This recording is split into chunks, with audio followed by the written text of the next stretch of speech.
Welcome to Audiobook Odyssey, where we bring the magic of literature to your ears, absolutely free. This channel is dedicated to education and insight, offering key concepts and summaries of books from across genres. Whether you're diving into a timeless classic or discovering something new, we've got you covered. If you'd like to support us, consider buying me a coffee, buying a book, or even sending via UPI. Links are in the description. Don't forget to subscribe and join our growing family of listeners. So, without further delay, let's dive into the ocean of words and begin our journey through the pages of today's featured book. Introduction by Mrs. Forster Nietzsche. How Zarathustra Came into Being. Zarathustra is my brother's most personal work. It is the history of his most individual experiences, of his friendships, ideals, raptures, bitterest disappointments and sorrows. Above it all, however, there soars, transfiguring it, the image of his greatest hopes and remotest aims. My brother had the figure of Zarathustra in his mind from his very earliest youth. He once told me that even as a child he had dreamt of him. At different periods in his life, he would call this haunter of his dreams by different names. But in the end, he declares in a note on the subject, I had to do a Persian the honor of identifying him with this creature of my fancy. Persians were the first to take a broad and comprehensive view of history. Every series of evolutions, according to them, was presided over by a prophet, and every prophet had his Hazar, his dynasty of 1,000 years. All Zarathustra's views, as also his personality, were early conceptions of my brother's mind. Whoever reads his posthumously published writings for the years 1869 to 82 with care will constantly meet with passages suggestive of Zarathustra's thoughts and doctrines. For instance, the ideal of the Superman is put forth quite clearly in all his writings during the years 1873 to 75, and in We Philologists, the following remarkable observations occur. How can one praise and glorify a nation as a whole? Even among the Greeks, it was the individuals that counted. The Greeks are interesting and extremely important because they reared such a vast number of great individuals. How was this possible? The question is one which ought to be studied. I am interested only in the relations of a people to the rearing of the individual man, and among the Greeks the conditions were unusually favorable for the development of the individual, not by any means owing to the goodness of the people, but because of the struggles of their evil instincts. With the help of favorable measures, great individuals might be reared who would be both different from and higher than those who heretofore have owed their existence to mere chance. Here we may still be hopeful, in the rearing of exceptional men. The notion of rearing the Superman is only a new form of an ideal Nietzsche already had in his youth, that the object of mankind should lie in its highest individuals, or, as he writes in Schopenhauer as educator, mankind ought constantly to be striving to produce great men. This and nothing else is its duty. But the ideals he most revered in those days are no longer held to be the highest types of men. No, around this future ideal of a coming humanity, the Superman, the poet spread the veil of becoming. Who can tell to what glorious heights man can still ascend? That is why, after having tested the worth of our noblest ideal, that of the Savior, in the light of the new valuations, the poet cries with passionate emphasis in Zarathustra, never yet hath there been a Superman. Naked have I seen both of them, the greatest and the smallest man. All too similar are they still to each other. Verily even the greatest found I, all too human. The phrase, the rearing of the Superman, has very often been misunderstood. By the word rearing, in this case, is meant the act of modifying by means of new and higher values. Values which, as laws and guides of conduct and opinion, are now to rule over mankind.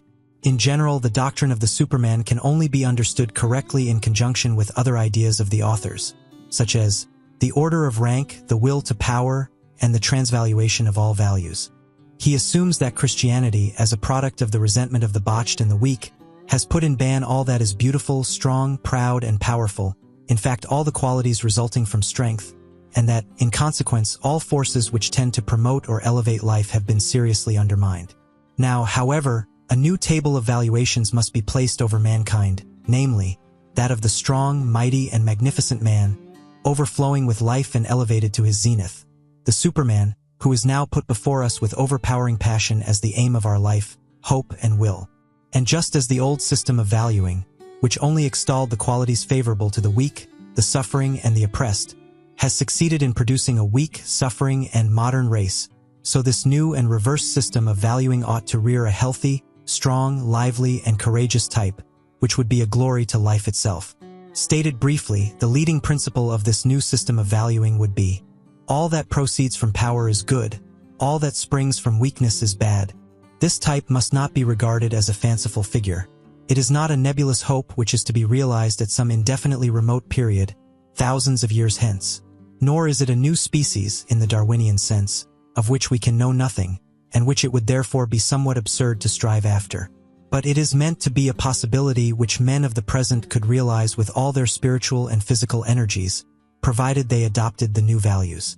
The author of Zarathustra never lost sight of that egregious example of a transvaluation of all values through Christianity, whereby the whole of the deified mode of life and thought of the Greeks, as well as strong Romedom, was almost annihilated or transvalued in a comparatively short time.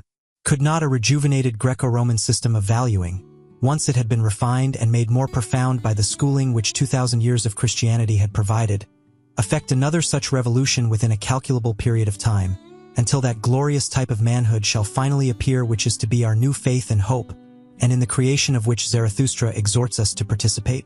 In his private notes on the subject, the author uses the expression Superman, always in the singular by the by, as signifying the most thoroughly well-constituted type, as opposed to modern man. Above all, however, he designates Zarathustra himself as an example of the Superman.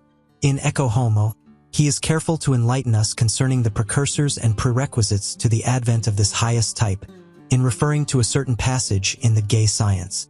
In order to understand this type, we must first be quite clear in regard to the leading physiological condition on which it depends. This condition is what I call great healthiness. I know not how to express my meaning more plainly or more personally than I have done already in one of the last chapters, aphorism 382, of the 5th book of the Gaia Scienza. We, the new, the nameless, the hard to understand. It says there, we firstlings of a yet untried future. We require for a new end also a new means, namely, a new healthiness, stronger, sharper, tougher, bolder and merrier than all healthiness hitherto. He whose soul longeth to experience the whole range of hitherto recognized values and desirabilities, and to circumnavigate all the coasts of this ideal Mediterranean Sea, who, from the adventures of his most personal experience, wants to know how it feels to be a conqueror and discoverer of the ideal, as likewise how it is with the artist, the saint, the legislator, the sage, the scholar, the devotee, the prophet, and the godly nonconformist of the old style, requires one thing above all. For that purpose, great healthiness, such healthiness as one not only possesses, but also constantly acquires and must acquire, because one unceasingly sacrifices it again, and must sacrifice it. And now, after having been long on the way in this fashion, we Argonauts of the ideal, more courageous perhaps than prudent, and often enough shipwrecked and brought to grief, nevertheless dangerously healthy, always healthy again, it would seem as if, in recompense for it all, that we have a still undiscovered country before us, the boundaries of which no one has yet seen, a beyond to all countries and corners of the ideal known hitherto, a world so over-rich in the beautiful, the strange, the questionable, the frightful, and the divine, that our curiosity as well as our thirst for possession thereof have got out of hand, alas, that nothing will now any longer satisfy us. How could we still be content with the man of the present day after such outlooks, and with such a craving in our conscience and consciousness? Sad enough, but it is unavoidable that we should look on the worthiest aims and hopes of the man of the present day with ill-concealed amusement, and perhaps should no longer look at them. Another ideal runs on before us, a strange, tempting ideal full of danger, to which we should not like to persuade anyone, because we do not so readily acknowledge anyone's right thereto. The ideal of a spirit who plays naively, that is to say involuntarily and from overflowing abundance and power, with everything that has hitherto been called holy, good, intangible, or divine, to whom the loftiest conception which the people have reasonably made their measure of value, would already practically imply danger, ruin, abasement, or at least relaxation, blindness, or temporary self-forgetfulness.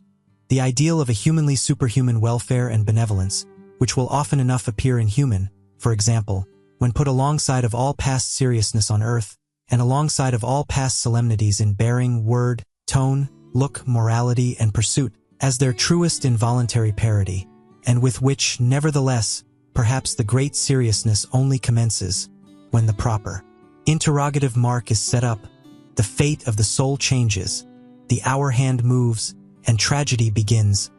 Although the figure of Zarathustra and a large number of the leading thoughts in this work had appeared much earlier in the dreams and writings of the author, thus Spake Zarathustra did not actually come into being until the month of August 1881 in Sils Maria, and it was the idea of the eternal recurrence of all things which finally induced my brother to set forth his new views in poetic language.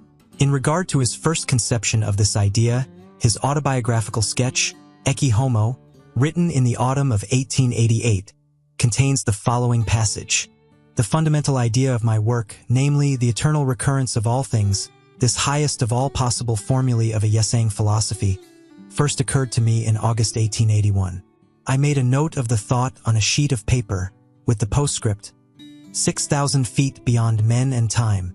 That day I happened to be wandering through the woods alongside of the lake of Silvaplana, and I halted beside a huge, pyramidal and towering rock not far from Surley. It was then that the thought struck me. Looking back now, I find that exactly 2 months previous to this inspiration, I had had an omen of its coming in the form of a sudden and decisive alteration in my tastes, more particularly in music. It would even be possible to consider all Zarathustra as a musical composition. At all events, a very necessary condition in its production was a renaissance in myself of the art of hearing. In a small mountain resort, Ricoro near Vicenza, where I spent the spring of 1881, I and my friend and maestro Peter Gast, also one who had been born again, discovered that the phoenix music that hovered over us wore lighter and brighter plumes than it had done theretofore. During the month of August 1881, my brother resolved to reveal the teaching of the eternal recurrence, in dithyrambic and psalmodic form, through the mouth of Zarathustra. Among the notes of this period, we found a page on which is written the first definite plan of Thus Spake Zarathustra. Midday and eternity, guideposts to a new way of living.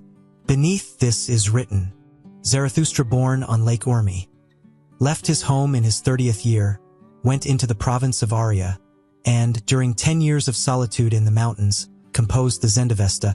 The sun of knowledge stands once more at midday, and the serpent of eternity lies coiled in its light. It is your time, ye midday brethren. In that summer of 1881, my brother, after many years of steadily declining health, began at last to rally, and it is to this first gush of the recovery of his once splendid bodily condition that we owe not only the gay science, which in its mood may be regarded as a prelude to Zarathustra, but also Zarathustra itself. Just as he was beginning to recuperate his health, however, an unkind destiny brought him a number of most painful personal experiences. His friends caused him many disappointments, which were the more bitter to him, inasmuch as he regarded friendship as such a sacred institution, and for the first time in his life he realized the whole horror of that loneliness to which perhaps all greatness is condemned. But to be forsaken is something very different from deliberately choosing blessed loneliness. How he longed, in those days, for the ideal friend who would thoroughly understand him, to whom he would be able to say all, and whom he imagined he had found at various periods in his life from his earliest youth onwards. Now, however, that the way he had chosen grew ever more perilous and steep, he found nobody who could follow him. He therefore created a perfect friend for himself in the ideal form of a majestic philosopher, and made this creation the preacher of his gospel to the world. Whether my brother would ever have written Thus Spake Zarathustra, according to the first plan sketched in the summer of 1881, if he had not had the disappointments already referred to, is now an idle question. But perhaps where Zarathustra is concerned, we may also say with Master Eckhart, the fleetest beast to bear you to perfection is suffering. My brother writes as follows about the origin of the first part of Zarathustra. In the winter of 1882 to 83, I was living on the charming little Gulf of Rapallo, not far from Genoa, and between Chiavari and Cape Portofino. My health was not very good. The winter was cold and exceptionally rainy, and the small inn in which I lived was so close to the water that at night my sleep would be disturbed if the sea were high. These circumstances were surely the very reverse of favorable. And yet, in spite of it all, and as if in demonstration of my belief that everything decisive comes to life in spite of every obstacle, it was precisely during this winter and in the midst of these unfavorable circumstances that my Zarathustra originated. In the morning I used to start out in a southerly direction up the glorious road to Zoagli, which rises aloft through a forest of pines and gives one a view far out into the sea. In the afternoon, as often as my health permitted, I walked round the whole bay from Santa Margherita to beyond Portofino. This spot was all the more interesting to me, inasmuch as it was so dearly loved by the Emperor Friedrich III. In the autumn of 1886, I chanced to be there again when he was revisiting this small, forgotten world of happiness for the last time. It was on these two roads that all Zarathustra came to me, above all Zarathustra himself as a type. I ought rather to say that it was on these walks that these ideas waylaid me. The first part of Zarathustra was written in about 10 days, that is to say, from the beginning to about the middle of February 1883. The last lines were written precisely in the hallowed hour when Richard Wagner gave up the Ghost in Venice. With the exception of the 10 days occupied in composing the first part of this book, my brother often referred to this winter as the hardest and sickliest he had ever experienced. He did not, however, mean thereby that his former disorders were troubling him, but that he was suffering from a severe attack of influenza which he had caught in Santa Margherita, and which tormented him for several weeks after his arrival in Genoa. As a matter of fact, however, what he complained of most was his spiritual condition, that indescribable forsakenness, to which he gives such heartrending expression in Zarathustra. Even the reception which the first part met with at the hands of friends and acquaintances was extremely disheartening, for almost all those to whom he presented copies of the work misunderstood it. I found no one ripe for many of my thoughts. The case of Zarathustra proves that one can speak with the utmost clearness, and yet not be heard by anyone. My brother was very much discouraged by the feebleness of the response he was given, and as he was striving just then to give up the practice of taking hydrate of chloral, a drug he had begun to take while ill with influenza, the following spring spent in Rome was a somewhat gloomy one for him. He writes about it as follows: I spent a melancholy spring in Rome, where I only just managed to live, and this was no easy matter. This city, which is absolutely unsuited to the poet-author of Zarathustra, and for the choice of which I was not responsible, made me inordinately miserable. I tried to leave it. I wanted to go to Aquila, the opposite of Rome in every respect, and actually found it in a spirit of enmity towards that city, just as I also shall found a city someday, as a memento of an atheist and genuine enemy of the Church, a person very closely related to me, the great Hohenstaufen, the Emperor Friedrich II. But fate lay behind it all. I had to return again to Rome. In the end, I was obliged to be satisfied with the Piazza Barberini, after I had exerted myself in vain to find an anti-Christian quarter. I fear that, on one occasion, to avoid bad smells as much as possible, I actually inquired at the Palazzo del Quirinale whether they could not provide a quiet room for a philosopher. In a chamber high above the piazza just mentioned, from which one obtained a general view of Rome and could hear the fountains plashing far below, the loneliest of all songs was composed, the Night Song. About this time I was obsessed by an unspeakably sad melody, the refrain of which I recognized in the words, "Dead through immortality." We remained somewhat too long in Rome that spring, and what with the effect of the increasing heat and the discouraging circumstances already described, my brother resolved not to write any more, or in any case not to proceed with Zarathustra, although I offered to relieve him of all trouble in connection with the proofs and the publisher. When, however, we returned to Switzerland towards the end of June, and he found himself once more in the familiar and exhilarating air of the mountains, all his joyous creative powers revived, and in a note to me announcing the dispatch of some manuscript, he wrote as follows: I have engaged a place here for 3 months. Forsooth, I am the greatest fool to allow my courage to be sapped from me by the climate of Italy. Now and again I am troubled by the thought, what next? My future is the darkest thing in the world to me, but as there still remains a great deal for me to do, I suppose I ought rather to think of doing this than of my future, and leave the rest to Tyche and the gods. The second part of Zarathustra was written between the 26th of June and the July 6th. This summer, finding myself once more in the sacred place where the first thought of Zarathustra flashed across my mind, I conceived the second part. 10 days sufficed. Neither for the second, the first, nor the third part have I required a day longer. He often used to speak of the ecstatic mood in which he wrote Zarathustra, how in his walks over hill and dale the ideas would crowd into his mind, and how he would note them down hastily in a notebook from which he would transcribe them on his return, sometimes working till midnight. He says in a letter to me, You can have no idea of the vehemence of such composition, and in Ecce Homo, Autumn 1888, he describes as follows with passionate enthusiasm the incomparable mood in which he created Zarathustra. Has anyone at the end of the 19th century any distinct notion of what poets of a stronger age understood by the word inspiration? If not, I will describe it.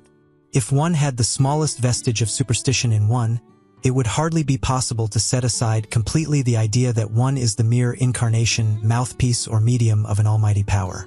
The idea of revelation in the sense that something becomes suddenly visible and audible with indescribable certainty and accuracy, which profoundly convulses and upsets one, describes simply the matter of fact. One hears, one does not seek. One takes, one does not ask who gives. A thought suddenly flashes up like lightning. It comes with necessity unhesitatingly. I have never had any choice in the matter. There is an ecstasy such that the immense strain of it is sometimes relaxed by a flood of tears, along with which one's steps either rush or involuntarily lag, alternately. There is the feeling that one is completely out of hand, with the very distinct consciousness of an endless number of fine thrills and quiverings to the very toes. There is a depth of happiness in which the painfulest and gloomiest do not operate as antitheses, but as conditioned, as demanded in the sense of necessary shades of color in such an overflow of light. There is an instinct for rhythmic relations which embraces wide areas of forms, length. The need of a wide-embracing rhythm is almost the measure of the force of an inspiration, a sort of counterpart to its pressure and tension. Everything happens quite involuntarily, as if in a tempestuous outburst of freedom, of absoluteness, of power and divinity. The involuntariness of the figures and similes is the most remarkable thing. One loses all perception of what constitutes the figure and what constitutes the simile. Everything seems to present itself as the readiest, the correctest, and the simplest means of expression. It actually seems, to use one of Zarathustra's own phrases, as if all things came unto one, and would fain be similes. Here do all things come caressingly to thy talk and flatter thee, for they want to ride upon thy back. On every simile dost thou here ride to every truth. Here fly open unto thee all being's words and word cabinets. Here all being wanteth to become words. Here all becoming wanteth to learn of thee how to talk. This is my experience of inspiration. I do not doubt but that one would have to go back thousands of years in order to find someone who could say to me, "It is mine also." In the autumn of 1883 my brother left the Engadine for Germany and stayed there a few weeks. In the following winter, after wandering somewhat erratically through Stresa, Genoa, and Spezia, he landed in Nice, where the climate so happily promoted his creative powers that he wrote the third part of Zarathustra. In the winter, beneath the halcyon sky of Nice, which then looked down upon me for the first time in my life, I found the third Zarathustra, and came to the end of my task, the whole having occupied me scarcely a year. Many hidden corners and heights in the landscapes round about Nice are hallowed to me by unforgettable moments. That decisive chapter entitled Old and New Tables was composed in the very difficult ascent from the station to Azaz, that wonderful Moorish village in the rocks. My most creative moments were always accompanied by unusual muscular activity. The body is inspired. Let us waive the question of the soul. I might often have been seen dancing in those days. Without a suggestion of fatigue, I could then walk for 7 or 8 hours on end among the hills. I slept well and laughed well. I was perfectly robust and patient. As we have seen, each of the 3 parts of Zarathustra was written, after a more or less short period of preparation, in about 10 days. The composition of the 4th part alone was broken by occasional interruptions. The first notes relating to this part were written while he and I were staying together in Zurich in September 1884. In the following November, while staying at Mentone, he began to elaborate these notes, and after a long pause, finished the manuscript at Nice between the end of January and the middle of February 1885. My brother then called this part the 4th and last. But even before and shortly after it had been privately printed, he wrote to me saying that he still intended writing a 5th and 6th part, and notes relating to these parts are now in my possession. This 4th part, the original MS of which contains this note, only for my friends, not for the public, is written in a particularly personal spirit, and those few to whom he presented a copy of it, he pledged to the strictest secrecy concerning its contents. He often thought of making this 4th part public also, but doubted whether he would ever be able to do so without considerably altering certain portions of it. At all events, he resolved to distribute this manuscript production, of which only 40 copies were printed, only among those who had proved themselves worthy of it, and it speaks eloquently of his utter loneliness and need of sympathy in those days, that he had occasion to present only 7 copies of his book according to this resolution. Already at the beginning of this history I hinted at the reasons which led my brother to select a Persian as the incarnation of his ideal of the majestic philosopher. His reasons, however, for choosing Zarathustra of all others to be his mouthpiece, he gives us in the following words: "People have never asked me, as they should have done, what the name Zarathustra precisely means in my mouth, in the mouth of the first immoralist. For what distinguishes that philosopher from all others in the past is the very fact that he was exactly the reverse of an immoralist. Zarathustra was the first to see in the struggle between good and evil the essential wheel in the working of things. The translation of morality into the metaphysical as force cause end in itself was his work. But the very question suggests its own answer. Zarathustra created the most portentous error, morality. Consequently, he should also be the first to perceive that error, not only because he has had longer and greater experience of the subject than any other thinker. All history is the experimental refutation of the theory of the so-called moral order of things. The more important point is that Zarathustra was more truthful than any other thinker.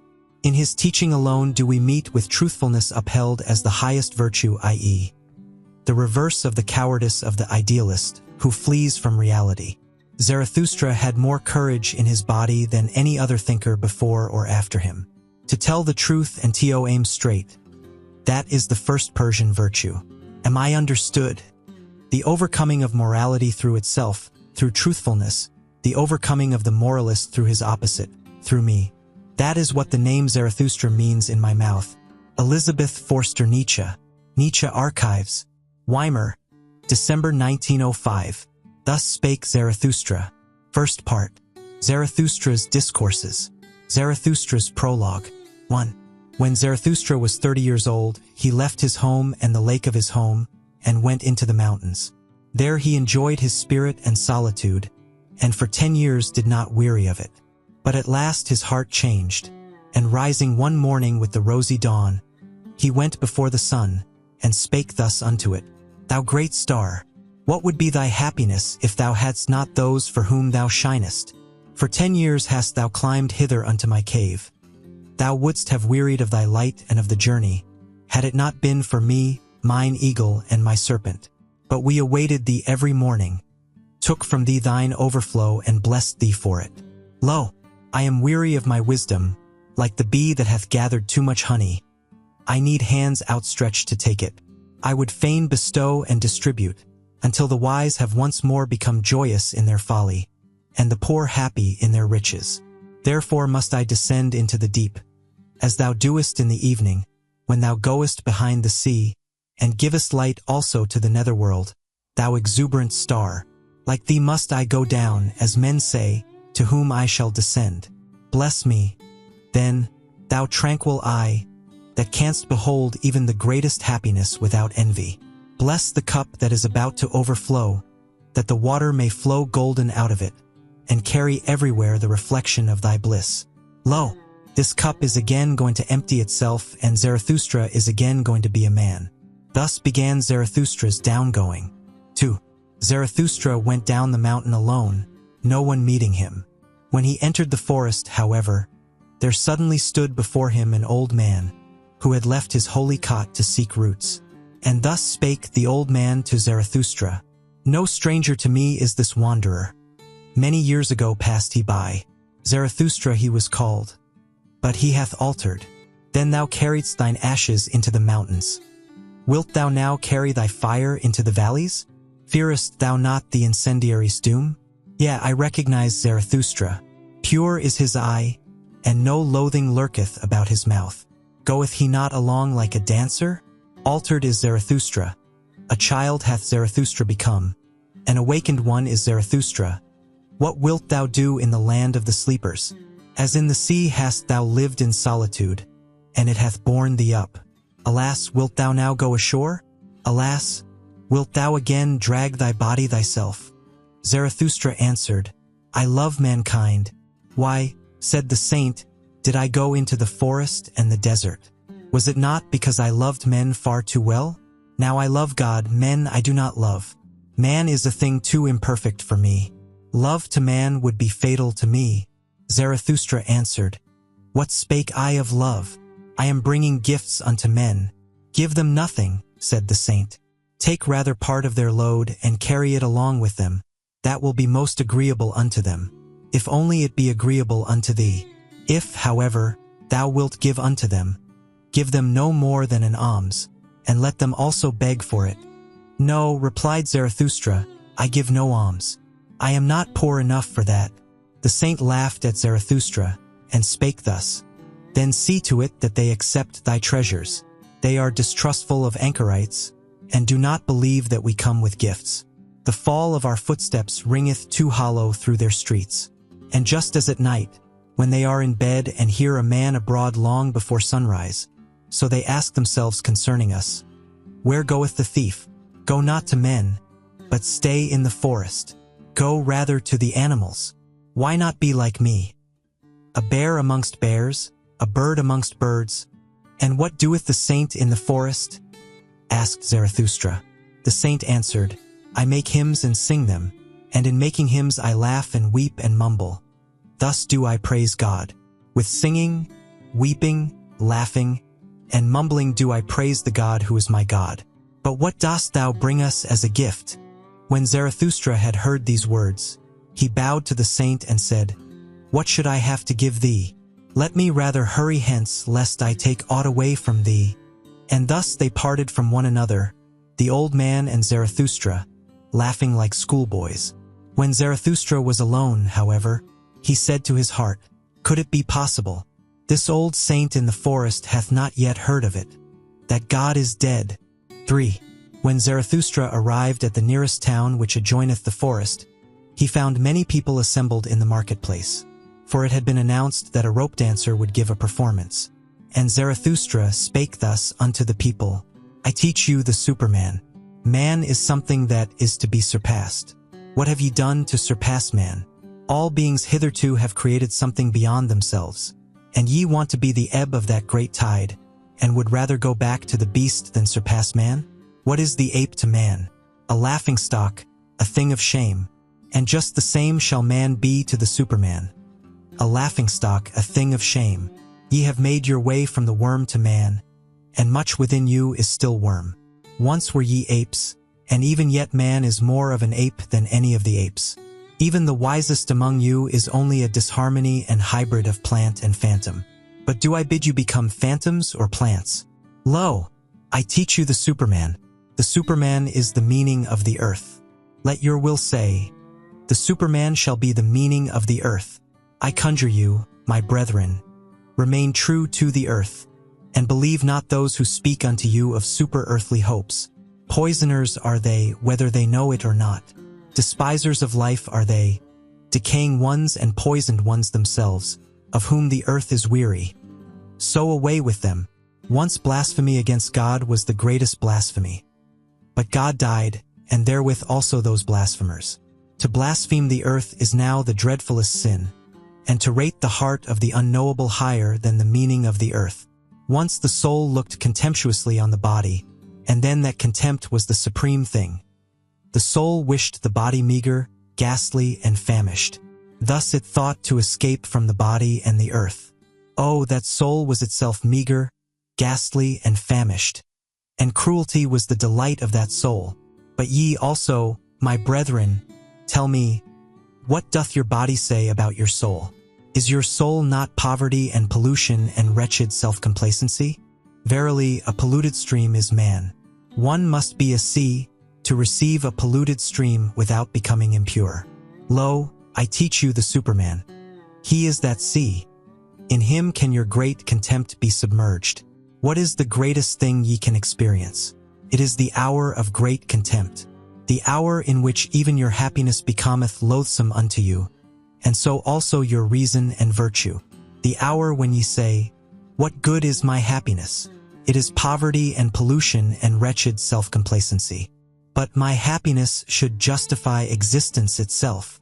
The hour when ye say, What good is my reason? Doth it long for knowledge as the lion for his food? It is poverty and pollution and wretched self-complacency. The hour when ye say, what good is my virtue? As yet it hath not made me passionate. How weary I am of my good and my bad. It is all poverty and pollution and wretched self-complacency. The hour when ye say, what good is my justice? I do not see that I am fervor and fuel.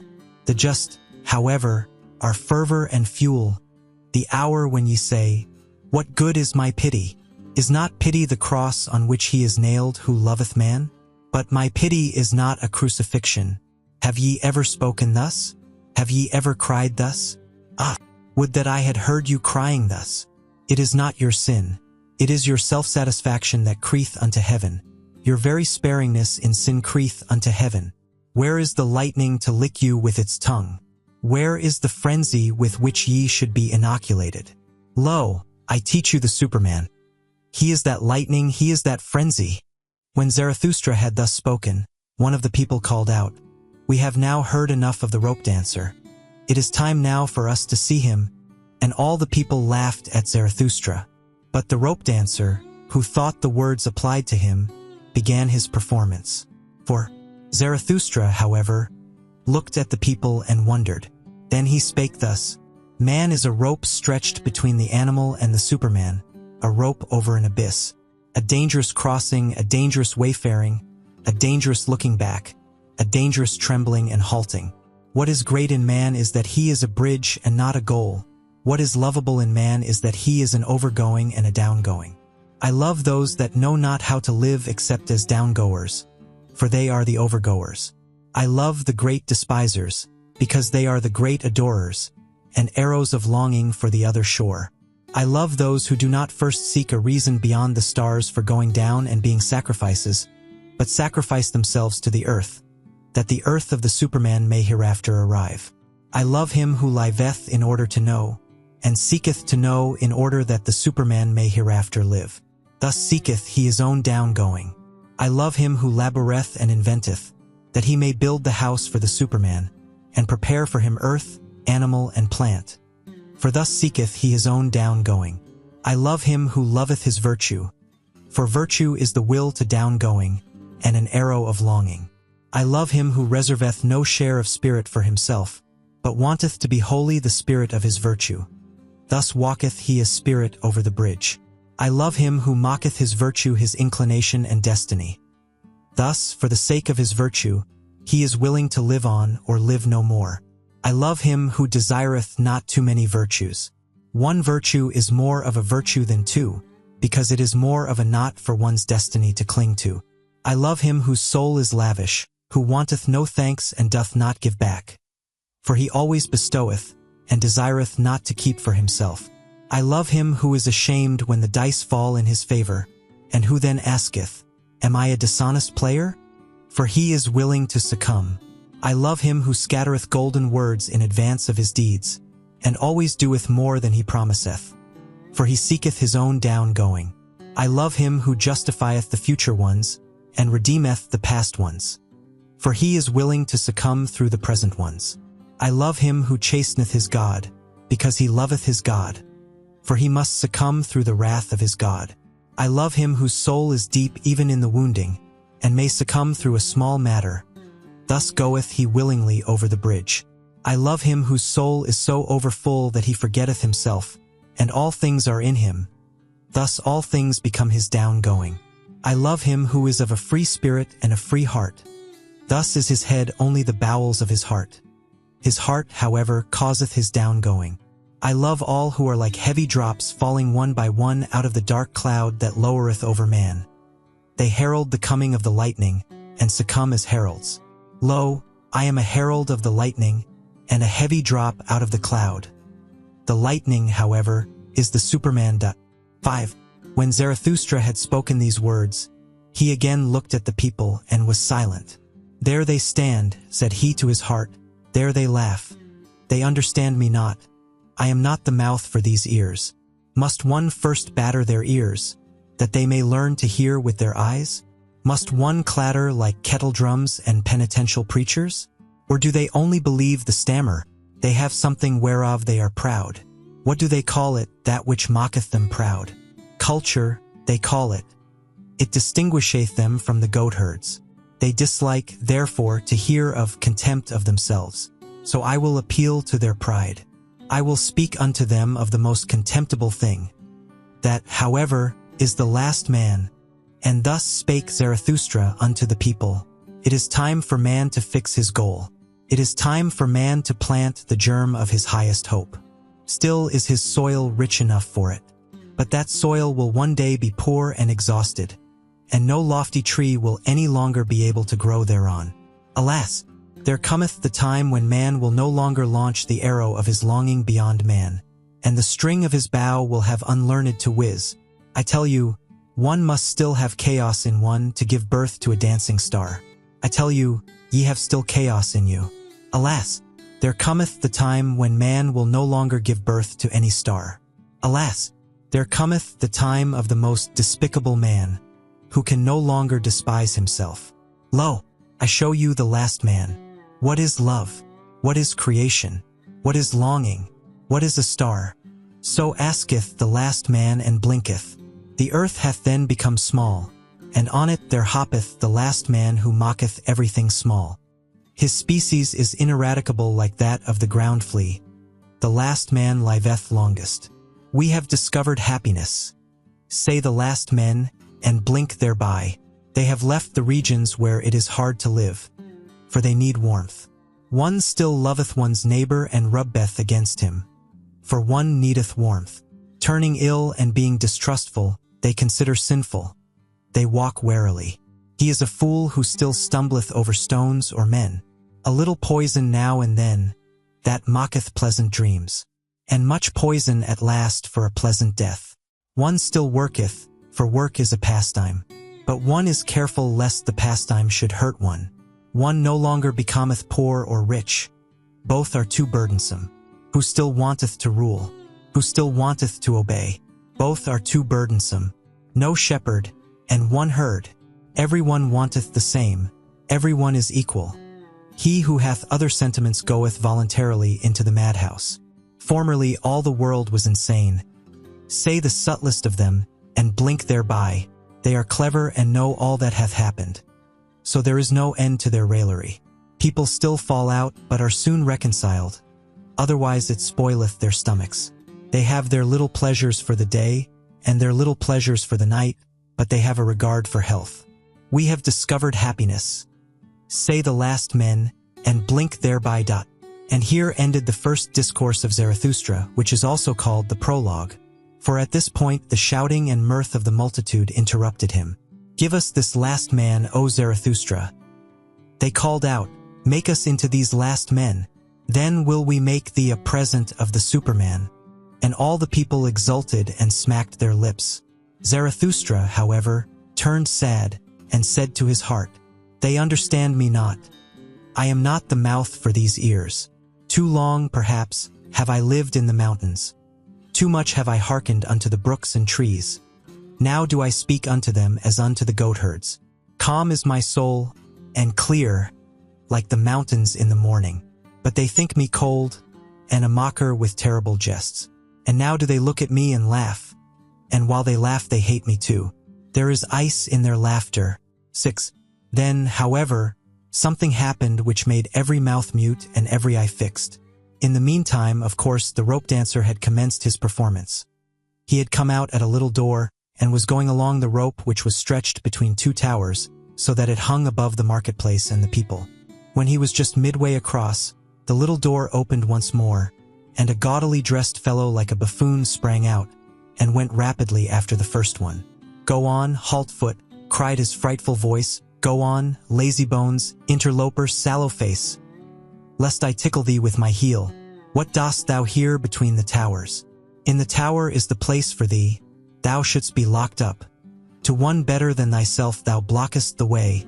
And with every word he came nearer and nearer the first one.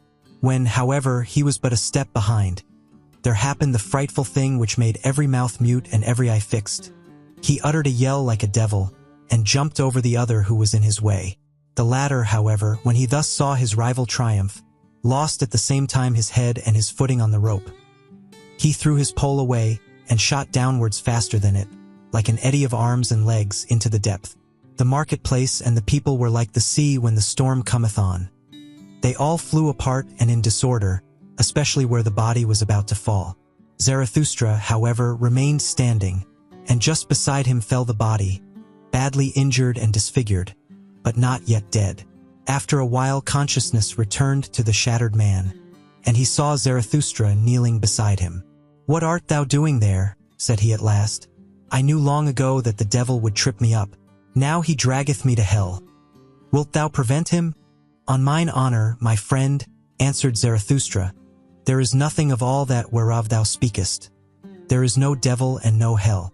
Thy soul will be dead even sooner than thy body. Fear, therefore, nothing any more." The man looked up distrustfully. "If thou speakest the truth," said he, "I lose nothing when I lose my life. I am not much more than an animal which hath been taught to dance by blows and scanty fare." "Not at all," said Zarathustra, "thou hast made danger thy calling. Therein there is nothing contemptible. Now thou perishest by thy calling. Therefore will I bury thee with mine own hands." When Zarathustra had said this, the dying one did not reply further, but he moved his hand as if he sought the hand of Zarathustra in gratitude. 7. Meanwhile the evening came on, and the marketplace veiled itself in gloom. Then the people dispersed, for even curiosity and terror become fatigued. Zarathustra, however, still sat beside the dead man on the ground, absorbed in thought, so he forgot the time. But at last it became night, and a cold wind blew upon the lonely one. Then arose Zarathustra and said to his heart, "Verily, a fine catch of fish hath Zarathustra made today. It is not a man he hath caught, but a corpse. Somber is human life, and as yet without meaning. A buffoon may be faithful to it. I want to teach men the sense of their existence, which is the Superman, the lightning out of the dark cloud man. But still am I far from them, and my sense speaketh not unto their sense. To men I am still something between a fool and a corpse. Gloomy is the night, gloomy are the ways of Zarathustra. Come, thou cold and stiff companion, I carry thee to the place where I shall bury thee with mine own hands." When Zarathustra had said this to his heart, he put the corpse upon his shoulders and set out on his way. Yet had he not gone 100 steps, when there stole a man up to him and whispered in his ear, and lo, he that spake was the buffoon from the tower. "Leave this town, O Zarathustra," said he. "There are too many here who hate thee. The good and just hate thee and call thee their enemy and despiser. The believers in the orthodox belief hate thee and call thee a danger to the multitude. It was thy good fortune to be laughed at, and verily thou spakest like a buffoon. It was thy good fortune to associate with the dead dog. By so humiliating thyself thou hast saved thy life today.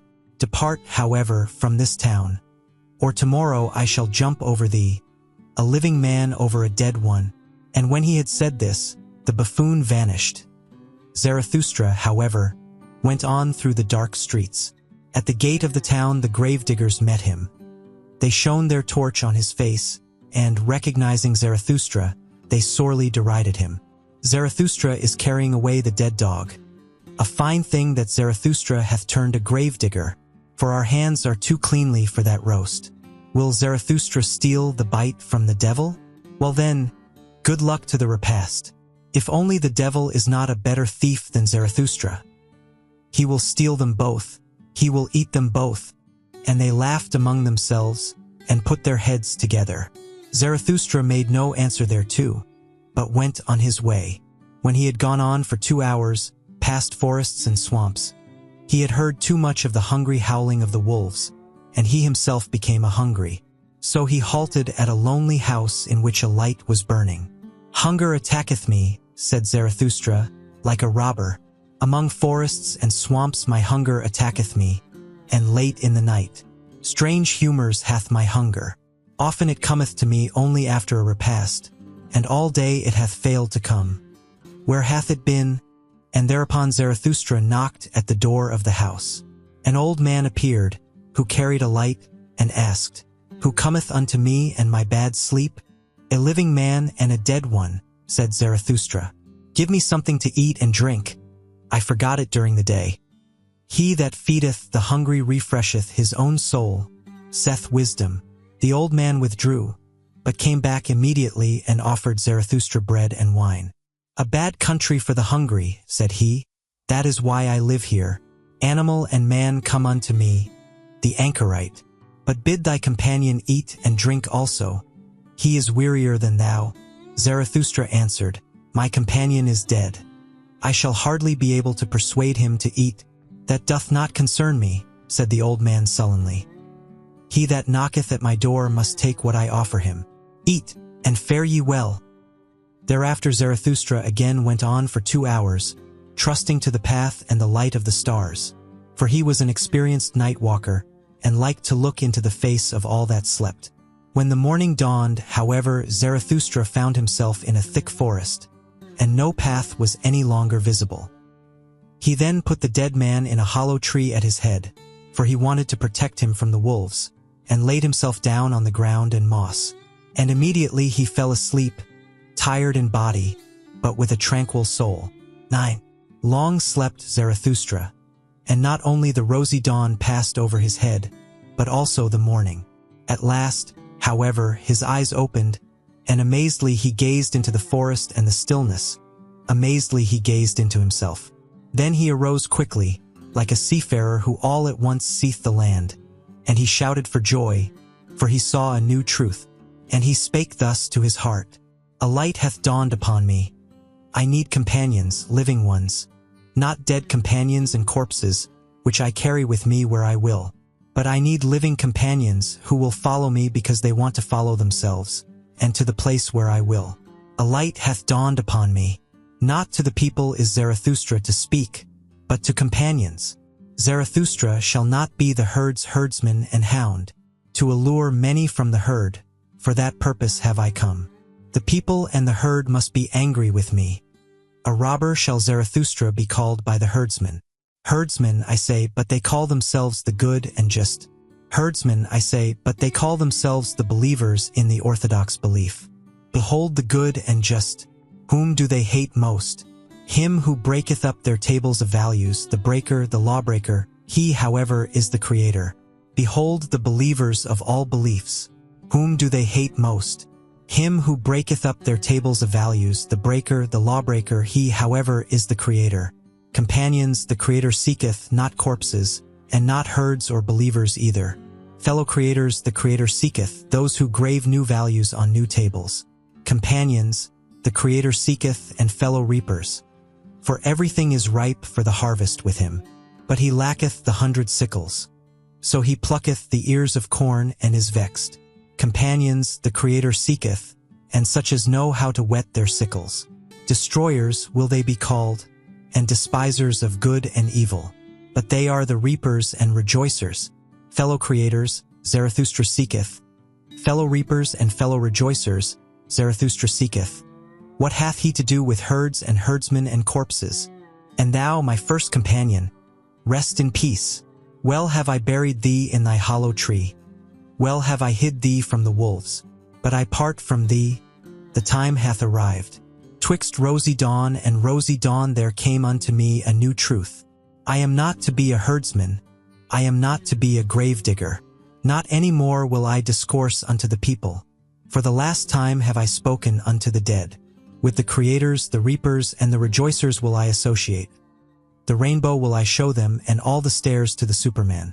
To the lone dwellers will I sing my song, and to the twain dwellers, and unto him who hath still ears for the unheard, will I make the heart heavy with my happiness.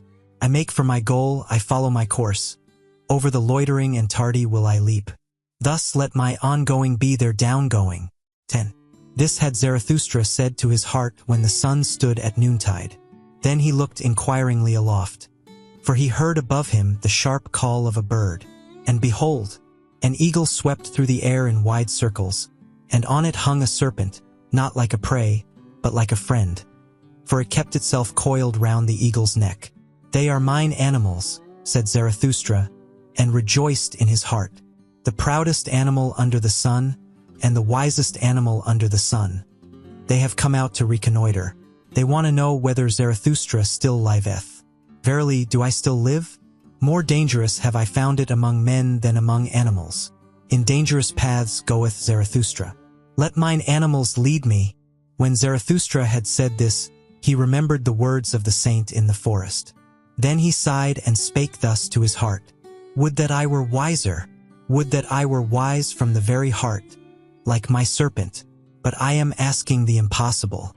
Therefore do I ask my pride to go always with my wisdom, and if my wisdom should some day forsake me, alas, it loveth to fly away. May my pride then fly with my folly. Thus began Zarathustra's downgoing. Zarathustra's discourses.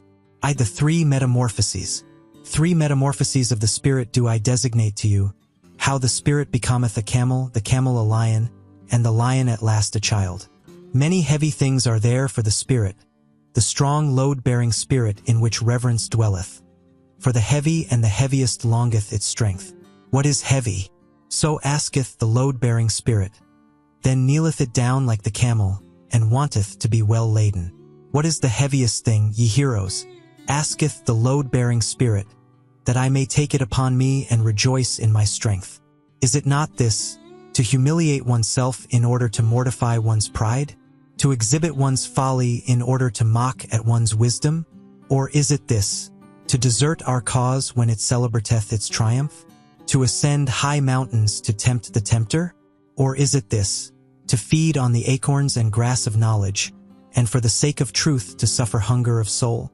Or is it this, to be sick and dismiss comforters, and make friends of the deaf, who never hear thy requests? Or is it this, to go into foul water when it is the water of truth, and not disclaim cold frogs and hot toads? Or is it this, to love those who despise us, and give one's hand to the phantom when it is going to frighten us?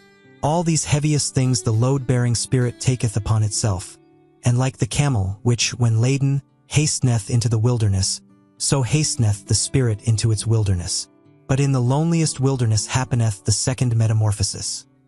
Here the spirit becometh a lion. Freedom will it capture, and lordship in its own wilderness. Its last lord it here seeketh. Hostile will it be to him and to its last god. For victory will it struggle with the great dragon. What is the great dragon which the spirit is no longer inclined to call Lord and God? Thou shalt is the great dragon called. But the spirit of the lion saith, I will. Thou shalt, lithe in its path, sparkling with gold.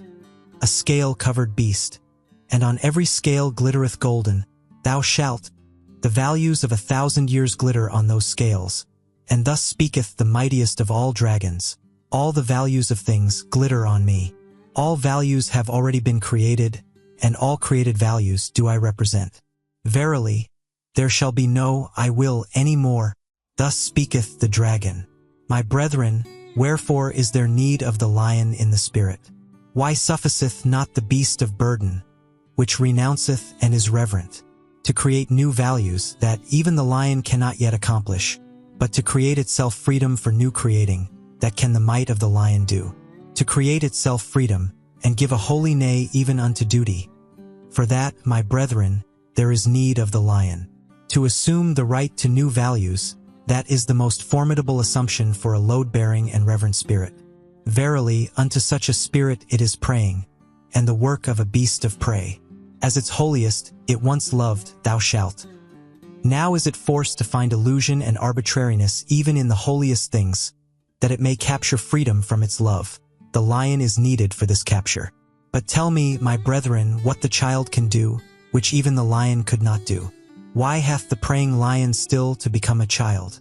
Innocence is the child, and forgetfulness, a new beginning, a game, a self-rolling wheel, a first movement, a holy yeah. Aye, for the game of creating, my brethren, there is needed a holy yeah unto life. Its own will, willeth now the spirit. His own world winneth the world's outcast. 3 metamorphoses of the spirit have I designated to you, how the spirit became a camel, the camel a lion, and the lion at last a child. Thus spake Zarathustra, and at that time he abode in the town which is called the Pied Cow. 2. The academic chairs of virtue. People commended unto Zarathustra a wise man, as one who could discourse well about sleep and virtue. Greatly was he honored and rewarded for it, and all the youths sat before his chair. To him went Zarathustra, and sat among the youths before his chair. And thus spake the wise man, respect and modesty in presence of sleep. That is the first thing, and to go out of the way of all who sleep badly and keep awake at night. Modest is even the thief in presence of sleep. He always stealeth softly through the night. Immodest, however, is the night watchman. Immodestly he carrieth his horn. No small art is it to sleep. It is necessary for that purpose to keep awake all day. 10 times a day must thou overcome thyself, that causeth wholesome weariness, and is poppy to the soul. 10 times must thou reconcile again with thyself. For overcoming is bitterness, and badly sleep the unreconciled. 10 truths must thou find during the day. Otherwise wilt thou seek truth during the night, and thy soul will have been hungry. 10 times must thou laugh during the day, and be cheerful. Otherwise thy stomach, the father of affliction, will disturb thee in the night. Few people know it, but one must have all the virtues in order to sleep well. Shall I bear false witness? Shall I commit adultery? Shall I covet my neighbor's maidservant? All that would ill accord with good sleep. And even if one have all the virtues, there is still one thing needful, to send the virtues themselves to sleep at the right time, that they may not quarrel with one another, the good females. And about thee, thou unhappy one, peace with God and thy neighbor, so desireth good sleep, and peace also with thy neighbor's devil, otherwise it will haunt thee in the night. Honor to the government and obedience, and also to the crooked government, so desireth good sleep. How can I help it, if power like to walk on crooked legs? He who leadeth his sheep to the greenest pasture, shall always be for me the best shepherd. So doth it accord with good sleep. Many honors I want not, nor great treasures. They excite the spleen. But it is bad sleeping without a good name and a little treasure. A small company is more welcome to me than a bad one. But they must come and go at the right time. So doth it accord with good sleep. Well also, do the poor in spirit please me. They promote sleep. Blessed are they, especially if one always give in to them. Thus passeth the day unto the virtuous. When night cometh, then take I good care not to summon sleep. It disliketh to be summoned. Sleep, the lord of the virtues. But I think of what I have done and thought during the day. Thus ruminating, patient as a cow, I ask myself, what were thy 10 overcomings? And what were the 10 reconciliations, and the 10 truths, and the 10 laughters with which my heart enjoyed itself? Thus pondering, and cradled by 40 thoughts, it overtaketh me all at once. Sleep, the unsummoned, the lord of the virtues. Sleep tappeth on mine eye, and it turneth heavy. Sleep toucheth my mouth, and it remaineth open. Verily, on soft soles doth it come to me, the dearest of thieves, and stealeth from me my thoughts. Stupid do I then stand, like this academic chair. But not much longer do I then stand. I already lie. When Zarathustra heard the wise man thus speak, he laughed in his heart, for thereby had a light dawned upon him. And thus spake he to his heart, a fool seemeth this wise man with his 40 thoughts, but I believe he knoweth well how to sleep. Happy even is he who liveth near this wise man. Such sleep is contagious, even through a thick wall it is contagious. A magic resideth even in his academic chair.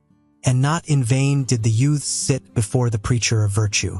His wisdom is to keep awake in order to sleep well. And verily, if life had no sense and had I to choose nonsense, this would be the desirablest nonsense for me also. Now know I well what people sought formerly above all else when they sought teachers of virtue. Good sleep they sought for themselves, and poppyhead virtues to promote it. To all those belauded sages of the academic chairs, wisdom was sleep without dreams. They knew no higher significance of life. Even at present, to be sure, there are some like this preacher of virtue, and not always so honorable. But their time is past, and not much longer do they stand. There they already lie. Blessed are those drowsy ones, for they shall soon nod to sleep. Thus spake Zarathustra. 3. Backworldsman. Once on a time, Zarathustra also cast his fancy beyond man like all backworldsmen. The work of a suffering and tortured god, did the world then seem to me.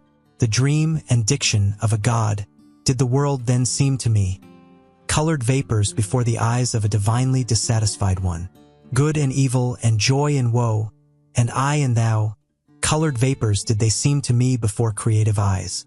The Creator wished to look away from himself. Thereupon he created the world. Intoxicating joy is it for the sufferer to look away from his suffering and forget himself. Intoxicating joy and self-forgetting did the world once seem to me. This world, the eternally imperfect, an eternal contradiction's image and imperfect image, an intoxicating joy to its imperfect Creator. Thus did the world once seem to me. Thus, once on a time, did I also cast my fancy beyond man, like all backworldsmen. Beyond man. Forsooth, ah, ye brethren, that God whom I created was human work and human madness. Like all the gods, a man was he, and only a poor fragment of a man and ego. Out of mine own ashes and glow it came unto me, that phantom. And verily, it came not unto me from the beyond. What happened, my brethren? I surpassed myself, the suffering one. I carried mine own ashes to the mountain. A brighter flame I contrived for myself, and lo, thereupon the phantom withdrew from me. To me the convalescent would it now be suffering and torment to believe in such phantoms. Suffering would it now be to me and humiliation. Thus speak I to backworldsmen. Suffering was it and impotence that created all backworlds, and the short madness of happiness, which only the greatest sufferer experienceth. Weariness, which seeketh to get to the ultimate with one leap, with a death leap. A poor ignorant weariness, unwilling even to will any longer, that created all gods and backworlds. Believe me, my brethren, it was the body which despaired of the body. It groped with the fingers of the infatuated spirit at the ultimate walls. Believe me, my brethren, it was the body which despaired of the earth. It heard the bowels of existence speaking unto it. And then it sought to get through the ultimate walls with its head, and not with its head only, into the other world, but that other world is well concealed from man, that dehumanized, inhuman world, which is a celestial naught. And the bowels of existence do not speak unto man, except as man. Verily, it is difficult to prove all being, and hard to make it speak. Tell me, ye brethren, is not the strangest of all things best proved? Yea, this ego, with its contradiction and perplexity, speaketh most uprightly of its being, this creating, willing, evaluating ego, which is the measure and value of things. And this most upright existence, the ego, it speaketh of the body, and still empleeth the body, even when it museth and raveth and fluttereth with broken wings. Always more uprightly learneth it to speak, the ego, and the more it learneth, the more doth it find titles and honors for the body and the earth. A new pride taught me mine ego, and that teach I unto men. No longer to thrust one's head into the sand of celestial things, but to carry it freely, a terrestrial head, which giveth meaning to the earth. Anew will teach I unto men, to choose that path which man hath followed blindly, and to approve of it, and no longer to slink aside from it, like the sick and perishing. The sick and perishing. It was they who despised the body and the earth, and invented the heavenly world, and the redeeming blood drops. But even those sweet and sad poisons they borrowed from the body and the earth. From their misery they sought escape, and the stars were too remote for them. Then they sighed, "Oh, that there were heavenly paths by which to steal into another existence and into happiness." Then they contrived for themselves their bypaths and bloody draughts. Beyond the sphere of their body and this earth they now fancied themselves transported, these ungrateful ones. But to what did they owe the convulsion and rapture of their transport? To their body and this earth. Gentle is Zarathustra to the sickly. Verily, he is not indignant at their modes of consolation and ingratitude. May they become convalescents and overcomers, and create higher bodies for themselves. Neither is Zarathustra indignant at a convalescent who looketh tenderly on his delusions, and at midnight stealeth round the grave of his God. But sickness and a sick frame remain even in his tears. Many sickly ones have there always been among those who muse and languish for God. Violently they hate the discerning ones, and the latest of virtues, which is uprightness. Backward they always gaze toward dark ages. Then, indeed, were delusion and faith something different. Raving of the reason was likeness to God. and doubt was sin. Too well do I know those godlike ones. They insist on being believed in, and that doubt is sin. Too well also do I know what they themselves most believe in. Verily, not in backworlds and redeeming blood drops, but in the body do they also believe most, and their own body is for them the thing in itself. But it is a sickly thing to them, and gladly would they get out of their skin. Therefore hearken they to the preachers of death, and themselves preach backworlds. Hearken rather, my brethren, to the voice of the healthy body. It is a more upright and pure voice. More uprightly and purely speaketh the healthy body, perfect and square-built, and it speaketh of the meaning of the earth. Thus spake Zarathustra. 4. The despisers of the body. To the despisers of the body will I speak my word. I wish them neither to learn afresh, nor teach anew, but only to bid farewell to their own bodies, and thus be dumb. Body am I and soul, so saith the child.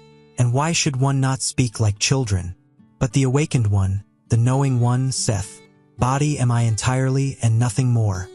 And soul is only the name of something in the body. The body is a big sagacity, a plurality with one sense, a war and a peace, a flock and a shepherd. An instrument of thy body is also thy little sagacity, my brother, which thou callest spirit. A little instrument and plaything of thy big sagacity. Ego, sayest thou, and art proud of that word. But the greater thing, in which thou art unwilling to believe, is thy body with its big sagacity. It saith not, ego, but doeth it. What the sense feeleth, what the spirit discerneth, hath never its end in itself. But sense and spirit would fain persuade thee that they are the end of all things. So vain are they. Instruments and playthings are sense and spirit. Behind them there is still the self. The self seeketh with the eyes of the senses, it hearkeneth also with the ears of the spirit. Ever hearkeneth the self and seeketh. It compareth, mastereth, conquereth, and destroyeth. It ruleth and is also the ego's ruler. Behind thy thoughts and feelings, my brother, there is a mighty Lord, an unknown sage. It is called self. It dwelleth in thy body, it is thy body. There is more sagacity in thy body than in thy best wisdom. And who then knoweth why thy body requireth just thy best wisdom? Thyself laugheth at thine ego, and its proud prancings. What are these prancings and flights of thought unto me? It saith to itself, a byway to my purpose.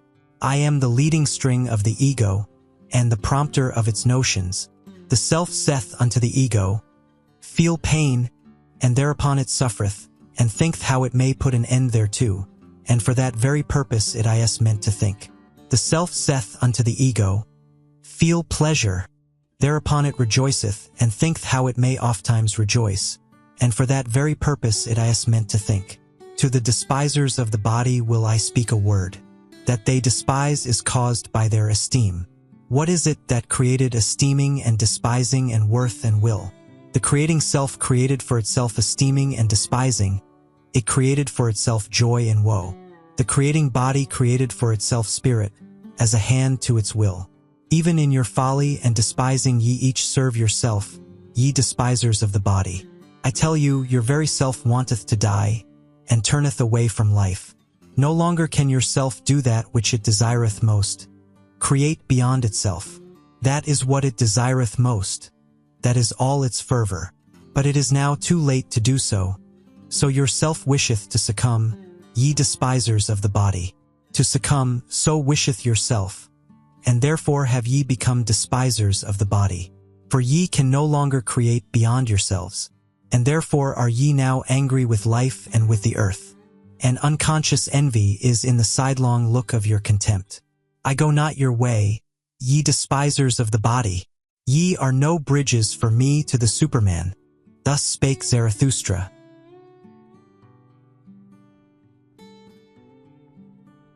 V. Joys and passions. My brother, when thou hast a virtue, and it is thine own virtue, thou hast it in common with no one. To be sure, thou wouldst call it by name and caress it. Thou wouldst pull its ears and amuse thyself with it. And lo, then hast thou its name in common with the people, and hast become one of the people and the herd with thy virtue. Better for thee to say, ineffable is it, and nameless, that which is pain and sweetness to my soul, and also the hunger of my bowels. Let thy virtue be too high for the familiarity of names, and if thou must speak of it, be not ashamed to stammer about it. Thus speak and stammer, that is my good, that do I love, thus doth it please me entirely, thus only do I desire the good. Not as the law of a god do I desire it, not as a human law or a human need do I desire it. It is not to be a guidepost for me to superearths and paradises. An earthly virtue is it which I love. Little prudence is therein, and the least everyday wisdom. But that bird built its nest beside me. Therefore I love and cherish it. Now sitteth it beside me on its golden eggs. Thus shouldst thou stammer, and praise thy virtue. Once hadst thou passions and calledst them evil. But now hast thou only thy virtues. They grew out of thy passions. Thou implantedst thy highest aim into the heart of those passions. Then became they thy virtues and joys. And though thou wert of the race of the hot-tempered, or of the voluptuous, or of the fanatical, or the vindictive, all thy passions in the end became virtues, and all thy devils angels. Once hadst thou wild dogs in thy cellar, but they changed at last into birds and charming songstresses. Out of thy poisons brewedst thou balsam for thyself. Thy cow, affliction, milkedst thou, now drinketh thou the sweet milk of her udder. And nothing evil groweth in thee any longer, unless it be the evil that groweth out of the conflict of thy virtues. My brother, if thou be fortunate, then wilt thou have one virtue and no more. Thus goest thou easier over the bridge. Illustrious is it to have many virtues, but a hard lot. And many a one hath gone into the wilderness and killed himself, because he was weary of being the battle and battlefield of virtues. My brother, are war and battle evil? Necessary, however, is the evil. Necessary are the envy and the distrust and the backbiting among the virtues. Lo, how each of thy virtues is covetous of the highest place. It wanteth thy whole spirit to be its herald. It wanteth thy whole power, in wrath, hatred, and love. Jealous is every virtue of the others, and a dreadful thing is jealousy. Even virtues may succumb by jealousy. He whom the flame of jealousy encompasseth, turneth at last, like the scorpion, the poisoned sting against himself. Ah, my brother, hast thou never seen a virtue backbite and stab itself? Man is something that hath to be surpassed, and therefore shalt thou love thy virtues, for thou wilt succumb by them. Thus spake Zarathustra. 6. The pale criminal. Ye do not mean to slay, ye judges and sacrificers, until the animal hath bowed its head? Lo, the pale criminal hath bowed his head. Out of his eye speaketh the great contempt. Mine ego is something which is to be surpassed. Mine ego is to me the great contempt of man. So speaketh it out of that eye. When he judged himself, that was his supreme moment. Let not the exalted one relapse again into his low estate. There is no salvation for him who thus suffereth from himself, unless it be speedy death. Your slaying, ye judges, shall be pity, and not revenge. And in that ye slay, see to it that ye yourselves justify life. It is not enough that ye should reconcile with him whom ye slay. Let your sorrow be love to the Superman. Thus will ye justify your own survival. Enemy shall ye say but not villain. Invalid shall ye say but not wretch. Fool shall ye say but not sinner. And thou, red judge, if thou would say audibly all thou hast done in thought, then would everyone cry, away with the nastiness and the virulent reptile. But one thing is the thought, another thing is the deed, and another thing is the idea of the deed. The wheel of causality doth not roll between them. An idea made this pale man pale. Adequate was he for his deed when he did it, but the idea of it, he could not endure when it was done. Evermore did he now see himself as the doer of one deed. Madness, I call this. The exception reversed itself to the rule in him. The streak of chalk bewitcheth the hen. The stroke he struck bewitched his weak reason. Madness after the deed, I call this. Hearken, ye judges, there is another madness besides, and it is before the deed. Ah, ye have not gone deep enough into this soul. Thus speaketh the red judge. Why did this criminal commit murder? He meant to rob. I tell you, however, that his soul wanted blood, not booty. He thirsted for the happiness of the knife, but his weak reason understood not this madness, and it persuaded him. What matter about blood? It said, wishest thou not at least to make booty thereby, or take revenge? And he hearkened unto his weak reason. Like lead lay its words upon him. Thereupon he robbed when he murdered. He did not mean to be ashamed of his madness. And now once more leath the lead of his guilt upon him. And once more is his weak reason so benumbed, so paralyzed and so dull. Could he only shake his head, then would his burden roll off. But who shake that head? What is this man? A mass of diseases that reach out into the world through the spirit. There they want to get their prey. What is this man? A coil of wild serpents that are seldom at peace among themselves. So they go forth apart and seek prey in the world. Look at that poor body. What it suffered and craved. The poor soul interpreted to itself. It interpreted it as murderous desire and eagerness for the happiness of the knife. Him who now turneth sick, the evil overtaketh which is now the evil. He seeketh to cause pain with that which causeth him pain. But there have been other ages and another evil and good. Once was doubt evil and the will to self. Then the invalid became a heretic or sorcerer. As heretic or sorcerer he suffered, and sought to cause suffering. But this will not enter your ears. It hurteth your good people, ye tell me.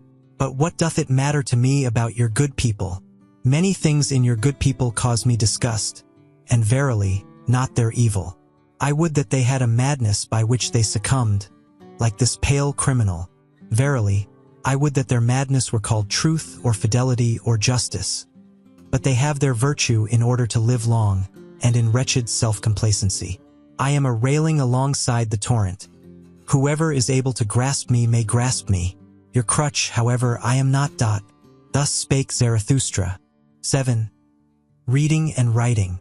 Of all that is written, I love only what a person hath written with his blood. Write with blood, and thou wilt find that blood is spirit. It is no easy task to understand unfamiliar blood. I hate the reading idlers. He who knoweth the reader, doeth nothing more for the reader. Another century of readers, and spirit itself will stink. Everyone being allowed to learn to read, ruineth in the long run not only writing but also thinking.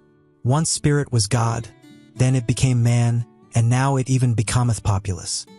He that writeth in blood and proverbs doth not want to be read, but learnt by heart. In the mountains the shortest way is from peak to peak, but for that route thou must have long legs. Proverbs should be peaks, and those spoken to should be big and tall. The atmosphere rare and pure, danger near and the spirit full of a joyful wickedness. Thus are things well matched. I want to have goblins about me, for I am courageous. The courage which scareth away ghosts, createth for itself goblins. It wanteth to laugh. I no longer feel in common with you. The very cloud which I see beneath me, the blackness and heaviness at which I laugh, that is your thundercloud. Ye look aloft when ye long for exaltation, and I look downward because I am exalted. Who among you can at the same time laugh and be exalted? He who climbeth on the highest mountains, laugheth at all tragic plays and tragic realities. Courageous, unconcerned, scornful, coercive, so wisdom wisheth us. She is a woman, and ever loveth only a warrior. Ye tell me, life is hard to bear, but for what purpose should ye have your pride in the morning and your resignation in the evening? Life is hard to bear, but do not affect to be so delicate. We are all of us fine sumpter asses and assesses. What have we in common with the rosebud, which trembleth because a drop of dew hath formed upon it? It is true we love life, not because we are wont to live, but because we are wont to love. There is always some madness in love, but there is always also some method in madness. And to me also, who appreciate life, the butterflies and soap bubbles, and whatever is like them amongst us, seem most to enjoy happiness. To see these light, foolish, pretty, lively little sprites flit about, that moveth Zarathustra to tears and songs. I should only believe in a God that would know how to dance. And when I saw my devil, I found him serious, thorough, profound, solemn. He was the spirit of gravity. Through him all things fall. Not by wrath, but by laughter, do we slay. Come, Let us slay the spirit of gravity. I learned to walk. Since then have I let myself run. I learned to fly. Since then I do not need pushing in order to move from a spot. Now am I light, now do I fly. Now do I see myself under myself. Now there danceth a God in me. Thus spake Zarathustra. 8. The tree on the hill. Zarathustra's I had perceived that a certain youth avoided him. And as he walked alone one evening over the hills surrounding the town called the Pied Cow, behold, there found he the youth sitting leaning against a tree, and gazing with wearied look into the valley. Zarathustra thereupon laid hold of the tree beside which the youth sat, and spake thus, If I wished to shake this tree with my hands, I should not be able to do so. But the wind, which we see not, troubleth and bendeth it as it listeth. We are sorest bent and troubled by invisible hands. Thereupon the youth arose disconcerted, and said, I hear Zarathustra, and just now was I thinking of him. Zarathustra answered, Why art thou frightened on that account? But it is the same with man as with the tree. The more he seeketh to rise into the height and light, the more vigorously do his roots struggle earthward, downward, into the dark and deep, into the evil. Yea, into the evil, cried the youth. How is it possible that thou hast discovered my soul? Zarathustra smiled, and said, Many a soul one will never discover, unless one first invent it. Yea, into the evil, cried the youth once more. Thou saidst the truth, Zarathustra. I trust myself no longer since I sought to rise into the height, and nobody trusteth me any longer. How doth that happen? I change too quickly. My today refuteth my yesterday. I often overleap the steps when I clamber. For so doing, none of the steps pardons me. When aloft, I find myself always alone. No one speaketh unto me. The frost of solitude mocketh me tremble. What do I seek on the height? My contempt and my longing increase together.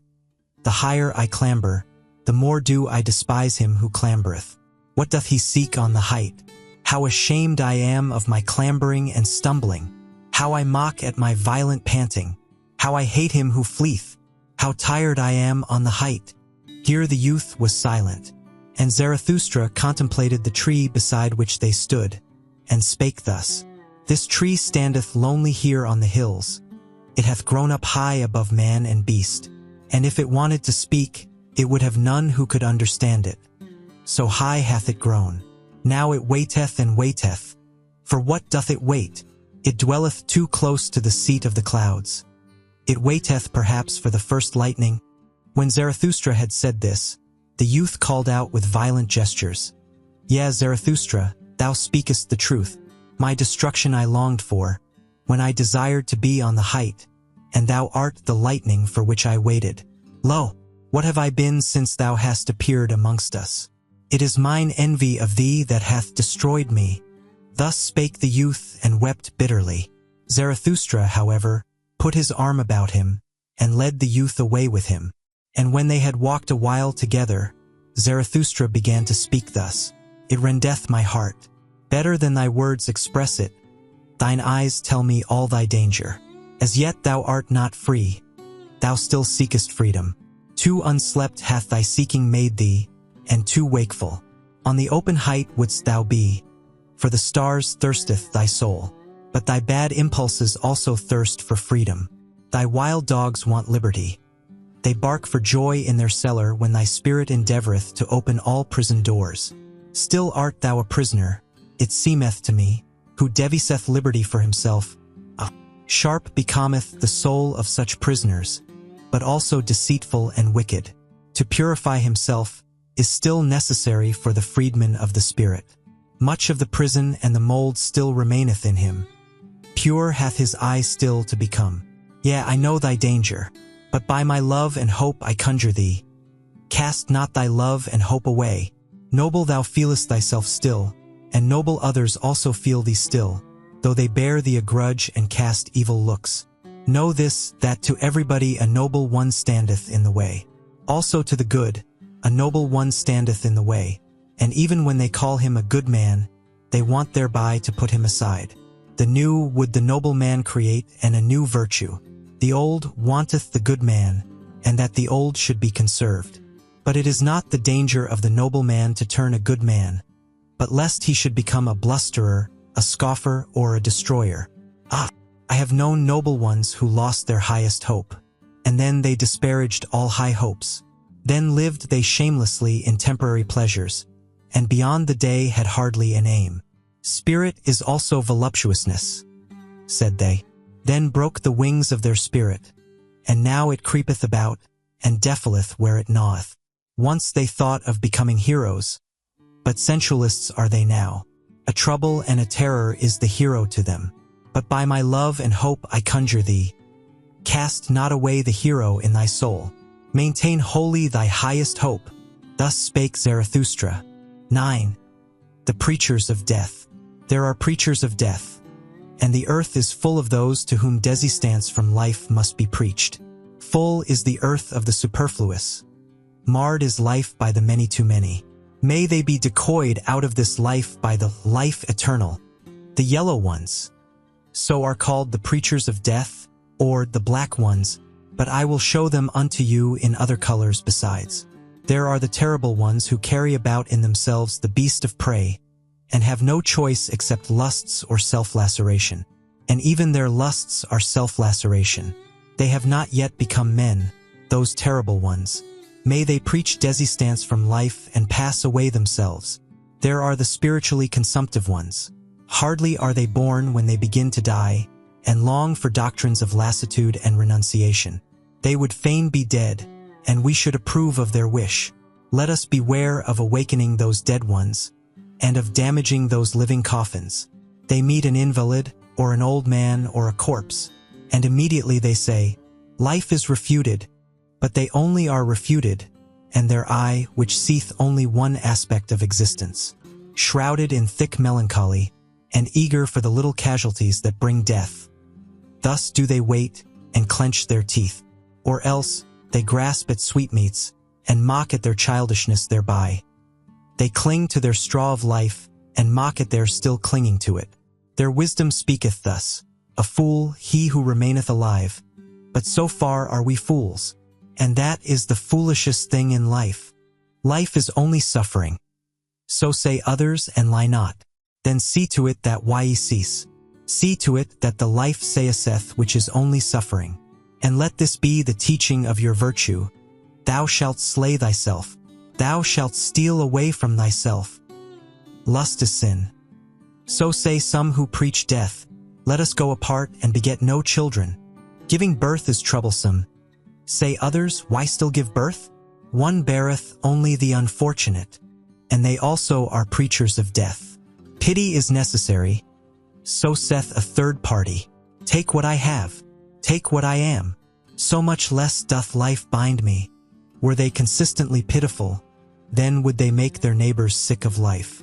To be wicked, that would be their true goodness. But they want to be rid of life. What care they if they bind others still faster with their chains and gifts? And ye also, to whom life is rough labor and disquiet, are ye not very tired of life? Are ye not very ripe for the sermon of death? All ye to whom rough labor is dear, and the rapid, new, and strange. Ye put up with yourselves badly. Your diligence is flight, and the will to self-forgetfulness. If ye believed more in life, then would ye devote yourselves less to the momentary. But for waiting, ye have not enough of capacity in you, nor even for idling. Everywhere resoundeth the voices of those who preach death, and the earth is full of those to whom death hath to be preached, or life eternal. It is all the same to me, if only they pass away quickly. Thus spake Zarathustra. Ex-war and warriors. By our best enemies we do not want to be spared, nor by those either whom we love from the very heart. So let me tell you the truth. My brethren in war, I love you from the very heart. I am and was ever your counterpart, and I am also your best enemy. So let me tell you the truth. I know the hatred and envy of your hearts. Ye are not great enough not to know of hatred and envy. Then be great enough not to be ashamed of them. And if ye cannot be saints of knowledge, then, I pray you, be at least its warriors. They are the companions and forerunners of such saintship. I see many soldiers, Could I but see many warriors, uniform one calleth what they wear. May it not be uniform what they therewith hide. Ye shall be those whose eyes ever seek for an enemy, for your enemy. And with some of you there is hatred at first sight. Your enemy shall ye seek. Your war shall ye wage, and for the sake of your thoughts. And if your thoughts succumb, your uprightness shall still shout triumph thereby. Ye shall love peace as a means to new wars, and the short peace more than the long. You I advise not to work, but to fight. You I advise not to peace, but to victory. Let your work be a fight. Let your peace be a victory. One can only be silent and sit peacefully when one hath arrow and bow. Otherwise one prateth and quarreleth. Let your peace be a victory. Ye say, it is the good cause which halloweth even war? I say unto you, it is the good war which halloweth every cause. War and courage have done more great things than charity. Not your sympathy, but your bravery hath hitherto saved the victims. What is good, ye ask? To be brave is good. Let the little girls say, to be good is what is pretty, and at the same time touching. They call you heartless, but your heart is true, and I love the bashfulness of your goodwill. Ye are ashamed of your flow, and others are ashamed of their ebb. Ye are ugly? Well then, my brethren, take the sublime about you, the mantle of the ugly. And when your soul becometh great, then doth it become haughty, and in your sublimity there is wickedness. I know you. In wickedness the haughty man and the weakling meet, but they misunderstand one another. I know you. Ye shall only have enemies to be hated, but not enemies to be despised. Ye must be proud of your enemies. Then the successes of your enemies are also your successes. Resistance, that is the distinction of the slave. Let your distinction be obedience. Let your commanding itself be obeying. To the good warrior soundeth, thou shalt, pleasanter than I will, and all that is dear unto you, ye shall first have it commanded unto you. Let your love to life be love to your highest hope, and let your highest hope be the highest thought of life. Your highest thought, however, ye shall have it commanded unto you by me, and it is this, man is something that is to be surpassed. So live your life of obedience and of war. What matter about long life? What warrior wisheth to be spared? I spare you not. I love you from my very heart, my brethren in war. Thus spake Zarathustra. 11. The new idol. Somewhere there are still peoples and herds, but not with us, my brethren. Here there are states. A state? What is that? Well, open now your ears unto me. For now will I say unto you my word concerning the death of peoples. A state is called the coldest of all cold monsters. Coldly lieth it also, and this lie creepeth from its mouth. I, the state, am the people. It is a lie. Creators were they who created peoples, and hung a faith and a love over them. Thus they served life. Destroyers are they who lay snares for many, and call it the state. They hang a sword and 100 cravings over them. Where there is still a people, there the state is not understood, but hated as the evil eye, and as sin against laws and customs. This sign I give unto you. Every people speaketh its language of good and evil. This its neighbor understandeth not. Its language hath it devised for itself in laws and customs.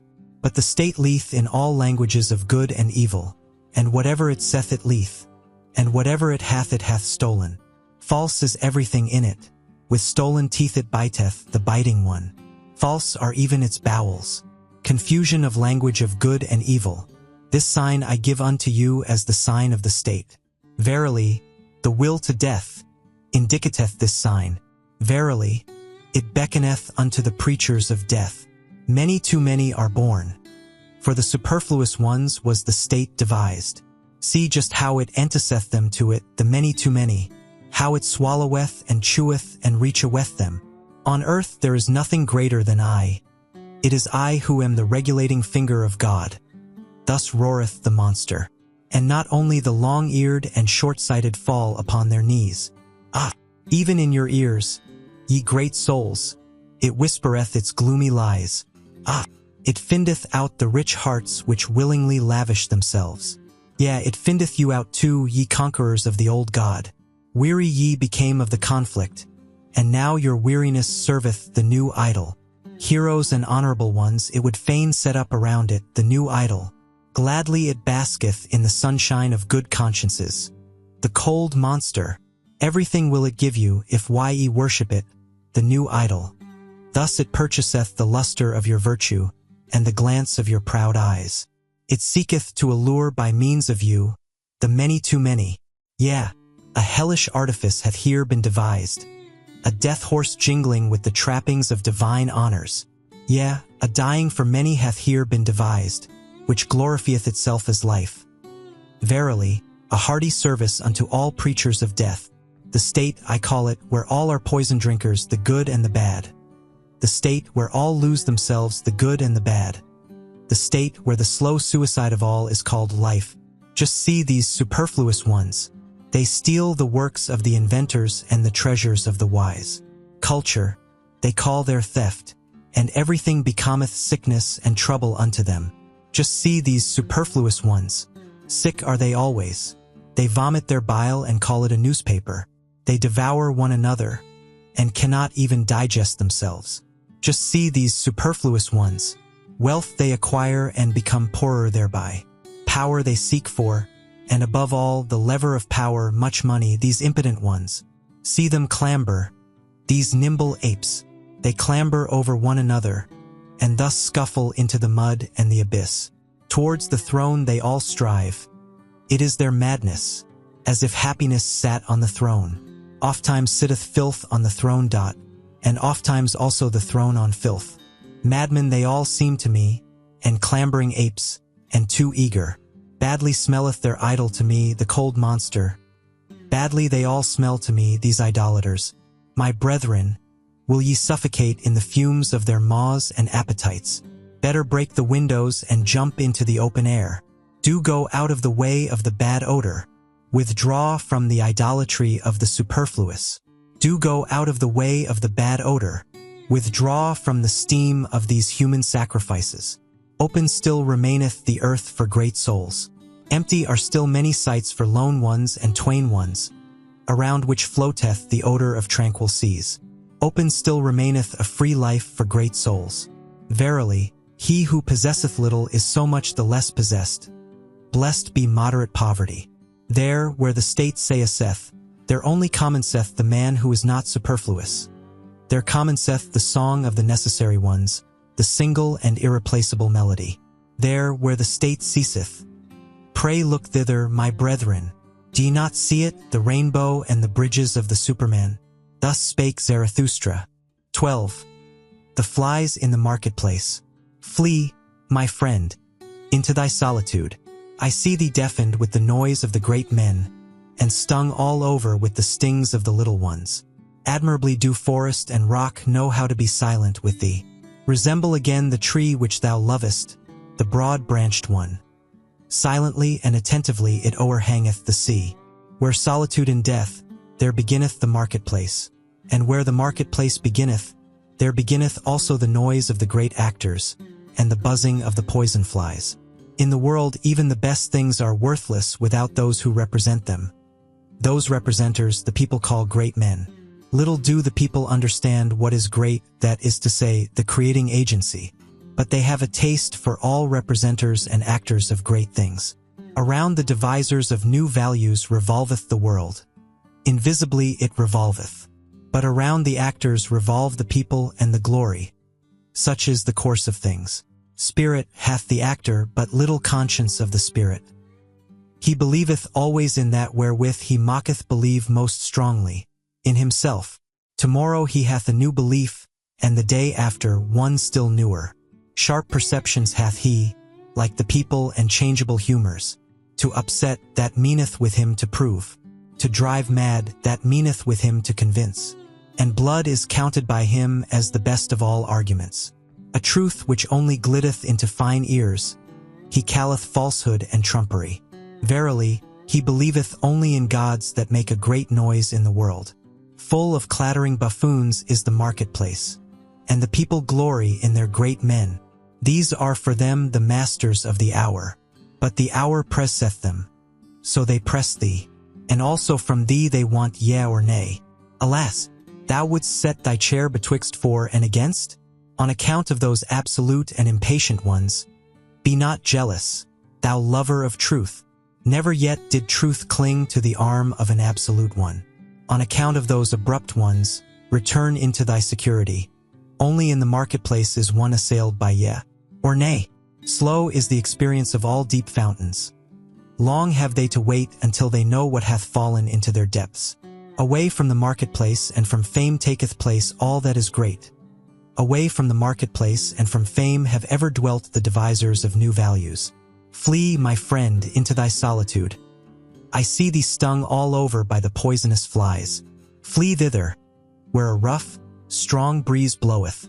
Flee into thy solitude. Thou hast lived too closely to the small and the pitiable.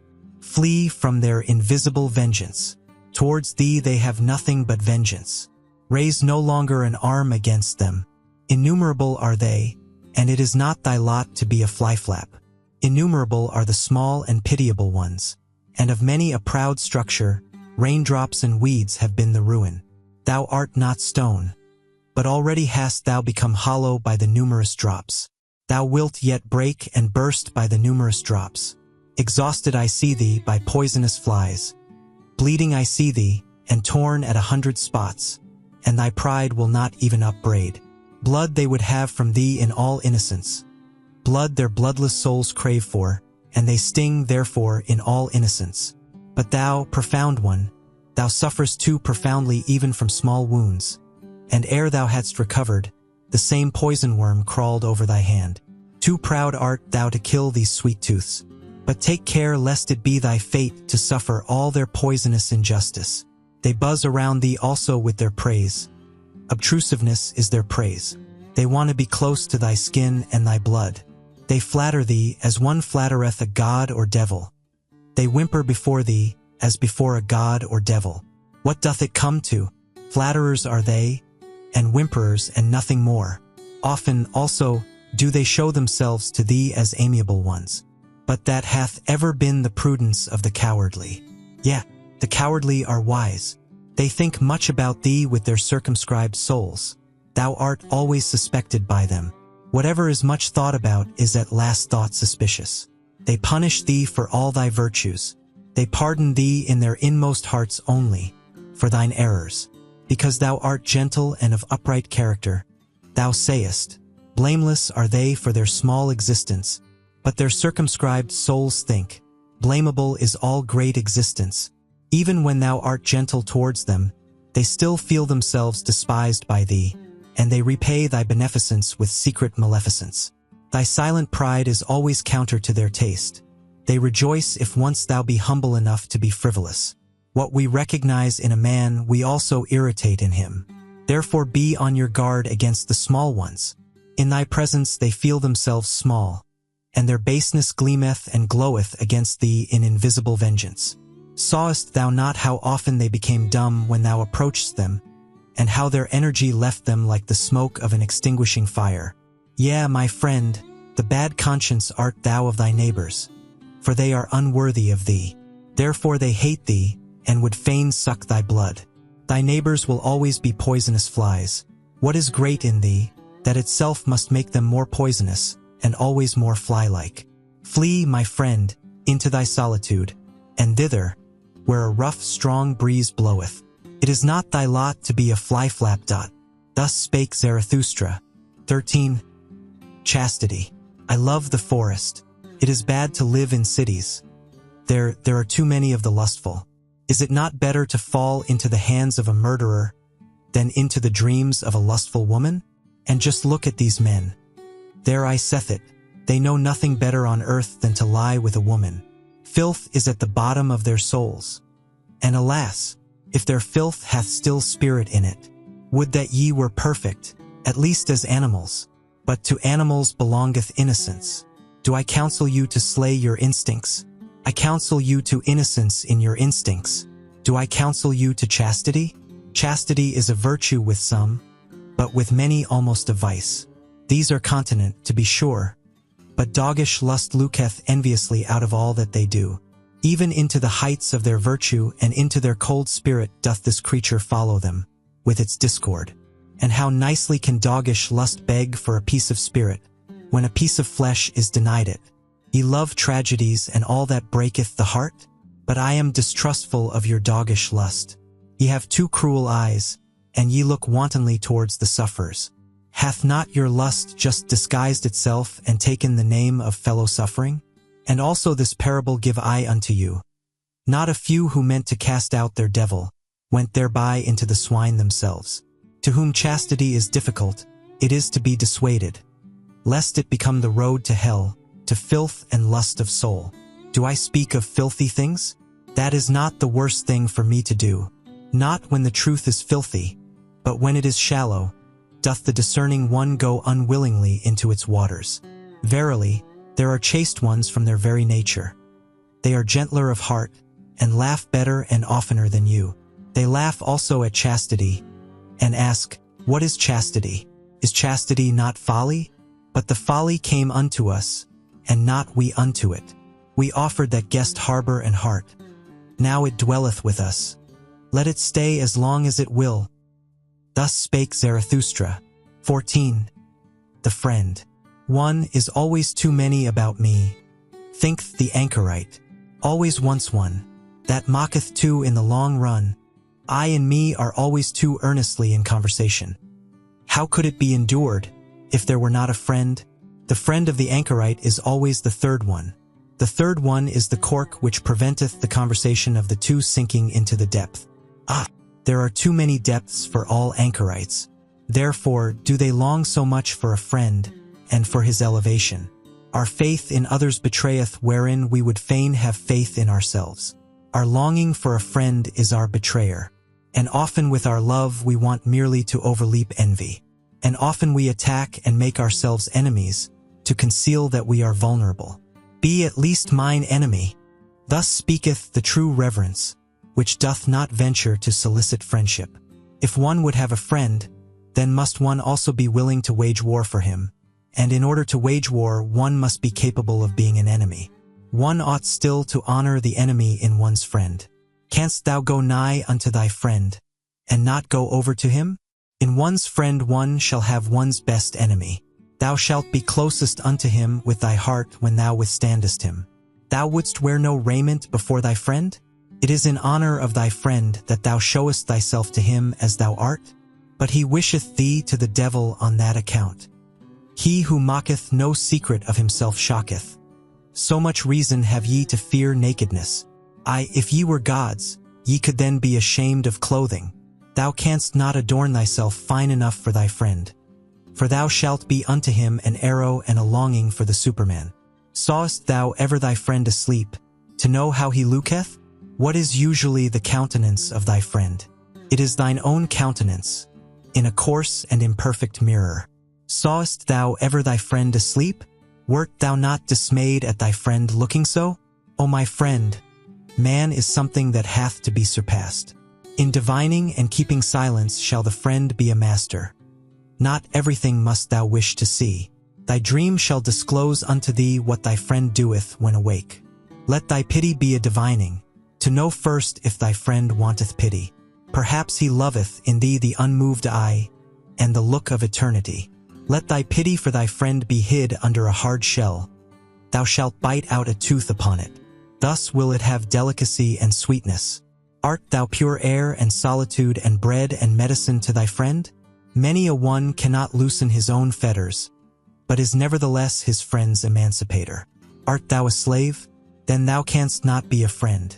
Art thou a tyrant? Then thou canst not have friends. Far too long hath there been a slave and a tyrant concealed in woman. On that account woman is not yet capable of friendship. She knoweth only love. In woman's love there is injustice and blindness to all she doth not love. And even in woman's conscious love, there is still always surprise and lightning and night, along with the light. As yet woman is not capable of friendship. Women are still cats and birds, or at the best cows. As yet woman is not capable of friendship. But tell me, ye men, who of you are capable of friendship? Oh, your poverty, ye men, and your sordidness of soul.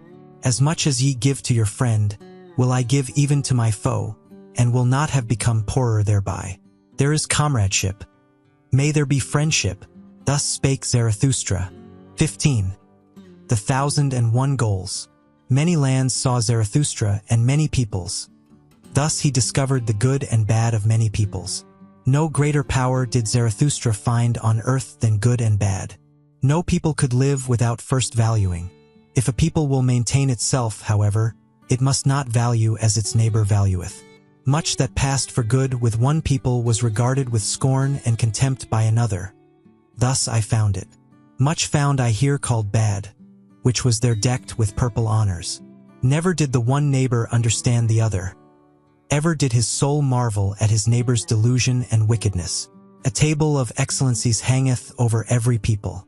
Lo, it is the table of their triumphs. Lo, it is the voice of their will to power. It is laudable what they think hard. What is indispensable and hard they call good. And what relieveth in the direst distress, the unique and hardest of all, they extol as holy. Whatever mocketh them rule and conquer and shine, to the dismay and envy of their neighbors, they regard as the high and foremost thing, the test and the meaning of all else.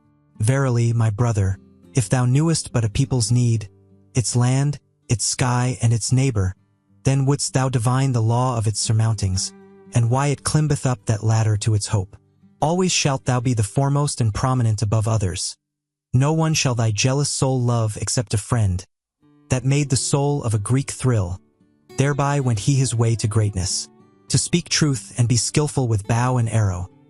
So seemed it alike pleasing and hard to the people from whom cometh my name, the name which is alike pleasing and hard to me, to honor father and mother, and from the root of the soul to do their will. This table of surmounting hung another people over them, and became powerful and permanent thereby, to have fidelity, and for the sake of fidelity to risk honor and blood, even in evil and dangerous courses. Teaching itself so, another people mastered itself, and thus mastering itself, became pregnant and heavy with great hopes. Verily, men have given unto themselves all their good and bad. Verily, they took it not, they found it not, it came not unto them as a voice from heaven. Values did man only assign to things in order to maintain himself. He created only the significance of things, a human significance. Therefore calleth he himself man, that is, the valuator. Valuing is creating. Hear it, ye creating ones. Valuation itself is the treasure and jewel of the valued things. Through valuation only is there value, and without valuation the nut of existence would be hollow. Hear it, ye creating ones. Change of values, that is, change of the creating ones. Always doth he destroy who hath to be a creator. Creating ones were first of all peoples, and only in late times individuals. Verily, the individual himself is still the latest creation. Peoples once hung over them tables of the good. Love which would rule and love which would obey, created for themselves such tables. Older is the pleasure in the herd than the pleasure in the ego, and as long as the good conscience is for the herd, the bad conscience only saith, ego. Verily, the crafty ego, the loveless one, that seeketh its advantage in the advantage of many. It is not the origin of the herd, but its ruin. Loving ones was it always, and creating ones that created good and bad. Fire of love gloweth in the names of all the virtues, and fire of wrath. Many lands saw Zarathustra, and many peoples. No greater power did Zarathustra find on earth than the creations of the loving ones. Good and bad are they called.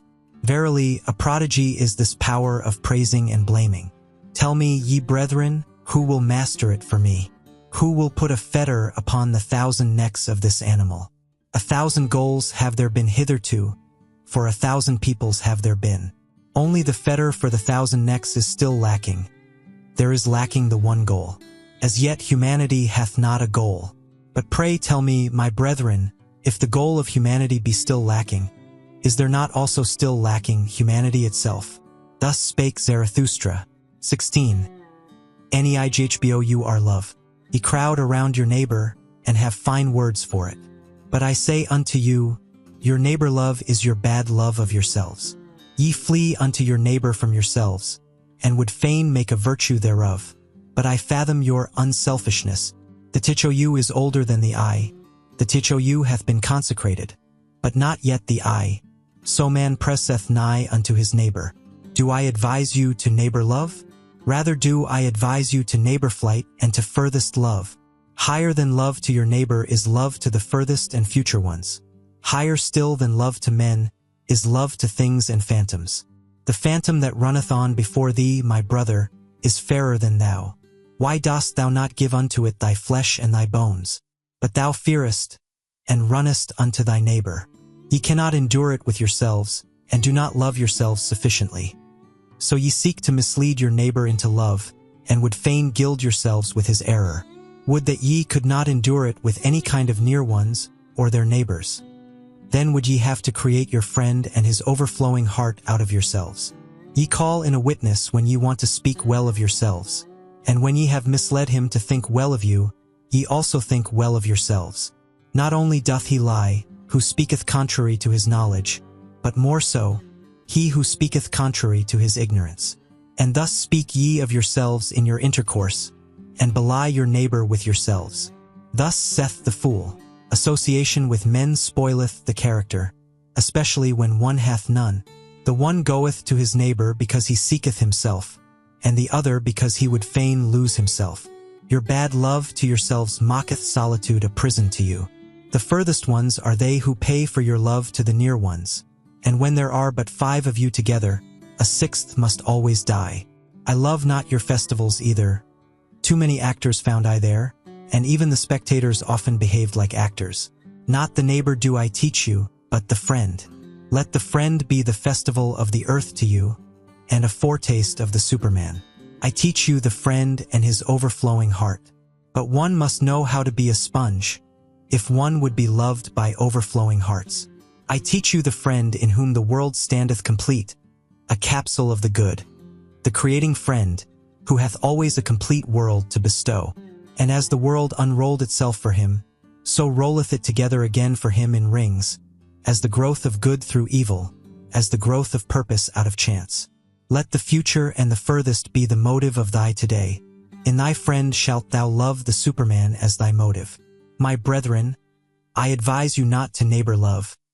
I advise you to furthest love. Thus spake Zarathustra. 17. The way of the creating one. Wouldst thou go into isolation, my brother? Wouldst thou seek the way unto thyself? Tarry yet a little and hearken unto me. He who seeketh may easily get lost himself. All isolation is wrong. So say the herd. And long didst thou belong to the herd. The voice of the herd will still echo in thee. And when thou sayest, I have no longer a conscience in common with you, then will it be a plaint and a pain. Lo, that pain itself did the same conscience produce, and the last gleam of that conscience still gloweth on thine affliction.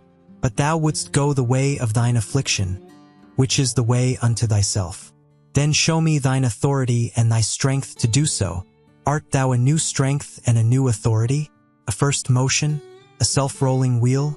Canst thou also compel stars to revolve around thee? Alas, there is so much lusting for loftiness. There are so many convulsions of the ambitions. Show me that thou art not a lusting and ambitious one. Alas, there are so many great thoughts that do nothing more than the bellows. They inflate and make emptier than ever. Free, dost thou call thyself?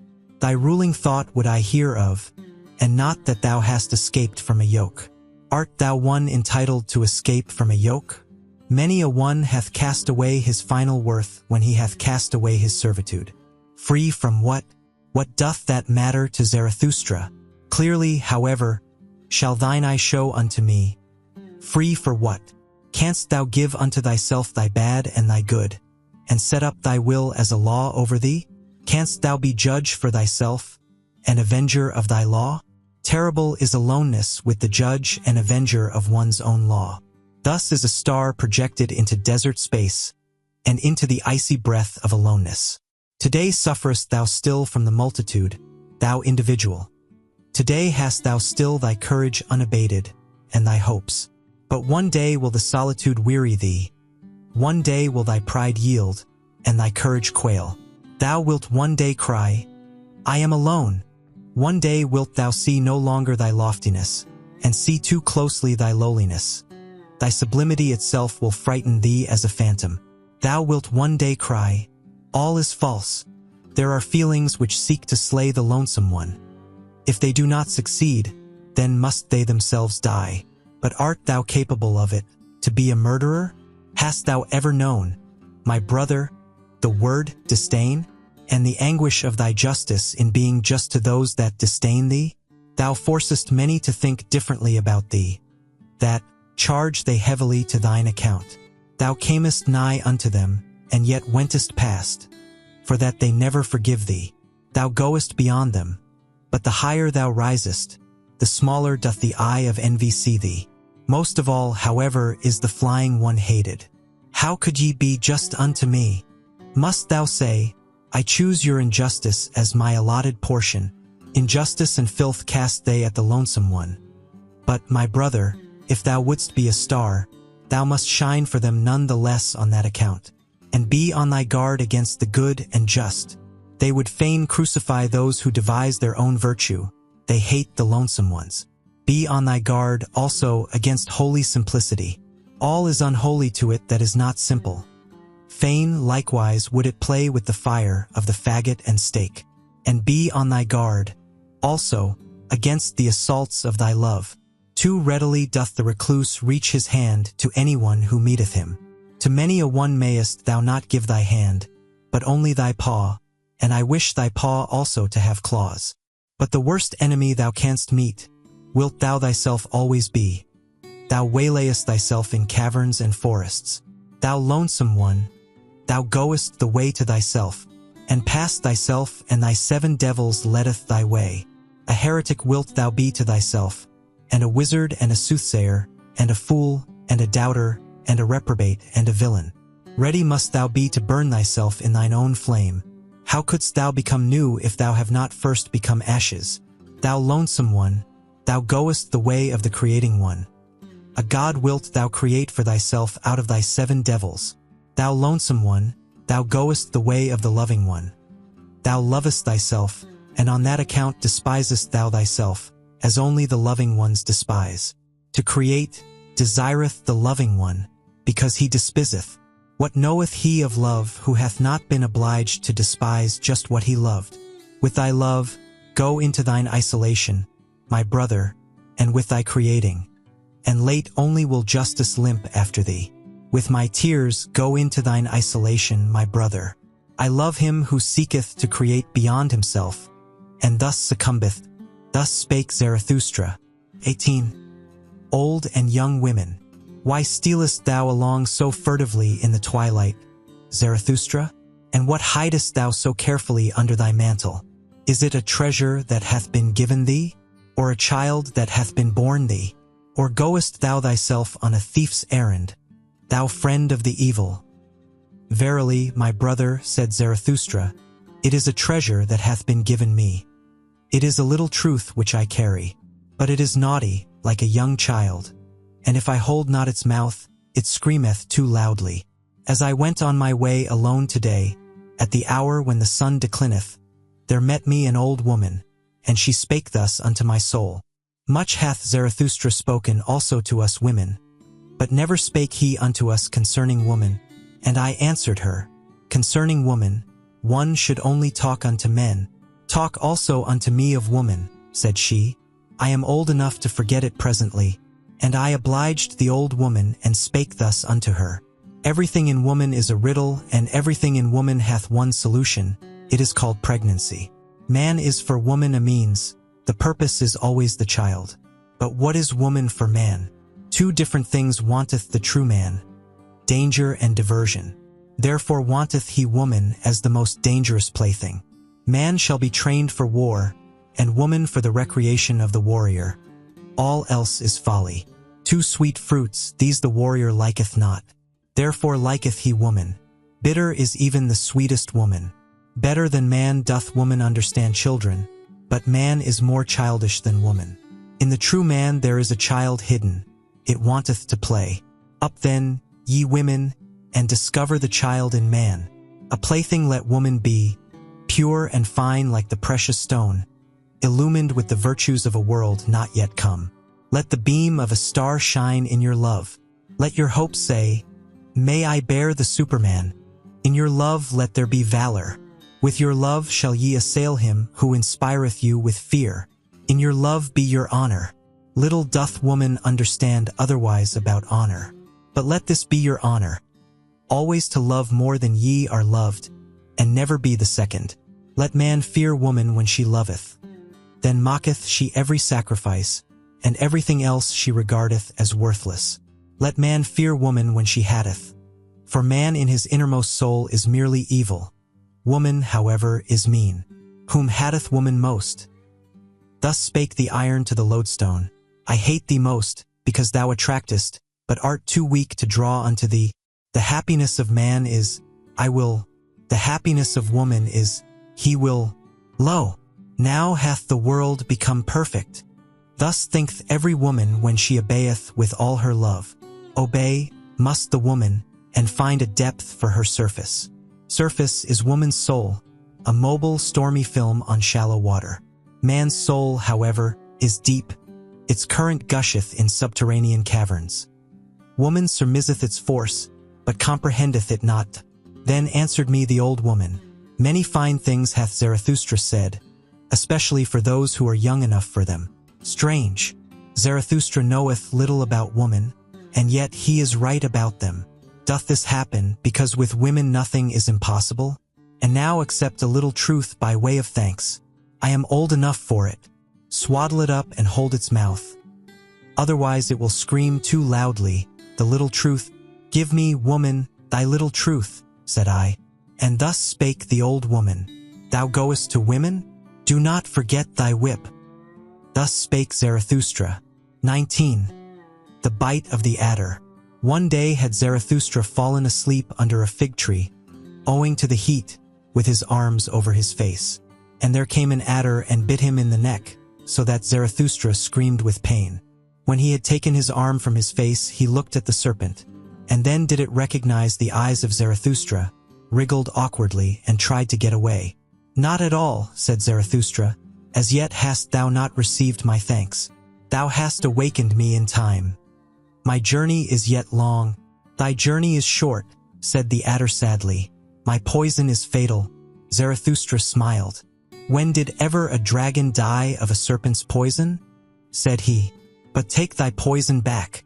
Thou art not rich enough to present it to me. Then fell the adder again on his neck, and licked his wound. When Zarathustra once told this to his disciples, they asked him, And what, O Zarathustra, is the moral of thy story? And Zarathustra answered them thus, The destroyer of morality, the good and just call me. My story is immoral. When, however, ye have an enemy, then return him not good for evil, for that would abash him. But prove that he hath done something good to you, and rather be angry than abash anyone. And when ye are cursed, it pleaseth me not that ye should then desire to bless. Rather curse a little also, and should a great injustice befall you, then do quickly 5 small ones besides. Hideous to behold is he on whom injustice presseth alone. Did ye ever know this? Shared injustice is half justice, and he who can bear it shall take the injustice upon himself. A small revenge is humaner than no revenge at all. And if the punishment be not also a right and an honor to the transgressor, I do not like your punishing. Nobler is it to own oneself in the wrong than to establish one's right, especially if one be in the right. Only one must be rich enough to do so. I do not like your cold justice. Out of the eye of your judges there always glanceth the executioner and his cold steel. Tell me, where find we justice, which is love with seeing eyes? Devise me, then, the love which not only beareth all punishment, but also all guilt. Devise me, then, the justice which acquitteth every one except the judge. And would ye hear this likewise? To him who seeketh to be just from the heart, even the lie becometh philanthropy. But how could I be just from the heart? How can I give every one his own? Let this be enough for me. I give unto every one mine own. Finally, my brethren, guard against doing wrong to any anchorite. How could an anchorite forget? How could he requite? Like a deep well is an anchorite. Easy is it to throw in a stone. If it should sink to the bottom, however, tell me who will bring it out again. guard against injuring the anchorite. If ye have done so, however, well then, kill him also. Thus spake Zarathustra. XX Child and Marriage. I have a question for thee alone, my brother. Like a sounding lead, cast I this question into thy soul, that I may know its depth. Thou art young and desirous child and marriage. But I ask thee, art thou a man entitled to desire a child? Art thou the victorious one, the self-conqueror, the ruler of thy passions, the master of thy virtues? Thus do I ask thee. Or doth the animal speak in thy wish and necessity, or isolation, or discord in thee? I would have thy victory and freedom long for a child. Living monuments shalt thou build to thy victory and emancipation. Beyond thyself shalt thou build. But first of all must thou be built thyself, rectangular in body and soul. Not only onward shalt thou propagate thyself, but upward. For that purpose may the garden of marriage help thee. A higher body shalt thou create, a first movement, a spontaneously rolling wheel, a creating one shalt thou create. Marriage. So call I the will of the twain to create the one that is more than those who created it. The reverence for one another, as those exercising such a will, call I marriage. Let this be the significance and the truth of thy marriage. But that which the many too many call marriage, those superfluous ones, what shall I call it? The poverty of soul in the twain. The filth of soul in the twain. The pitiable self-complacency in the twain. Marriage they call it all. And they say their marriages are made in heaven. Well, I do not like it, that heaven of the superfluous. No, I do not like them, those animals tangled in the heavenly toils. Far from me also be the God who limpeth thither to bless what he hath not matched. Laugh not at such marriages. What child hath not had reason to weep over its parents? Worthy did this man seem, and ripe for the meaning of the earth. But when I saw his wife, the earth seemed to me a home for madcaps. Yeah, I would that the earth shook with convulsions when a saint and a goose mate with one another.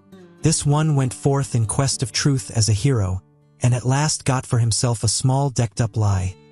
His marriage he calleth it. That one was reserved in intercourse and chose choicely. But one time he spoilt his company for all time. His marriage he calleth it. Another sought a handmaid with the virtues of an angel. But all at once he became the handmaid of a woman, and now would he need also to become an angel. Careful have I found all buyers, and all of them have astute eyes. But even the astutest of them buyeth his wife in a sack. Many short follies, that is called love by you, and your marriage putteth an end to many short follies, with one long stupidity. Your love to woman and woman's love to man. Would that it were sympathy for suffering and veiled deities, but generally two animals alight on one another. But even your best love is only an enraptured simile and a painful ardor. It is a torch to light you to loftier paths. Beyond yourselves shall ye love some day, then learn first of all to love. And on that account ye had to drink the bitter cup of your love. Bitterness is in the cup even of the best love. Thus doth it cause longing for the Superman. Thus doth it cause thirst in thee, the creating one. Thirst in the creating one, arrow and longing for the Superman. Tell me, my brother, is this thy will to marriage? Wholly call I such a will, and such a marriage. Thus spake Zarathustra. 21. Voluntary death. Many die too late and some die too early. Yet strange soundeth the precept. Die at the right time. Die at the right time, so teacheth Zarathustra. To be sure, he who never liveth at the right time, how could he ever die at the right time? Would that he might never be born. Thus do I advise the superfluous ones. But even the superfluous ones make much ado about their death, and even the hollowest nut wanteth to be cracked. Every one regardeth dying as a great matter, but as yet death is not a festival. Not yet have people learned to inaugurate the finest festivals. The consummating death I show unto you, which becometh a stimulus and promise to the living. His death dieth the consummating one triumphantly, surrounded by hoping and promising ones. Thus should one learn to die, and there should be no festival at which such a dying one doth not consecrate the oaths of the living. Thus to die is best. The next best, however, is to die in battle and sacrifice a great soul. But to the fighter equally hateful as to the victor is your grinning death, which stealeth nigh like a thief, and yet cometh as master. My death, praise I unto you, the voluntary death, which cometh unto me because I want it. And when shall I want it? He that hath a goal and an heir wanteth death at the right time for the goal and the heir, and out of reverence for the goal and the heir, he will hang up no more withered wreaths in the sanctuary of life. Verily, not the ropemakers will I resemble. They lengthen out their cord, and thereby go ever backward. Many a one, also, waxeth too old for his truths and triumphs. A toothless mouth hath no longer the right to every truth, and whoever wanteth to have fame must take leave of honor betimes, and practice the difficult art of going at the right time. One must discontinue being feasted upon when one tasteth best. That is known by those who want to be long loved. Sour apples are there, no doubt, whose lot is to wait until the last day of autumn, and at the same time they become ripe, yellow, and shriveled. In some agate the heart first, and in others the spirit. And some are hoary in youth, but the late young keep long young. To many men life is a failure. A poison worm gnaweth at their heart.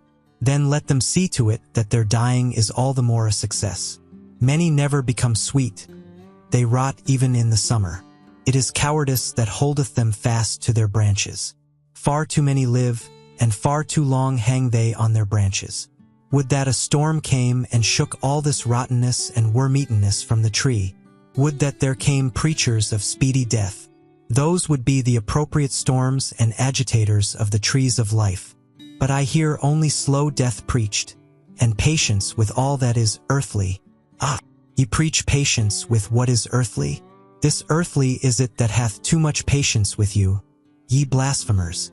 Verily, too early died that Hebrew whom the preachers of slow death honor, and to many hath it proved a calamity that he died too early. As yet had he known only tears, and the melancholy of the Hebrews, together with the hatred of the good and just, the Hebrew Jesus. Then was he seized with the longing for death. Had he but remained in the wilderness, and far from the good and just, then, perhaps, would he have learned to live and love the earth, and laughter also. Believe it, my brethren.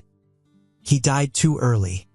He himself would have disavowed his doctrine had he attained to my age. Noble enough was he to disavow, but he was still immature. Immaturely loveth the youth, and immaturely also hatteth he man and earth. Confined and awkward are still his soul and the wings of his spirit. But in man there is more of the child than in the youth, and less of melancholy.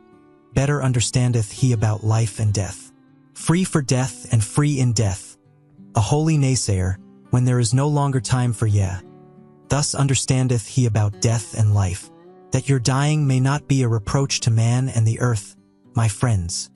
That do I solicit from the honey of your soul. In your dying shall your spirit and your virtue still shine like an evening afterglow around the earth. Otherwise your dying hath been unsatisfactory. Thus will I die myself, that ye friends may love the earth more for my sake. And earth will I again become, to have rest in her that bore me. Verily, a goal had Zarathustra, he threw his ball. Now be ye friends the heirs of my goal. To you throw I the golden ball. Best of all, do I see you, my friends, throw the golden ball, and so tarry I still a little while on the earth. Pardon me for it. Thus spake Zarathustra. 22. The bestowing virtue. 1. When Zarathustra had taken leave of the town to which his heart was attached, the name of which is the Pied Cow, there followed him many people who called themselves his disciples, and kept him company. Thus came they to a crossroad. Then Zarathustra told them that he now wanted to go alone, for he was fond of going alone. His disciples, however, presented him at his departure with a staff, on the golden handle of which a serpent twined round the sun.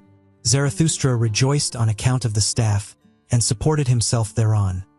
Then spake he thus to his disciples, Tell me, pray, how came gold to the highest value? Because it is uncommon, and unprofiting, and beaming, and soft in luster. It always bestoweth itself. Only as image of the highest virtue came gold to the highest value. Gold-like beameth the glance of the bestower. Gold luster mocketh peace between moon and sun. Uncommon is the highest virtue, and unprofiting, beaming is it, and soft of luster. A bestowing virtue is the highest virtue. Verily, I divine you well, my disciples. Ye strive like me for the bestowing virtue. What should ye have in common with cats and wolves? It is your thirst to become sacrifices and gifts yourselves, and therefore have ye the thirst to accumulate all riches in your soul. Insatiably striveth your soul for treasures and jewels, because your virtue is insatiable in desiring to bestow. Ye constrain all things to flow towards you and into you, so that they shall flow back again out of your fountain as the gifts of your love. Verily, an appropriator of all values must such bestowing love become.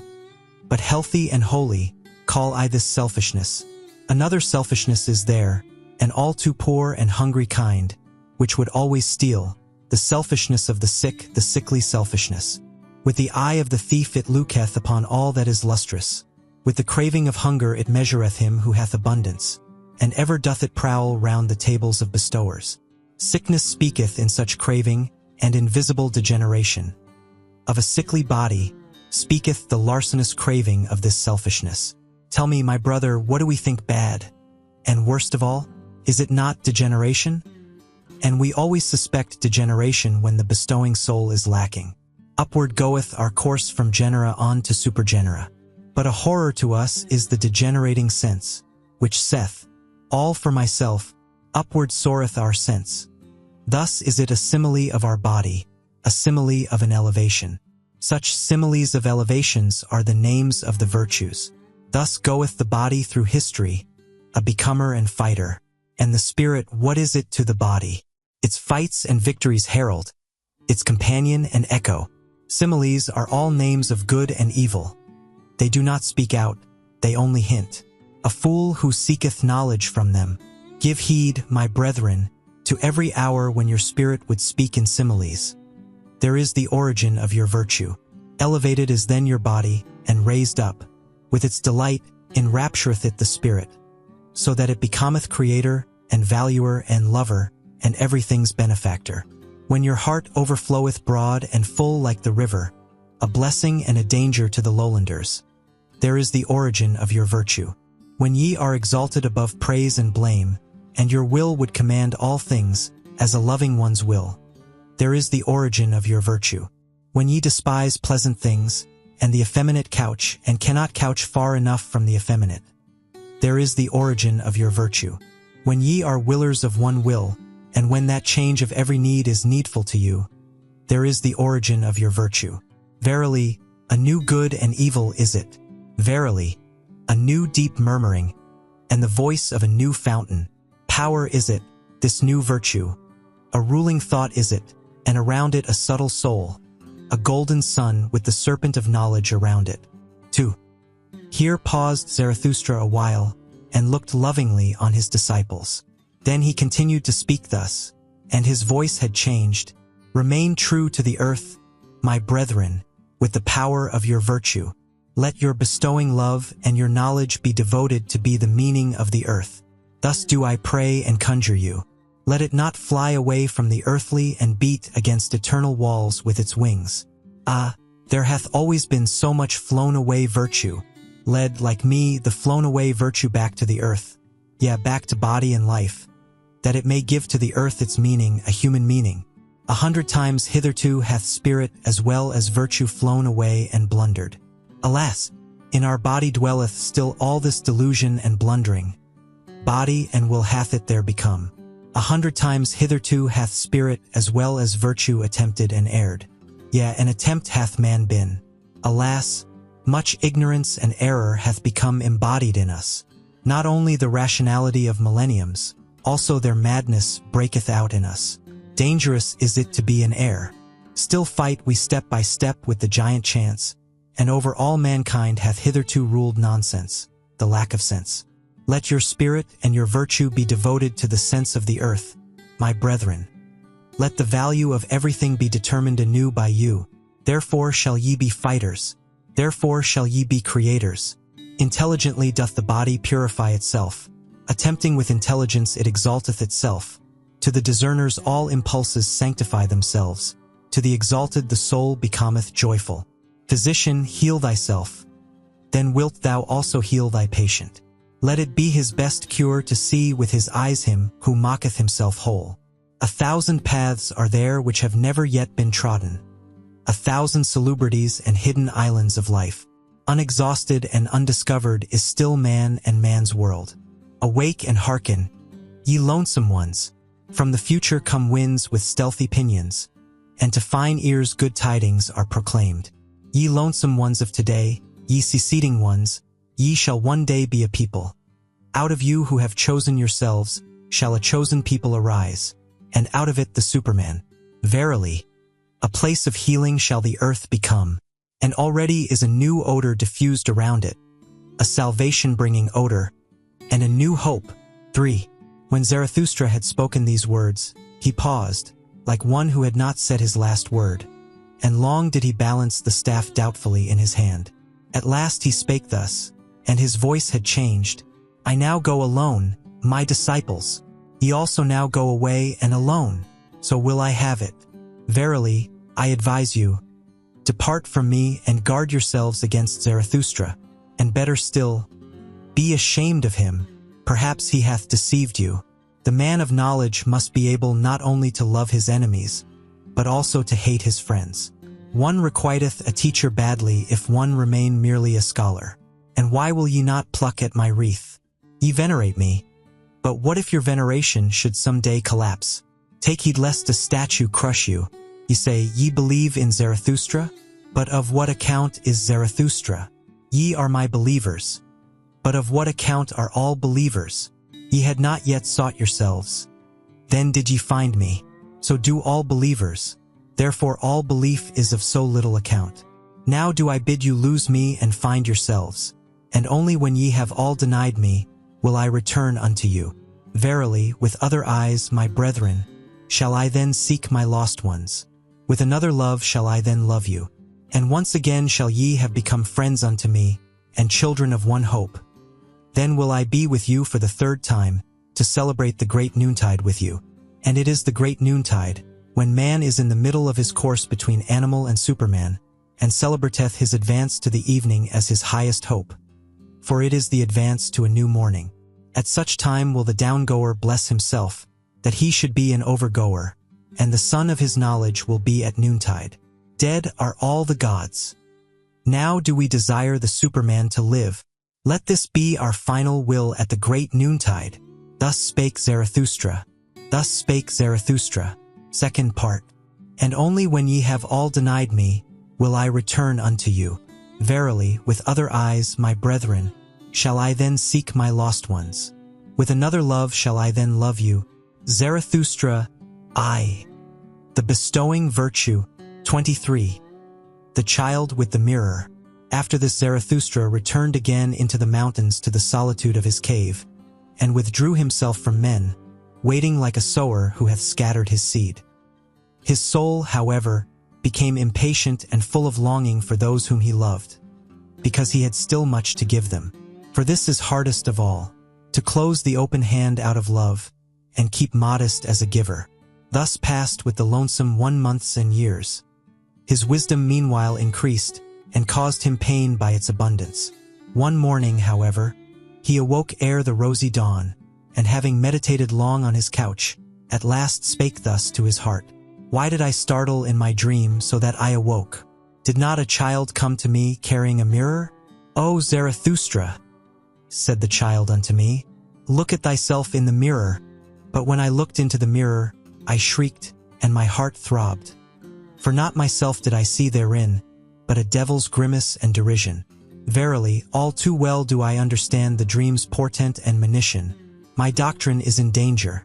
Tares want to be called wheat. Mine enemies have grown powerful and have disfigured the likeness of my doctrine, so that my dearest ones have to blush for the gifts that I gave them. Lost are my friends. The hour hath come for me to seek my lost ones. With these words Zarathustra started up, not however like a person in anguish seeking relief, but rather like a seer and a singer whom the Spirit inspireth. With amazement did his eagle and serpent gaze upon him. For a coming bliss overspread his countenance like the rosy dawn. What hath happened unto me, mine animals? Said Zarathustra. Am I not transformed? Hath not bliss come unto me like a whirlwind? Foolish is my happiness, and foolish things will it speak. It is still too young, so have patience with it. Wounded am I by my happiness. All sufferers shall be physicians unto me. To my friends can I again go down, and also to mine enemies. Zarathustra can again speak and bestow, and show his best love to his loved ones. My impatient love overfloweth in streams, down towards sunrise and sunset. Out of silent mountains and storms of affliction, rusheth my soul into the valleys. Too long have I longed and looked into the distance. Too long hath solitude possessed me. Thus have I unlearned to keep silence. Utterance have I become altogether, and the brawling of a brook from high rocks. Downward into the valleys will I hurl my speech, and let the stream of my love sweep into unfrequented channels. How should a stream not finally find its way to the sea? Forsooth, there is a lake in me, sequestered and self-sufficing.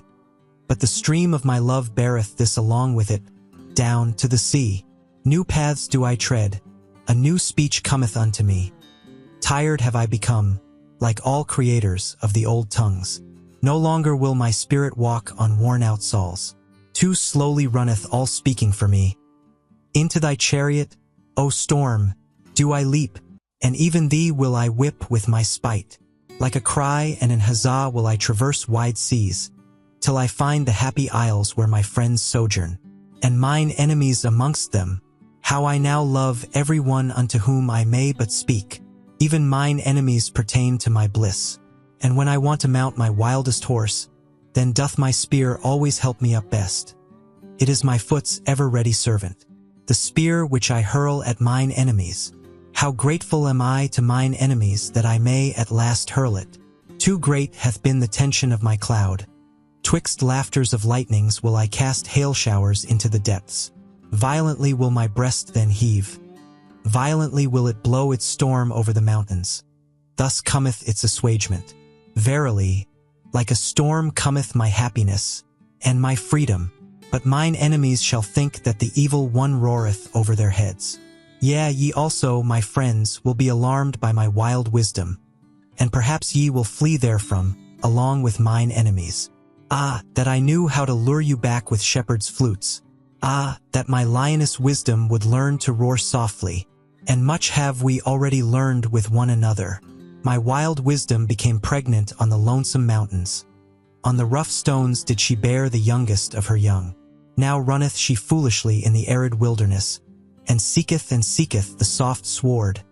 Mine old, wild wisdom, on the soft sward of your hearts, my friends. On your love, would she fain couch her dearest one. Thus spake Zarathustra. 24. In the happy isles, the figs fall from the trees, they are good and sweet, and in falling the red skins of them break. A north wind am I to ripe figs. Thus, like figs, do these doctrines fall for you, my friends. Imbibe now their juice and their sweet substance. It is autumn all around, and clear sky and afternoon. Lo, what fullness is around us, and out of the midst of superabundance, it is delightful to look out upon distant seas. Once did people say God, when they looked out upon distant seas. Now, however, have I taught you to say Superman. God is a conjecture, but I do not wish your conjecturing to reach beyond your creating will. Could ye create a God? Then, I pray you, be silent about all gods, but ye could well create the Superman. Not perhaps ye yourselves, my brethren, but into fathers and forefathers of the Superman could ye transform yourselves. And let that be your best creating. God is a conjecture, but I should like your conjecturing restricted to the conceivable. Could ye conceive a God? But let this mean will to truth unto you, that everything be transformed into the humanly conceivable, the humanly visible, the humanly sensible. Your own discernment shall ye follow out to the end, and what ye have called the world shall but be created by you. Your reason, your likeness, your will, your love, shall it itself become. And verily, for your bliss, ye discerning ones, and how would ye endure life without that hope, ye discerning ones? Neither in the inconceivable could ye have been born, nor in the irrational, but that I may reveal my heart entirely unto you, my friends. If there were gods, How could I endure it to be no God? Therefore there are no gods. Yeah, I have drawn the conclusion. Now, however, doth it draw me to God is a conjecture. But who could drink all the bitterness of this conjecture without dying? Shall his faith be taken from the creating one, and from the eagle his flights into eagle heights? God is a thought, it mocketh all the straight crooked, and all that standeth real. What? Time would be gone, and all the perishable would be but a lie? To think this is giddiness and vertigo to human limbs, and even vomiting to the stomach. Verily, the reeling sickness do I call it, to conjecture such a thing. Evil do I call it, and misanthropic. All that teaching about the one, and the plenum, and the unmoved, and the sufficient, and the imperishable. All the imperishable, that's but a simile, and the poets lie too much. But of time and of becoming shall the best similes speak. A praise shall they be, and a justification of all perishableness. Creating, that is the great salvation from suffering, and life's alleviation. But for the Creator to appear, suffering itself is needed, and much transformation. Yeah, much bitter dying must there be in your life, ye creators. Thus are ye advocates and justifiers of all perishableness. For the Creator himself to be the newborn child, he must also be willing to be the childbearer, and endure the pangs of the childbearer. Verily, through 100 souls went I my way, and through 100 cradles and birth throes. Many a farewell have I taken. I know the heartbreaking last hours, but so willeth it my creating will, my fate. Or, to tell you it more candidly, just such a fate willeth my will. All feeling suffereth in me, and is in prison, but my willing ever cometh to me as mine emancipator and comforter. Willing emancipateth. That is the true doctrine of will and emancipation, so teacheth you Zarathustra. No longer willing, and no longer valuing, and no longer creating. Ah, that great debility may ever be far from me. And also in discerning do I feel only my will's procreating and evolving delight. And if there be innocence in my knowledge, it is because there is will to procreation in it. Away from God and gods did this will allure me. What would there be to create if there were gods? But to man doth it ever impel me anew, my fervent creative will. Thus impelleth it the hammer to the stone. Ah, ye men, within the stone slumbereth an image for me, the image of my visions. Ah, that it should slumber in the hardest, ugliest stone. Now raggeth my hammer ruthlessly against its prison. From the stone fly the fragments. What's that to me? I will complete it. For a shadow came unto me. The stillest and lightest of all things once came unto me. The beauty of the Superman came unto me as a shadow. Ah, my brethren, of what account now are the gods to me? Thus spake Zarathustra. 25. The pitiful. My friends, there hath arisen a satire on your friend. Behold Zarathustra. Walketh he not amongst us as if amongst animals? But it is better said in this wise, the discerning one walketh amongst men as amongst animals. Man himself is to the discerning one, the animal with red cheeks. How hath that happened unto him? Is it not because he hath had to be ashamed too oft? O my friends, thus speaketh the discerning one. Shame, shame, shame. That is the history of man, and on that account doth the noble one enjoin upon himself not to abash. Bashfulness doth he enjoin on himself in presence of all sufferers. Verily, I like them not, the merciful ones, whose bliss is in their pity. Too destitute are they of bashfulness. If I must be pitiful, I dislike to be called so, and if I be so, it is preferably at a distance. Preferably also do I shroud my head, and flee before being recognized. And thus do I bid you do, my friends. May my destiny ever lead unafflicted ones like you across my path, and those with whom I may have hope and repast and honey in common. Verily, I have done this and that for the afflicted, but something better did I always seem to do when I had learned to enjoy myself better. Since humanity came into being, man hath enjoyed himself too little.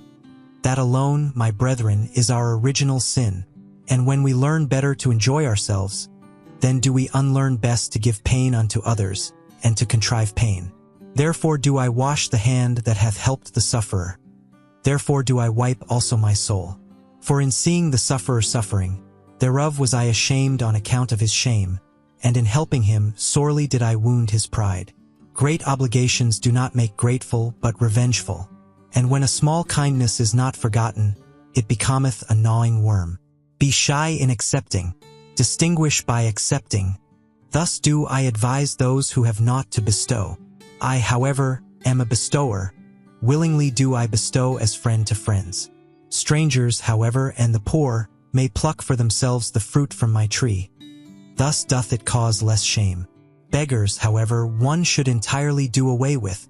Verily, it annoyeth one to give unto them, and it annoyeth one not to give unto them.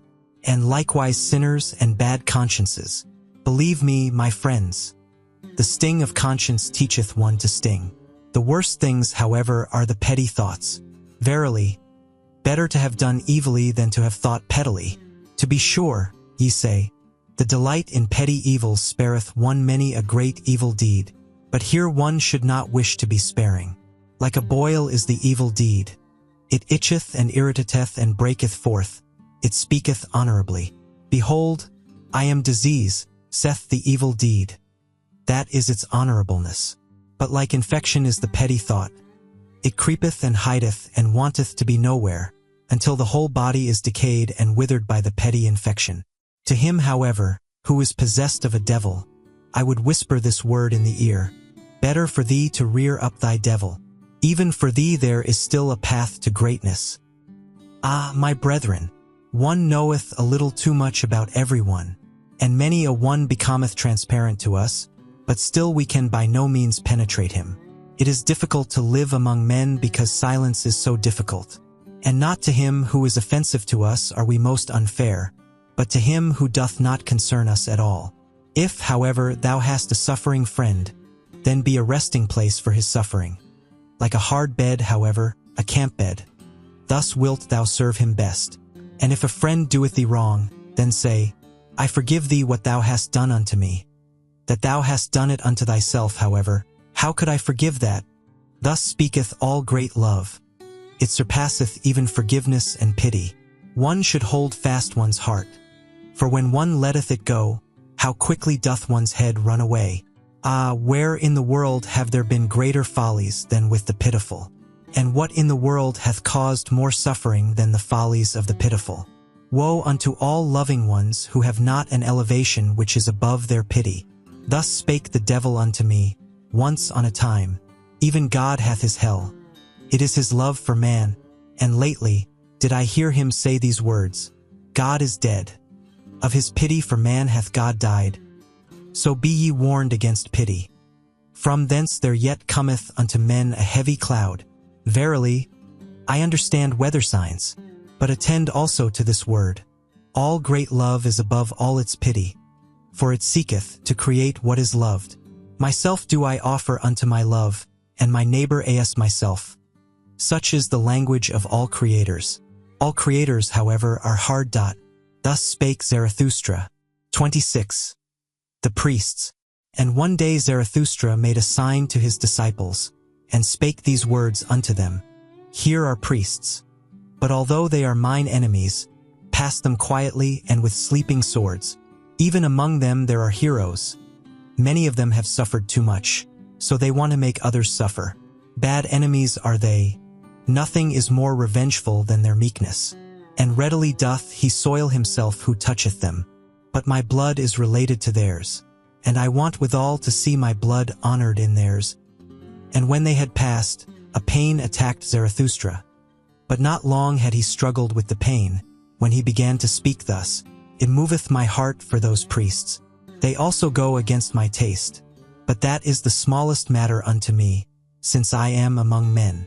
But I suffer and have suffered with them. Prisoners are they unto me and stigmatized ones.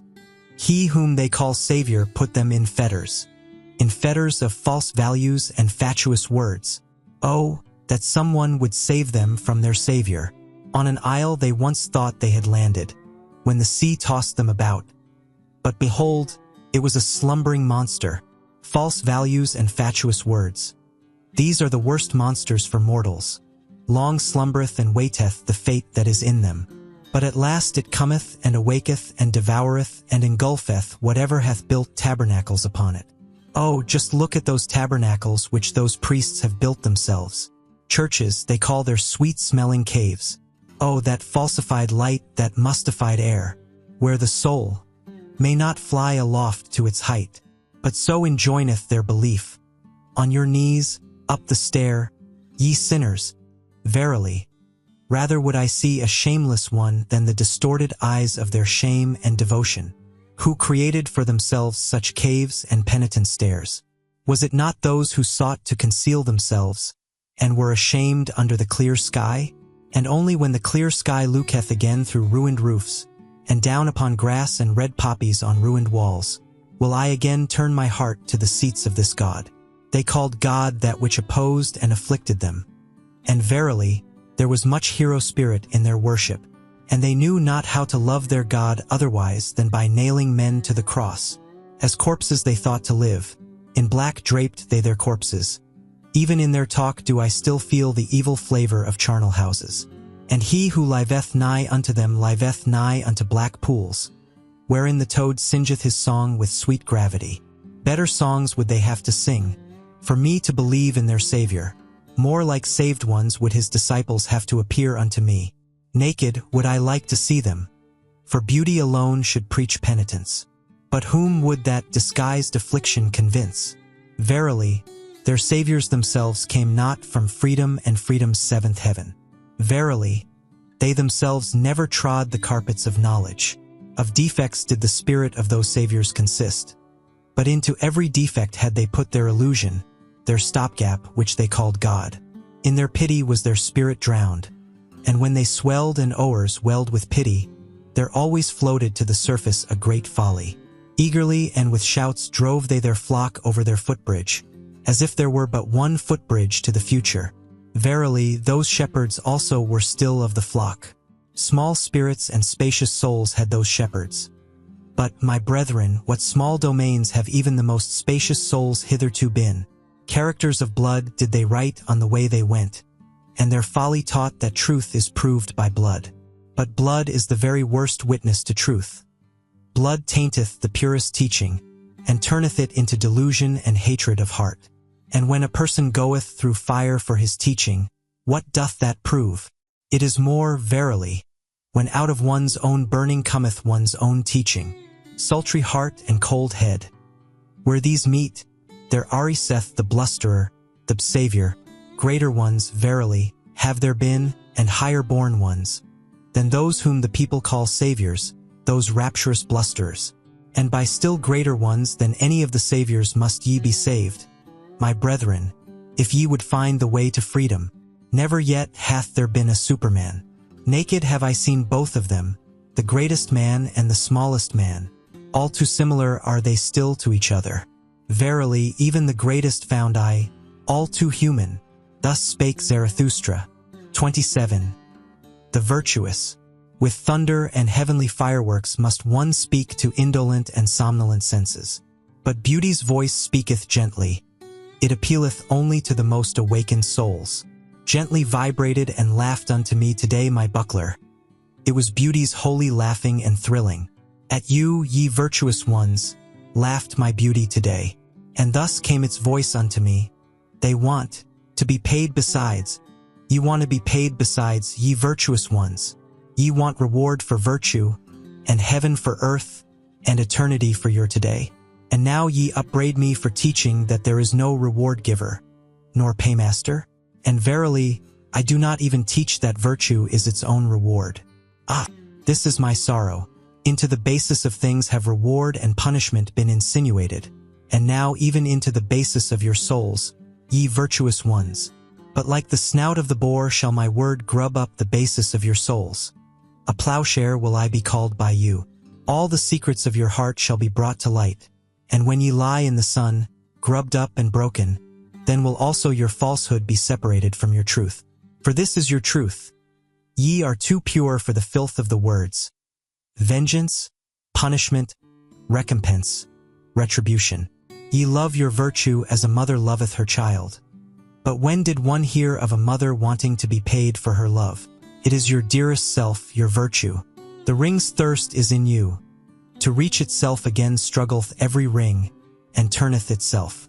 And like the star that goeth out, so is every work of your virtue. Ever is its light on its way and traveling, and when will it cease to be on its way? Thus is the light of your virtue still on its way, even when its work is done. Be it forgotten and dead, still its ray of light liveth and travelleth. That your virtue is yourself, and not an outward thing, a skin or a cloak. That is the truth from the basis of your souls, ye virtuous ones. But sure enough there are those to whom virtue meaneth writhing under the lash, and ye have hearkened too much unto their crying. And others are there who call virtue the slothfulness of their vices. And when once their hatred and jealousy relax the limbs, their justice becometh lively and rubbeth its sleepy eyes. And others are there who are drawn downwards. Their devils draw them. But the more they sink, the more ardently gloweth their eye, and the longing for their God. Ah! Their crying also hath reached your ears, ye virtuous ones. What I am not, that is God to me, and virtue. And others are there who go along heavily and creakingly, like carts taking stones downhill. They talk much of dignity and virtue, their drag they call virtue. And others are there who are like 8-day clocks when wound up. They tick and want people to call ticking virtue. Verily, in those have I mine amusement. Wherever I find such clocks I shall wind them up with my mockery, and they shall even were thereby. And others are proud of their modicum of righteousness, and for the sake of it do violence to all things, so that the world is drowned in their unrighteousness. Ah! How ineptly cometh the word, virtue, out of their mouth, and when they say, I am just, it always soundeth like, I am just revenged. With their virtues they want to scratch out the eyes of their enemies, and they elevate themselves only that they may lower others. And again there are those who sit in their swamp, and speak thus from among the bulrushes. Virtue, that is to sit quietly in the swamp. We bite no one, and go out of the way of him who would bite. And in all matters we have the opinion that is given us. And again there are those who love attitudes and think that virtue is a sort of attitude. Their knees continually adore, and their hands are eulogies of virtue, but their heart knoweth naught thereof. And again there are those who regard it as virtue to say, virtue is necessary. But after all they believe only that policemen are necessary. And many a one who cannot see men's loftiness, calleth it virtue to see their baseness far too well. Thus calleth he his evil eye virtue, and some want to be edified and raised up and call it virtue, and others want to be cast down, and likewise call it virtue. And thus do almost all think that they participate in virtue, and at least every one claimeth to be an authority on good and evil. But Zarathustra came not to say unto all those liars and fools, What do ye know of virtue? What could ye know of virtue? But that ye, my friends, might become weary of the old words which ye have learned from the fools and liars, that ye might become weary of the words, reward, retribution, punishment, righteous vengeance, that ye might become weary of saying, that an action is good is because it is unselfish. Ah! My friends, that your very self be in your action, as the mother is in the child. Let that be your formula of virtue.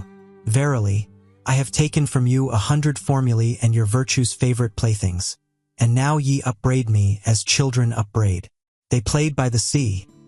Then came there a wave and swept their playthings into the deep, and now do they cry. But the same wave shall bring them new playthings, and spread before them new speckled shells. Thus will they be comforted. And like them shall ye also, my friends, have your comforting, and new speckled shells. Thus spake Zarathustra. 28. The rabble. Life is a well of delight, but where the rabble also drink, there all fountains are poisoned. To everything cleanly am I well disposed, but I hate to see the grinning mouths and the thirst of the unclean. They cast their eye down into the fountain, and now glanceth up to me their odious smile out of the fountain. The holy water have they poisoned with their lustfulness, and when they called their filthy dreams delight, then poisoned they also the words. Indignant becometh the flame when they put their damp hearts to the fire. The spirit itself bubbleth and smoketh when the rabble approach the fire. Mawkish and overmellow becometh the fruit in their hands. Unsteady, and withered at the top, doth their look make the fruit tree. And many a one who hath turned away from life, hath only turned away from the rabble. He hated to share with them fountain, flame, and fruit. And many a one who hath gone into the wilderness and suffered thirst with beasts of prey, disliked only to sit at the cistern with filthy camel drivers. And many a one who hath come along as a destroyer, and as a hailstorm to all cornfields, wanted merely to put his foot into the jaws of the rabble, and thus stop their throat. And it is not the mouthful which hath most choked me, to know that life itself requireth enmity and death and torture crosses. But I asked once, and suffocated almost with my question, what? Is the rabble also necessary for life? Are poisoned fountains necessary, and stinking fires, and filthy dreams, and maggots in the bread of life? Not my hatred, but my loathing, gnawed hungrily at my life. Ofttimes became I weary of spirit, when I found even the rabble spiritual. And on the rulers turned I my back, when I saw what they now call ruling, to traffic and bargain for power with the rabble. Amongst peoples of a strange language did I dwell, with stopped ears, so that the language of their trafficking might remain strange unto me, and their bargaining for power. And holding my nose, I went morosely through all yesterdays and todays. Verily, badly smell all yesterdays and todays of the scribbling rabble, like a cripple become deaf and blind and dumb. Thus have I lived long, that I might not live with the power rabble, the scribe rabble, and the pleasure rabble. Toilsomely did my spirit mount stairs, and cautiously. Alms of delight were its refreshment. On the staff did life creep along with the blind one. What hath happened unto me? How have I freed myself from loathing? Who hath rejuvenated mine eye? How have I flown to the height where no rabble any longer sit at the wells? Did my loathing itself create for me wings and fountain divining powers? Verily, to the loftiest height had I to fly, to find again the well of delight. Oh, I have found it, my brethren. Here on the loftiest height bubbleth up for me the well of delight. And there is a life at whose waters none of the rabble drink with me. Almost too violently dost thou flow for me, thou fountain of delight, and often emptiest thou the goblet again, in wanting to fill it, and yet must I learn to approach thee more modestly. Far too violently doth my heart still flow towards thee, my heart on which my summer burneth, my short, hot, melancholy, over-happy summer. How my summer heart longeth for thy coolness. Past, the lingering distress of my spring. Past, the wickedness of my snowflakes in June. Summer have I become entirely, and summer noontide, a summer on the loftiest height, with cold fountains and blissful stillness. Oh, come, my friends, that the stillness may become more blissful, for this is our height and our home. Too high and steep do we here dwell for all uncleanly ones and their thirst. Cast but your pure eyes into the well of my delight. My friends, how could it become turbid thereby? It shall laugh back to you with its purity. On the tree of the future build we our nest. Eagles shall bring us lone ones food in their beaks. Verily, no food of which the impure could be fellow partakers.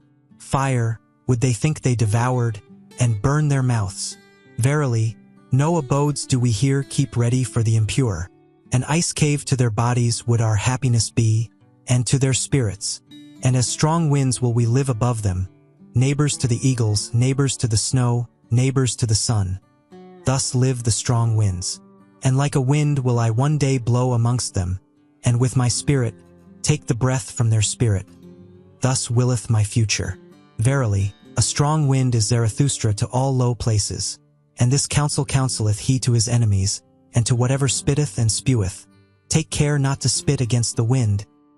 Thus spake Zarathustra. 29. The tarantulas. Lo, this is the tarantula's den. Wouldst thou see the tarantula itself? Here hangeth its web. Touch this so that it may tremble. There cometh the tarantula willingly. Welcome, tarantula. Black on thy back is thy triangle and symbol. And I know also what is in thy soul. Revenge is in thy soul. Wherever thou bitest, there ariseth black scab. With revenge, thy poison mocketh the soul giddy. Thus do I speak unto you in parable.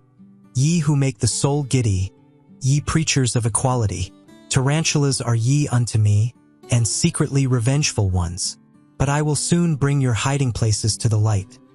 Therefore do I laugh in your face my laughter of the height. Therefore do I tear at your web, that your rage may lure you out of your den of lies, and that your revenge may leap forth from behind your word justice. Because, for Mantio be redeemed from revenge. That is for me the bridge to the highest hope, and a rainbow after long storms. Otherwise, however, would the tarantulas have it. Let it be very justice for the world to become full of the storms of our vengeance. Thus do they talk to one another. Vengeance will we use and insult against all who are not like us. Thus do the tarantula hearts pledge themselves, and will to equality, that itself shall henceforth be the name of virtue, and against all that hath power will we raise an outcry. Ye preachers of equality, the tyrant frenzy of impotence creeth thus in you for equality. Your most secret tyrant longings disguise themselves thus in virtue words, fretted conceit and suppressed envy. Perhaps your fathers conceit and envy. In you break they forth as flame and frenzy of vengeance. What the Father hath hid cometh out in the Son, and oft have I found in the Son the Father's revealed secret. Inspired ones they resemble, but it is not the heart that inspireth them, but vengeance.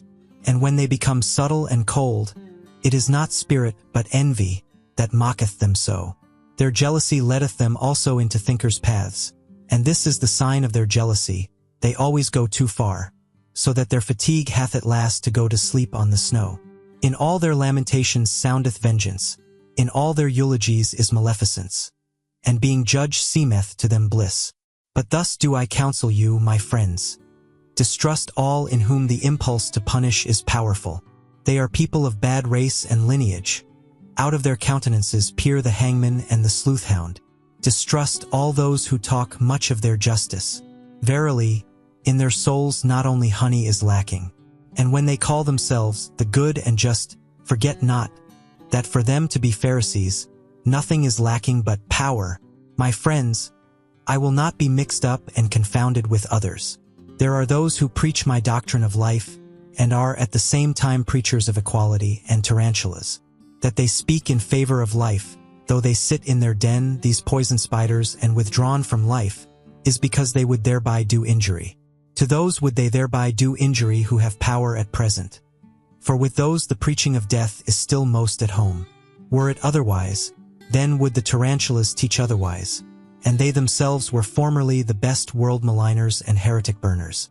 With these preachers of equality will I not be mixed up and confounded. For thus speaketh justice unto me, men are not equal, and neither shall they become so. What would be my love to the Superman if I spake otherwise? On 1,000 bridges and piers shall they throng to the future, and always shall there be more war and inequality among them. Thus doth my great love make me speak. Inventors of figures and phantoms shall they be in their hostilities, and with those figures and phantoms shall they yet fight with each other the supreme fight. Good and evil and rich and poor, and high and low, and all names of values. Weapons shall they be and sounding signs, that life must again and again surpass itself. Aloft will it build itself with columns and stairs. Life itself. Into remote distances would it gaze, and out towards blissful beauties. Therefore doth it require elevation. And because it requireth elevation, therefore doth it require steps and variance of steps and climbers. To rise striveth life, and in rising to surpass itself. And just behold, my friends, here where the tarantula's den is, riseth aloft an ancient temple's ruins. Just behold it with enlightened eyes. Verily, he who here towered aloft his thoughts in stone, knew as well as the wisest ones about the secret of life, that there is struggle and inequality even in beauty, and war for power and supremacy. That doth he here teach us in the plainest parable. How divinely do vault and arch here contrast in the struggle. How with light and shade they strive against each other, the divinely striving ones thus, steadfast and beautiful, let us also be enemies, my friends. Divinely will we strive against one another. Alas, there hath the tarantula bit me myself, mine old enemy, divinely steadfast and beautiful. It hath bit me on the finger. Punishment must there be and justice. So think that, Not gratuitously shall he here sing songs in honor of enmity. Yea, it hath revenged itself, and alas, now will it make my soul also dizzy with revenge, that I may not turn dizzy. However, bind me fast, my friends, to this pillar. Rather will I be a pillar saint than a whirl of vengeance.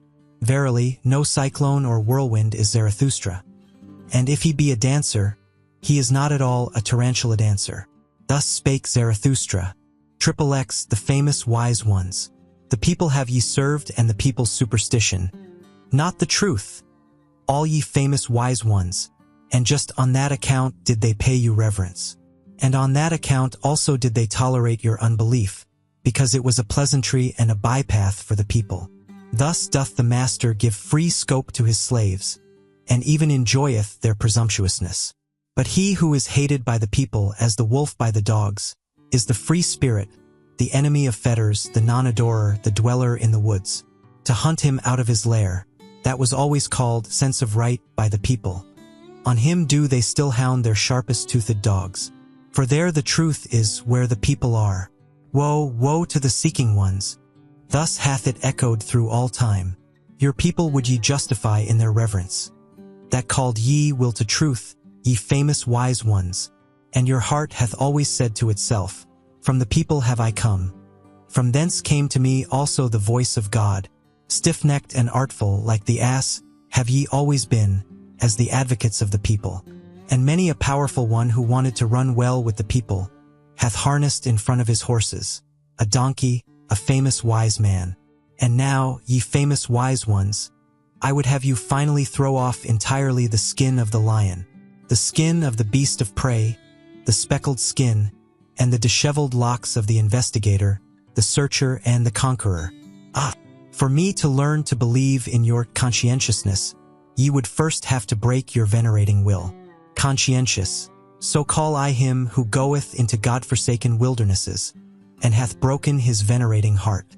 In the yellow sands and burnt by the sun, he doubtless peereth thirstily at the isles rich in fountains, where life reposeth under shady trees. But his thirst doth not persuade him to become like those comfortable ones.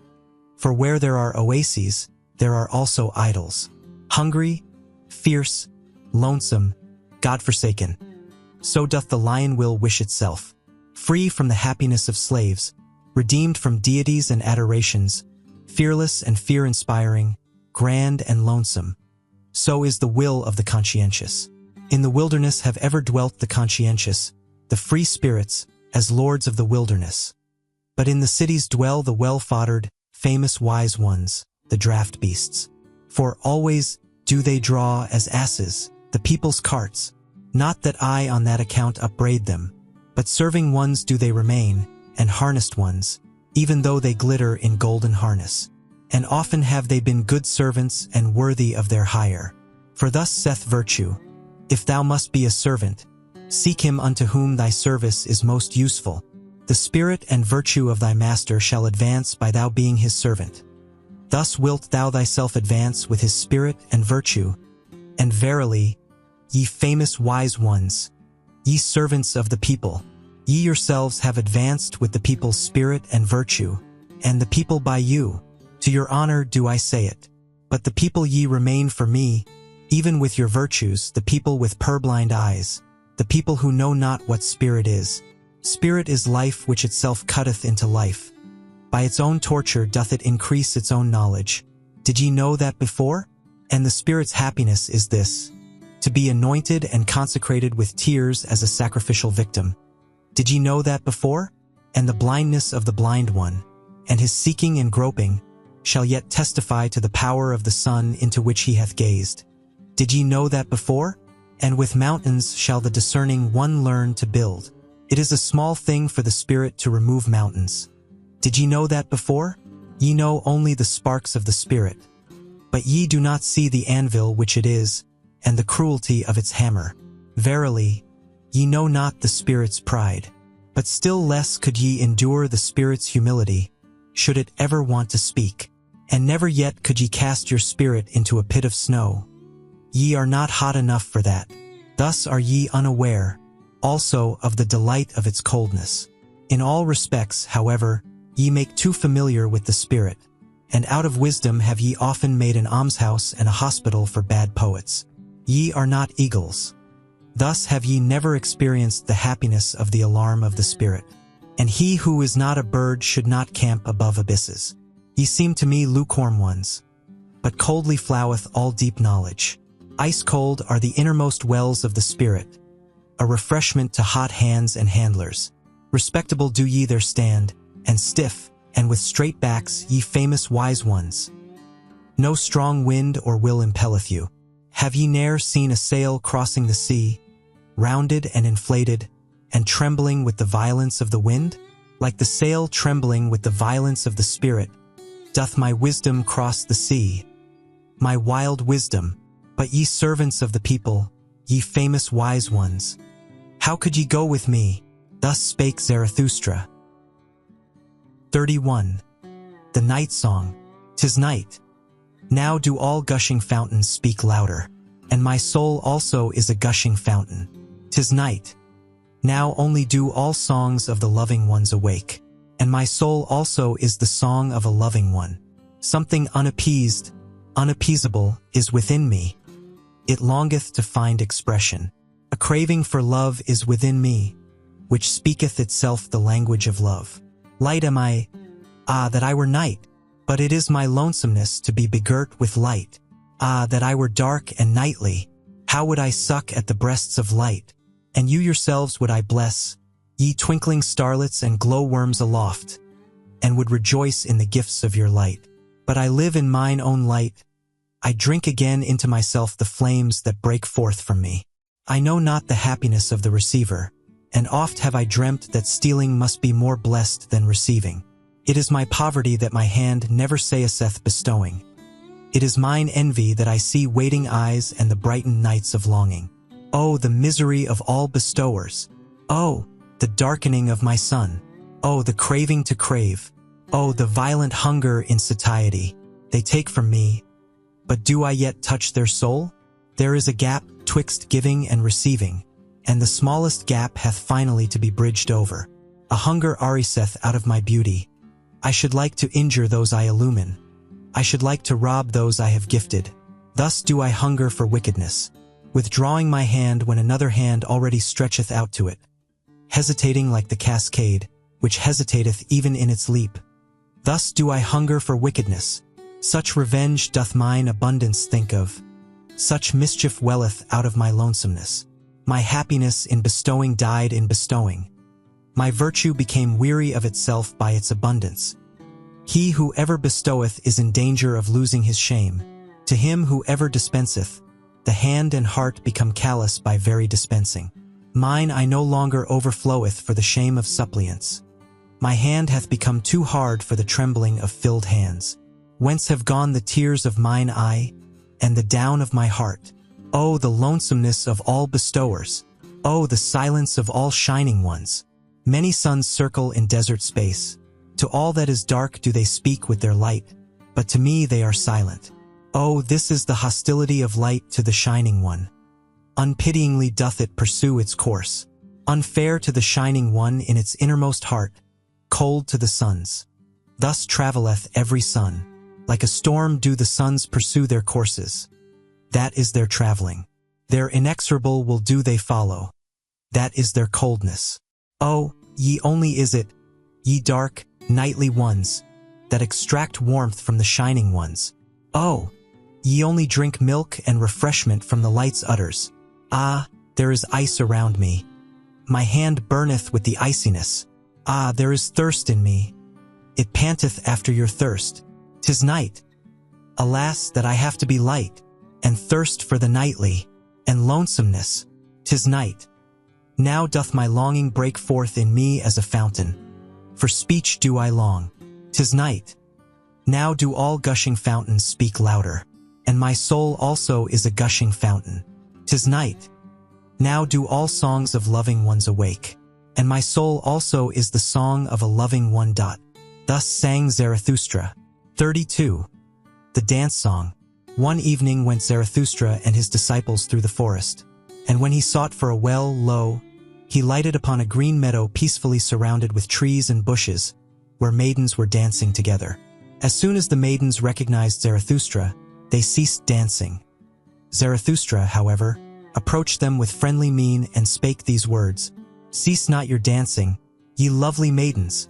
No game spoiler hath come to you with evil eye, no enemy of maidens.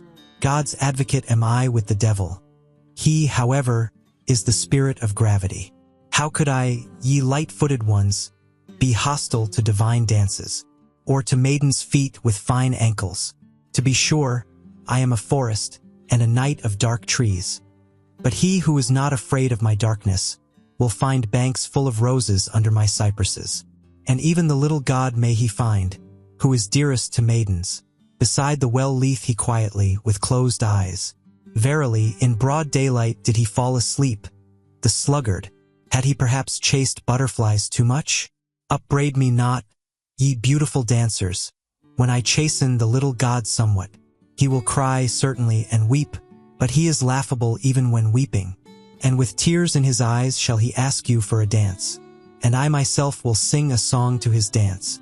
A dance song and satire on the spirit of gravity, my supremest, powerfulest devil, who is said to be Lord of the world. And this is the song that Zarathustra sang when Cupid and the maidens danced together. Of late did I gaze into thine eye, O life, and into the unfathomable did I there seem to sink. But thou pulledst me out with a golden angle. Derisively didst thou laugh when I called thee unfathomable. Such is the language of all fish, saidst thou. What they do not fathom is unfathomable. But changeable am I only, and wild, and altogether a woman, and no virtuous one. Though I be called by you men the profound one, or the faithful one, the eternal one, the mysterious one, but ye men endow us always with your own virtues. Alas, ye virtuous ones! Thus did she laugh, the unbelievable one. But never do I believe her and her laughter, when she speaketh evil of herself. And when I talked face to face with my wild wisdom, she said to me angrily, Thou willest, thou cravest, thou lovest. On that account alone dost thou praise life. Then had I almost answered indignantly and told the truth to the angry one. And one cannot answer more indignantly than when one telleth the truth to one's wisdom. For thus do things stand with us three. In my heart do I love only life, and verily most when I hate her, but that I am fond of wisdom, and often too fond, is because she remindeth me very strongly of life. She hath her eye, her laugh, and even her golden angle-rod. Am I responsible for it that both are so alike? And when once life asked me, Who is she then, this wisdom? Then said I eagerly, Ah yes, wisdom. One thirsteth for her and is not satisfied. One looketh through veils, one graspeth through nets. Is she beautiful? What do I know? But the oldest carps are still lured by her. Changeable is she and wayward. Often have I seen her bite her lip and pass the comb against the grain of her hair. Perhaps she is wicked and false, and altogether a woman. But when she speaketh ill of herself, just then doth she seduce most. When I had said this unto life, then laughed she maliciously, and shut her eyes. Of whom dost thou speak? Said she. Perhaps of me? And if thou wert right, is it proper to say that in such wise to my face? But now, pray, speak also of thy wisdom. Ah, and now hast thou again opened thine eyes, O beloved life, and into the unfathomable have I again seemed to sink. Thus sang Zarathustra. But when the dance was over and the maidens had departed, he became sad. The sun hath been long set, said he at last, the meadow is damp, and from the forest cometh coolness. An unknown presence is about me, and gazeth thoughtfully. What, thou livest still, Zarathustra? Why? Wherefore? Whereby? Whither? Where? How? Is it not folly still to live? Ah, my friends, the evening is it which thus interrogateth in me. Forgive me my sadness. Evening hath come on. Forgive me that evening hath come on. Thus sang Zarathustra. 33. The Grave Song. Yonder is the grave island, the silent isle. Yonder also are the graves of my youth. Thither will I carry an evergreen wreath of life, Resolving thus in my heart, did I sail o'er the sea. O ye sights and scenes of my youth! O all ye gleams of love, ye divine fleeting gleams! How could ye perish so soon for me? I think of you today as my dead ones. From you, my dearest dead ones, cometh unto me a sweet savor, heart-opening and melting. Verily, it convulseth and openeth the heart of the lone seafarer. Still am I the richest and most to be envied, I the lonesomest one, for I have possessed you, and ye possess me still. Tell me, to whom hath there ever fallen such rosy apples from the tree as have fallen unto me? Still am I your love's heir and heritage, blooming to your memory with many-hued, wild-growing virtues. O ye dearest ones! Ah, we were made to remain nigh unto each other, ye kindly strange marvels. And not like timid birds did ye come to me and my longing nay, but as trusting ones to a trusting one. Yea, made for faithfulness, like me, and for fond eternities, must I now name you by your faithlessness, ye divine glances and fleeting gleams. No other name have I yet learnt. Verily, too early did ye die for me, ye fugitives. Yet did ye not flee from me, nor did I flee from you. Innocent are we to each other in our faithlessness. To kill me, did they strangle you, ye singing birds of my hopes? Yea, at you, ye dearest ones, did malice ever shoot its arrows, to hit my heart, and they hit it, because ye were always my dearest, my possession and my possessedness. On that account had ye to die young, and far too early. At my most vulnerable point did they shoot the arrow, namely, at you whose skin is like down, or more like the smile that dieth at a glance.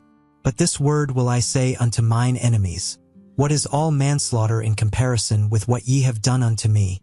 Worse evil did ye do unto me than all manslaughter. The irretrievable did ye take from me. Thus do I speak unto you, mine enemies. Slew ye not my youth's visions and dearest marvels. My playmates took ye from me, the blessed spirits. To their memory do I deposit this wreath and this curse. This curse upon you, mine enemies. Have ye not made mine eternal short, as a tone dieth away in a cold night? Scarcely, as the twinkle of divine eyes, did it come to me, as a fleeting gleam. Thus spake once in a happy hour my purity. Divine shall everything be unto me. Then did ye haunt me with foul phantoms. Ah, whither hath that happy hour now fled? All days shall be holy unto me. So spake once the wisdom of my youth. Verily, the language of a joyous wisdom. But then did ye enemies steal my nights, and sold them to sleepless torture. Ah, whither hath that joyous wisdom now fled? Once did I long for happy auspices. Then did ye lead an owl monster across my path, an adverse sign. Ah, whither did my tender longing then flee? All loathing did I once vow to renounce. Then did ye change my nigh ones and nearest ones into ulcerations. Ah, whither did my noblest vow then flee? As a blind one did I once walk in blessed ways. Then did ye cast filth on the blind one's course, and now is he disgusted with the old footpath. And when I performed my hardest task, and celebrated the triumph of my victories, then did ye make those who loved me call out that I then grieved them most. Verily, it was always your doing. Ye embittered to me my best honey, and the diligence of my best bees. To my charity have ye ever sent the most impudent beggars. Around my sympathy have ye ever crowded the incurably shameless. Thus have ye wounded the faith of my virtue. And when I offered my holiest as a sacrifice, immediately did your piety put its fatter gifts beside it, so that my holiest suffocated in the fumes of your fat. And once did I want to dance as I had never yet danced. Beyond all heavens did I want to dance. Then did ye seduce my favorite minstrel. And now hath he struck up an awful melancholy air. Alas, he tooted as a mournful horn to mine ear. Murderous minstrel, instrument of evil, most innocent instrument. Already did I stand prepared for the best dance. Then didst thou slay my rapture with thy tones. Only in the dance do I know how to speak the parable of the highest things. And now hath my grandest parable remained unspoken in my limbs. Unspoken and unrealized hath my highest hope remained, and there have perished for me all the visions and consolations of my youth. How did I ever bear it? How did I survive and surmount such wounds? How did my soul rise again out of those sepulchres? Yeah, something invulnerable, unburiable is with me, something that would rend rocks asunder. It is called my will. Silently doth it proceed, and unchanged throughout the years. Its course will it go upon my feet, mine old will. Heart of heart is its nature and invulnerable. Invulnerable am I only in my heel. Ever livest thou there, and art like thyself, thou most patient one. Ever hast thou burst all shackles of the tomb. In thee still liveth also the unrealizedness of my youth. And as life and youth sittest thou here hopeful on the yellow ruins of graves. Yea, thou art still for me the demolisher of all graves. Hail to thee, my will, and only where there are graves are there resurrections. Thus sang Zarathustra. 34. Self-surpassing. Will to truth, do ye call it, ye wisest ones, that which impelleth you and mocketh you ardent? Will for the thinkableness of all being. Thus do I call your will. All being would ye make thinkable. For ye doubt with good reason whether it be already thinkable. But it shall accommodate and bend itself to you. So willeth your will. Smooth shall it become and subject to the spirit, as its mirror and reflection. That is your entire will, ye wisest ones, as a will to power. And even when ye speak of good and evil and of estimates of value, ye would still create a world before which ye can bow the knee. Such is your ultimate hope and ecstasy. The ignorant, to be sure, the people, they are like a river on which a boat floateth along, and in the boat sit the estimates of value, solemn and disguised. Your will and your valuations have ye put on the river of becoming. It betrayeth unto me an old will to power, what is believed by the people as good and evil. It was ye wisest ones, who put such guests in this boat, and gave them pomp and proud names. Ye and your ruling will, onward the river now carrieth your boat. It must carry it.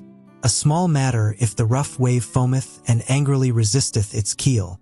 It is not the river that is your danger and the end of your good and evil, ye wisest ones, but that will itself, the will to power, the unexhausted, procreating life will.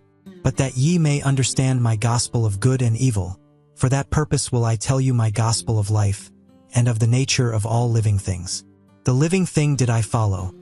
I walked in the broadest and narrowest paths to learn its nature. With 100-faced mirror did I catch its glance when its mouth was shut, so that its eye might speak unto me, and its eye spake unto me. But wherever I found living things, there heard I also the language of obedience. All living things are obeying things. And this heard I secondly, whatever cannot obey itself is commanded. Such is the nature of living things. This, however, is the third thing which I heard, namely, that commanding is more difficult than obeying. And not only because the commander beareth the burden of all obeyers, and because this burden readily crusheth him. An attempt and a risk seemed all commanding unto me, and whenever it commandeth, the living thing risketh itself thereby. Yea, even when it commandeth itself, then also must it atone for its commanding. Of its own law must it become the judge and avenger and victim. How doth this happen? So did I ask myself, what persuadeth the living thing to obey, and command, and even be obedient in commanding? Hearken now unto my word, ye wisest ones.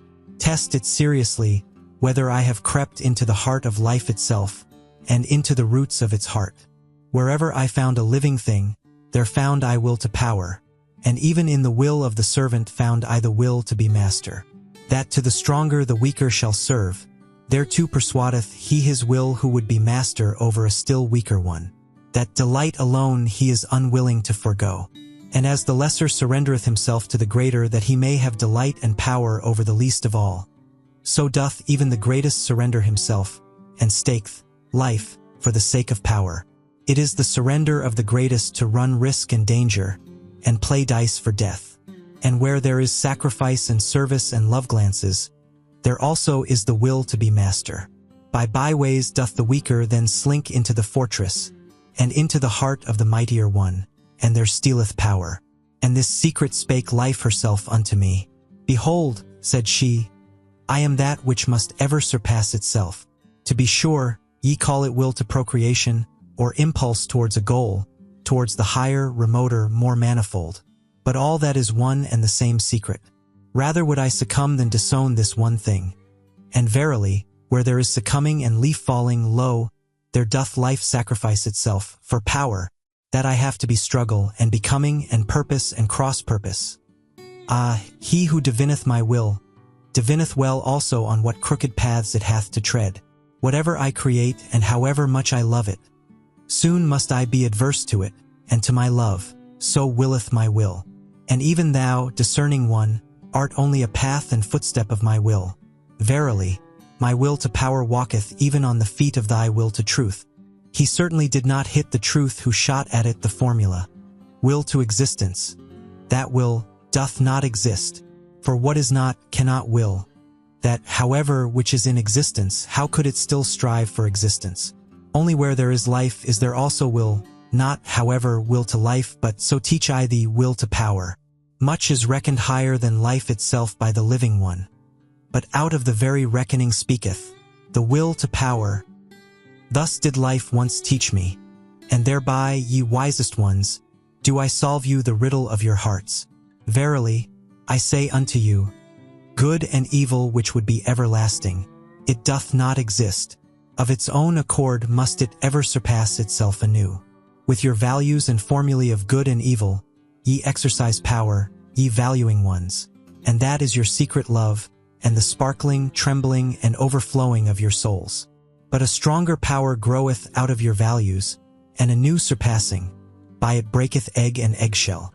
And he who hath to be a creator in good and evil, verily, he hath first to be a destroyer and break values in pieces. Thus doth the greatest evil pertain to the greatest good. That, however, is the creating good. Let us speak thereof, ye wisest ones, even though it be bad. To be silent is worse. All suppressed truths become poisonous. And let everything break up which can break up by our truths. Many a house is still to be built. Thus spake Zarathustra. 35. The sublime ones. Calm is the bottom of my sea. Who would guess that it hideth droll monsters? Unmoved is my depth, but it sparkleth with swimming enigmas and laughters. A sublime one saw I today, a solemn one, a penitent of the spirit. Oh, how my soul laughed at his ugliness, with upraised breast, and like those who draw in their breath. Thus did he stand, the sublime one, and in silence, o'erhung with ugly truths, the spoil of his hunting, and rich in torn raiment. Many thorns also hung on him, but I saw no rose. Not yet had he learned laughing and beauty.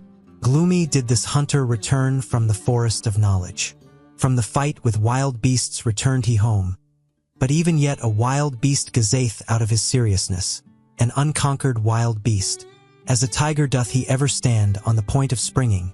But I do not like those strained souls.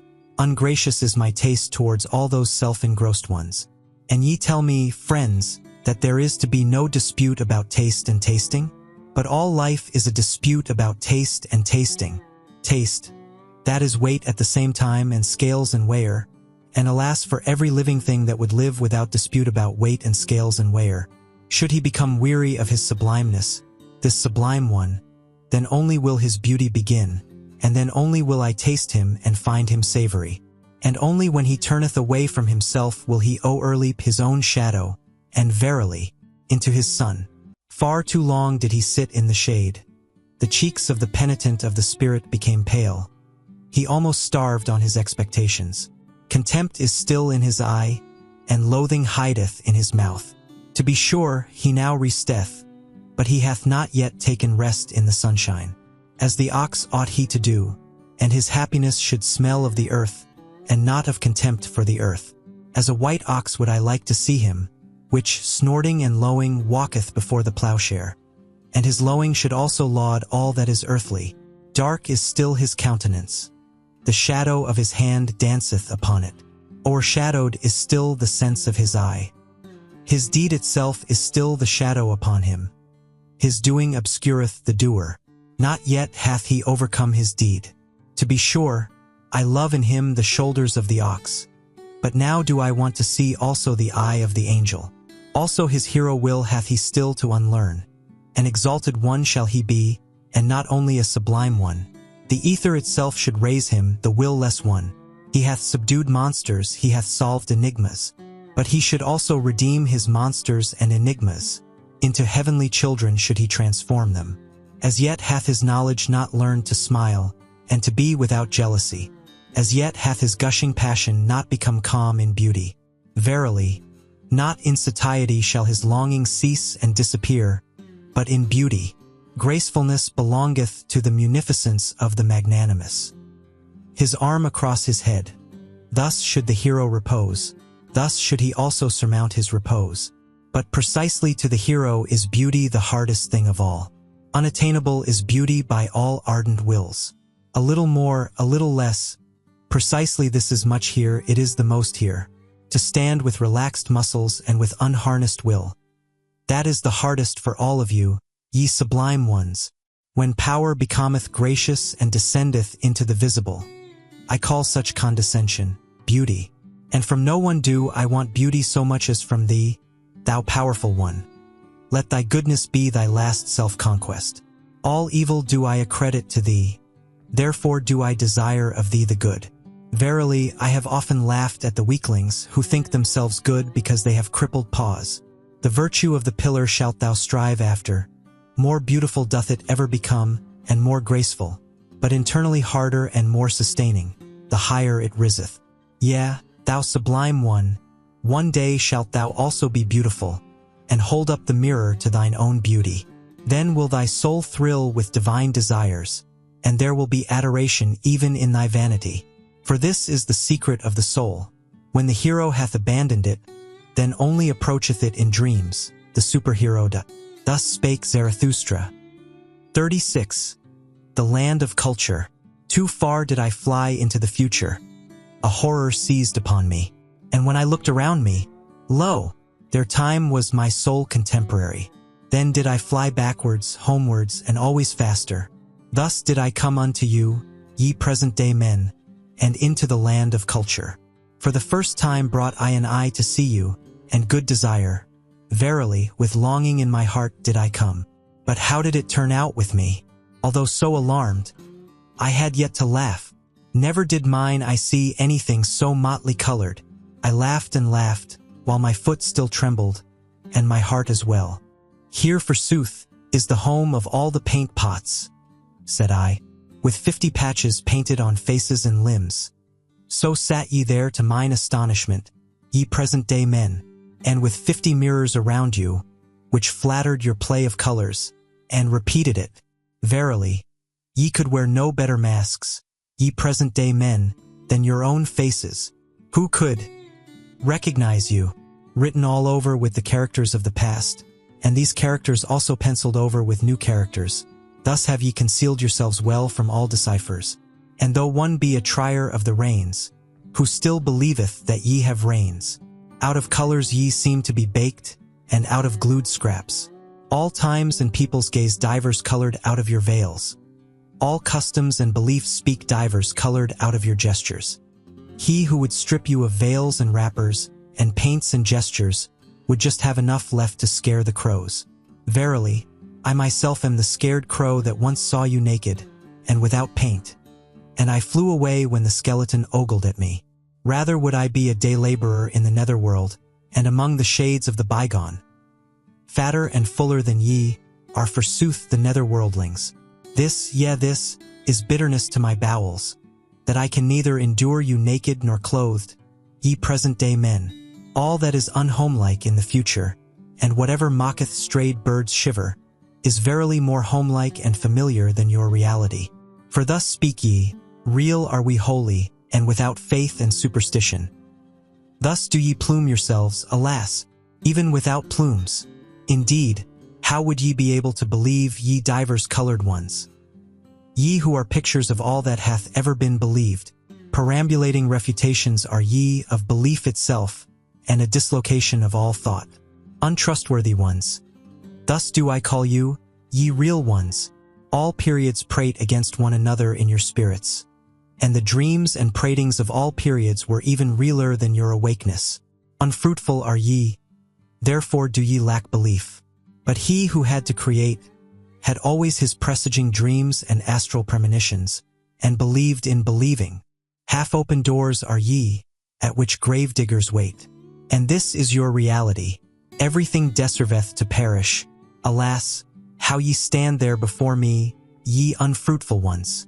How lean your ribs, and many of you surely have had knowledge thereof. Many a one hath said, there hath surely a God filched something from me secretly whilst I slept? Verily, enough to make a girl for himself therefrom. Amazing is the poverty of my ribs. Thus hath spoken many a present-day man. Yea, ye are laughable unto me, ye present-day men, and especially when ye marvel at yourselves.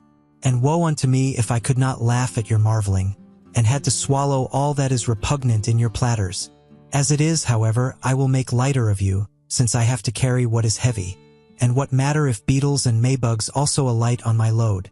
Verily, it shall not on that account become heavier to me. And not from you, ye present-day men, shall my great weariness arise. Ah, whither shall I now ascend with my longing? From all mountains do I look out for fatherlands and motherlands. But a home have I found nowhere. Unsettled am I in all cities, and decamping at all gates.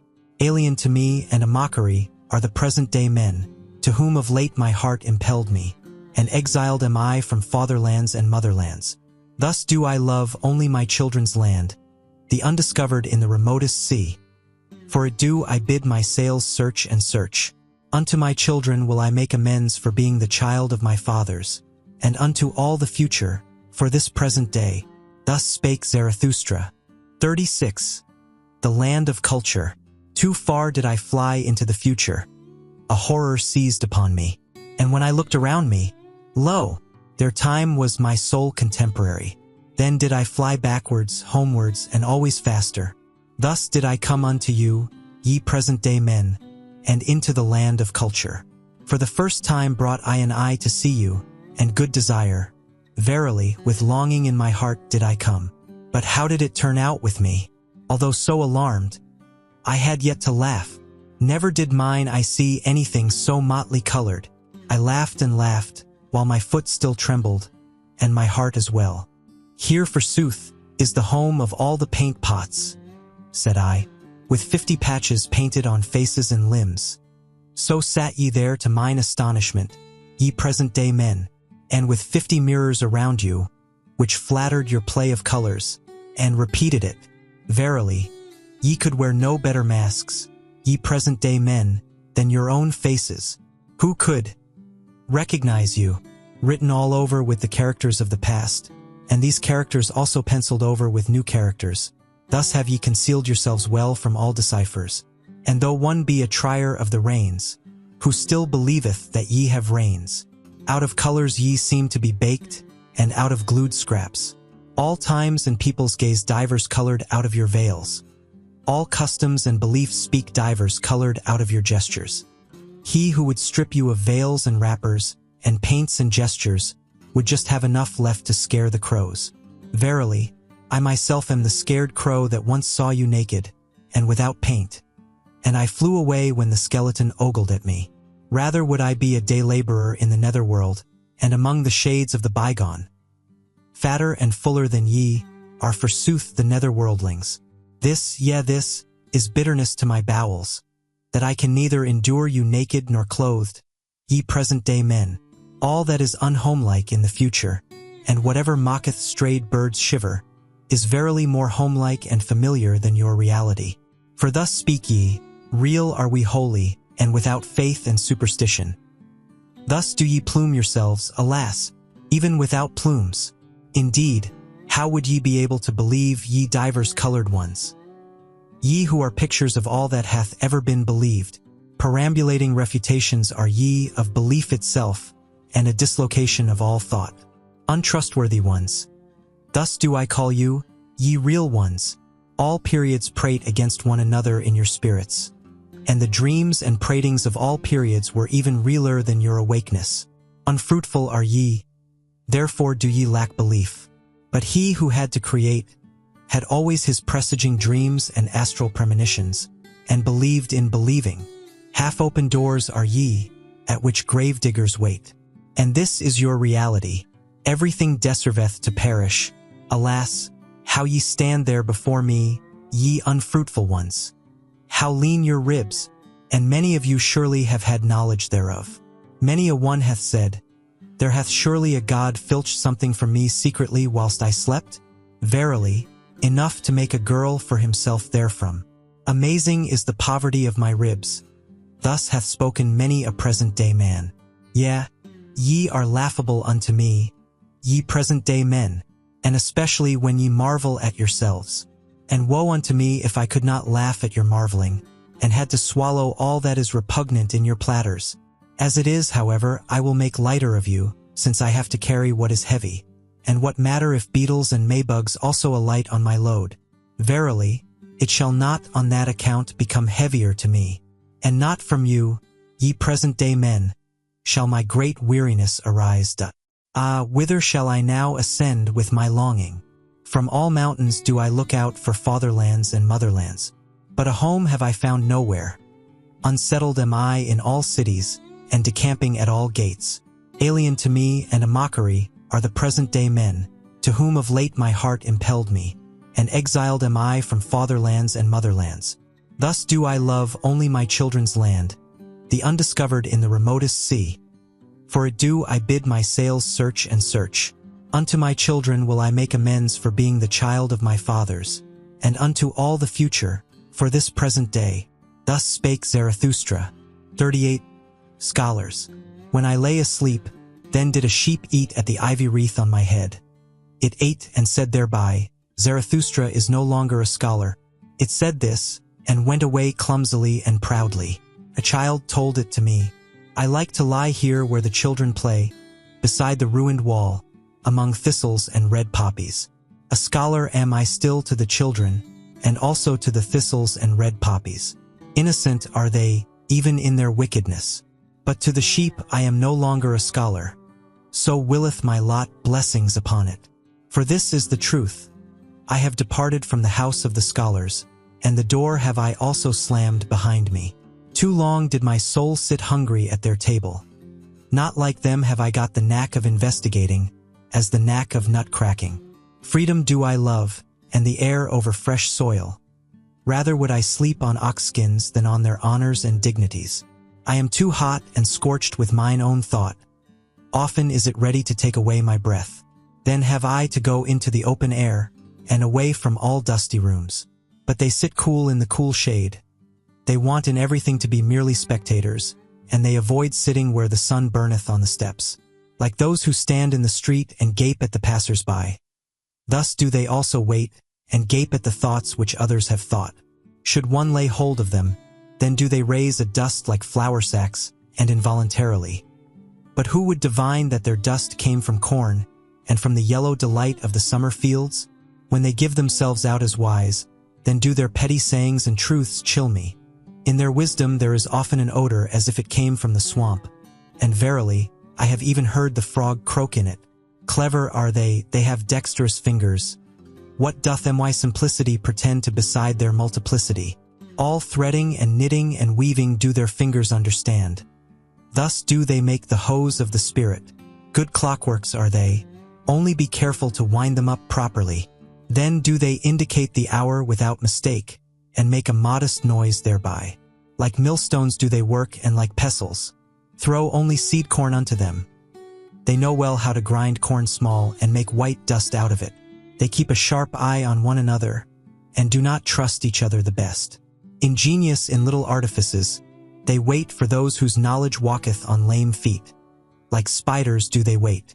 I saw them always prepare their poison with precaution, and always did they put glass gloves on their fingers in doing so. They also know how to play with false dice, and so eagerly did I find them playing, that they perspired thereby. We are alien to each other, and their virtues are even more repugnant to my taste than their falsehoods and false dice. And when I lived with them, then did I live above them. Therefore did they take a dislike to me. They want to hear nothing of anyone walking above their heads, and so they put wood and earth and rubbish betwixt me and their heads. Thus did they deafen the sound of my tread, and least have I hitherto been heard by the most learned. All mankind's faults and weaknesses did they put betwixt themselves and me. They call it false ceiling in their houses. But nevertheless I walk with my thoughts above their heads. And even should I walk on mine own errors, still would I be above them and their heads. For men are not equal. So speaketh justice. And what I will, they may not will. Thus spake Zarathustra. 39. Poets. Since I have known the body better, said Zarathustra to one of his disciples, the spirit hath only been to me symbolically spirit, and all the imperishable.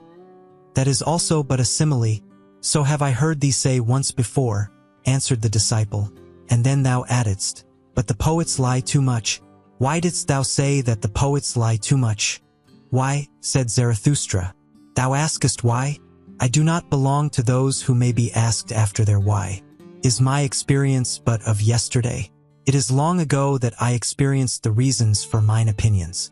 Should I not have to be a cask of memory, if I also wanted to have my reasons with me? It is already too much for me even to retain mine opinions, and many a bird fleeth away. And sometimes, also, do I find a fugitive creature in my dovecot, which is alien to me, and trembleth when I lay my hand upon it. But what did Zarathustra once say unto thee? That the poets lie too much. But Zarathustra also is a poet. Believest thou that he there spake the truth? Why dost thou believe it? The disciple answered, I believe in Zarathustra. But Zarathustra shook his head and smiled. Belief doth not sanctify me, said he, least of all the belief in myself. But granting that someone did say in all seriousness that the poets lie too much, he was right, we do lie too much. We also know too little and are bad learners, so we are obliged to lie. And which of us poets hath not adulterated his wine? Many a poisonous hotchpotch hath evolved in our cellars. Many an indescribable thing hath there been done. And because we know little, therefore are we pleased from the heart with the poor in spirit, especially when they are young women. And even of those things are we desirous, which old women tell one another in the evening. This do we call the eternally feminine in us. And as if there were a special secret access to knowledge, which choketh up for those who learn anything, so do we believe in the people and in their wisdom. This, however, do all poets believe, that whoever pricketh up his ears when lying in the grass or on lonely slopes, learneth something of the things that are betwixt heaven and earth. And if there come unto them tender emotions, then do the poets always think that nature herself is in love with them, and that she stealeth to their ear to whisper secrets into it, and amorous flatteries. Of this do they plume and pride themselves before all mortals.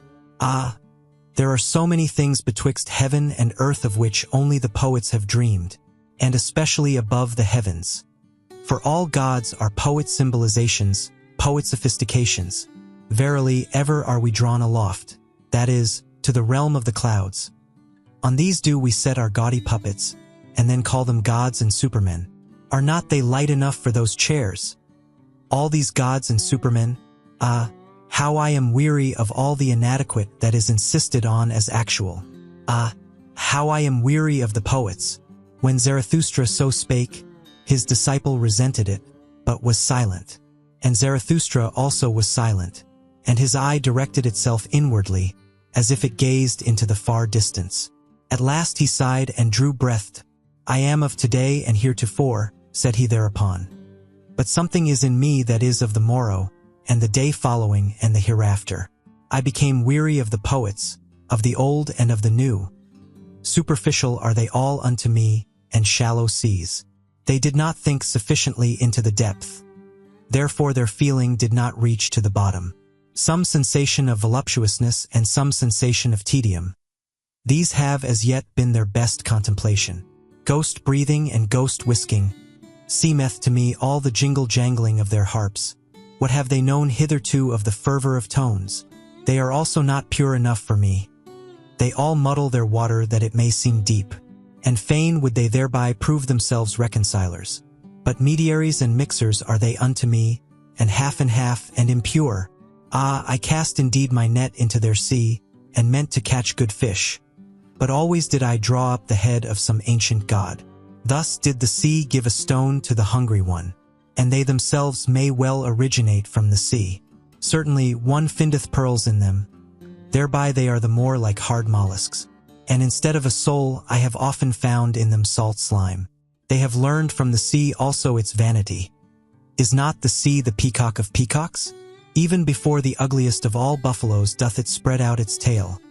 Never doth it tire of its lace fan of silver and silk. Disdainfully doth the buffalo glance thereat, nigh to the sand with its soul, nigher still to the thicket, nighest, however, to the swamp. What is beauty and sea and peacock splendor to it? This parable I speak unto the poets. Verily, their spirit itself is the peacock of peacocks, and a sea of vanity. Spectators, seeketh the spirit of the poet. Should they even be buffaloes? But of this spirit became I weary, and I see the time coming when it will become weary of itself. Yea, changed have I seen the poets, and their glance turned towards themselves. Penitents of the spirit have I seen appearing. They grew out of the poets. Thus spake Zarathustra. Excel great events. There is an isle in the sea, not far from the happy isles of Zarathustra, on which a volcano ever smoketh, of which isle the people, and especially the old women amongst them, say that it is placed as a rock before the gate of the netherworld, but that through the volcano itself the narrow way leadeth downwards which conducteth to this gate. Now about the time that Zarathustra sojourned on the happy isles, it happened that a ship anchored at the isle on which standeth the smoking mountain, and the crew went ashore to shoot rabbits. About the noontide hour, however, when the captain and his men were together again, they saw suddenly a man coming towards them through the air, and a voice said distinctly, "It is time.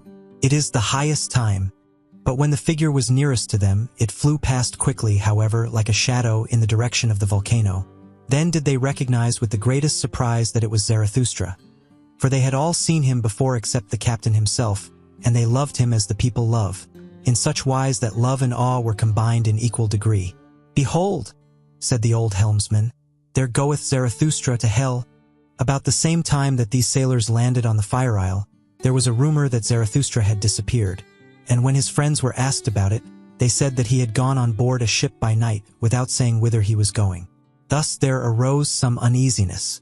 After 3 days, however, there came the story of the ship's crew in addition to this uneasiness.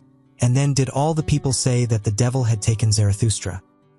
His disciples laughed, sure enough, at this talk. And one of them said even, "Sooner would I believe that Zarathustra hath taken the devil." But at the bottom of their hearts they were all full of anxiety and longing. So their joy was great when on the 5th day Zarathustra appeared amongst them. And this is the account of Zarathustra's interview with the fire dog. "The earth," said he, "hath a skin, and this skin hath diseases. One of these diseases, for example, is called man, and another of these diseases is called the fire dog. Concerning him men have greatly deceived themselves, and let themselves be deceived. To fathom this mystery did I go o'er the sea, and I have seen the truth naked, verily, barefooted up to the neck. Now do I know how it is concerning the fire dog, and likewise concerning all the spouting and subversive devils, of which not only old women are afraid.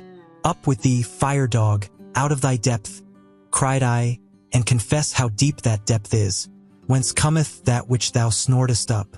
Thou drinkest copiously at the sea, that doth thine embittered eloquence betray. In sooth, for a dog of the depth, thou takest thy nourishment too much from the surface.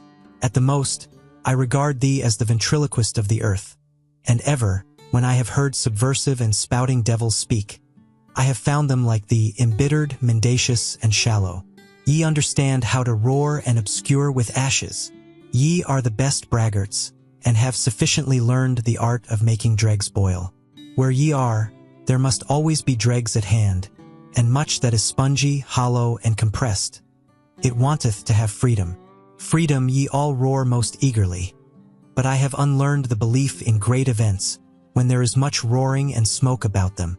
And believe me, friend Hullabaloo, the greatest events are not our noisiest, but our stillest hours. Not around the inventors of new noise, but around the inventors of new values, doth the world revolve. Inaudibly it revolveth. And just own to it, little had ever taken place when thy noise and smoke passed away. What, if a city did become a mummy, and a statue lay in the mud? And this do I say also to the o'erthrowers of statues. It is certainly the greatest folly to throw salt into the sea, and statues into the mud. In the mud of your contempt lay the statue. But it is just its law, that out of contempt, its life and living beauty grow again. With diviner features doth it now arise, seducing by its suffering. And verily, it will yet thank you for o'erthrowing it.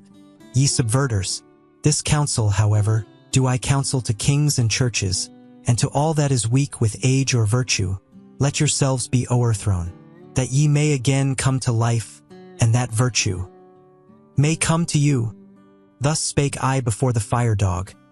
Then did he interrupt me sullenly, and asked, Church? What is that?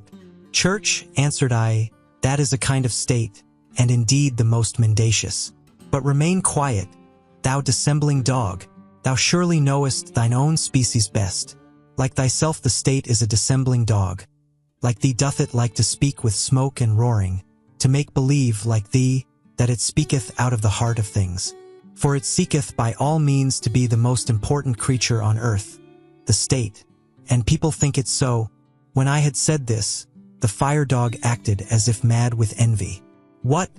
Cried he, the most important creature on earth, and people think it so.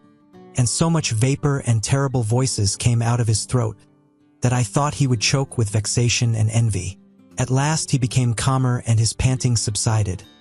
As soon, however, as he was quiet, I said laughingly, Thou art angry, fire dog. So I am in the right about thee, and that I may also maintain the right, hear the story of another fire dog. He speaketh actually out of the heart of the earth. Gold doth his breath exhale, and golden rain. So doth his heart desire. What are ashes and smoke and hot dregs to him? Laughter flitteth from him like a variegated cloud. Adverse is he to thy gargling and spewing and grips in the bowels. The gold, however, and the laughter, these doth he take out of the heart of the earth. For, that thou mayst know it, the heart of the earth is of gold. When the fire dog heard this, he could no longer endure to listen to me. Abashed did he draw in his tail, said, Bow wow, in a cowed voice, and crept down into his cave. Thus told Zarathustra. His disciples, however, hardly listened to him. So great was their eagerness to tell him about the sailors, the rabbits, and the flying man. What am I to think of it? Said Zarathustra. Am I indeed a ghost? But it may have been my shadow. Ye have surely heard something of the wanderer and his shadow? One thing, however, is certain. I must keep a tighter hold of it. Otherwise it will spoil my reputation. And once more Zarathustra shook his head and wondered. What am I to think of it? Said he once more. Why did the ghost cry? It is time. It is the highest time. For what is it then, the highest time? Thus spake Zarathustra, Exalite the soothsayer. And I saw a great sadness come over mankind. The best turned weary of their works. A doctrine appeared. A faith ran beside it. All is empty, all is alike, all hath been, and from all hills there re-echoed. All is empty, all is alike, all hath been. To be sure we have harvested. But why have all our fruits become rotten and brown? What was it fell last night from the evil moon? In vain was all our labor. Poison hath our wine become. The evil eye hath singed yellow our fields and hearts. Arid have we all become, and fire falling upon us, then do we turn dust like ashes. Yea, the fire itself have we made aweary. All our fountains have dried up, even the sea hath receded. All the ground trieth to gape, but the depth will not swallow. Alas!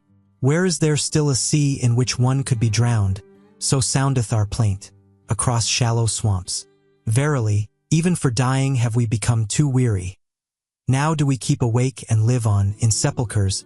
Thus did Zarathustra hear a soothsayer speak, and the foreboding touched his heart and transformed him.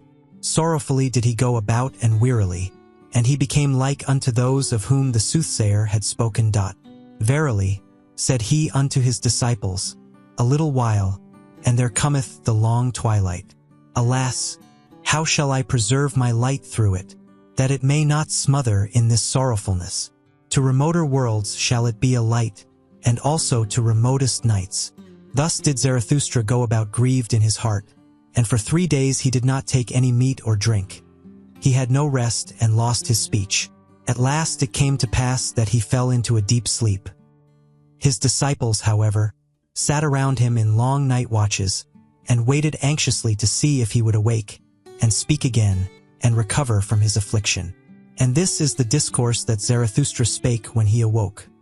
His voice, however, came unto his disciples as from afar.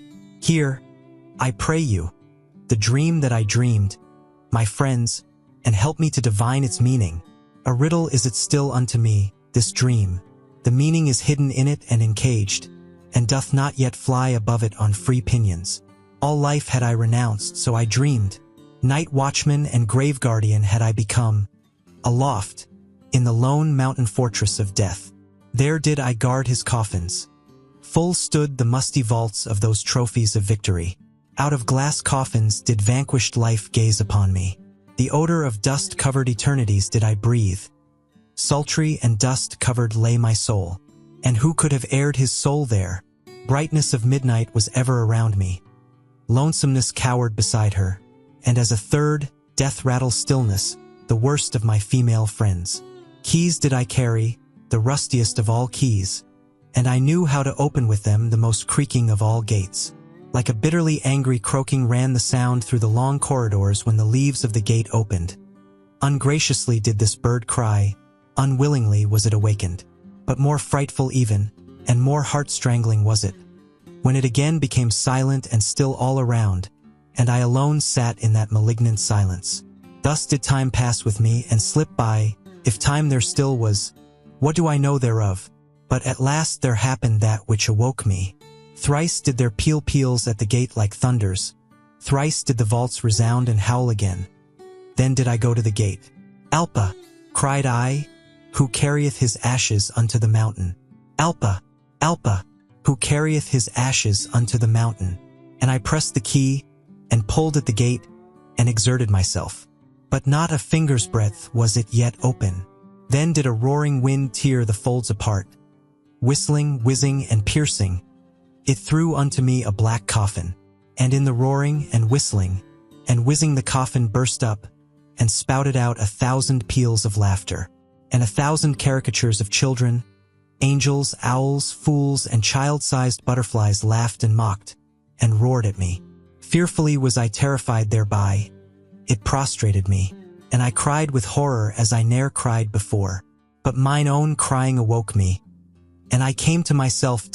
Thus did Zarathustra relate his dream, and then was silent. For as yet he knew not the interpretation thereof. But the disciple whom he loved most arose quickly, seized Zarathustra's hand, and said, Thy life itself interpreteth unto us this dream. O Zarathustra, art thou not thyself the wind with shrill whistling, which bursteth open the gates of the fortress of death? Art thou not thyself the coffin full of many-hued malices and angel caricatures of life? Verily, like 1,000 peals of children's laughter cometh Zarathustra into all sepulchres, laughing at those night watchmen and grave guardians, and whoever else rattleth with sinister keys. With thy laughter wilt thou frighten and prostrate them. Fainting and recovering will demonstrate thy power over them. And when the long twilight cometh and the mortal weariness, even then wilt thou not disappear from our firmament, thou advocate of life. New stars hast thou made us see, and new nocturnal glories. Verily, laughter itself hast thou spread out over us like a many-hued canopy. Now will children's laughter ever from coffins flow. Now will a strong wind ever come victoriously unto all mortal weariness. Of this thou art thyself the pledge and the prophet. Verily, they themselves didst thou dream, thine enemies. That was thy sorest dream. But as thou awokest from them and camest to thyself, so shall they awaken from themselves, and come unto thee. Thus spake the disciple, and all the others then thronged around Zarathustra, grasped him by the hands, and tried to persuade him to leave his bed and his sadness, and return unto them. Zarathustra, however, sat upright on his couch with an absent look. Like one returning from long foreign sojourn did he look on his disciples, and examined their features, but still he knew them not. When, however, they raised him and set him upon his feet, behold, all on a sudden his eye changed. He understood everything that had happened, stroked his beard, and said with a strong voice, Well, this hath just its time. But see to it, my disciples, that we have a good repast, and without delay. Thus do I mean to make amends for bad dreams. The soothsayer, however, shall eat and drink at my side. And verily, I will yet show him a sea in which he can drown himself. Thus spake Zarathustra. Then did he gaze long into the face of the disciple who had been the dream interpreter, and shook his head. 42. Redemption. When Zarathustra went one day over the great bridge, then did the cripples and beggars surround him, and a hunchback spake thus unto him, Behold, Zarathustra, even the people learn from thee and acquire faith in thy teaching. But for them to believe fully in thee, one thing is still needful. Thou must first of all convince us cripples. Here hast thou now a fine selection, and verily, an opportunity with more than one forelock. The blind canst thou heal and make the lame run, and from him who hath too much behind, couldst thou well also take away a little. That, I think, would be the right method to make the cripples believe in Zarathustra. Zarathustra, however, answered thus unto him who so spake, When one taketh his hump from the hunchback, then doth one take from him his spirit, so do the people teach. And when one giveth the blind man eyes, then doth he see too many bad things on the earth, so that he curseth him who healed him. He, however, who mocketh the lame man run, inflicteth upon him the greatest injury. For hardly can he run when his vices run away with him, so do the people teach concerning cripples. And why should not Zarathustra also learn from the people when the people learn from Zarathustra? It is, however, the smallest thing unto me since I have been amongst men, to see one person lacking an eye, another an ear, and a third a leg, and that others have lost the tongue or the nose or the head. I see and have seen worse things and diverse things so hideous that I should neither like to speak of all matters, nor even keep silent about some of them. Namely, men who lack everything except that they have too much of one thing. Men who are nothing more than a big eye, or a big mouth, or a big belly, or something else big. Reverse cripples I call such men. And when I came out of my solitude, and for the first time passed over this bridge, then I could not trust mine eyes, but looked again and said at last, That is an ear as big as a man. I looked still more attentively, and actually there did move under the ear something that was pitiably small and poor and slim. And in truth this immense ear was perched on a small thin stalk. The stalk, however, was a man. A person putting a glass to his eyes could even recognize further a small envious countenance, and also that a bloated soullet dangled at the stalk. The people told me, however, that the big ear was not only a man, but a great man, a genius. But I never believed in the people when they spake of great men, and I hold to my belief that it was a reversed cripple who had too little of everything and too much of one thing. When Zarathustra had spoken thus unto the hunchback, and unto those of whom the hunchback was the mouthpiece and advocate, then did he turn to his disciples in profound dejection, and said, Verily, my friends, I walk amongst men as amongst the fragments and limbs of human beings. This is the terrible thing to mine eye, that I find man broken up and scattered about, as on a battle and butcher ground. And when mine eye fleeth from the present to the bygone, it findeth ever the same. Fragments and limbs and fearful chances, but no men, the present and the bygone upon earth. Ah, my friends, that is my most unbearable trouble, and I should not know how to live if I were not a seer of what is to come.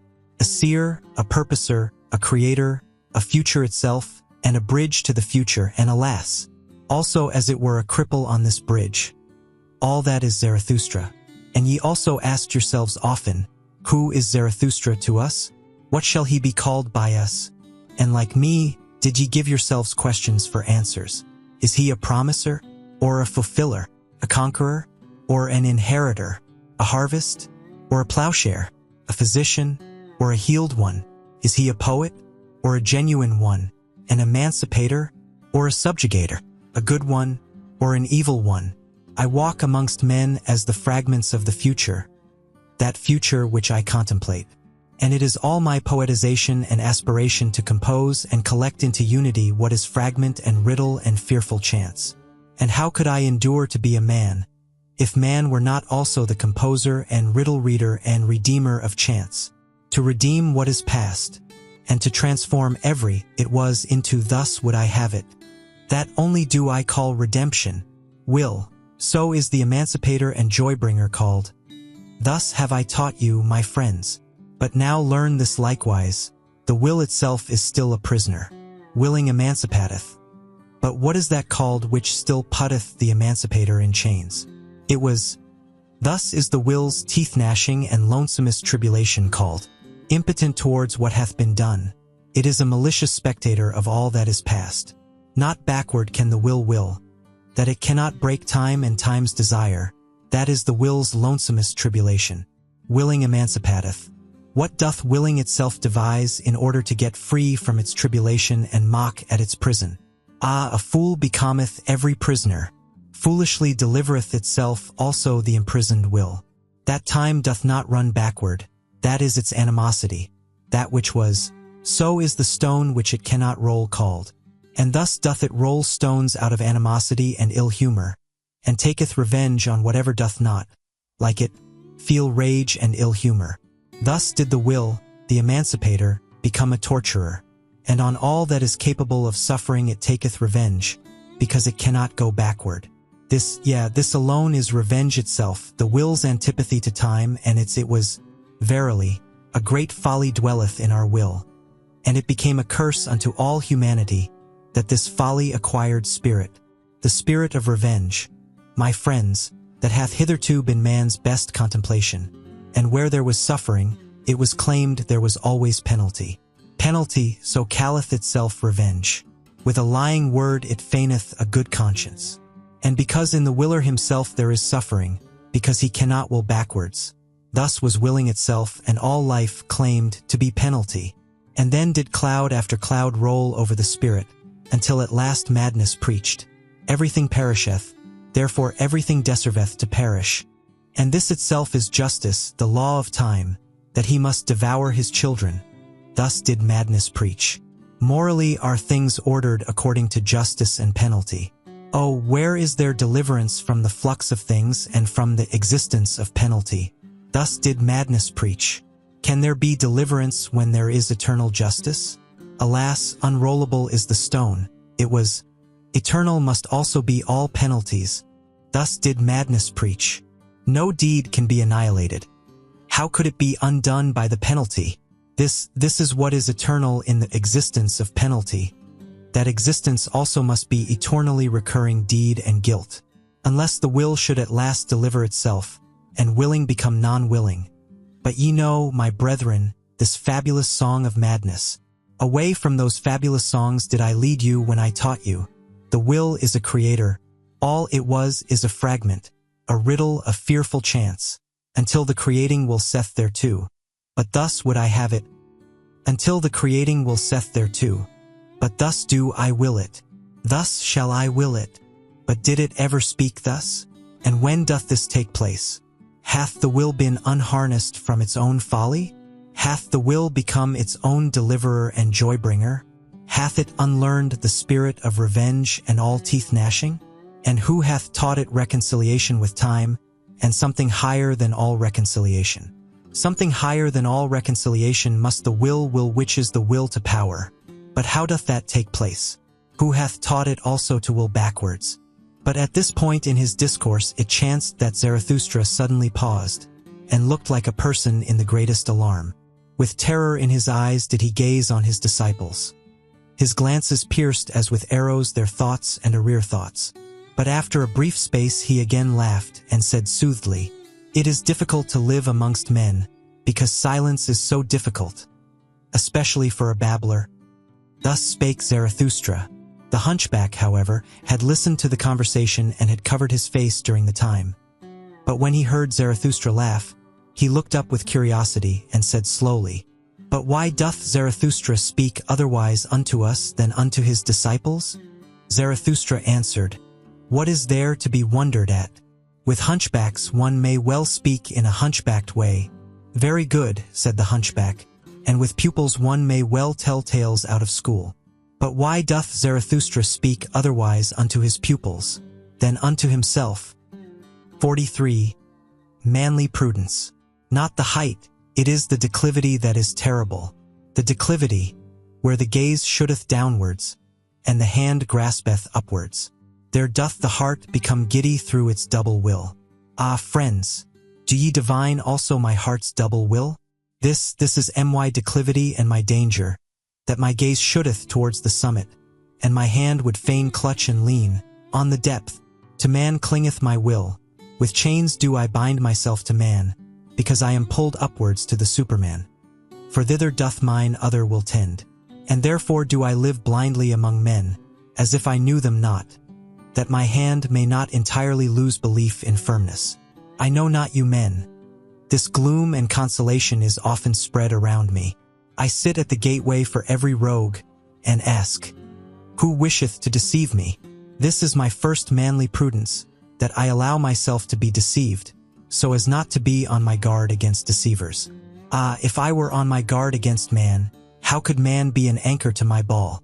Too easily would I be pulled upwards and away. This providence is over my fate, that I have to be without foresight. And he who would not languish amongst men must learn to drink out of all glasses, and he who would keep clean amongst men must know how to wash himself even with dirty water. And thus spake I often to myself for consolation. Courage, cheer up, old heart, and unhappiness hath failed to befall thee. Enjoy that as thy happiness. This, however, is mine other manly prudence. I am more forbearing to the vain than to the proud. Is not wounded vanity the mother of all tragedies? Where, however, pride is wounded, there groweth up something better than pride. That life may be fair to behold, its game must be well played. For that purpose, however, it needeth good actors. Good actors have I found all the vain ones. They play and wish people to be fond of beholding them. All their spirit is in this wish. They represent themselves, they invent themselves. In their neighborhood I like to look upon life. It cureth of melancholy. Therefore am I forbearing to the vain, because they are the physicians of my melancholy, and keep me attached to man as to a drama. And further, who conceiveth the full depth of the modesty of the vain man? I am favorable to him, and sympathetic on account of his modesty. From you would he learn his belief in himself. He feedeth upon your glances, he eateth praise out of your hands. Your lies doth he even believe when you lie favorably about him. For in its depths sigheth his heart, what am I? And if that be the true virtue which is unconscious of itself, well, the vain man is unconscious of his modesty. This is, however, my third manly prudence. I am not put out of conceit with the wicked by your timorousness. I am happy to see the marvels the warm sun hatcheth, tigers and palms and rattlesnakes. Also amongst men there is a beautiful brood of the warm sun, and much that is marvelous in the wicked. In truth, as your wisest did not seem to me so very wise, so found I also human wickedness below the fame of it. And oft did I ask with a shake of the head, why still rattle, ye rattlesnakes? Verily, there is still a future even for evil, and the warmest south is still undiscovered by man.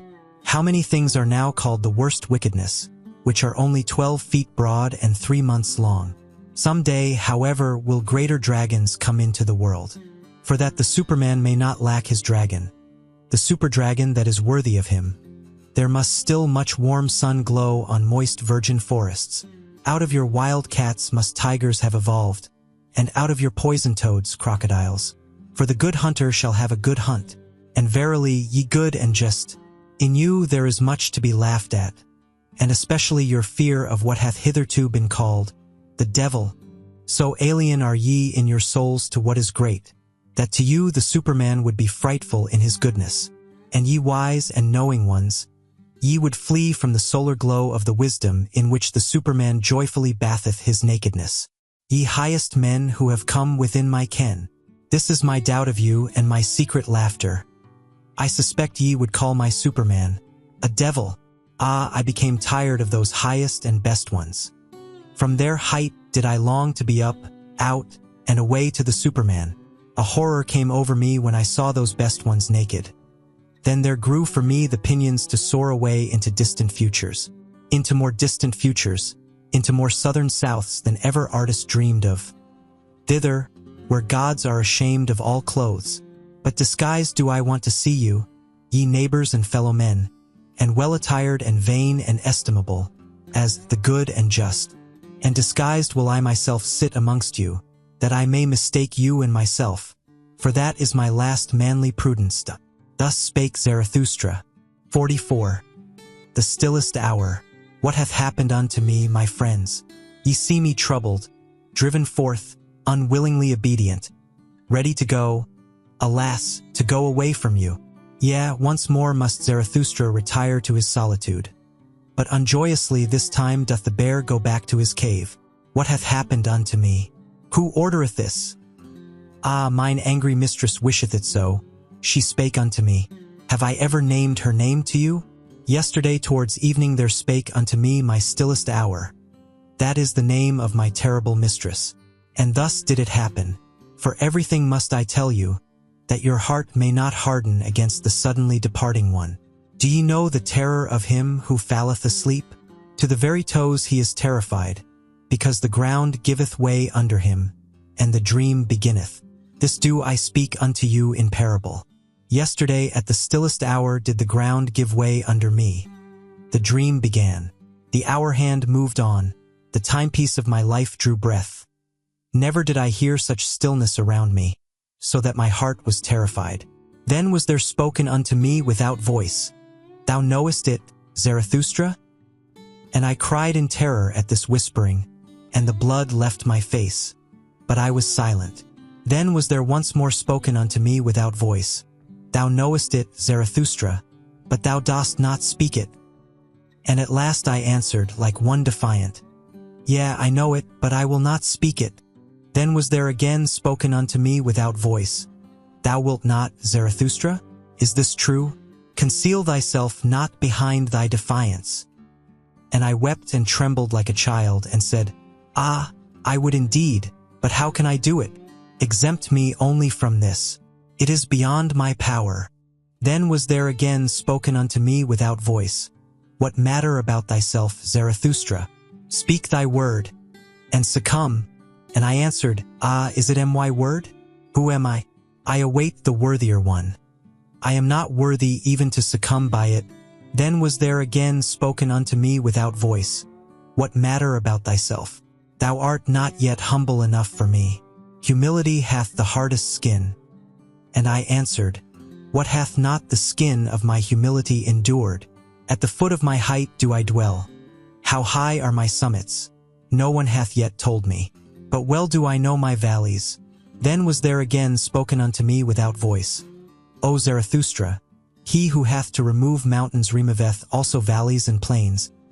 And I answered, As yet hath my word not removed mountains, and what I have spoken hath not reached man.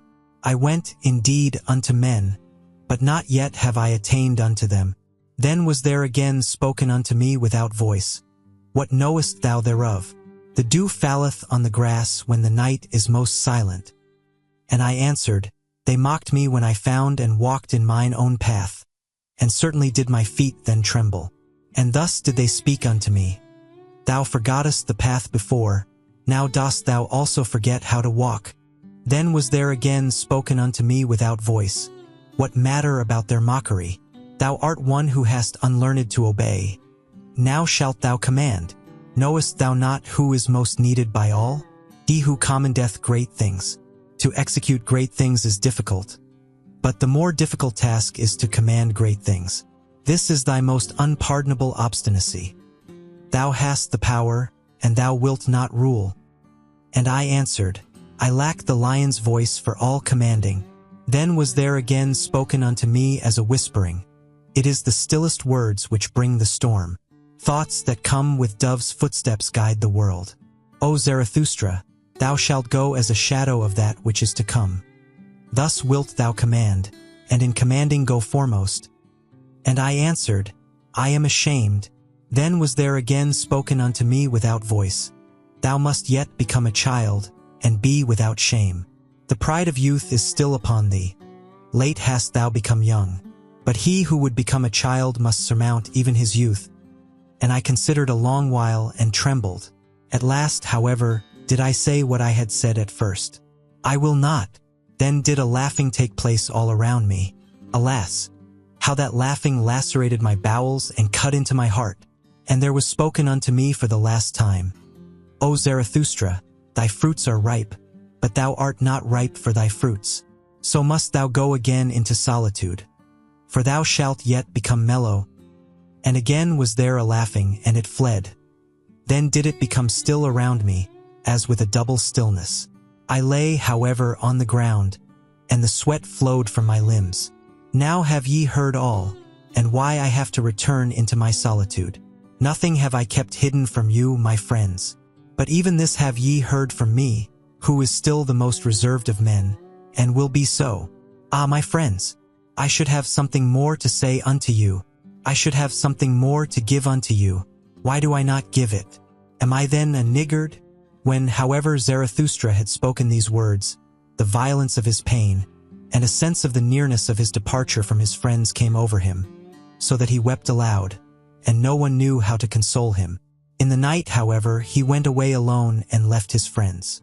Third part. Ye look aloft when ye long for exaltation, and I look downward because I am exalted. Who among you can at the same time laugh and be exalted? He who climbeth on the highest mountains, laugheth at all tragic plays and tragic realities. Zarathustra, I. Reading and writing, XLV the Wanderer.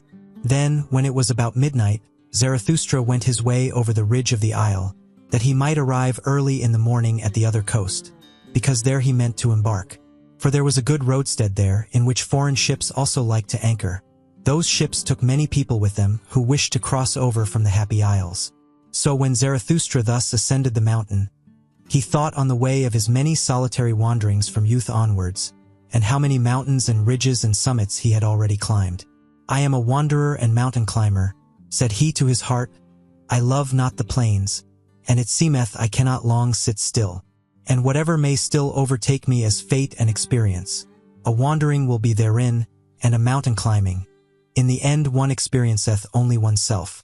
The time is now past when accidents could befall me, and what could now fall to my lot which would not already be mine own? It returneth only, it cometh home to me at last. Mine own self, and such of it as hath been long abroad, and scattered among things and accidents. And one thing more do I know. I stand now before my last summit, and before that which hath been longest reserved for me. Ah, my hardest path must I ascend. Ah, I have begun my lonesomest wandering. He, however, who is of my nature doth not avoid such an hour. The hour that saith unto him, now only dost thou go the way to thy greatness. Summit and abyss, these are now comprised together. Thou goest the way to thy greatness. Now hath it become thy last refuge, what was hitherto thy last danger. Thou goest the way to thy greatness. It must now be thy best courage that there is no longer any path behind thee. Thou goest the way to thy greatness. Here shall no one steal after thee. Thy foot itself hath effaced the path behind thee, and over it standeth written, impossibility. And if all ladders henceforth fail thee, then must thou learn to mount upon thine own head. How couldst thou mount upward otherwise? Upon thine own head, and beyond thine own heart. Now must the gentlest in thee become the hardest. He who hath always much indulged himself, sickneth at last by his much indulgence. Praises on what mocketh hardy. I do not praise the land where butter and honey flow. To learn to look away from oneself is necessary in order to see many things. This hardiness is needed by every mountain climber. He, however, who is obtrusive with his eyes as a discerner, how can he ever see more of anything than its foreground? But thou, O Zarathustra, wouldst view the ground of everything, and its background. Thus must thou mount even above thyself, upwards, until thou hast even thy stars under thee. Yea, to look down upon myself, and even upon my stars. That only would I call my summit, that hath remained for me as my last summit. Thus spake Zarathustra to himself while ascending, comforting his heart with harsh maxims. For he was sore at heart as he had never been before. And when he had reached the top of the mountain ridge, behold, there lay the other sea spread out before him, and he stood still and was long silent. The night, however, was cold at this height, and clear and starry. I recognize my destiny, said he at last, sadly. Well, I am ready. Now hath my last lonesomeness begun. Ah, this somber, sad sea, below me, ah, this somber nocturnal vexation, ah, fate and sea, to you must I now go down, before my highest mountain do I stand, and before my longest wandering. Therefore must I first go deeper down than I ever ascended, deeper down into pain than I ever ascended, even into its darkest flood, so willeth my fate. Well, I am ready, whence come the highest mountains? So did I once ask. Then did I learn that they come out of the sea, that testimony is inscribed on their stones, and on the walls of their summits. Out of the deepest must the highest come to its height. Thus spake Zarathustra on the ridge of the mountain where it was cold. When, however, he came into the vicinity of the sea, and at last stood alone amongst the cliffs, then had he become weary on his way, and eagerer than ever before. Everything as yet sleepeth, said he, even the sea sleepeth. Drowsily and strangely doth its eye gaze upon me, but it breatheth warmly, I feel it, and I feel also that it dreameth, tosseth about dreamily on hard pillows. Hark, hark, how it groaneth with evil recollections, or evil expectations. Ah, I am sad along with thee, thou dusky monster, and angry with myself even for thy sake. Ah, that my hand hath not strength enough. Gladly, indeed, would I free thee from evil dreams. And while Zarathustra thus spake, he laughed at himself with melancholy and bitterness.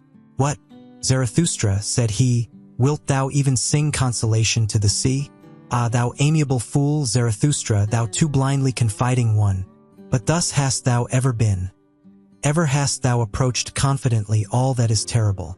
Every monster wouldst thou caress. A whiff of warm breath, a little soft tuft on its paw, and immediately wert thou ready to love and lure it. Love is the danger of the lonesomest one. Love to anything, if it only live, laughable verily, is my folly and my modesty in love. Thus spake Zarathustra, and laughed thereby a second time. Then, however, he thought of his abandoned friends, and as if he had done them a wrong with his thoughts, he upbraided himself because of his thoughts. And forthwith it came to pass that the laugher wept. With anger and longing wept Zarathustra bitterly. 46. The Vision and the Enigma. 1. When it got abroad among the sailors that Zarathustra was on board the ship, for a man who came from the Happy Isles had gone on board along with him, there was great curiosity and expectation. But Zarathustra kept silent for 2 days, and was cold and deaf with sadness, so that he neither answered looks nor questions. On the evening of the second day, however, he again opened his ears, though he still kept silent. For there were many curious and dangerous things to be heard on board the ship, which came from afar, and was to go still further. Zarathustra, however, was fond of all those who make distant voyages, and disliked to live without danger. And behold, when listening, his own tongue was at last loosened, and the ice of his heart broke. Then did he begin to speak thus: To you, the daring venturers and adventurers, and whoever hath embarked with cunning sails upon frightful seas, to you the enigma intoxicated, the twilight enjoyers, whose souls are allured by flutes to every treacherous gulf. For ye dislike to grope at a thread with cowardly hand, and where ye can divine, there do ye hate to calculate. To you only do I tell the enigma that I saw, the vision of the lonesomest one. Gloomily walked I lately in corpse-colored twilight, gloomily and sternly with compressed lips. Not only one sun had set for me, a path which ascended daringly among boulders, an evil, lonesome path, which neither herb nor shrub any longer cheered, a mountain path, crunched under the daring of my foot, mutely marching over the scornful clinking of pebbles, trampling the stone that let it slip. Thus did my foot force its way upwards, upwards, in spite of the spirit that drew it downwards, towards the abyss, the spirit of gravity, my devil and archenemy, upwards, although it sat upon me, half dwarf, half mole, paralyzed, paralyzing, dripping lead in mine ear, and thoughts like drops of lead into my brain.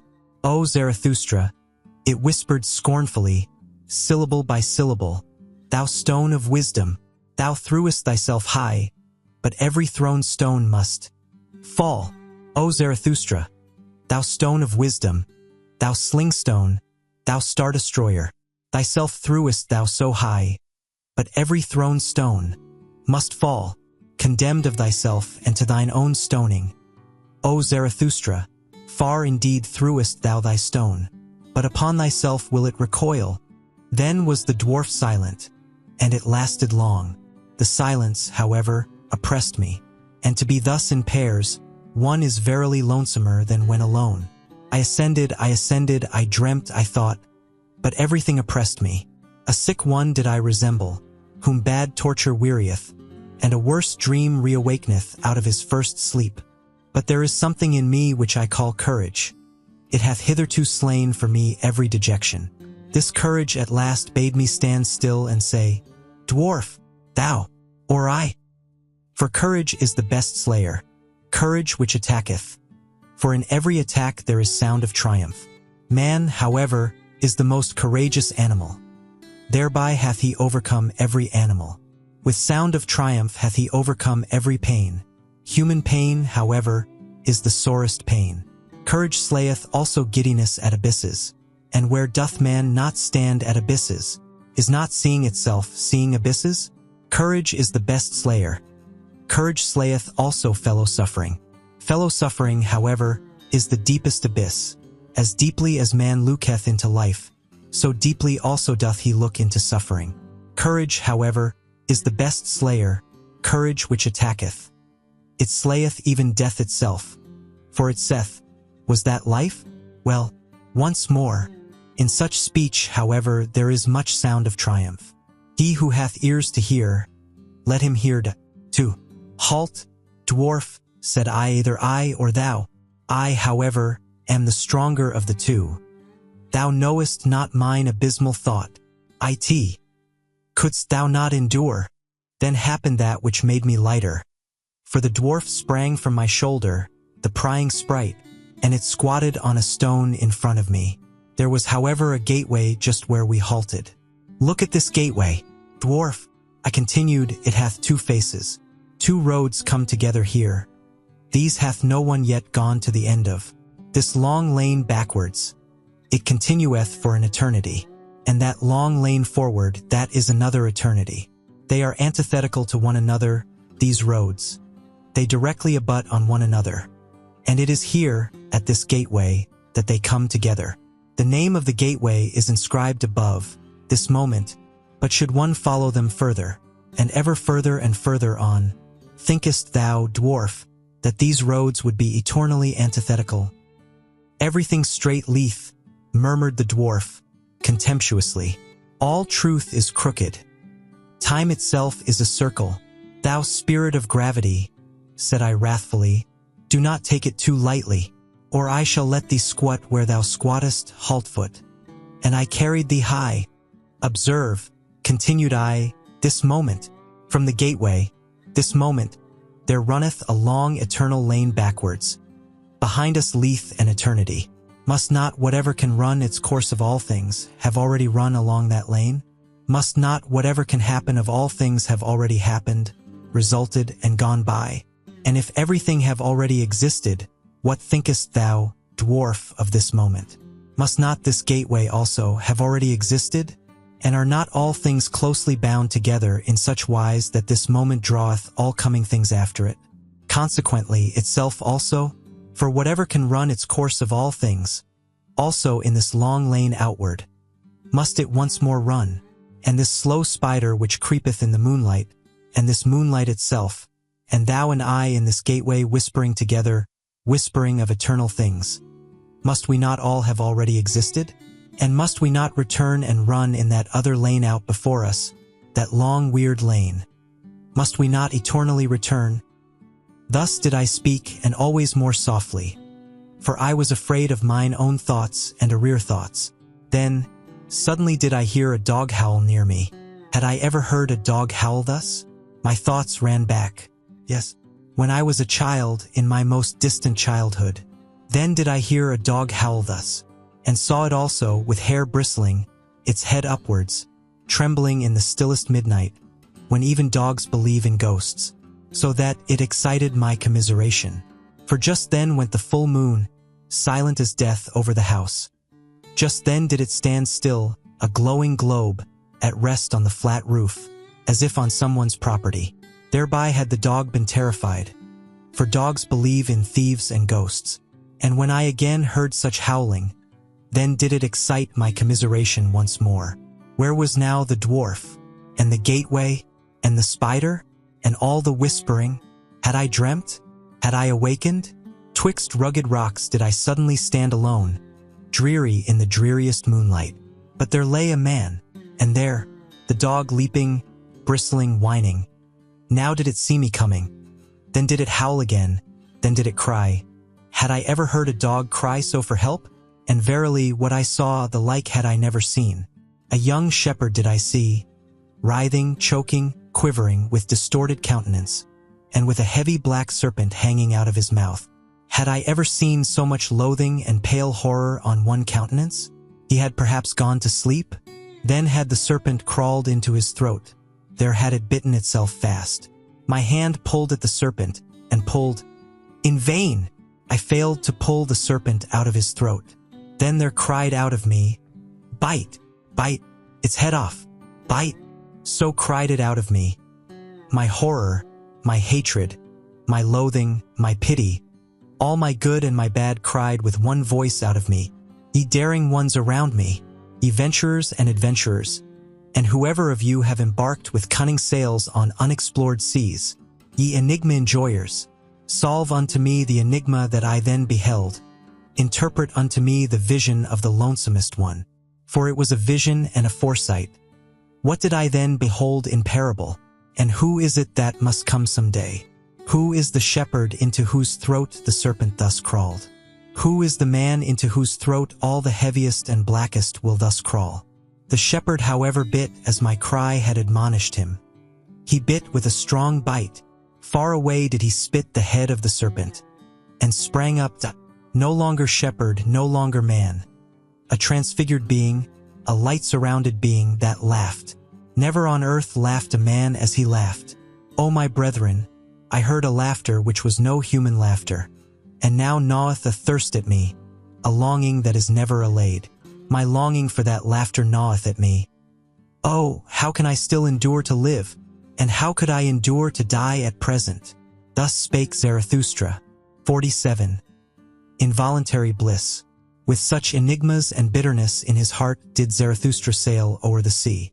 When, however, he was 4-day journeys from the happy isles and from his friends, then had he surmounted all his pain. Triumphantly and with firm foot did he again accept his fate. And then talked Zarathustra in this wise to his exulting conscience. Alone am I again, and like to be so, alone with the pure heaven and the open sea, and again is the afternoon around me. On an afternoon did I find my friends for the first time. On an afternoon also did I find them a second time, at the hour when all light becometh stiller. For whatever happiness is still on its way twixt heaven and earth, now seeketh for lodging a luminous soul. With happiness hath all light now become stiller. O afternoon of my life! Once did my happiness also descend to the valley that it might seek a lodging. Then did it find those open hospitable souls. O afternoon of my life! What did I not surrender that I might have one thing? This living plantation of my thoughts, and this dawn of my highest hope, companions did the creating one once seek, and children of his hope.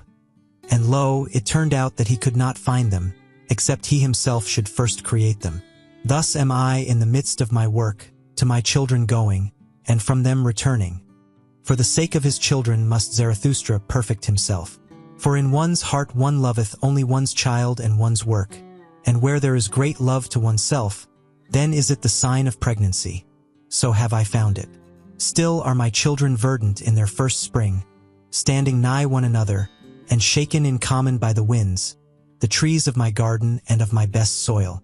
And verily, where such trees stand beside one another, there are happy isles.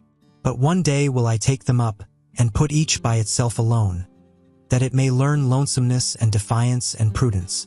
Gnarled and crooked and with flexible hardness shall it then stand by the sea, a living lighthouse of unconquerable life.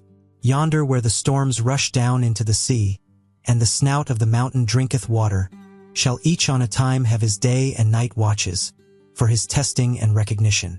Recognized and tested shall each be, to see if he be of my type and lineage. If he be master of a long will, silent even when he speaketh, and giving in such wise that he taketh in giving, so that he may one day become my companion, a fellow creator and fellow enjoyer with Zarathustra. Such a one as writeth my will on my tables, for the fuller perfection of all things. And for his sake and for those like him, must I perfect myself. Therefore do I now avoid my happiness, and present myself to every misfortune, for my final testing and recognition. And verily, it were time that I went away, and the wanderer's shadow and the longest tedium and the stillest hour have all said unto me, it is the highest time. The word blew to me through the keyhole and said, come. The door sprang subtly open unto me, and said, go. But I lay enchained to my love for my children. Desire spread this snare for me, the desire for love, that I should become the prey of my children, and lose myself in them. Desiring, that is now for me to have lost myself. I possess you, my children. In this possessing shall everything be assurance and nothing desire. But brooding lay the son of my love upon me, in his own juice stewed Zarathustra. Then did shadows and doubts fly past me. For frost and winter I now longed. Oh, that frost and winter would again make me crack and crunch, sighed I. Then arose icy mist out of me. My past burst its tomb. Many pains buried alive woke up. Fully slept had they merely, concealed in corpse clothes. So called everything unto me in signs. It is time. But I heard not, until at last mine abyss moved, and my thought bit me. Ah, abysmal thought which art my thought. When shall I find strength to hear thee burrowing, and no longer tremble? To my very throat throbbeth my heart when I hear thee burrowing. Thy muteness even is like to strangle me, thou abysmal mute one. As yet have I never ventured to call thee up. It hath been enough that I have carried thee about with me. As yet have I not been strong enough for my final lion wantonness and playfulness. Sufficiently formidable unto me hath thy weight ever been. But one day shall I yet find the strength and the lion's voice which will call thee up. When I shall have surmounted myself therein, then will I surmount myself also in that which is greater, and a victory shall be the seal of my perfection. Meanwhile do I sail along on uncertain seas. Chance flattereth me, smooth-tongued chance. Forward and backward do I gaze, still see I no end. As yet hath the hour of my final struggle not come to me, or doth it come to me perhaps just now? Verily, with insidious beauty do sea and life gaze upon me round about. O afternoon of my life!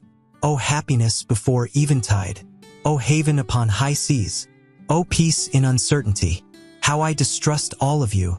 Verily, distrustful am I of your insidious beauty, like the lover am I who distrusteth too sleek smiling. As he pusheth the best beloved before him, tender even in severity, the jealous one, so do I push this blissful hour before me. Away with thee, thou blissful hour! With thee hath there come to me an involuntary bliss. Ready for my severest pain do I here stand. At the wrong time hast thou come. Away with thee, thou blissful hour! Rather harbor there with my children. Hasten, and bless them before eventide with my happiness. There, already approacheth eventide. The sun sinketh. Away, my happiness! Thus spake Zarathustra, and he waited for his misfortune the whole night. But he waited in vain. The night remained clear and calm, and happiness itself came nigher and nigher unto him. Towards morning, however, Zarathustra laughed to his heart, and said mockingly, happiness runneth after me. That is because I do not run after women. Happiness, however, is a woman. 48. Before sunrise, O heaven above me, thou pure, thou deep heaven, thou abyss of light, gazing on thee, I tremble with divine desires. Up to thy height to toss myself, that is my depth. In thy purity to hide myself, that is mine innocence. The god veileth his beauty, thus hidest thou thy stars. Thou speakest not, thus proclaimest thou thy wisdom unto me. Mute o'er the raging sea hast thou risen for me today. Thy love and thy modesty make a revelation unto my raging soul. In that thou camest unto me beautiful, veiled in thy beauty, in that thou spakest unto me mutely, obvious in thy wisdom. Oh, how could I fail to divine all the modesty of thy soul? Before the sun didst thou come unto me, the lonesomest one. We have been friends from the beginning. To us are grief, gruesomeness, and ground common. Even the sun is common to us. We do not speak to each other, because we know too much. We keep silent to each other, we smile our knowledge to each other. Art thou not the light of my fire? Hast thou not the sister soul of mine insight? Together did we learn everything. Together did we learn to ascend beyond ourselves to ourselves, and to smile uncloudedly. Uncloudedly to smile down out of luminous eyes and out of miles of distance, when under us constraint and purpose and guilt steam like rain. And wandered I alone. For what did my soul hunger by night and in labyrinthine paths? And climbed I mountains, whom did I ever seek, if not thee, upon mountains? And all my wandering and mountain climbing, a necessity was it merely, and a makeshift of the unhandy one. To fly only wanteth mine entire will, to fly into thee. And what have I hated more than passing clouds, and whatever tainteth thee? And mine own hatred have I even hated, because it tainted thee.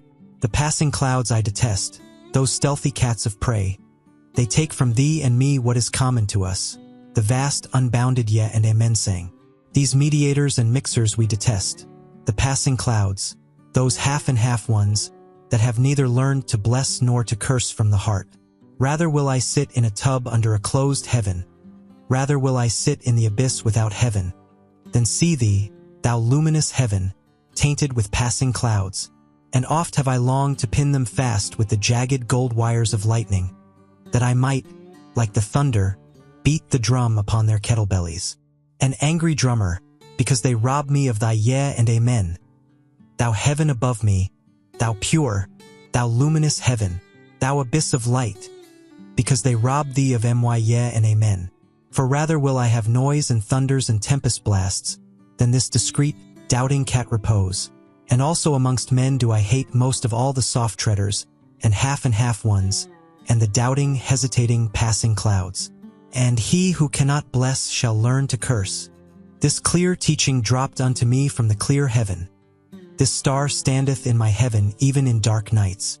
I, however, am a blesser and a yesayer. If thou be but around me, thou pure, thou luminous heaven, thou abyss of light. Into all abysses do I then carry my beneficent yesaying. A blesser have I become and a yesayer, and therefore strove I long and was a striver, that I might one day get my hands free for blessing. This, however, is my blessing, to stand above everything as its own heaven, its round roof, its azure bell and eternal security, and blessed is he who thus blesseth. For all things are baptized at the font of eternity, and beyond good and evil. Good and evil themselves, however, are but fugitive shadows and damp afflictions and passing clouds. Verily, it is a blessing and not a blasphemy when I teach that, above all things there standeth the heaven of chance, the heaven of innocence, the heaven of hazard, the heaven of wantonness, of hazard. That is the oldest nobility in the world, that gave I back to all things. I emancipated them from bondage under purpose. This freedom and celestial serenity did I put like an azure bell above all things, when I taught that over them and through them no eternal will willeth. This wantonness and folly did I put in place of that will, when I taught that in everything there is one thing impossible, rationality. A little reason, to be sure, a germ of wisdom scattered from star to star. This leaven is mixed in all things. For the sake of folly, wisdom is mixed in all things. A little wisdom is indeed possible, but this blessed security have I found in all things, that they prefer to dance on the feet of chance. O heaven above me, thou pure, thou lofty heaven, this is now thy purity unto me, that there is no eternal reason spider and reason cobweb, that thou art to me a dancing floor for divine chances, that thou art to me a table of the gods, for divine dice and dice players. But thou blushest? Have I spoken unspeakable things? Have I abused when I meant to bless thee? Or is it the shame of being two of us that mocketh thee blush? Dost thou bid me go and be silent, because now day cometh? The world is deep, and deeper than e'er the day could read. Not everything may be uttered in presence of day. But day cometh, So let us part. O heaven above me, thou modest one, thou glowing one, O thou, my happiness before sunrise, the day cometh. So let us part. Thus spake Zarathustra. 49. The bed-warfing virtue. 1. When Zarathustra was again on the continent, he did not go straightway to his mountains and his cave, but made many wanderings and questionings, and ascertained this and that. So that he said of himself jestingly, Lo, a river that floweth back unto its source in many windings, for he wanted to learn what had taken place among men during the interval, whether they had become greater or smaller. And once, when he saw a row of new houses, he marveled and said, What do these houses mean? Verily, no great soul put them up as its simile. Did perhaps a silly child take them out of its toy box? Would that another child put them again into the box?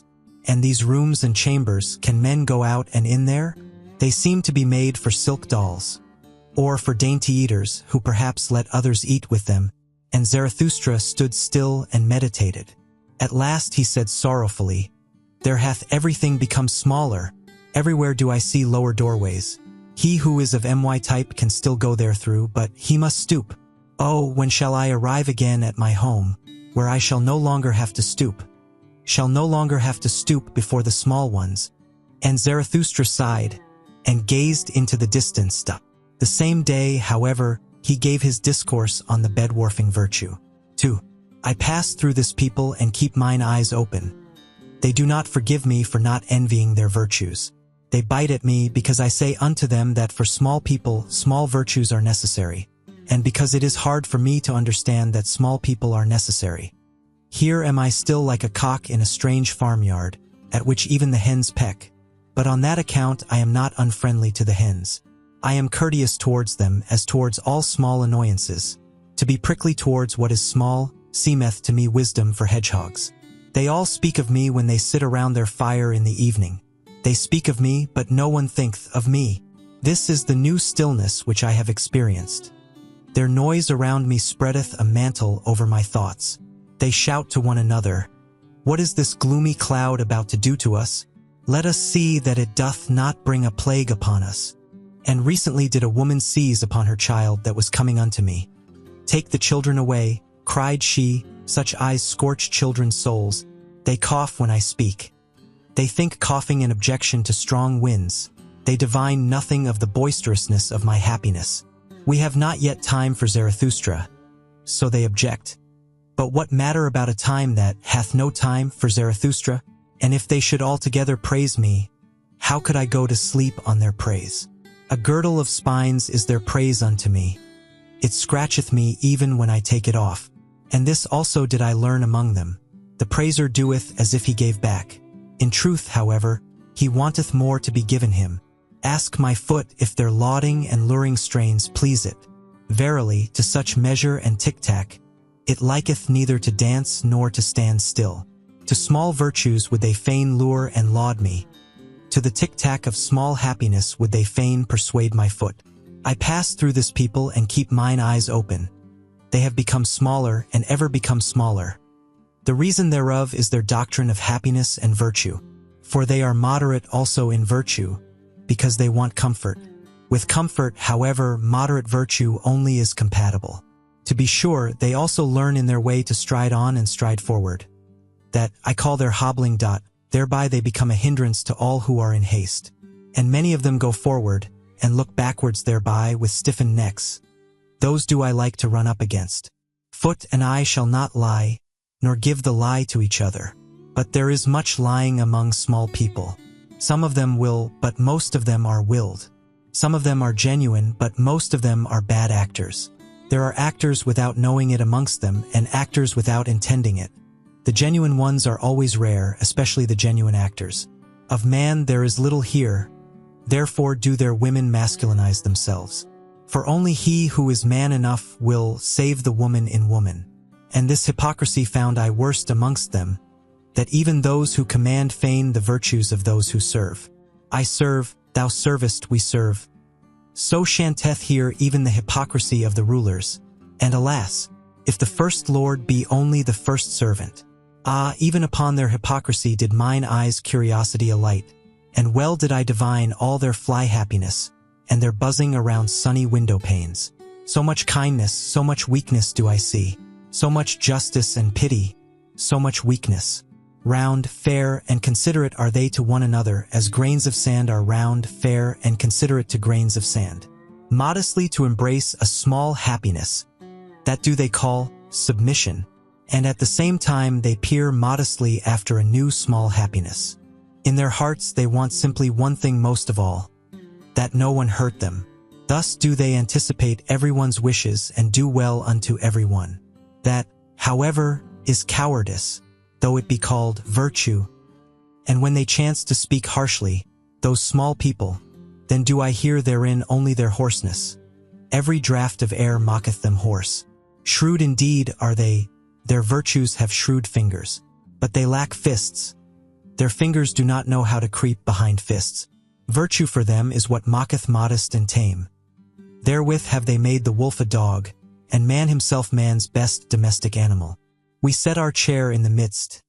So saith their smirking unto me, and as far from dying gladiators as from satisfied swine, that, however, is mediocrity, though it be called moderation. 3. I pass through this people and let fall many words, but they know neither how to take nor how to retain them. They wonder why I came not to revile venery and vice, and verily, I came not to warn against pickpockets either. They wonder why I am not ready to abet and whet their wisdom, as if they had not yet enough of wiseacres, whose voices grate on mine ear like slate pencils. And when I call out, curse all the cowardly devils in you, that would fain whimper and fold the hands and adore. Then do they shout, Zarathustra is godless, and especially do their teachers of submission shout this. But precisely in their ears do I love to cry, yeah, I am Zarathustra, the godless, those teachers of submission. Wherever there is aught puny, or sickly, or scabby, there do they creep like lice, and only my disgust preventeth me from cracking them. Well, this is my sermon for their ears. I am Zarathustra the godless, who saith, who is more godless than I, that I may enjoy his teaching? I am Zarathustra the godless. Where do I find mine equal? And all those are mine equals who give unto themselves their will, and divest themselves of all submission. I am Zarathustra the godless. I cook every chance in my pot, and only when it hath been quite cooked do I welcome it as my food. And verily, many a chance came imperiously unto me, but still more imperiously did my will speak unto it. Then did it lie imploringly upon its knees, imploring that it might find home and heart with me, and saying flatteringly, See, O Zarathustra, how friend only cometh unto friend. But why talk I, when no one hath mine ears? And so will I shout it out unto all the winds. Ye ever become smaller, ye small people, ye crumble away, ye comfortable ones, ye will yet perish. By your many small virtues, by your many small omissions, and by your many small submissions, too tender, too yielding. So is your soil. But for a tree to become great, it seeketh to twine hard roots around hard rocks. Also what ye omit weaveth at the web of all the human future. Even your naught is a cobweb, and a spider that liveth on the blood of the future. And when ye take, then is it like stealing, ye small virtuous ones. But even among knaves honor saith that one shall only steal when one cannot rob. It giveth itself. That is also a doctrine of submission. But I say unto you, ye comfortable ones, that it taketh to itself, and will ever take more and more from you. Ah, that ye would renounce all half-willing, and would decide for idleness as ye decide for action. Ah, that ye understood my word, do ever what ye will, but first be such as can will. Love ever your neighbor as yourselves, but first be such as love themselves, such as love with great love, such as love with great contempt. Thus speaketh Zarathustra the godless. But why talk I, when no one hath mine ears? It is still an hour too early for me here. Mine own forerunner am I among this people, mine own cockcrow in dark lanes. But their hour cometh, and there cometh also mine. Hourly do they become smaller, poorer, unfruitfuler, poor herbs, poor earth, and soon shall they stand before me like dry grass and prairie, and verily weary of themselves, and panting for fire more than for water. O blessed hour of the lightning! O mystery before noontide! Running fires will I one day make of them, and heralds with flaming tongues. Herald shall they one day with flaming tongues. It cometh, it is nigh, the great noontide. Thus spake Zarathustra. On the olive mount, winter, a bad guest, sitteth with me at home. Blue are my hands with his friendly handshaking. I honor him, that bad guest, but gladly leave him alone. Gladly do I run away from him, and when one runneth well, then one escapeth him. With warm feet and warm thoughts do I run where the wind is calm, to the sunny corner of mine olive mount. There do I laugh at my stern guest, and am still fond of him, because he cleareth my house of flies, and quieteth many little noises. For he suffereth it not if a gnat wanteth to buzz, or even two of them. Also the lanes mocketh he lonesome, so that the moonlight is afraid there at night. A hard guest is he, but I honor him and do not worship, like the tenderlings, the pot-bellied fire idol. Better even a little teeth-chattering than idle adoration. So willeth my nature. And especially have I a grudge against all ardent, steamy fire idols. Him whom I love better in winter than in summer.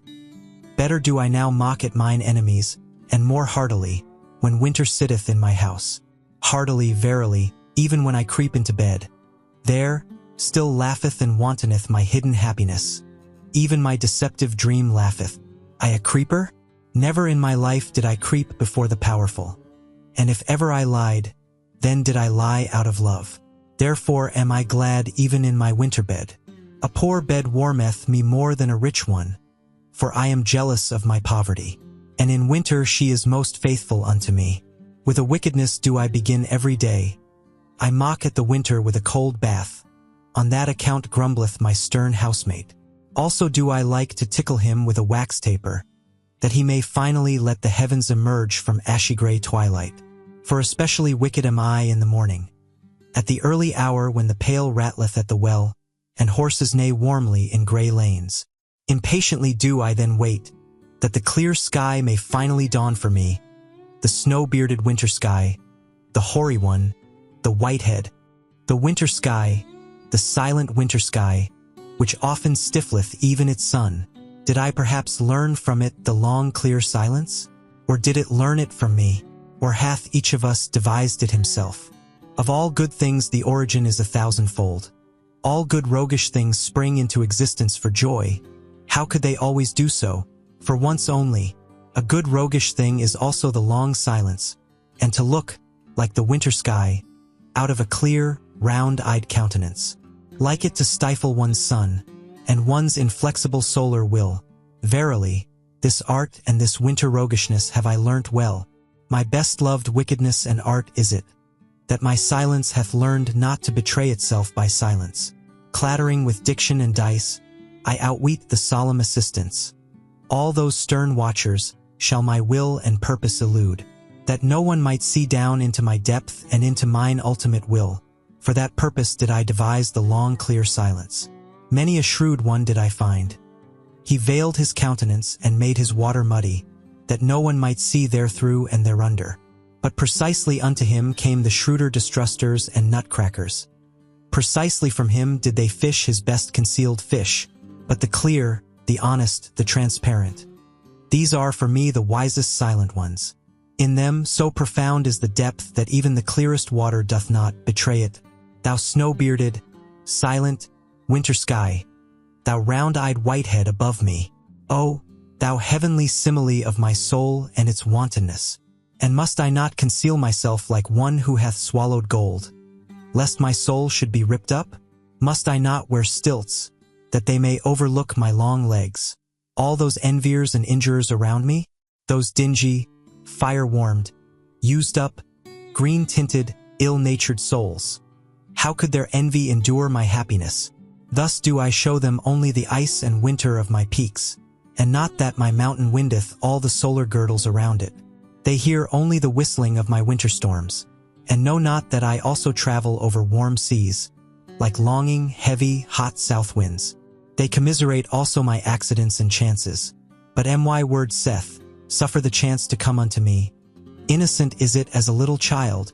How could they endure my happiness, if I did not put around it accidents, and winter privations, and bearskin caps, and enmantling snowflakes, if I did not myself commiserate their pity, the pity of those enviers and injurers, if I did not myself sigh before them, and chatter with cold, and patiently let myself be swathed in their pity. This is the wise waggish-will and good-will of my soul, that it concealeth not its winters and glacial storms. It concealeth not its chilblains either. To one man, lonesomeness is the flight of the sick one. To another, it is the flight from the sick ones. Let them hear me chattering and sighing with winter cold, all those poor squinting knaves around me. With such sighing and chattering do I flee from their heated rooms. Let them sympathize with me and sigh with me on account of my chilblains. At the ice of knowledge will he yet freeze to death. So they mourn. Meanwhile do I run with warm feet hither and thither on mine olive mount. In the sunny corner of mine olive mount do I sing, and mock at all pitied. Thus sang Zarathustra, Lee on passing by. Thus slowly wandering through many peoples and divers cities, did Zarathustra return by roundabout roads to his mountains and his cave. And behold, thereby came he unawares also to the gate of the great city. Here, however, a foaming fool, with extended hands, sprang forward to him and stood in his way. It was the same fool whom the people called the ape of Zarathustra, for he had learned from him something of the expression and modulation of language, and perhaps liked also to borrow from the store of his wisdom. And the fool talked thus to Zarathustra, O Zarathustra, here is the great city. Here hast thou nothing to seek and everything to lose. Why wouldst thou wade through this mire? Have pity upon thy foot. Spit rather on the gate of the city, and turn back. Here is the hell for anchorites' thoughts. Here are great thoughts seethed alive and boiled small. Here do all great sentiments decay. Here may only rattle-boned sensations rattle. Smellest thou not already the shambles and cookshops of the spirit? Steameth not this city with the fumes of slaughtered spirit? Sayest thou not the souls hanging like limp dirty rags? And they make newspapers also out of these rags. Hearest thou not how spirit hath here become a verbal game? Loathsome verbal swill doth it vomit forth. And they make newspapers also out of this verbal swill. They hound one another, and know not whither. They inflame one another, and know not why. They tinkle with their pinchbeck, they jingle with their gold. They are cold and seek warmth from distilled waters. They are inflamed and seek coolness from frozen spirits. They are all sick and sore through public opinion. All lusts and vices are here at home. But here there are also the virtuous. There is much appointed virtue. Much appointable virtue with scribe fingers, and hearty sitting flesh and waiting flesh, blessed with small breast stars, and padded, haunchless daughters. There is here also much piety, and much faithful spittle-licking and spittle-backing, before the God of hosts. From on high drippeth the star, and the gracious spittle. For the high longeth every starless bosom. The moon hath its court, and the court hath its mooncalves. Unto all, however, that cometh from the court do the mendicant people pray, and all appointable mendicant virtues. I serve, thou servest, we serve. So prayeth all appointable virtue to the prince, that the merited star may at last stick on the slender breast. But the moon still revolveth around all that is earthly. So revolveth also the prince around what is earthliest of all. That, however, is the gold of the shopman. The god of the hosts of war is not the god of the golden bar. The prince proposeth, but the shopman disposeth, by all that is luminous and strong and good in thee, O Zarathustra. Spit on this city of shopmen and return back. Here floweth all blood putridly and tepidly and frothily through all veins. Spit on the great city, which is the great slum where all the scum frotheth together. Spit on the city of compressed souls and slender breasts, of pointed eyes and sticky fingers, on the city of the obtrusive, the brazen-faced, the pen demagogues and tongue demagogues, the overheated ambitious, where everything maimed, ill-famed, lustful, untrustful, over-mellow, sickly yellow and seditious, festereth pernicious. Spit on the great city and turn back. Here, however, did Zarathustra interrupt the foaming fool, and shut his mouth. "Stop this at once," called out Zarathustra. "Long have thy speech and thy species disgusted me. Why didst thou live so long by the swamp, that thou thyself hadst to become a frog and a toad? Floweth there not a tainted, frothy, swamp blood in thine own veins, when thou hast thus learned to croak and revile? Why wentest thou not into the forest? Or why didst thou not till the ground? Is the sea not full of green islands? I despise thy contempt, and when thou warnedst me, why didst thou not warn thyself? Out of love alone shall my contempt and my warning bird take wing, but not out of the swamp. They call thee mine ape, thou foaming fool, but I call thee my grunting pig. By thy grunting, thou spoilest even my praise of folly. What was it that first made thee grunt? Because no one sufficiently flattered thee. Therefore didst thou seat thyself beside this filth, that thou mightest have cause for much grunting, that thou mightest have cause for much vengeance. For vengeance, thou vain fool, is all thy foaming. I have divined thee well, but thy fool's word injureth me, even when thou art right. And even if Zarathustra's word were 100 times justified, thou wouldst ever do wrong with my word. Thus spake Zarathustra. Then did he look on the great city and sighed, and was long silent. At last he spake thus, I loathe also this great city, and not only this fool. Here and there is nothing to better, nothing to worsen. Woe to this great city! And I would that I already saw the pillar of fire in which it will be consumed, for such pillars of fire must precede the great noontide. But this hath its time and its own fate. This precept, however, give I unto thee in parting, thou fool.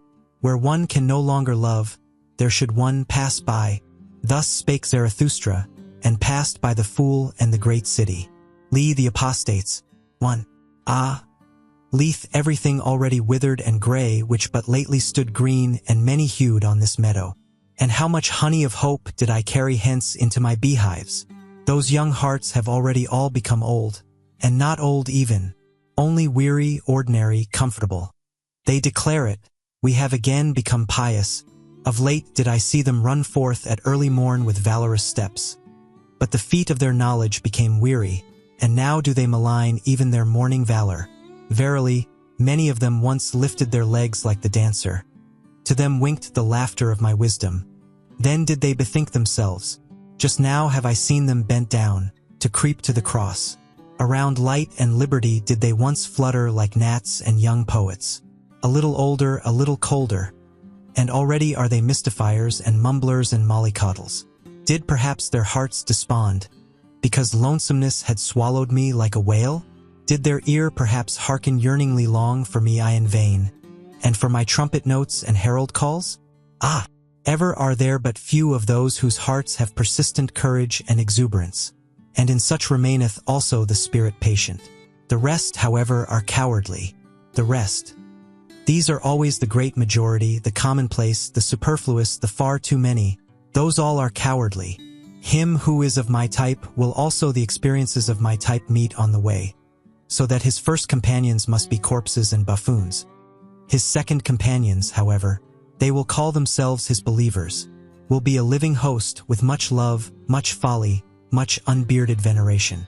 To those believers shall he who is of my type among men not bind his heart. In those springtimes and many-hued meadows shall he not believe, who knoweth the fickly faint-hearted human species. Could they do otherwise, then would they also will otherwise. The half and half spoil every whole. That leaves become withered. What is there to lament about that? Let them go and fall away, O Zarathustra, and do not lament. Better even to blow amongst them with rustling winds. Blow amongst those leaves, O Zarathustra, that everything withered may run away from thee the faster. 2. We have again become pious. So do those apostates confess, and some of them are still too pusillanimous thus to confess. Unto them I look into the eye. Before them I say it unto their face and unto the blush on their cheeks. Ye are those who again pray. It is however a shame to pray, not for all, but for thee and me, and whoever hath his conscience in his head. For it is a shame to pray. Thou knowest it well. The faint-hearted devil in thee, which would fain fold its arms, and place its hands in its bosom, and take it easier. This faint-hearted devil persuadeth thee that there is a God. Thereby, however, dost thou belong to the light-dreading type, to whom light never permitteth repose. Now must thou daily thrust thy head deeper into obscurity and vapor, and verily, thou choosest the hour well. For just now do the nocturnal birds again fly abroad. The hour hath come for all light-dreading people, the vesper hour and leisure hour, when they do not take leisure. I hear it and smell it. It hath come, their hour for hunt and procession, not indeed for a wild hunt, but for a tame, lame, snuffling, soft-treaders, soft prayers hunt, for a hunt after susceptible simpletons. All mousetraps for the heart have again been set, and whenever I lift a curtain, a night moth rusheth out of it. Did it perhaps squat there along with another night moth? For everywhere do I smell small concealed communities, and wherever there are closets there are new devotees therein, and the atmosphere of devotees. They sit for long evenings beside one another, and say, let us again become like little children and say, good God, ruined in mouths and stomachs by the pious confectioners. Or they look for long evenings at a crafty, lurking cross-spider, that preacheth prudence to the spiders themselves, and teacheth that under crosses it is good for cobweb spinning. Or they sit all day at swamps with angle rods, and on that account think themselves profound. But whoever fisheth where there are no fish, I do not even call him superficial. Or they learn in godly gay style to play the harp with a hymn poet, who would fain harp himself into the heart of young girls. For he hath tired of old girls and their praises. Or they learn to shudder with a learned semi-madcap, who waiteth in darkened rooms for spirits to come to him, and the spirit runneth away entirely. Or they listen to an old roving howl and growl piper, who hath learnt from the sad winds the sadness of sounds. Now pipeth he as the wind, and preacheth sadness in sad strains. And some of them have even become night watchmen. They know now how to blow horns and go about at night and awaken old things which have long fallen asleep. 5 words about old things did I hear yesternight at the garden wall.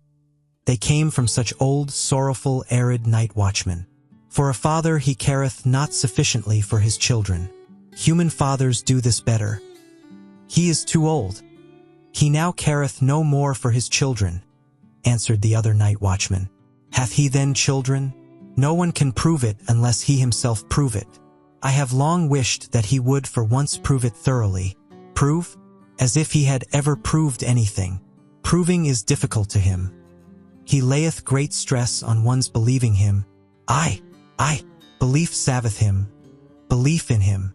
That is the way with old people. So it is with us also. Thus spake to each other the 2 old night watchmen and light scarers, and tooted thereupon sorrowfully on their horns. So did it happen yesternight at the garden wall. To me, however, did the heart writhe with laughter, and was like to break. It knew not where to go, and sunk into the midriff. Verily, it will be my death yet, to choke with laughter when I see asses drunken, and hear night watchmen thus doubt about God. Hath the time not long since passed for all such doubts? Who may nowadays awaken such old slumbering, light-shunning things? With the old deities hath it long since come to an end. And verily, a good joyful deity end had they. They did not begloom themselves to death. That do people fabricate. On the contrary, they laughed themselves to death once on a time. That took place when the ungodliest utterance came from a god himself. The utterance, there is but one God. Thou shalt have no other gods before me. An old grim beard of a god, a jealous one, forgot himself in such wise.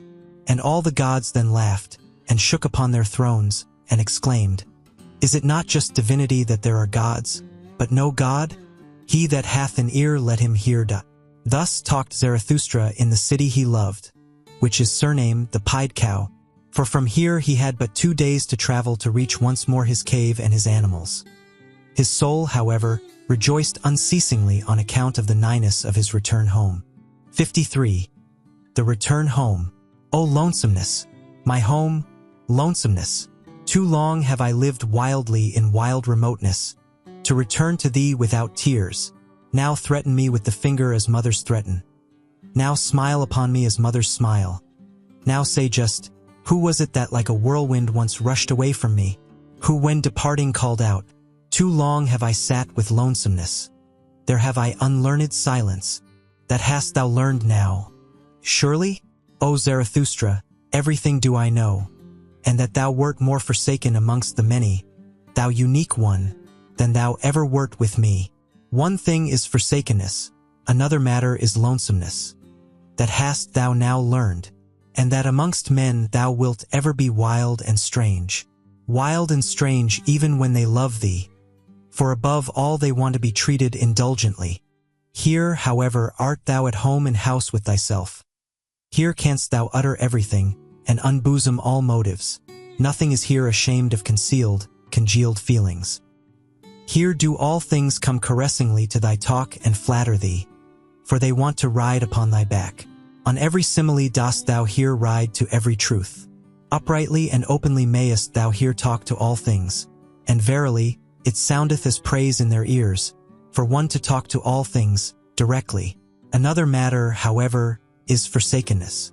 For, dost thou remember, O Zarathustra, when thy bird screamed overhead, when thou stoodest in the forest, irresolute, ignorant where to go, beside a corpse? When thou spakest, "Let mine animals lead me. More dangerous have I found it among men than among animal." That was forsakenness. And dost thou remember, O Zarathustra, when thou sattest in thine isle, a well of wine giving and granting amongst empty buckets, bestowing and distributing amongst the thirsty, until at last thou alone sattest thirsty amongst the drunken ones, and wailedst nightly, "Is taking not more blessed than giving, and stealing yet more blessed than taking?" That was forsakenness. And dost thou remember, O Zarathustra, when thy stillest hour came and drove thee forth from thyself, when with wicked whispering it said, "Speak and succumb," when it disgusted thee with all thy waiting and silence, and discouraged thy humble courage? That was forsakenness. O lonesomeness, my home, lonesomeness, how blessedly and tenderly speaketh thy voice unto me. We do not question each other, we do not complain to each other. We go together openly through open doors. For all is open with thee and clear, and even the hours run here on lighter feet. For in the dark, time weigheth heavier upon one than in the light. Here fly open unto me all beings' words and word cabinets. Here all being wanteth to become words. Here all becoming wanteth to learn of me how to talk. Down there, however, all talking is in vain. There, forgetting and passing by are the best wisdom. That have I learned now. He who would understand everything in man must handle everything. But for that I have 2 clean hands. I do not like even to inhale their breath. Alas, that I have lived so long among their noise and bad breaths. O blessed stillness around me. O pure odors around me. How from a deep breast this stillness fetcheth pure breath. How it hearkeneth, this blessed stillness. But down there speaketh everything, there is everything misheard. If one announce one's wisdom with bells, the shopmen in the marketplace will outjingle it with pennies. Everything among them talketh. No one knoweth any longer how to understand. Everything falleth into the water.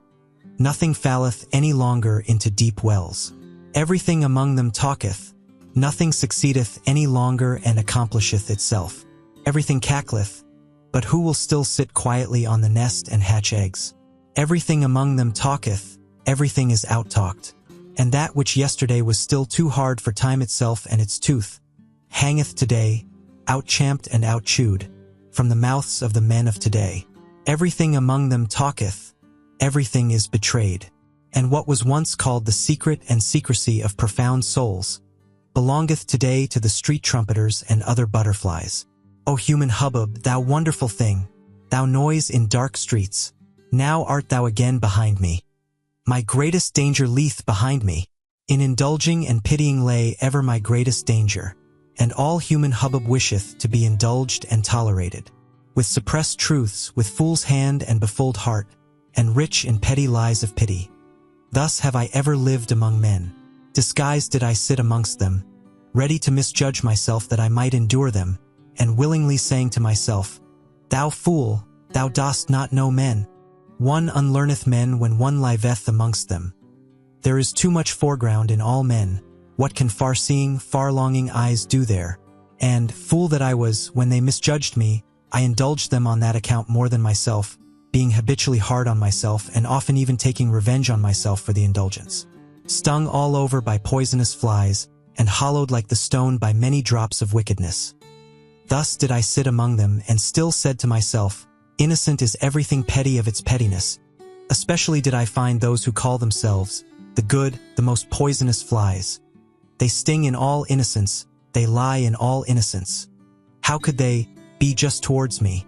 He who liveth amongst the good, pity teacheth him to lie. Pity mocketh stifling air for all free souls. For the stupidity of the good is unfathomable. To conceal myself and my riches, that did I learn down there. For every one did I still find poor in spirit. It was the lie of my pity, that I knew in every one, that I saw and scented in every one, what was enough of spirit for him, and what was too much. They're stiff wise men. I call them wise, not stiff. Thus did I learn to slur over words. The grave diggers dig for themselves diseases. Under old rubbish rest bad vapors. One should not stir up the marsh. One should live on mountains. With blessed nostrils do I again breathe mountain freedom. Freed at last is my nose from the smell of all human hubbub. With sharp breezes tickled, as with sparkling wine, sneezeth my soul, sneezeth, and shouteth self-congratulatingly. Health to thee, thus spake Zarathustra. Live the three evil things. 1. In my dream, in my last morning dream, I stood today on a promontory, beyond the world. I held a pair of scales and weighed the world. Alas, that the rosy dawn came too early to me. She glowed me awake, the jealous one. Jealous is she always of the glows of my morning dream. Measurable by him who hath time, weighable by a good weigher, attainable by strong pinions, divinable by divine nutcrackers. Thus did my dream find the world. My dream, a bold sailor, half ship, half hurricane, silent as the butterfly, impatient as the falcon. How had it the patience and leisure today for world-weighing? Did my wisdom perhaps speak secretly to it? My laughing, wide-awake day wisdom, which mocketh at all infinite worlds. For it saith, where force is, there becometh number the master. It hath more force. How confidently did my dream contemplate this finite world.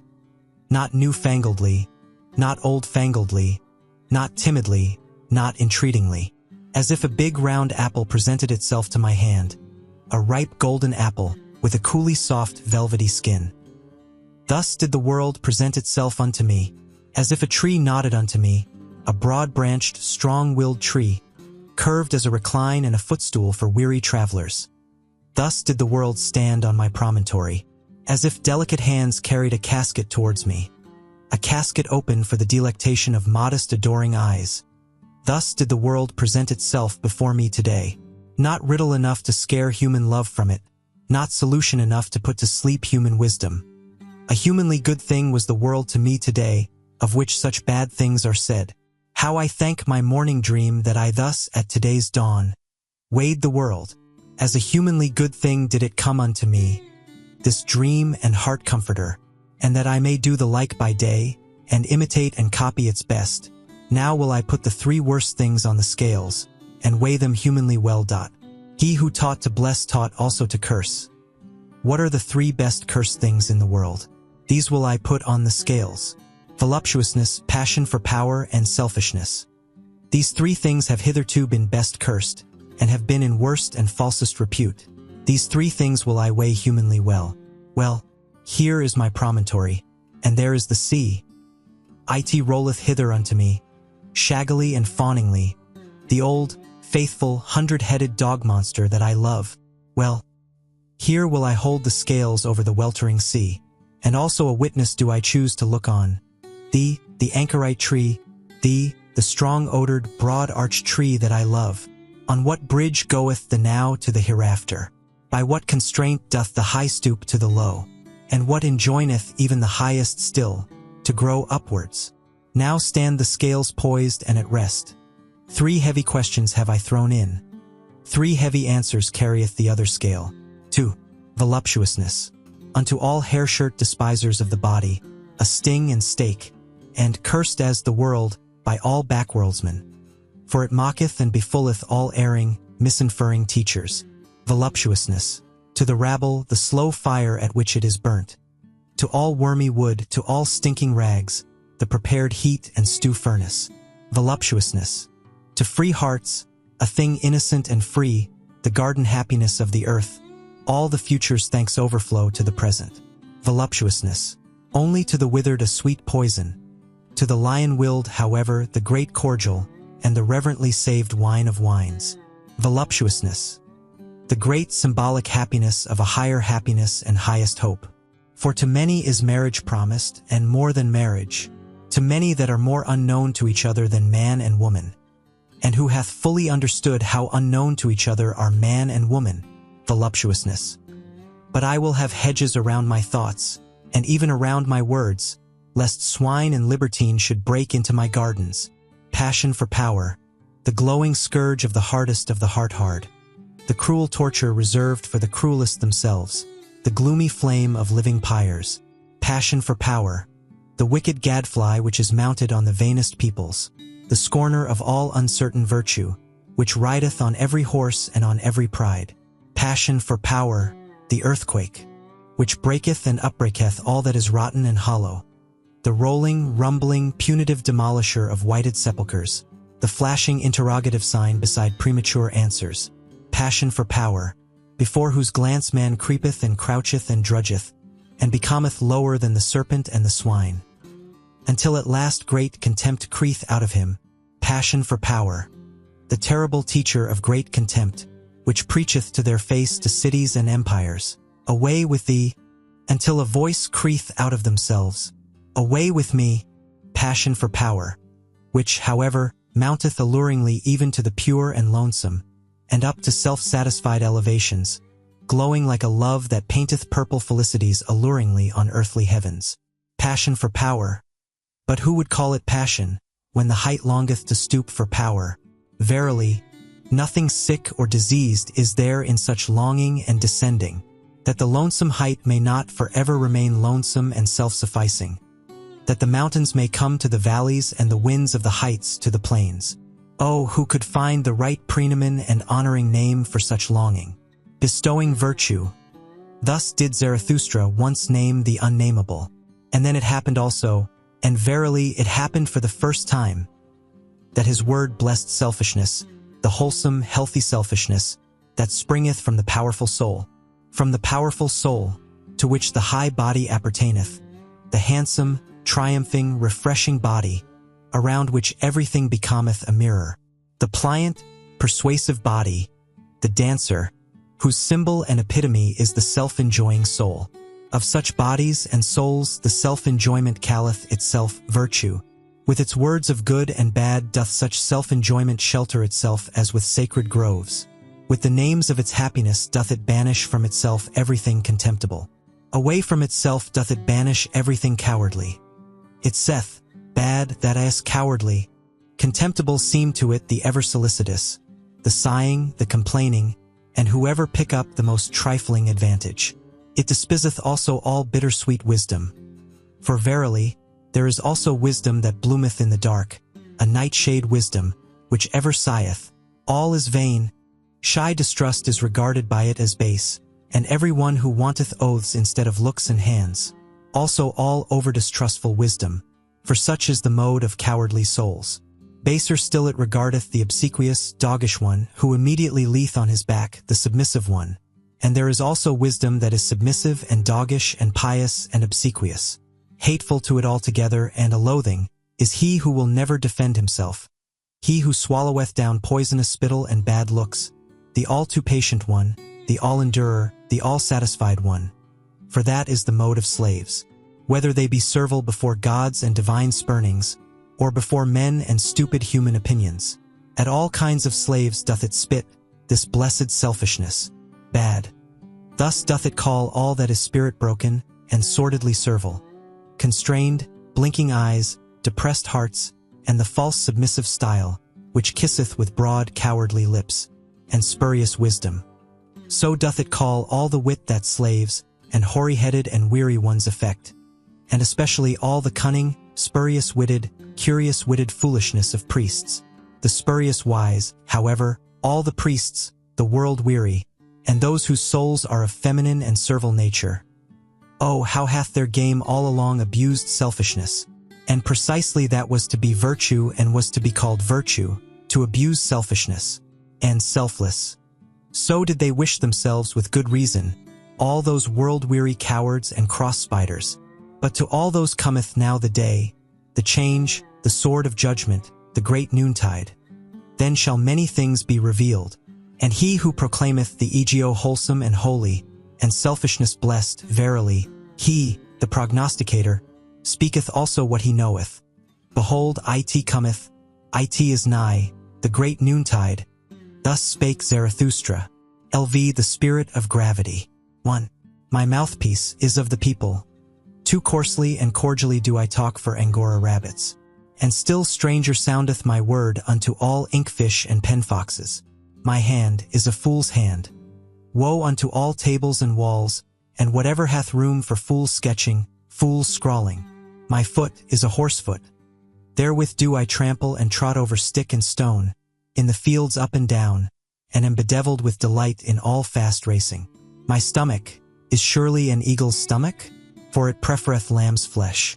Certainly it is a bird's stomach, nourished with innocent things, and with few, ready and impatient to fly away. That is now my nature. Why should there not be something of bird nature therein? And especially that I am hostile to the spirit of gravity, that is bird nature. Verily, deadly hostile, supremely hostile, originally hostile. Oh, whither hath my hostility not flown and misflown? Thereof could I sing a song, and will sing it, though I be alone in an empty house, and must sing it to mine own ears. Other singers are there, to be sure, to whom only the full house mocketh, the voice soft, the hand eloquent, the eye expressive, the heart wakeful. Those do I not resemble. 2. He who one day teacheth men to fly will have shifted all landmarks. To him will all landmarks themselves fly into the air. The earth will he christen anew, as the light body. The ostrich runneth faster than the fastest horse, but it also thrusteth its head heavily into the heavy earth. Thus is it with the man who cannot yet fly. Heavy unto him are earth and life, and so willeth the spirit of gravity. But he who would become light, and be a bird, must love himself. Thus do I teach, not, to be sure, with the love of the sick and infected.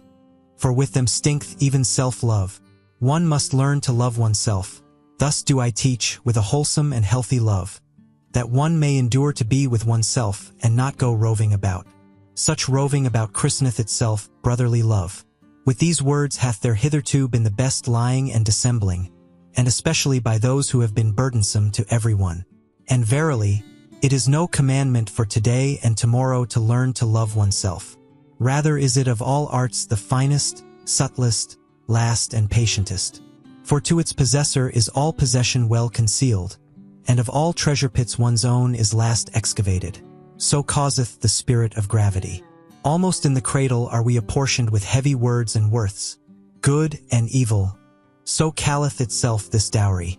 For the sake of it we are forgiven for living, and therefore suffereth one little children to come unto one, to forbid them betimes to love themselves. So causeth the spirit of gravity. And we bear loyally what is apportioned unto us, on hard shoulders, over rugged mountains. And when we sweat, then do people say to us, yeah, life is hard to bear, but man himself only is hard to bear. The reason thereof is that he carrieth too many extraneous things on his shoulders. Like the camel kneeleth he down, and letteth himself be well laden, especially the strong load-bearing man in whom reverence resideth. Too many extraneous heavy words and worths loadeth he upon himself.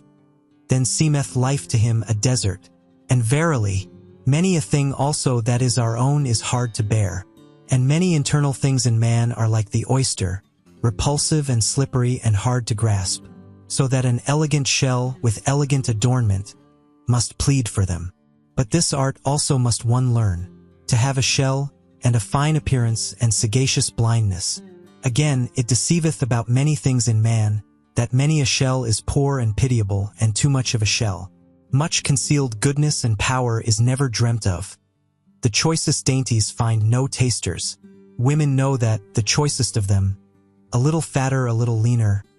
Oh, how much fate is in so little. Man is difficult to discover, and unto himself most difficult of all. Often leath the spirit concerning the soul. So causeth the spirit of gravity. He, however, hath discovered himself who saith, this is good and evil. Therewith hath he silenced the mole and the dwarf, who say, good for all, evil for all. Verily, neither do I like those who call everything good, and this world the best of all. Those do I call the all-satisfied. All-satisfiedness which knoweth how to taste everything. That is not the best taste. I honor the refractory, fastidious tongues and stomachs, which have learned to say aye and yea and nay, to chew and digest everything, however, that is the genuine swine nature. Ever to say why yea, that hath only the ass learnt, and those like it, deep yellow and hot red, so wanteth taste. It mixeth blood with all colors. He, however, who whitewasheth his house, betrayeth unto me a whitewashed soul. With mummies, some fall in love, others with phantoms, both alike hostile to all flesh and blood. Oh, how repugnant are both to my taste, for I love blood, and there will I not reside and abide where every one spitteth and speweth. That is now my taste. Rather would I live amongst thieves and perjurers. Nobody carrieth gold in his mouth. Still more repugnant unto me, however, are all lickspittles, and the most repugnant animal of man that I found, did I christen parasite. It would not love and would yet live by love. Unhappy do I call all those who have only one choice, either to become evil beasts or evil beast-tamers. Amongst such would I not build my tabernacle. Unhappy do I also call those who have ever to wait. They are repugnant to my taste. All the toll-gatherers and traders and kings and other landkeepers and shopkeepers.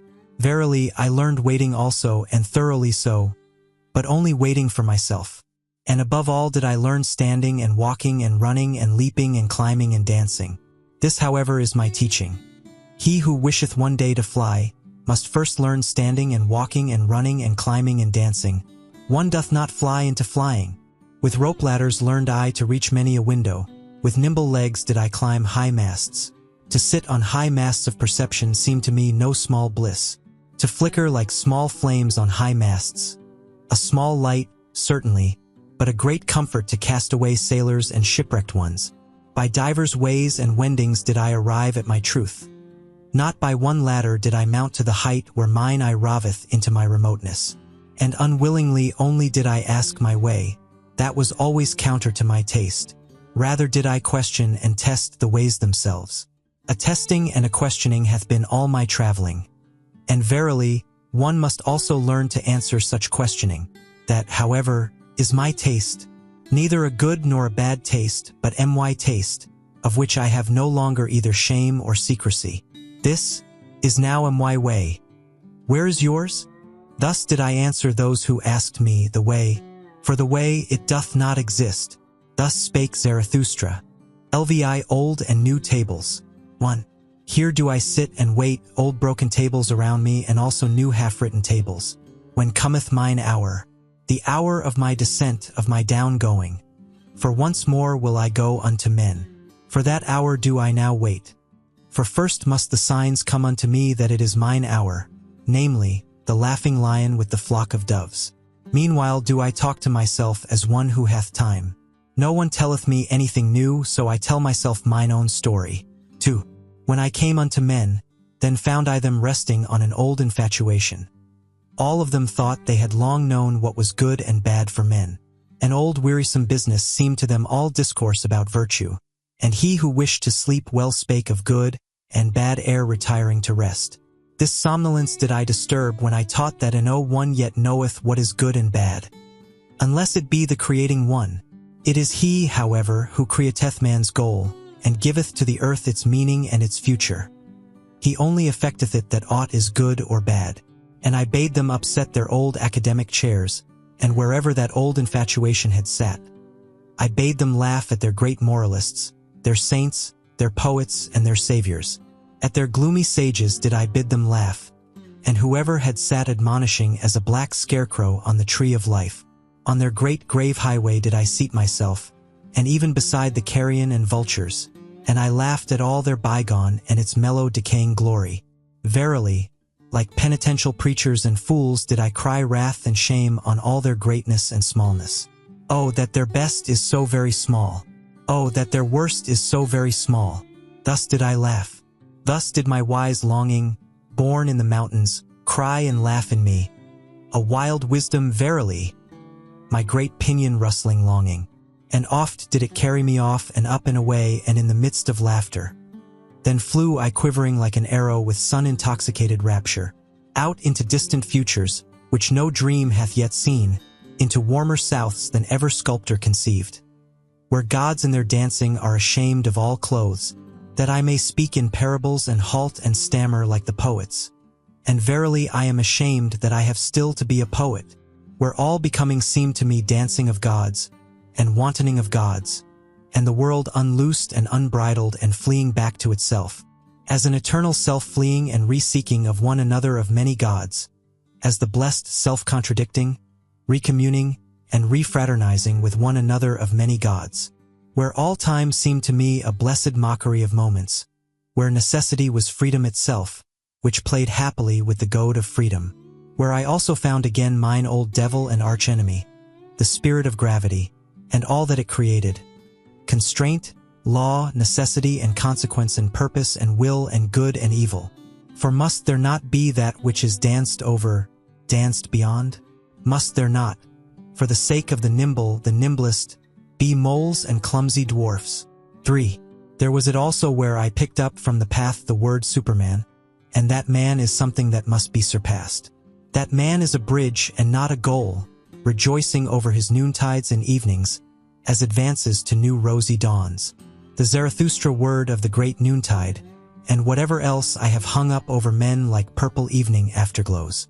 Verily, also new stars did I make them see, along with new nights, and over cloud and day and night did I spread out laughter like a gay-colored canopy.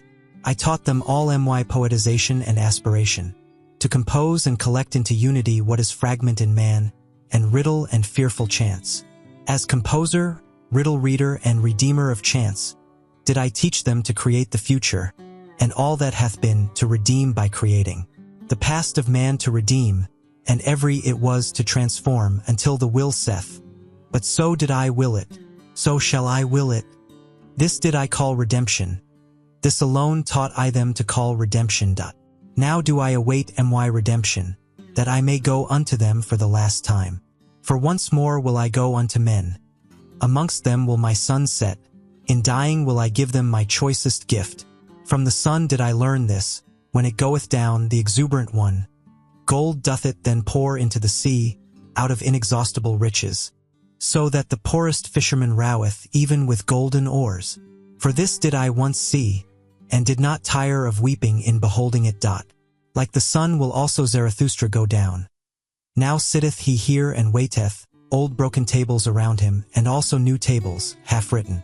For, behold, here is a new table. But where are my brethren who will carry it with me to the valley and into hearts of flesh? Thus demandeth my great love to the remotest ones. Be not considerate of thy enigma. Man is something that must be surpassed. There are many divers ways and modes of surpassing. See to show you there too. But only a buffoon thinketh. Man can also be overleaped. Surpass thyself even in thy neighbor, and a right which thou canst seize upon, shalt thou not allow to be given thee. What thou doest can no one do to thee again. Lo, there is no requital. He who cannot command himself shall obey. And many a one can command himself, but still sorely lacketh self-obedience. 5. Thus wisheth the type of noble souls. They desire to have nothing gratuitously, least of all life.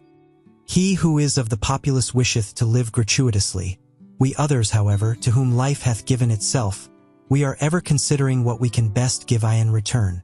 And verily, it is a noble dictum which saith, what life promiseth us, that promise will we keep. To life, one should not wish to enjoy where one doth not contribute to the enjoyment. And one should not wish to enjoy, for enjoyment and innocence are the most bashful things, neither like to be sought for. One should have them, but one should rather seek for guilt and pain. 6. O my brethren, he who is a firstling is ever sacrificed. Now, however, are we firstlings? We all bleed on secret sacrificial altars. We all burn and broil in honor of ancient idols. Our best is still young. This exciteth old palates. Our flesh is tender, our skin is only lamb's skin. How could we not excite old idol priests? In ourselves dwelleth he still, the old idol priest, who broileth our best for his banquet. Ah, my brethren, how could firstlings fail to be sacrifices? But so wisheth our type, and I love those who do not wish to preserve themselves. The down-going ones do I love with mine entire love, for they go beyond. 7. To be true, that can few be, and he who can will not. Least of all, however, can the good be true. Oh, those good ones! Good men never speak the truth, for the spirit, thus to be good, is a malady. They yield, those good ones, they submit themselves. Their heart repeateth, their soul obeyeth. He, however, who obeyeth, doth not listen to himself. All that is called evil by the good must come together in order that one truth may be born. O my brethren, are ye also evil enough for this truth? The daring venture, the prolonged distrust, the cruel nay, the tedium, the cutting into the quick. How seldom do these come together? Out of such seed, however, is truth produced. Beside the bad conscience hath hitherto grown all knowledge. Break up, ye discerning ones, the old tables. When the water hath planks, when gangways and railings o'erspan the stream, verily, he is not believed who then saith, all is in flux, but even the simpletons contradict him. What? Say the simpletons, all in flux. Planks and railings are still over the stream.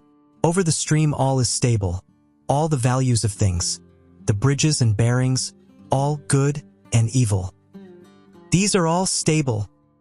Cometh, however, the hard winter, the stream tamer. Then learn even the wittiest distrust, and verily, not only the simpletons then say, should not everything stand still? Fundamentally standeth everything still. That is an appropriate winter doctrine, good cheer for an unproductive period, a great comfort for winter sleepers and fireside loungers. Fundamentally standeth everything still. But contrary thereto, preacheth the thawing wind. The thawing wind, a bullock, which is no ploughing bullock, a furious bullock, a destroyer, which with angry horns breaketh the ice. The ice, however, breaketh gangways. O my brethren, is not everything at present in flux? Have not all railings and gangways fallen into the water? Who would still hold on to good and evil? Woe to us, hail to us, the thawing wind bloweth. Thus preach, my brethren, through all the streets. 9. There is an old illusion, it is called good and evil. Around soothsayers and astrologers hath hitherto revolved the orbit of this illusion. Once did one believe in soothsayers and astrologers, and therefore did one believe everything is fate. Thou shalt, for thou must. Then again did one distrust all soothsayers and astrologers, and therefore did one believe everything is freedom. Thou canst, for thou willest. O my brethren, concerning the stars and the future there hath hitherto been only illusion, and not knowledge. And therefore concerning good and evil there hath hitherto been only illusion and not knowledge. 10. Thou shalt not rob. Thou shalt not slay. Such precepts were once called holy. Before them did one bow the knee and the head, and take off one's shoes. But I ask you, where have there ever been better robbers and slayers in the world than such holy precepts? Is there not even in all life robbing and slaying? And for such precepts to be called holy, was not truth itself thereby slain? Or was it a sermon of death that called holy what contradicted and dissuaded from life? O my brethren, break up for me the old tables. 11. It is my sympathy with all the past that I see it is abandoned. Abandoned to the favor, the spirit and the madness of every generation that cometh, and reinterpreteth all that hath been as its bridge.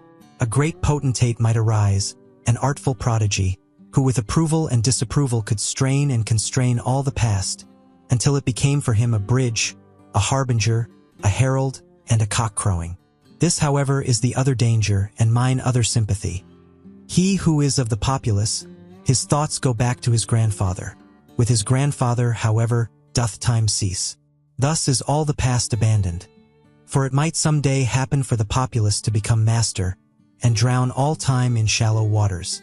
Therefore, O my brethren, a new nobility is needed, which shall be the adversary of all populace and potentate rule, and shall inscribe anew the word noble on new tables. For many noble ones are needed, and many kinds of noble ones, for a new nobility. Or, as I once said in parable, that is just divinity, that there are gods, but no God. 12. O my brethren, I consecrate you and point you to a new nobility. Ye shall become procreators and cultivators and sowers of the future. Verily, not to a nobility which ye could purchase like traders with traders' gold. For little worth is all that hath its price. Let it not be your honor henceforth whence ye come, but whither ye go, your will and your feet which seek to surpass you. Let these be your new honor. Verily, not that ye have served a prince, of what account are princes now? Nor that ye have become a bulwark to that which standeth, that it may stand more firmly. Not that your family have become courtly at courts, and that ye have learned, gay-colored like the flamingo, to stand long hours in shallow pools. For ability to stand is a merit in courtiers, and all courtiers believe that unto blessedness after death pertaineth permission to sit, nor even that a spirit called holy led your forefathers into promised lands, which I do not praise. For where the worst of all trees grew, the cross, in that land there is nothing to praise. And verily, wherever this Holy Spirit led its knights, always in such campaigns did goats and geese, and rye-heads and guy-heads run foremost. O my brethren, not backward shall your nobility gaze, but outward. Exiles shall ye be from all fatherlands and forefatherlands. Your children's land shall ye love. Let this love be your new nobility, the undiscovered in the remotest seas. For it do I bid your sails search and search. Unto your children shall ye make amends for being the children of your fathers. All the past shall ye thus redeem. This new table do I place over you. 13. Why should one live? All is vain. To live, that is to thrash straw. To live, that is to burn oneself and yet not get warm. Such ancient babbling still passeth for wisdom. Because it is old, however, and smelleth mustily, therefore is it the more honored. Even mold ennobleth. Children might thus speak. They shun the fire because it hath burnt them. There is much childishness in the old books of wisdom. And he who ever thrasheth straw, why should he be allowed to rail at thrashing? Such a fool one would have to muzzle. Such persons sit down to the table and bring nothing with them, not even good hunger. And then do they rail, all is vain. But to eat and drink well, my brethren, is verily no vain art. Break up for me the tables of the never joyous ones. 14. To the clean are all things clean. Thus say the people. I, however, say unto you, to the swine all things become swinish. Therefore preach the visionaries and bowed heads, whose hearts are also bowed down. The world itself is a filthy monster, for these are all unclean spirits, especially those, however, who have no peace or rest, unless they see the world from the backside. The backworldsman. Those do I say it to the face, although it sound unpleasantly. The world resembleth man in that it hath a backside. So much is true. There is in the world much filth. So much is true. But the world itself is not therefore a filthy monster. There is wisdom in the fact that much in the world smelleth badly. Loathing itself createth wings, and fountain divining powers. In the best there is still something to loathe, and the best is still something that must be surpassed. O my brethren, there is much wisdom in the fact that much filth is in the world. 15. Such sayings did I hear pious backworldsmen speak to their consciences, and verily without wickedness or guile. Although there is nothing more guileful in the world or more wicked. Let the world be as it is. Raise not a finger against it. Let whoever will choke and stab and skin and scrape the people. Raise not a finger against it. Thereby will they learn to renounce the world, and thine own reason. This shalt thou thyself stifle and choke. For it is a reason of this world, Thereby wilt thou learn thyself to renounce the world. Shatter, shatter, O my brethren, those old tables of the pious. Tatter the maxims of the world maligners. 16. He who learneth much unlearneth all violent cravings. That do people now whisper to one another in all the dark lanes. Wisdom wearieth, nothing is worthwhile. Thou shalt not crave. This new table found I hanging even in the public markets. Break up for me, O my brethren, break up also that new table. The weary o' the world put it up, and the preachers of death and the jailer.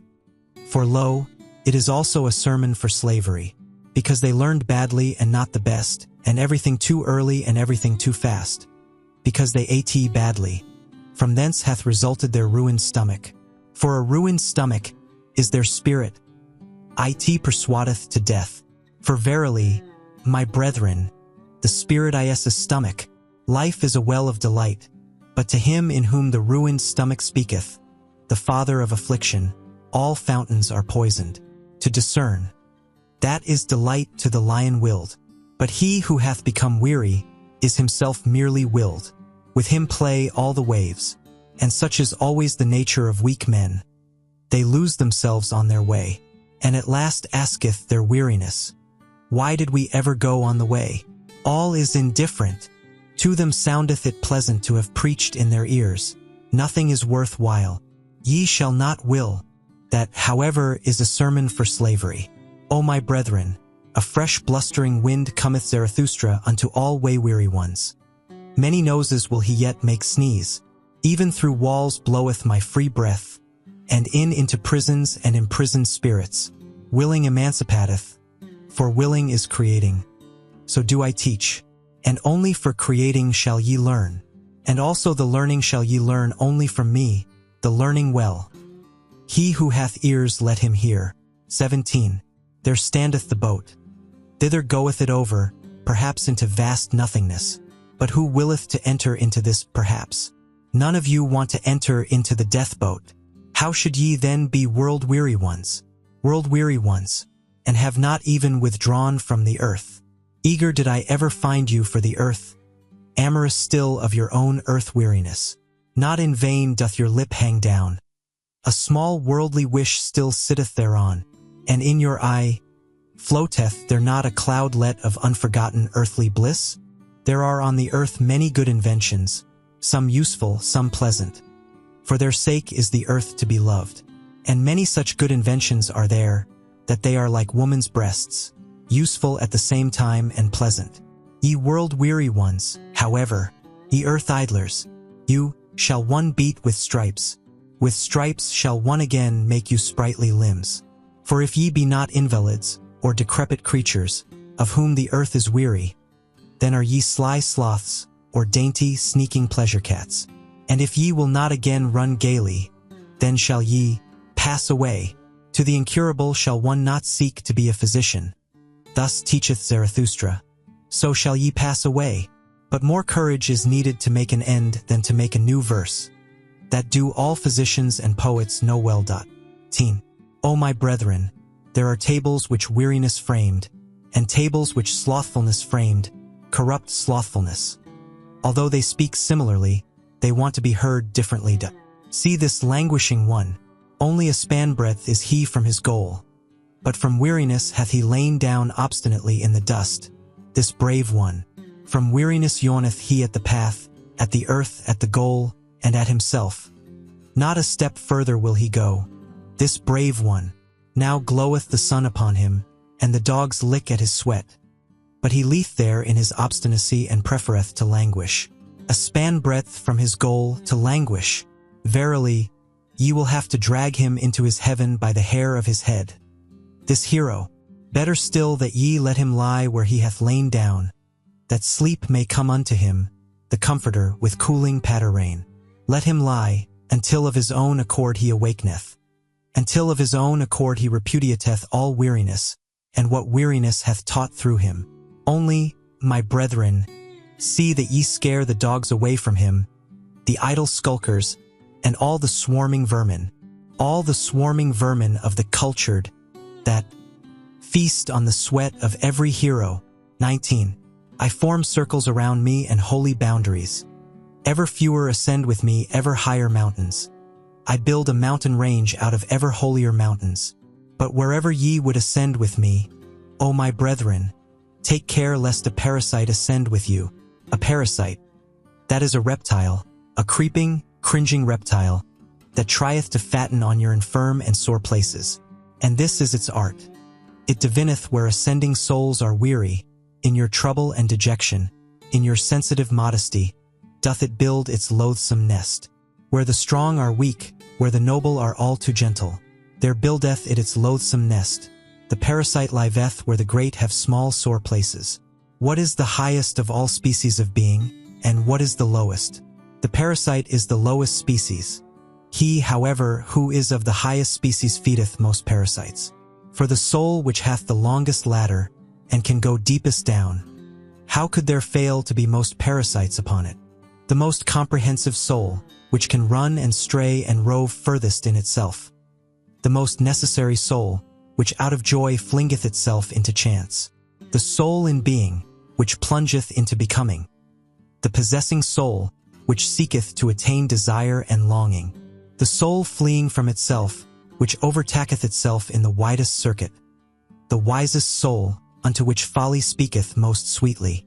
The soul most self-loving, in which all things have their current and countercurrent, their ebb and their flow.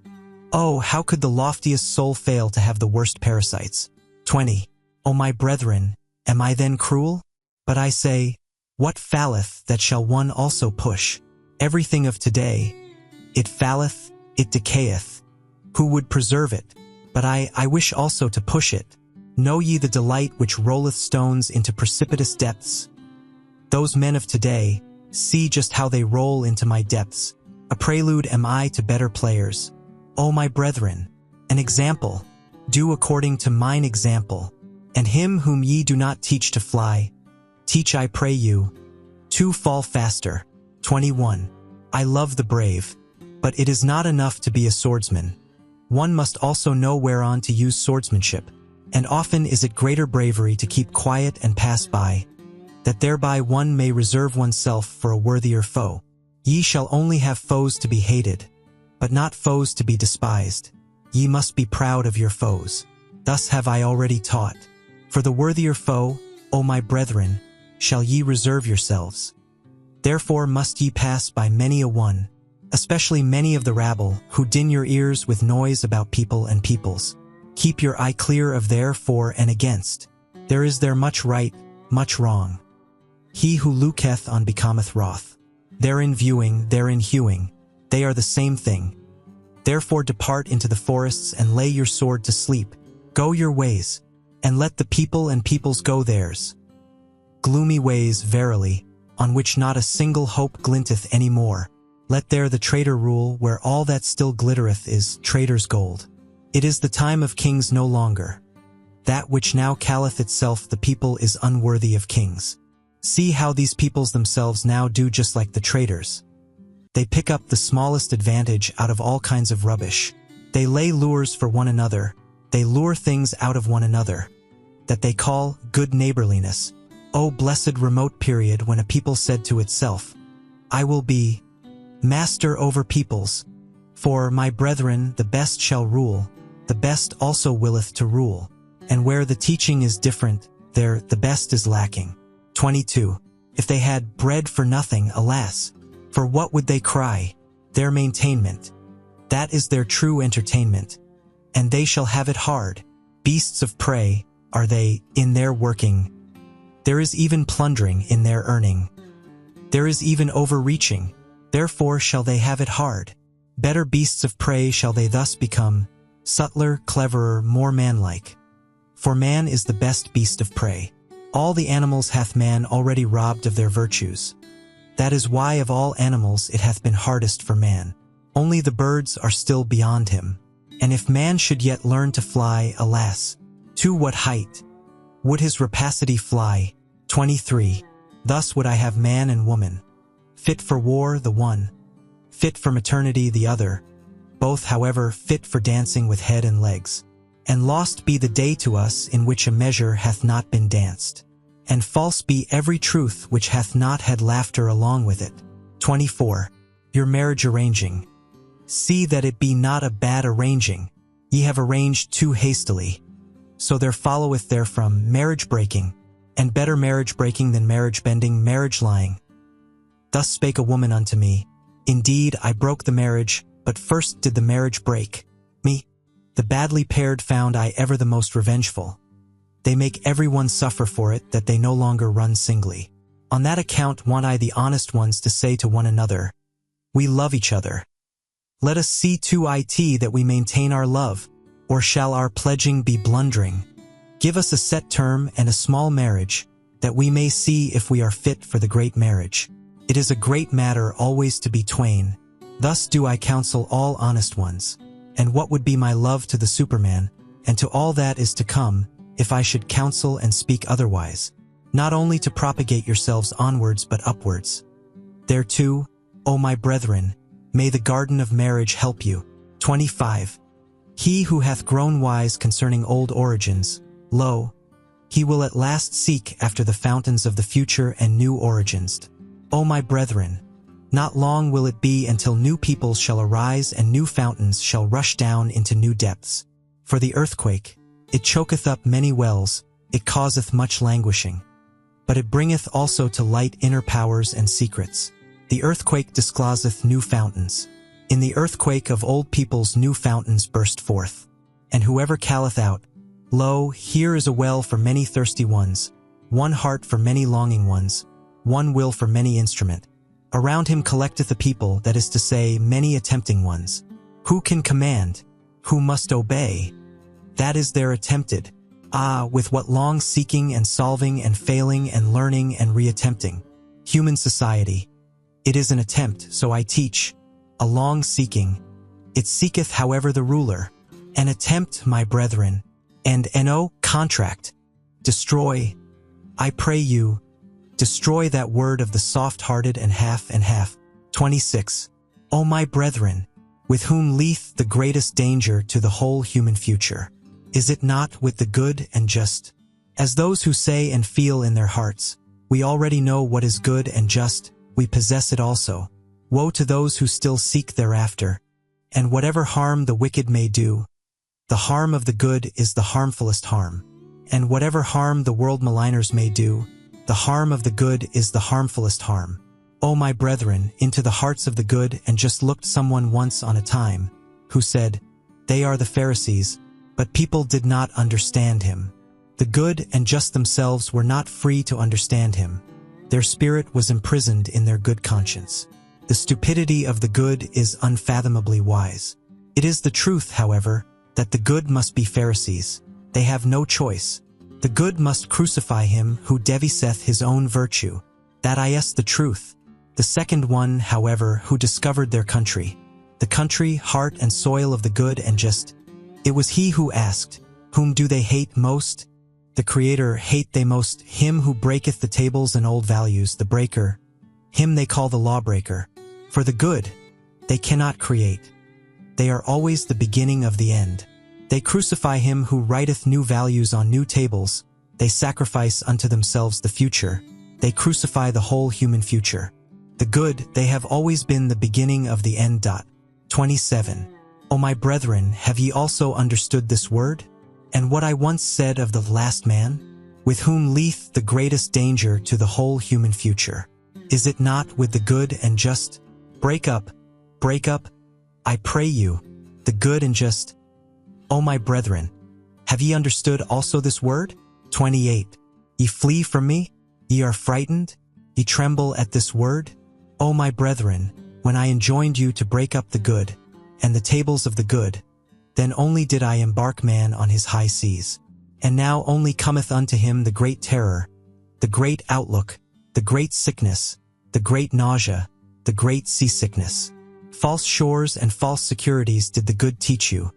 In the lies of the good were ye born and bred. Everything hath been radically contorted and distorted by the good. But he who discovered the country of man, discovered also the country of man's future. Now shall ye be sailors for me, brave, patient. Keep yourselves up betimes, my brethren. Learn to keep yourselves up. The sea stormeth. Many seek to raise themselves again by you. The sea stormeth. All is in the sea. Well, cheer up, ye old seaman hearts. What of fatherland? Thither striveth our helm where our children's land is. Thitherwards, stormier than the sea, stormeth our great longing. 29. Why so hard? Said to the diamond one day the charcoal. Are we then not near relatives? Why so soft? O my brethren, thus do I ask you, are ye then not my brethren? Why so soft, so submissive and yielding? Why is there so much negation and abnegation in your hearts? Why is there so little fate in your looks?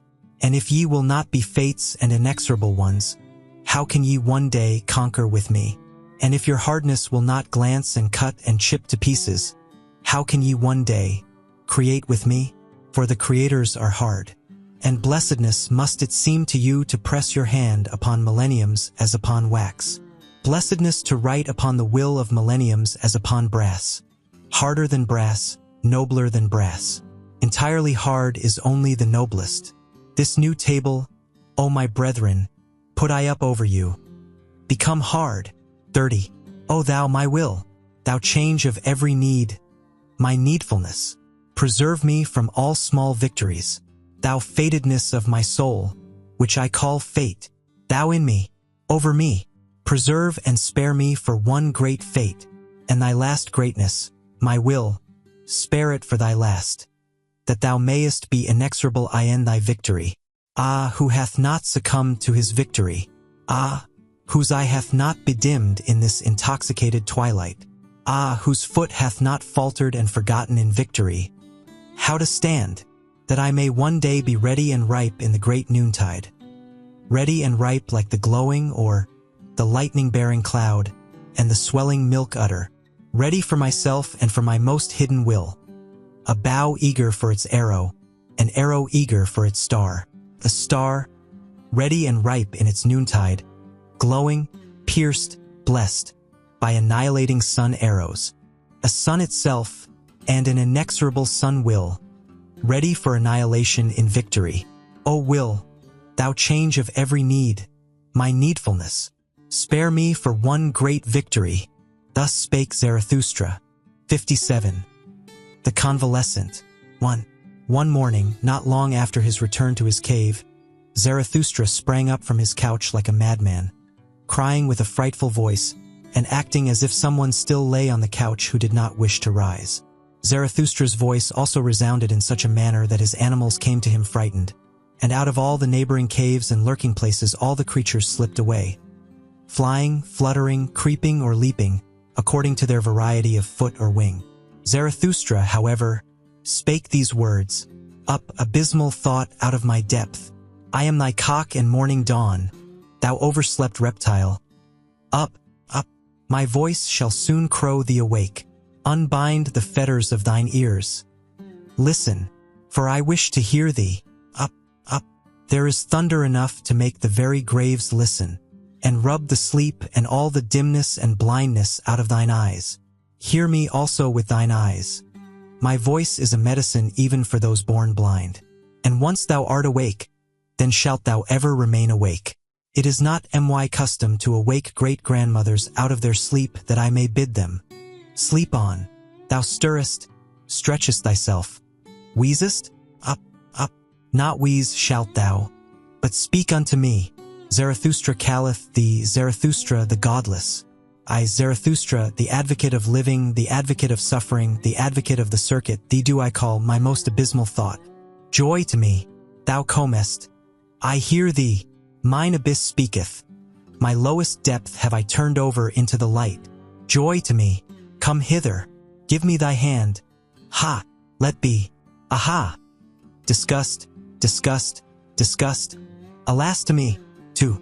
Hardly, however, had Zarathustra spoken these words, when he fell down as one dead, and remained long as one dead. When however he again came to himself, then was he pale and trembling, and remained lying, and for long he would neither eat nor drink. This condition continued for 7 days. His animals, however, did not leave him day nor night, except that the eagle flew forth to fetch food. and what it fetched and foraged, it laid on Zarathustra's couch. So that Zarathustra at last lay among yellow and red berries, grapes, rosy apples, sweet-smelling herbage, and pine cones. At his feet, however, 2 lambs were stretched, which the eagle had with difficulty carried off from their shepherds. At last, after 7 days, Zarathustra raised himself upon his couch, took a rosy apple in his hand, smelt it and found its smell pleasant. Then did his animals think the time had come to speak unto him. O Zarathustra, said they, now hast thou lain thus for 7 days with heavy eyes.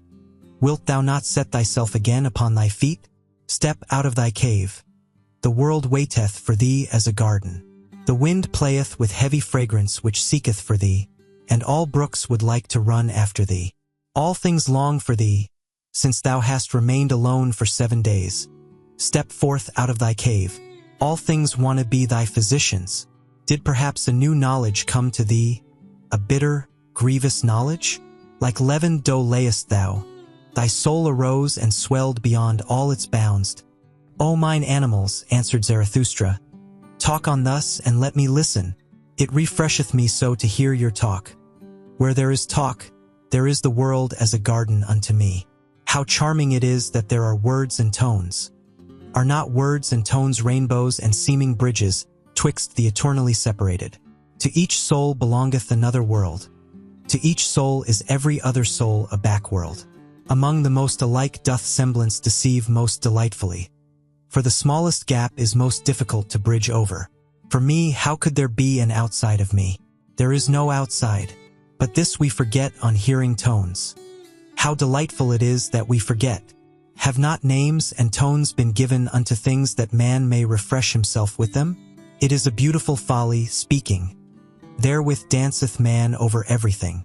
How lovely is all speech and all falsehoods of tones. With tones danceth our love on variegated rainbows. O Zarathustra, said then his animals, to those who think like us, things all dance themselves. They come and hold out the hand and laugh and flee and return. Everything goeth, everything returneth. Eternally rolleth the wheel of existence. Everything dieth, everything blossometh forth again. Eternally runneth on the year of existence. Everything breaketh, everything is integrated anew. Eternally buildeth itself the same house of existence. All things separate, all things again greet one another.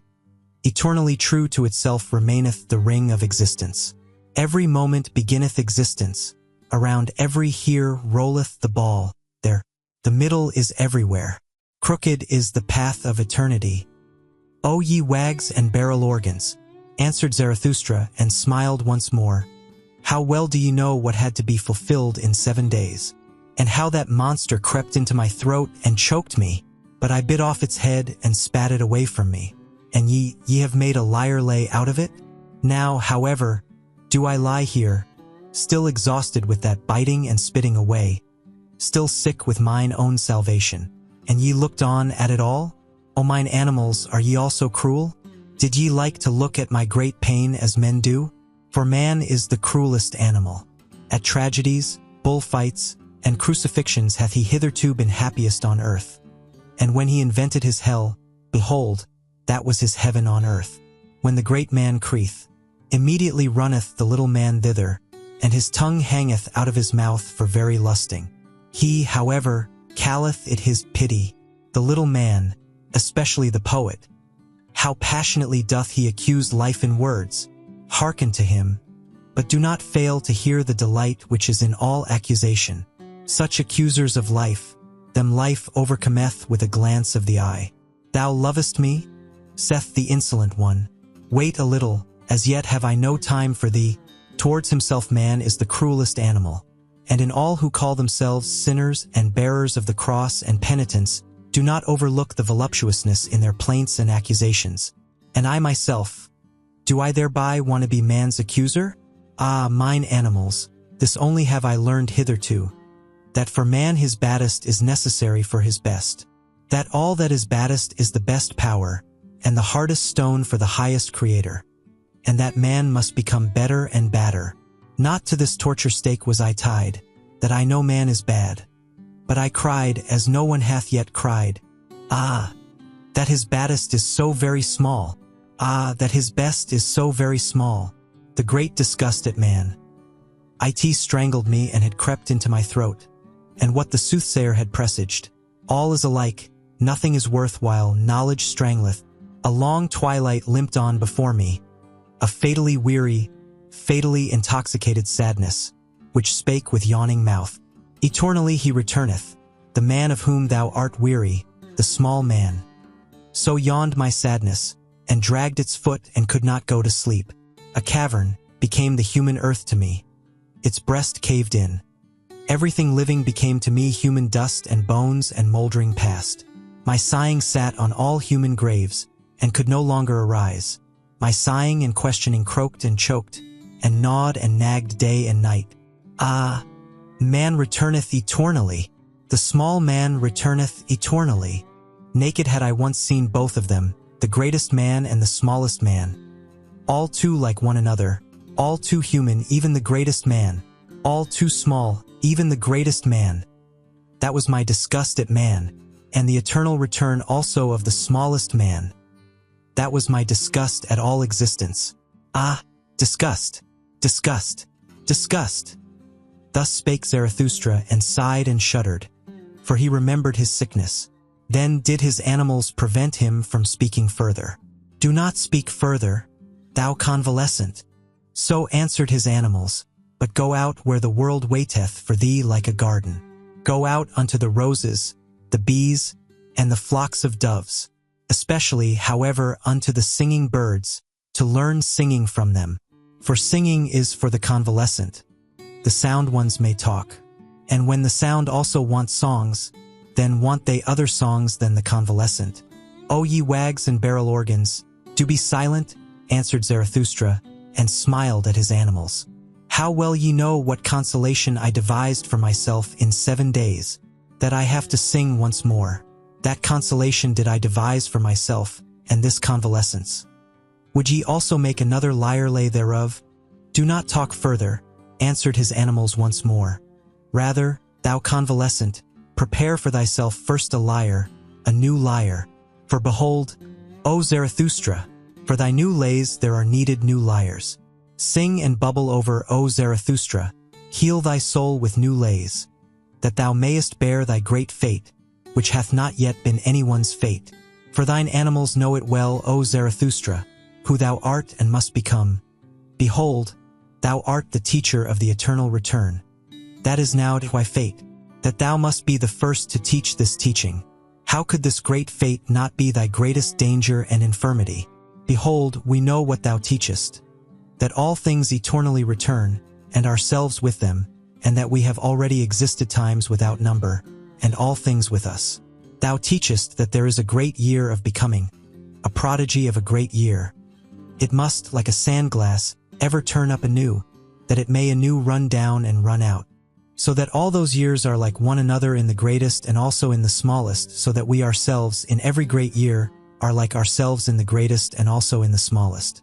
And if thou wouldst now die, O Zarathustra, behold, we know also how thou wouldst then speak to thyself. But thine animals beseech thee not to die yet. Thou wouldst speak, and without trembling, buoyant rather with bliss. For a great weight and worry would be taken from thee, thou patientest one. Now do I die and disappear, wouldst thou say, and in a moment I am nothing. Souls are as mortal as bodies. But the plexus of causes returneth in which I am intertwined. It will again create me. I myself pertain to the causes of the eternal return. I come again with this sun, with this earth, with this eagle, with this serpent. Not to a new life or a better life or a similar life. I come again eternally to this identical and selfsame life, in its greatest and its smallest, to teach again the eternal return of all things, to speak again the word of the great noontide of earth and man, to announce again to man the Superman. I have spoken my word. I break down by my word. So willeth mine eternal fate. As announcer do I succumb. The hour hath now come for the downgoer to bless himself. Thus, in death Zarathustra's downgoing. When the animals had spoken these words, they were silent and waited, so that Zarathustra might say something to them. But Zarathustra did not hear that they were silent. On the contrary, He lay quietly with closed eyes like a person sleeping, although he did not sleep, for he communed just then with his soul. The serpent, however, and the eagle, when they found him silent in such wise, respected the great stillness around him, and prudently retired. 58. The great longing. O my soul, I have taught thee to say today as once on a time and formerly, and to dance thy measure over every here and there and yonder. O my soul, I delivered thee from all byplaces. I brushed down from thee dust and spiders and twilight. O my soul, I washed the petty shame and the byplace virtue from thee, and persuaded thee to stand naked before the eyes of the sun. With the storm that is called spirit did I blow over thy surging sea. All clouds did I blow away from it. I strangled even the strangler called sin. O my soul, I gave thee the right to say nay like the storm, and to say yea as the open heaven saith yea. Calm as the light remainest thou, and now walkest through denying storms. O my soul, I restored to thee liberty over the created and the uncreated. And who knoweth, as thou knowest, the voluptuousness of the future? O my soul, I taught thee the contempt which doth not come like worm-eating, the great, the loving contempt, which loveth most where it contemneth most. O my soul, I taught thee so to persuade that thou persuadest even the grounds themselves to thee, like the sun, which persuadeth even the sea to its height. O my soul, I have taken from thee all obeying and knee-bending and homage-paying. I have myself given thee the names, change of need and fate. O my soul, I have given thee new names and gay-colored playthings. I have called thee fate and the circuit of circuit, and the navel string of time and the azure bell. O my soul, to thy domain gave I all wisdom to drink, all new wines, and also all immemorially old strong wines of wisdom. O my soul, every sun shed I upon thee, and every night and every silence and every longing. Then grewest thou up for me as a vine. O my soul, exuberant and heavy dost thou now stand forth, a vine with swelling udders and full clusters of brown golden grapes, filled and weighted by thy happiness, waiting from superabundance, and yet ashamed of thy waiting. O my soul, there is nowhere a soul which could be more loving and more comprehensive and more extensive. Where could future and past be closer together than with thee? O my soul, I have given thee everything, and all my hands have become empty by thee. And now sayest thou to me, smiling and full of melancholy, which of us oweth thanks? Doth the giver not owe thanks because the receiver received? Is bestowing not a necessity? Is receiving not pitying? O my soul, I understand the smiling of thy melancholy. Thine overabundance itself now stretcheth out longing hands. Thy fullness looketh forth over raging seas, and seeketh and waiteth. The longing of overfullness looketh forth from the smiling heaven of thine eyes. And verily, O my soul, who could see thy smiling and not melt into tears? The angels themselves melt into tears through the overgraciousness of thy smiling. Thy graciousness and overgraciousness is it which will not complain and weep. And yet, O my soul, longeth thy smiling for tears, and thy trembling mouth for sobs. Is not all weeping complaining, and all complaining accusing? Thus speakest thou to thyself. And therefore, O my soul, wilt thou rather smile than pour forth thy grief? Then in gushing tears pour forth all thy grief concerning thy fullness, and concerning the craving of the vine for the vintager and vintage knife. But wilt thou not weep? Wilt thou not weep forth thy purple melancholy? Then wilt thou have to sing, O my soul? Behold, I smile myself, who foretell thee this. Thou wilt have to sing with passionate song, until all seas turn calm to hearken unto thy longing. Until over calm longing seas the bark glitteth, the golden marvel, around the gold of which all good, bad, and marvelous things frisk. Also many large and small animals, and everything that hath light marvelous feet, so that it can run on violet blue paths, towards the golden marvel, the spontaneous bark and its master. He, however, is the vintager who waiteth with the diamond vintage knife, thy great deliverer, O my soul, the nameless one, for whom future songs only will find names. And verily, already hath thy breath the fragrance of future songs. Already glowest thou and dreamest. Already drinkest thou thirstily at all deep echoing wells of consolation.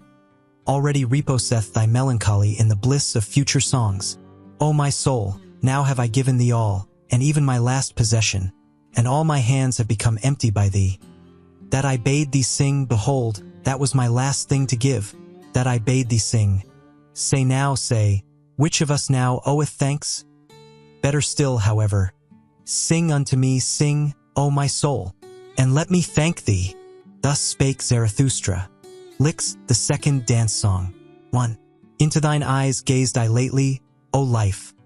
Gold saw I gleam in thy night eyes. My heart stood still with delight. A golden bark saw I gleam on darkened waters. A sinking, drinking, red-blinking, golden swing bark. At my dance-frantic foot, dost thou cast a glance, a laughing, questioning, melting, thrown glance. Twice only movedst thou thy rattle with thy little hands. Then did my feet swing with dance fury. My heels reared aloft, my toes they hearkened. Thee they would know, hath not the dancer his ear in his toe? Unto thee did I spring. Then fledst thou back from my bound, and towards me waved thy flying tresses round. Away from thee did I spring, and from thy snaky tresses. Then stoodst thou there half turned, and in thine eye caresses, with crooked glances, dost thou teach me crooked courses. On crooked courses learn my feet, crafty fancies. I fear thee near, I love thee far. Thy flight allureth me, thy seeking secureth me. I suffer, but for thee what would I not gladly bear?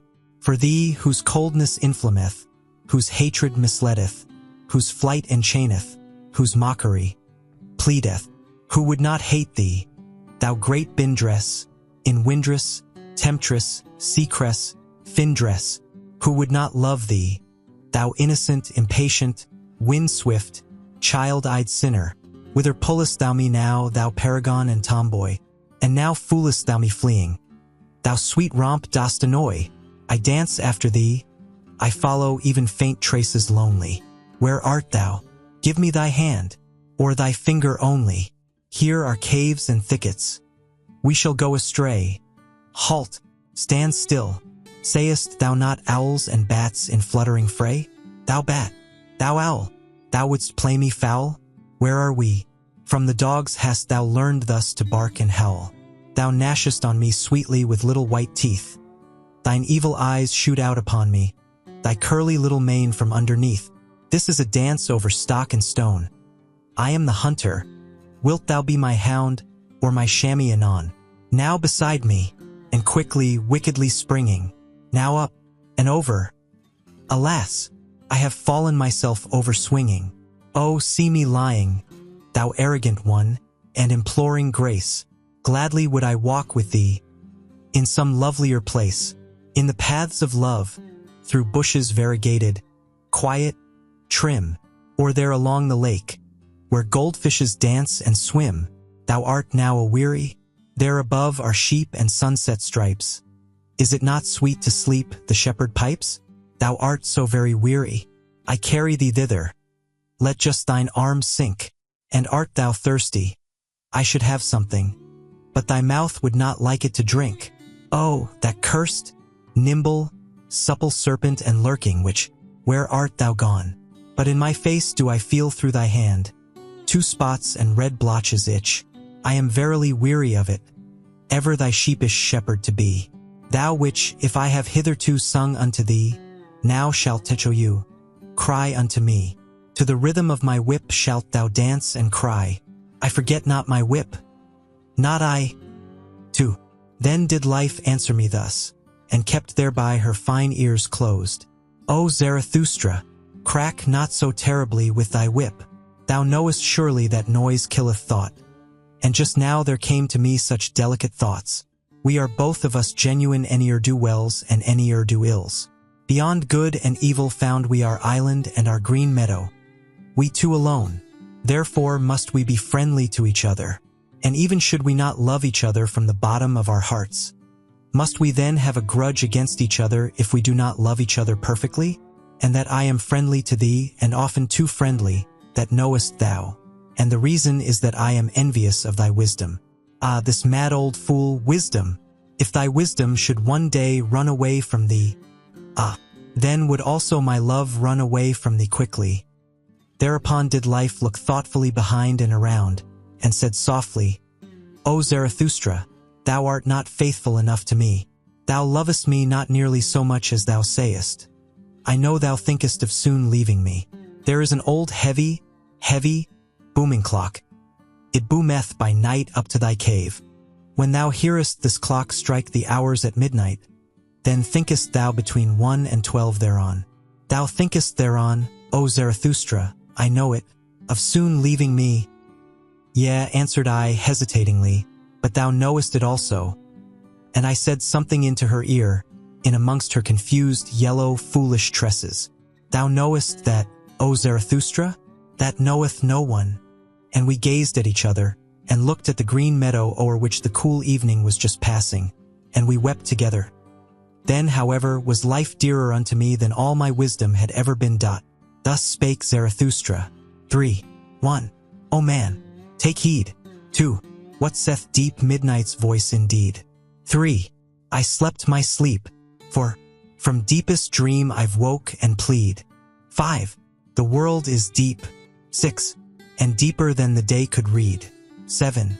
Deep is its woe. 8.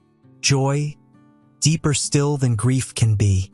9. Woe saith, hence, go. 10. But joys all want eternity. 11. Want deep, profound eternity. 12.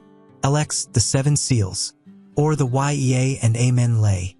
1. If I be a diviner and full of the divining spirit which wandereth on high mountain ridges, twixt 2 seas, wandereth twixt the past and the future as a heavy cloud, hostile to sultry plains, and to all that is weary and can neither die nor live, ready for lightning in its dark bosom, and for the redeeming flash of light, charged with lightnings which say yea, which laugh yea, ready for divining flashes of lightning.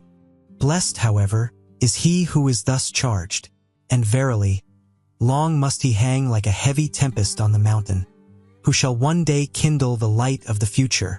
Oh, how could I not be ardent for eternity and for the marriage ring of rings, the ring of the return? Never yet have I found the woman by whom I should like to have children, unless it be this woman whom I love. For I love thee, O eternity.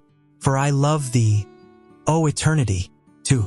If ever my wrath hath burst graves, shifted landmarks, or rolled old shattered tables into precipitous depths, if ever my scorn hath scattered mouldered words to the winds, and if I have come like a besom to cross spiders, and as a cleansing wind to old charnel houses, if ever I have sat rejoicing where old gods lie buried, world-blessing, world-loving, beside the monuments of old world maligners, for even churches and God's graves do I love, if only heaven looketh through their ruined roofs with pure eyes.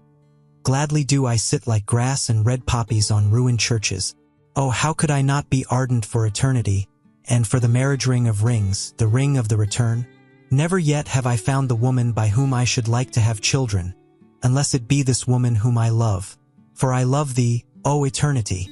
For I love thee, O eternity. 3.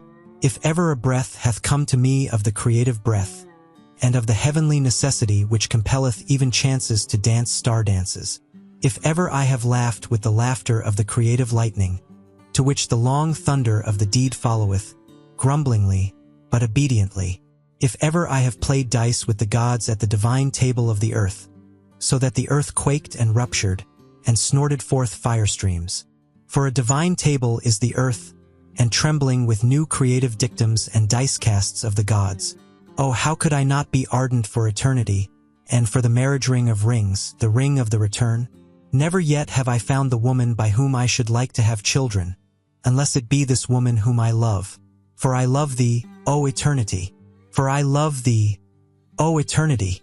For, if ever I have drunk a full draught of the foaming spice and confection bowl in which all things are well mixed, if ever my hand hath mingled the furthest with the nearest, fire with spirit, joy with sorrow, and the harshest with the kindest, if I myself am a grain of the saving salt which mocketh everything in the confection bowl mix well, for there is a salt which uniteth good with evil, and even the evilest is worthy, as spicing and as final overfoaming.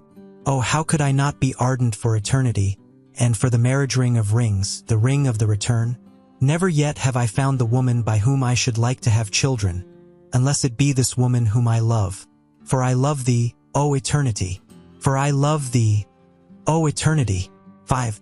If I be fond of the sea, and all that is sea-like, and fondest of it when it angrily contradicteth me, if the exploring delight be in me, which impelleth sails to the undiscovered, if the seafarer's delight be in my delight, if ever my rejoicing hath called out, the shore hath vanished. Now hath fallen from me the last chain, the boundless roareth around me, far away sparkle for me space and time. Well, cheer up, old heart. Oh, how could I not be ardent for eternity, and for the marriage ring of rings, the ring of the return? Never yet have I found the woman by whom I should like to have children, unless it be this woman whom I love. For I love thee, O eternity. For I love thee, O eternity. 6. If my virtue be a dancer's virtue, and if I have often sprung with both feet into golden emerald rapture, if my wickedness be a laughing wickedness, at home among rosebanks and hedges of lilies, for in laughter is all evil present, but it is sanctified and absolved by its own bliss. And if it be my Alpha and Omega that everything heavy shall become light, every body a dancer, and every spirit a bird, and verily, that is my Alpha and Omega. Oh, how could I not be ardent for eternity, and for the marriage ring of rings, the ring of the return? Never yet have I found the woman by whom I should like to have children, unless it be this woman whom I love. For I love thee, O eternity. For I love thee, O eternity. 7. If ever I have spread out a tranquil heaven above me, and have flown into mine own heaven with mine own pinions, if I have swum playfully in profound luminous distances, and if my freedom's avian wisdom hath come to me, thus however speaketh avian wisdom. Lo, there is no above and no below. Throw thyself about, outward, backward, thou light one. Sing, speak no more. Are not all words made for the heavy? Do not all words lie to the light ones? Sing, speak no more. Oh, how could I not be ardent for eternity, and for the marriage ring of rings, the ring of the return? Never yet have I found the woman by whom I should like to have children, unless it be this woman whom I love. For I love thee, O eternity. For I love thee, O eternity. 4th and last part. Ah, where in the world have there been greater follies than with the pitiful? And what in the world hath caused more suffering than the follies of the pitiful? Woe unto all loving ones who have not an elevation which is above their pity. Thus spake the devil unto me, once on a time, even God hath his hell. It is his love for man, and lately did I hear him say these words, God is dead. Of his pity for man hath God died. Zarathustra. 2. The pitiful, Elixai, the honey sacrifice. And again passed moons and years over Zarathustra's soul, and he heeded it not. His hair, however, became white. One day when he sat on a stone in front of his cave, and gazed calmly into the distance. One there gazeth out on the sea, and away beyond sinuous abysses. Then went his animals thoughtfully round about him, and at last set themselves in front of him. O Zarathustra, said they, gazest thou out perhaps for thy happiness? Of what account is my happiness? Answered he, I have long ceased to strive any more for happiness. I strive for my work. O Zarathustra, said the animals once more, that sayest thou as one who hath overmuch of good things. Least thou not in a sky-blue lake of happiness? Ye wags, answered Zarathustra, and smiled. How well did ye choose the simile? But ye know also that my happiness is heavy, and not like a fluid wave of water. It presseth me and will not leave me, and is like molten pitch. Then went his animals again thoughtfully around him, and placed themselves once more in front of him. O Zarathustra, said they, it is consequently for that reason that thou thyself always becometh yellower and darker, although thy hair looketh white and flaxen? Lo, thou sittest in thy pitch. What do ye say, mine animals? Said Zarathustra, laughing. Verily I reviled when I spake of pitch. As it happeneth with me, so is it with all fruits that turn ripe. It is the honey in my veins that mocketh my blood thicker, and also my soul stiller, So will it be, O Zarathustra, answered his animals and pressed up to him. But wilt thou not today ascend a high mountain? The air is pure, and today one seeth more of the world than ever. Yea, mine animals, answered he, ye counsel admirably and according to my heart. I will today ascend a high mountain, but see that honey is there ready to hand, yellow, white, good, ice-cool, golden comb honey. For know that when aloft I will make the honey sacrifice. When Zarathustra, however, was aloft on the summit, he sent his animals home that had accompanied him, and found that he was now alone. Then he laughed from the bottom of his heart, looked around him, and spake thus, that I spake of sacrifices and honey sacrifices, it was merely a ruse in talking and verily, a useful folly. Here aloft can I now speak freer than in front of mountain caves and anchorites' domestic animals. What to sacrifice? I squander what is given me, a squanderer with 1,000 hands. How could I call that sacrificing? And when I desired honey, I only desired bait, and sweet mucus and mucilage, for which even the mouths of growling bears, and strange, sulky, evil birds water.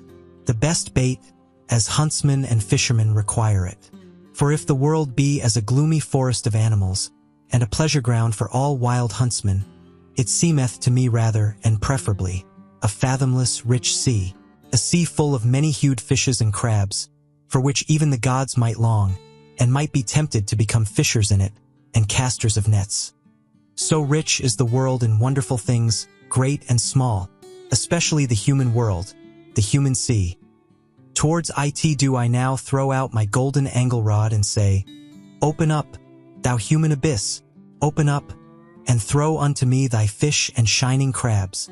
With my best bait shall I allure to myself today the strangest human fish. My happiness itself do I throw out into all places far and wide, twixt Orient, noontide, and Occident, to see if many human fish will not learn to hug and tug at my happiness, until, biting at my sharp hidden hooks, they have to come up unto my height, the motliest abyss groundlings, to the wickedest of all fishers of men. For this am I from the heart and from the beginning, drawing, hither drawing, upward drawing, upbringing. A drawer, a trainer, a training master, who not in vain counseled himself once on a time, become what thou art.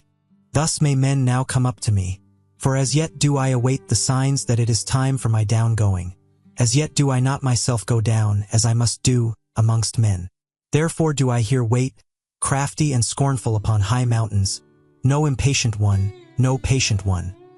Rather one who hath even unlearnt patience, because he no longer suffereth, for my fate giveth me time. It hath forgotten me perhaps? Or doth it sit behind a big stone and catch flies? And verily, I am well disposed to mine eternal fate, because it doth not hound and hurry me, but leaveth me time for merriment and mischief, so that I have today ascended this high mountain to catch fish.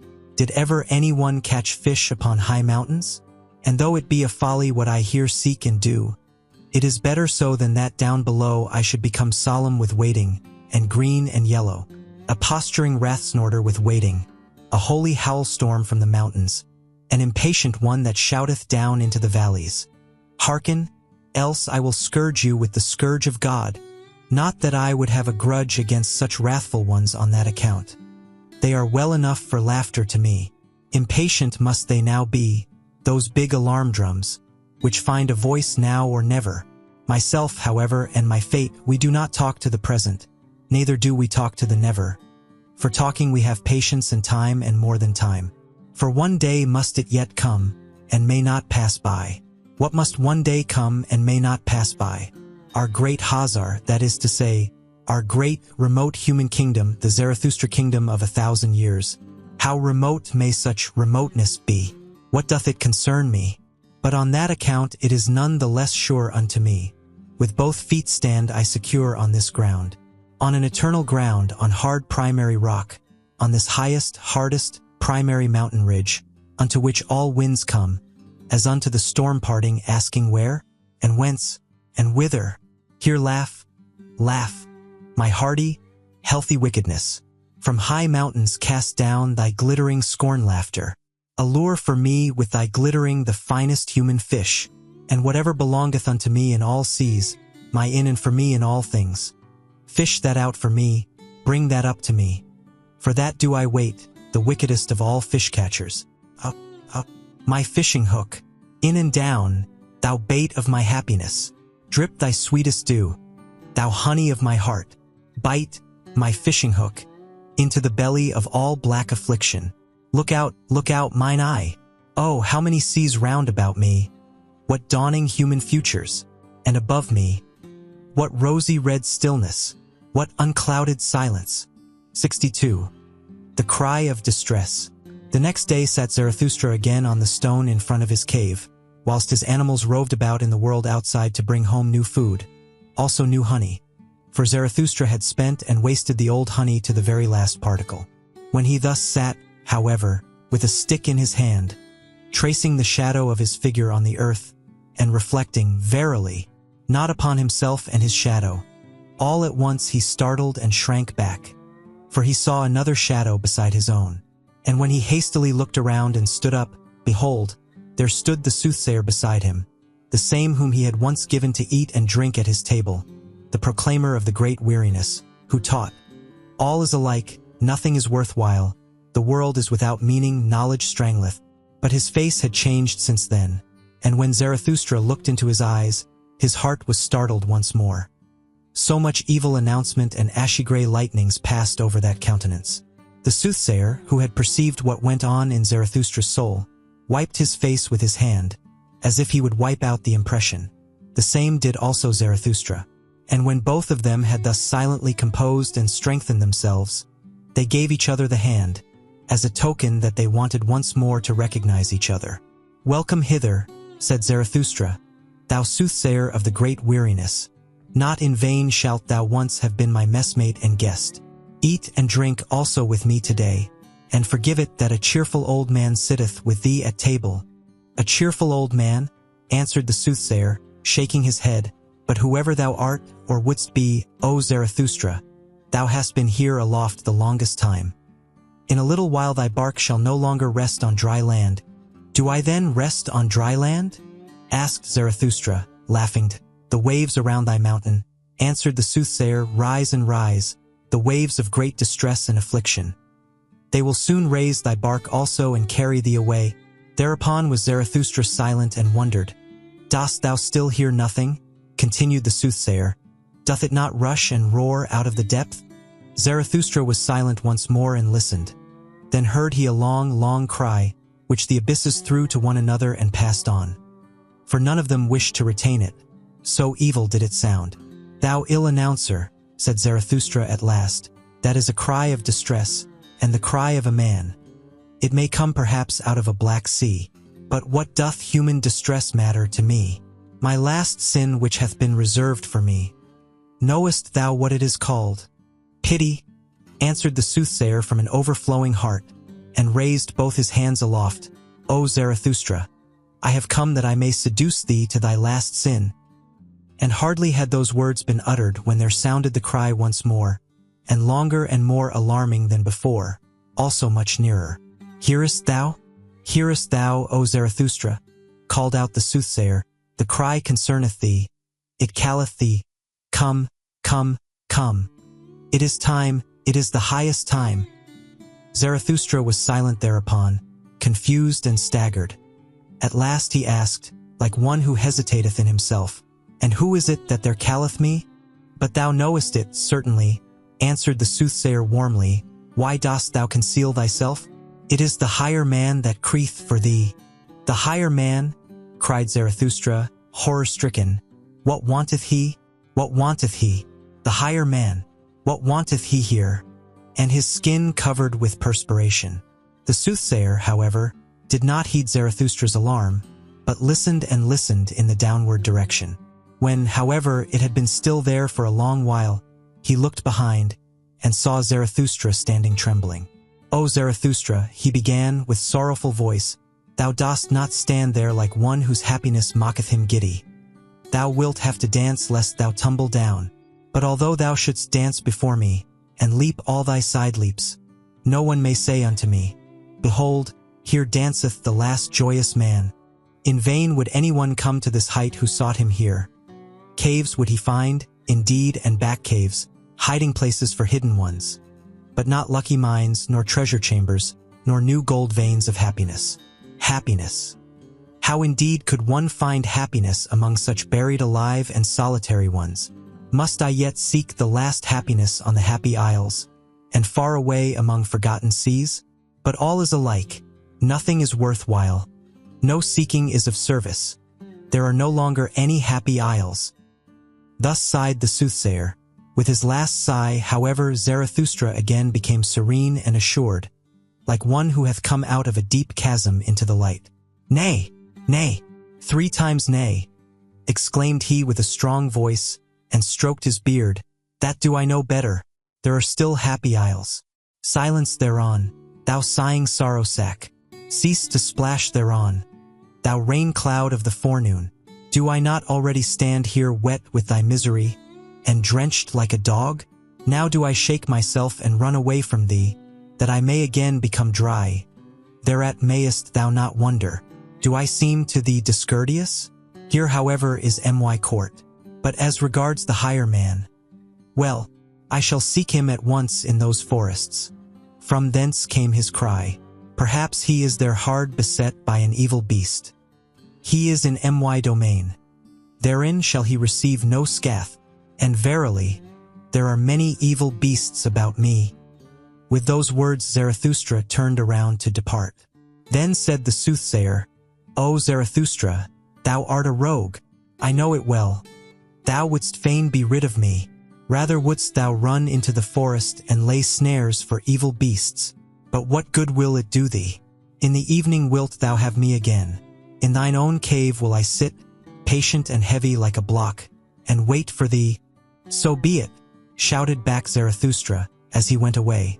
And what is mine in my cave belongeth also unto thee, my guest. Shouldst thou however find honey therein, well, just lick it up, thou growling bear, and sweeten thy soul. For in the evening we want both to be in good spirits. In good spirits and joyful, because this day hath come to an end, and thou thyself shalt dance to my lays, as my dancing bear. Thou dost not believe this? Thou shakest thy head? Well, cheer up, old bear. But I also am a soothsayer. Thus spake Zarathustra. 63. Talk with the Kings. 1.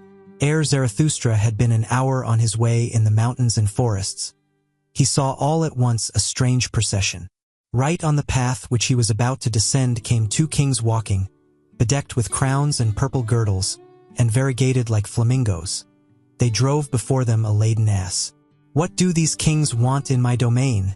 Said Zarathustra in astonishment to his heart, and hid himself hastily behind a thicket.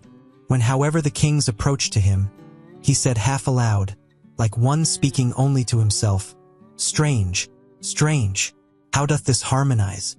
2 kings do I see, and only one ass. Thereupon the 2 kings made a halt. They smiled and looked towards the spot whence the voice proceeded, and afterwards looked into each other's faces. Such things do we also think among ourselves, said the king on the right, but we do not utter them. The king on the left, however, shrugged his shoulders and answered, That may perhaps be a goatherd, or an anchorite who hath lived too long among rocks and trees. For no society at all spoileth also good manners. Good manners, replied angrily and bitterly the other king. What then do we run out of the way of? Is it not good manners? Our good society?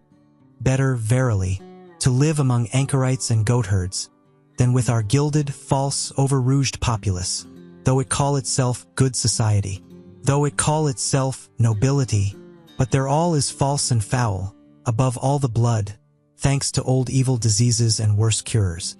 The best and dearest to me at present is still a sound peasant, coarse, artful, obstinate, and enduring. That is at present the noblest type. The peasant is at present the best, and the peasant type should be master. But it is the kingdom of the populace. I no longer allow anything to be imposed upon me. The populace, however, that meaneth hodgepodge, populace hodgepodge. Therein is everything mixed with everything, saint and swindler, gentleman and Jew, and every beast out of Noah's ark. Good manners.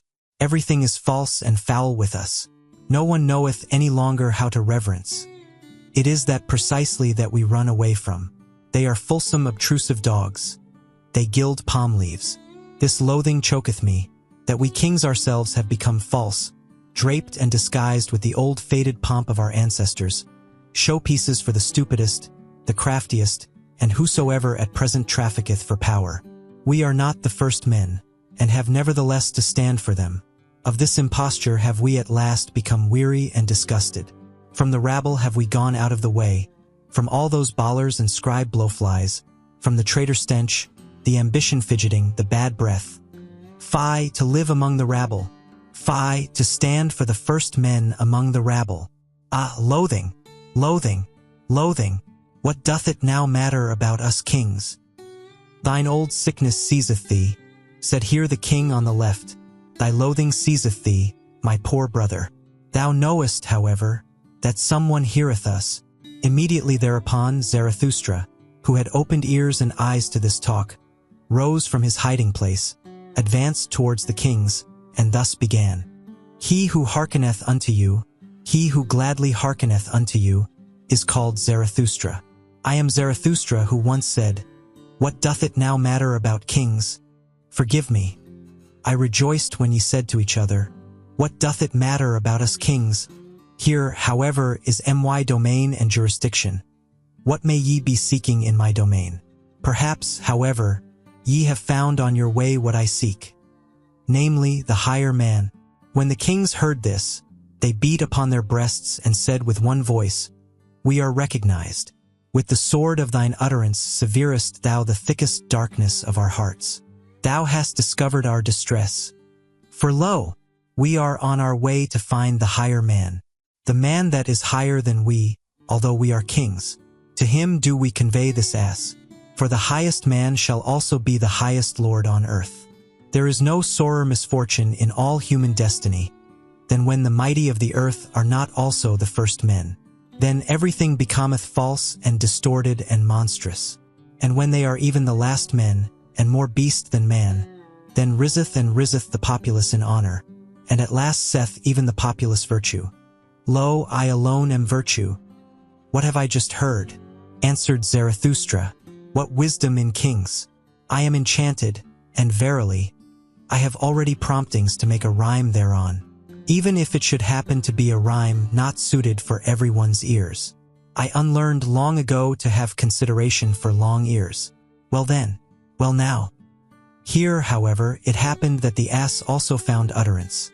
It said distinctly and with malevolence, Why yea, 'twas once. Methinks year one of our blessed Lord, drunk without wine, the Sibyl thus deplored, How ill things go! Decline, decline! Ne'er sank the world so low. Rome now hath turned harlot and harlot stew.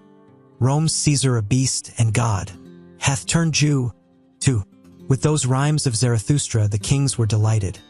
The king on the right, however, said, O Zarathustra, how well it was that we set out to see thee, for thine enemies showed us thy likeness in their mirror. There lookedst thou with the grimace of a devil, and sneeringly, so that we were afraid of thee. But what good did it do? Always didst thou prick us anew in heart and ear with thy sayings. Then did we say at last, What doth it matter how he look? We must hear him.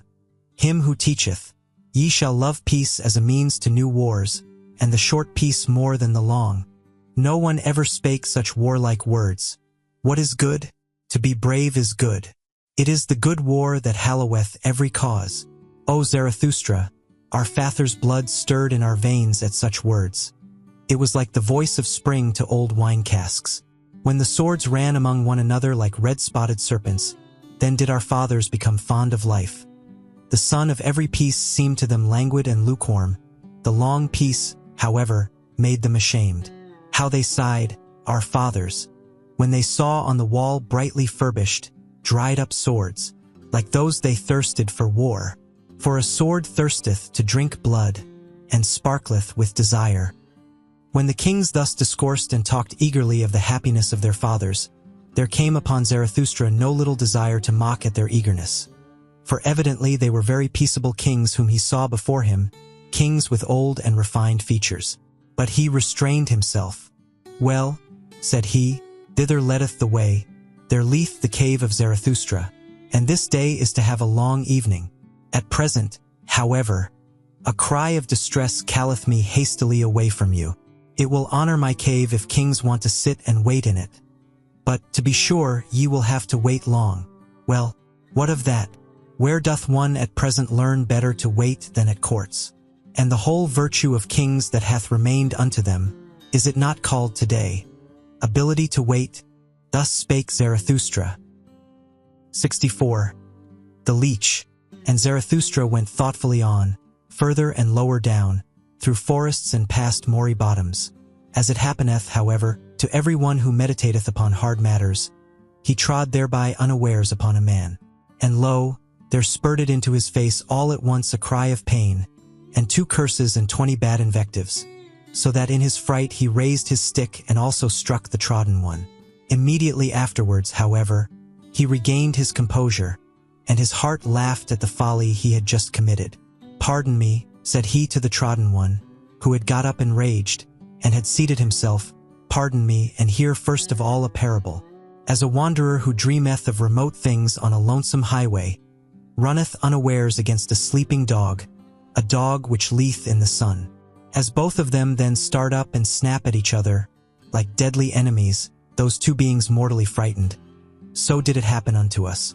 And yet, how little was lacking for them to caress each other, that dog and that lonesome one. Are they not both lonesome ones?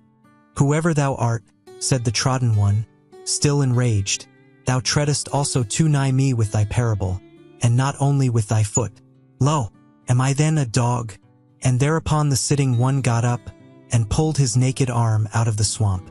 For at first he had lain outstretched on the ground, hidden and indiscernible, like those who lie in wait for swamp game. "But whatever art thou about?" called out Zarathustra in alarm, for he saw a deal of blood streaming over the naked arm. "What hath hurt thee? Hath an evil beast bit thee, thou unfortunate one?" The bleeding one laughed, still angry. "What matter is it to thee?" said he, and was about to go on. "Here am I at home and in my province. Let him question me whoever will. To a dolt, however, I shall hardly answer."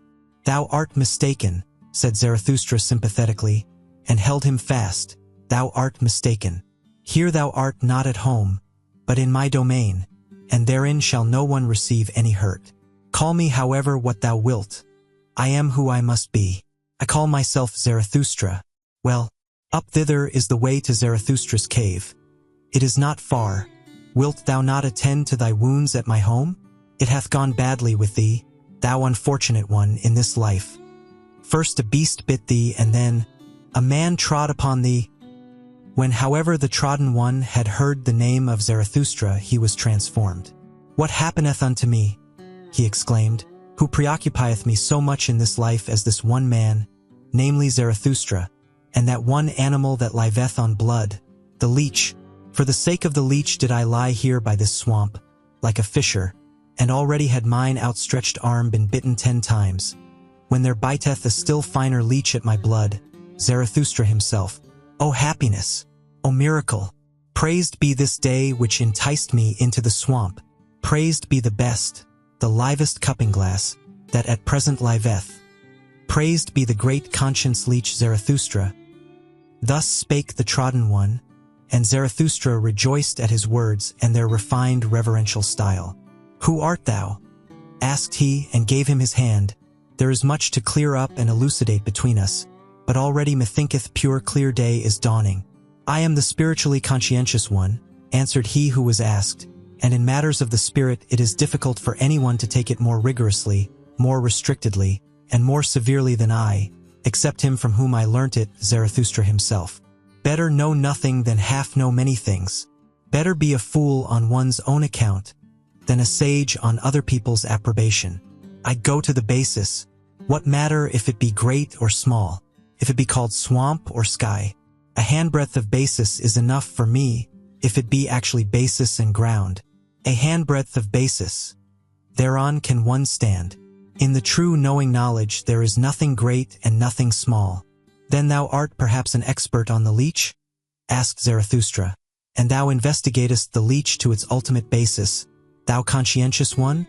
O Zarathustra, answered the trodden one, that would be something immense. How could I presume to do so? That, however, of which I am master and knower, is the brain of the leech. That is my world, and it is also a world. Forgive it, however, that my pride here findeth expression, for here I have not mine equal. Therefore said I, here am I at home. How long have I investigated this one thing, the brain of the leech, so that here the slippery truth might no longer slip from me. Here is my domain. For the sake of this did I cast everything else aside.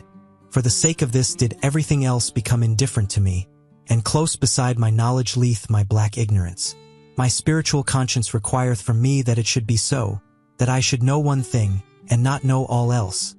They are a loathing unto me, all the semi-spiritual, all the hazy, hovering, and visionary. Where mine honesty saith, there am I blind, and want also to be blind.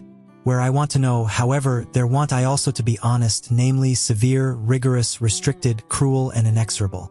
Because you once saidst, O Zarathustra, spirit is life which itself cutteth into life. That led and allured me to thy doctrine. And verily, with mine own blood have I increased mine own knowledge, as the evidence indicateth, broke in Zarathustra. For still was the blood flowing down on the naked arm of the conscientious one, for there had 10 leeches bitten into it. O thou strange fellow, how much doth this very evidence teach me, namely, thou thyself, and not all, perhaps, might I pour into thy rigorous ear. Well then, we part here, but I would fain find thee again. Up thither is the way to my cave. Tonight shalt thou there be my welcome guest. Fain would I also make amends to thy body for Zarathustra treading upon thee with his feet. I think about that. Just now, however, a cry of distress calleth me hastily away from thee. Thus spake Zarathustra. LXV the magician. 1. When however Zarathustra had gone round a rock, then saw he on the same path, not far below him, a man who threw his limbs about like a maniac, and at last tumbled to the ground on his belly. Halt, said then Zarathustra to his heart. He there must surely be the higher man. From him came that dreadful cry of distress. I will see if I can help him.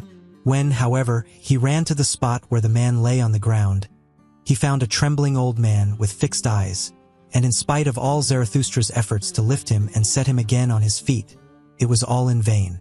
The unfortunate one, also, did not seem to notice that someone was beside him. On the contrary, he continually looked around with moving gestures, like one forsaken and isolated from all the world.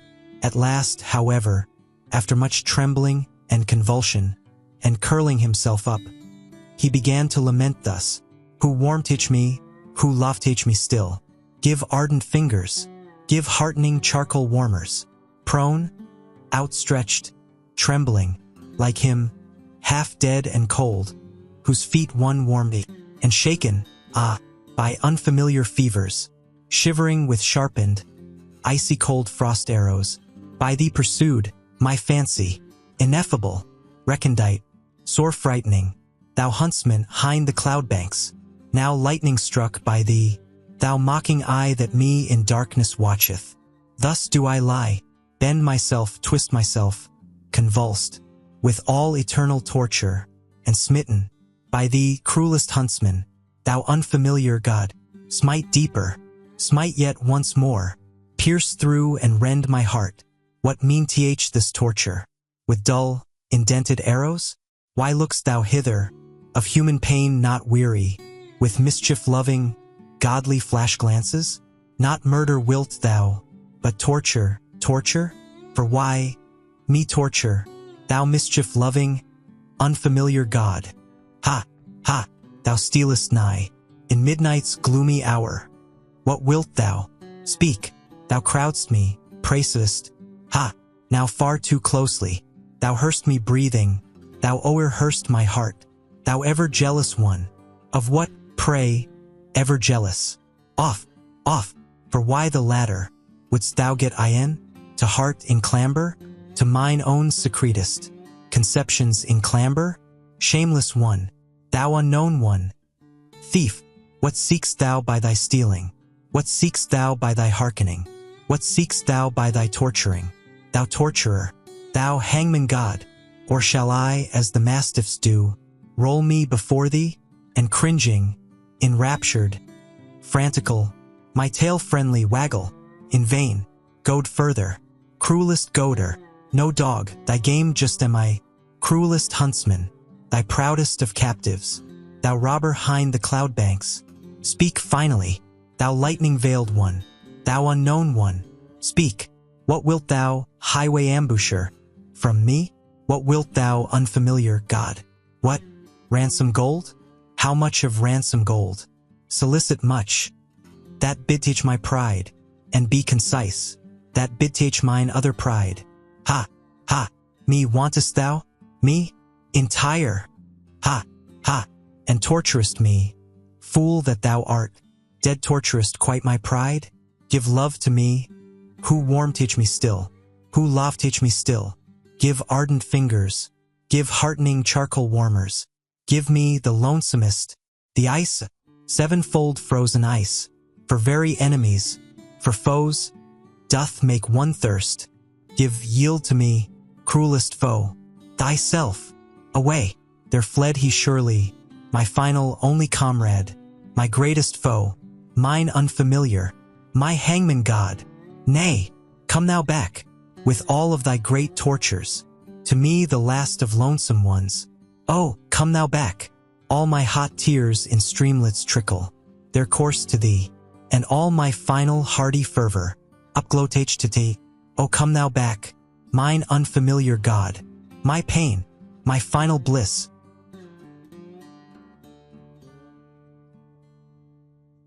Two. Here, however, Zarathustra could no longer restrain himself. He took his staff and struck the wailer with all his might.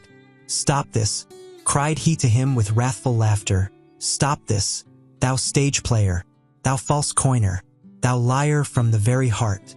I know thee well. I will soon make warm legs to thee, thou evil magician. I know well how to make it hot for such as thou. Leave off, said the old man, and sprang up from the ground. Strike me no more, O Zarathustra. I did it only for amusement. That kind of thing belongeth to mine art. Thee thyself I wanted to put to the proof when I gave this performance. And verily, thou hast well detected me. But thou thyself hast given me no small proof of thyself. Thou art hard, thou wise Zarathustra. Hard strikest thou with thy truths, thy cudgel forceth from me.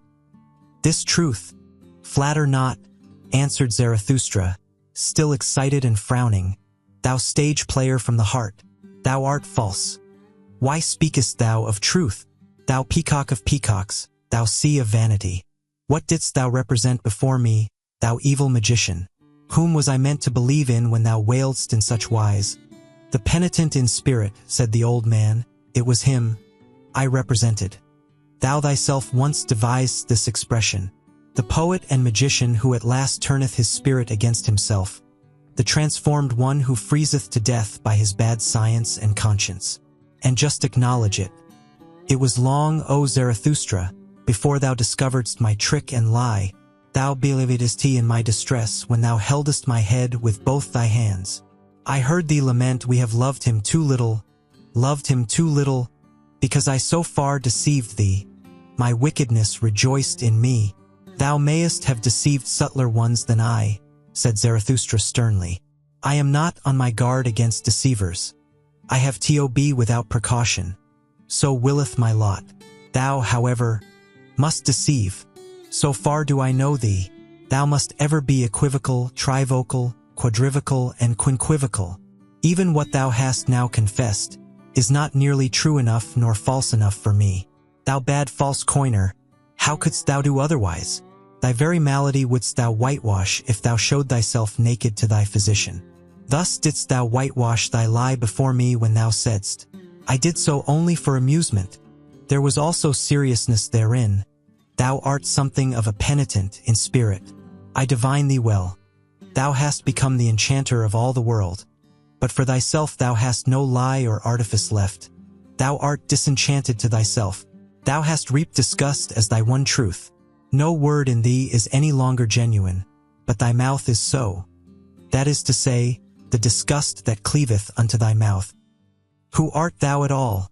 Cried here the old magician with defiant voice, who dareth to speak thus unto me, the greatest man now living? And a green flash shot from his eye at Zarathustra. But immediately after he changed, and said sadly, O Zarathustra, I am weary of it. I am disgusted with mine arts. I am not great. Why do I dissemble? But thou knowest it well. I sought for greatness. A great man I wanted to appear, and persuaded many. But the lie hath been beyond my power. On it do I collapse. O Zarathustra, everything is a lie in me. But that I collapse, this my collapsing is genuine. It honoreth thee, said Zarathustra gloomily, looking down with sidelong glance. It honoreth thee that thou soughtest for greatness, but it betrayeth thee also. Thou art not great. Thou bad old magician, that is the best and the honestest thing I honor in thee, that thou hast become weary of thyself, and hast expressed it. I am not great. Therein do I honor thee as a penitent in spirit, and although only for the twinkling of an eye, in that one moment wast thou genuine. But tell me, what seekest thou here in my forests and rocks? And if thou hast put thyself in my way, what proof of me wouldst thou have? Wherein didst thou put me to the test? Thus spake Zarathustra, and his eyes sparkled. But the old magician kept silence for a while. Then said he, Did I put thee to the test? I seek only. O Zarathustra, I seek a genuine one, a right one, a simple one, an unequivocal one, a man of perfect honesty, a vessel of wisdom, a saint of knowledge, a great man. Knowest thou it not, O Zarathustra? I seek Zarathustra. And here there arose a long silence between them. Zarathustra, however, became profoundly absorbed in thought, so that he shut his eyes.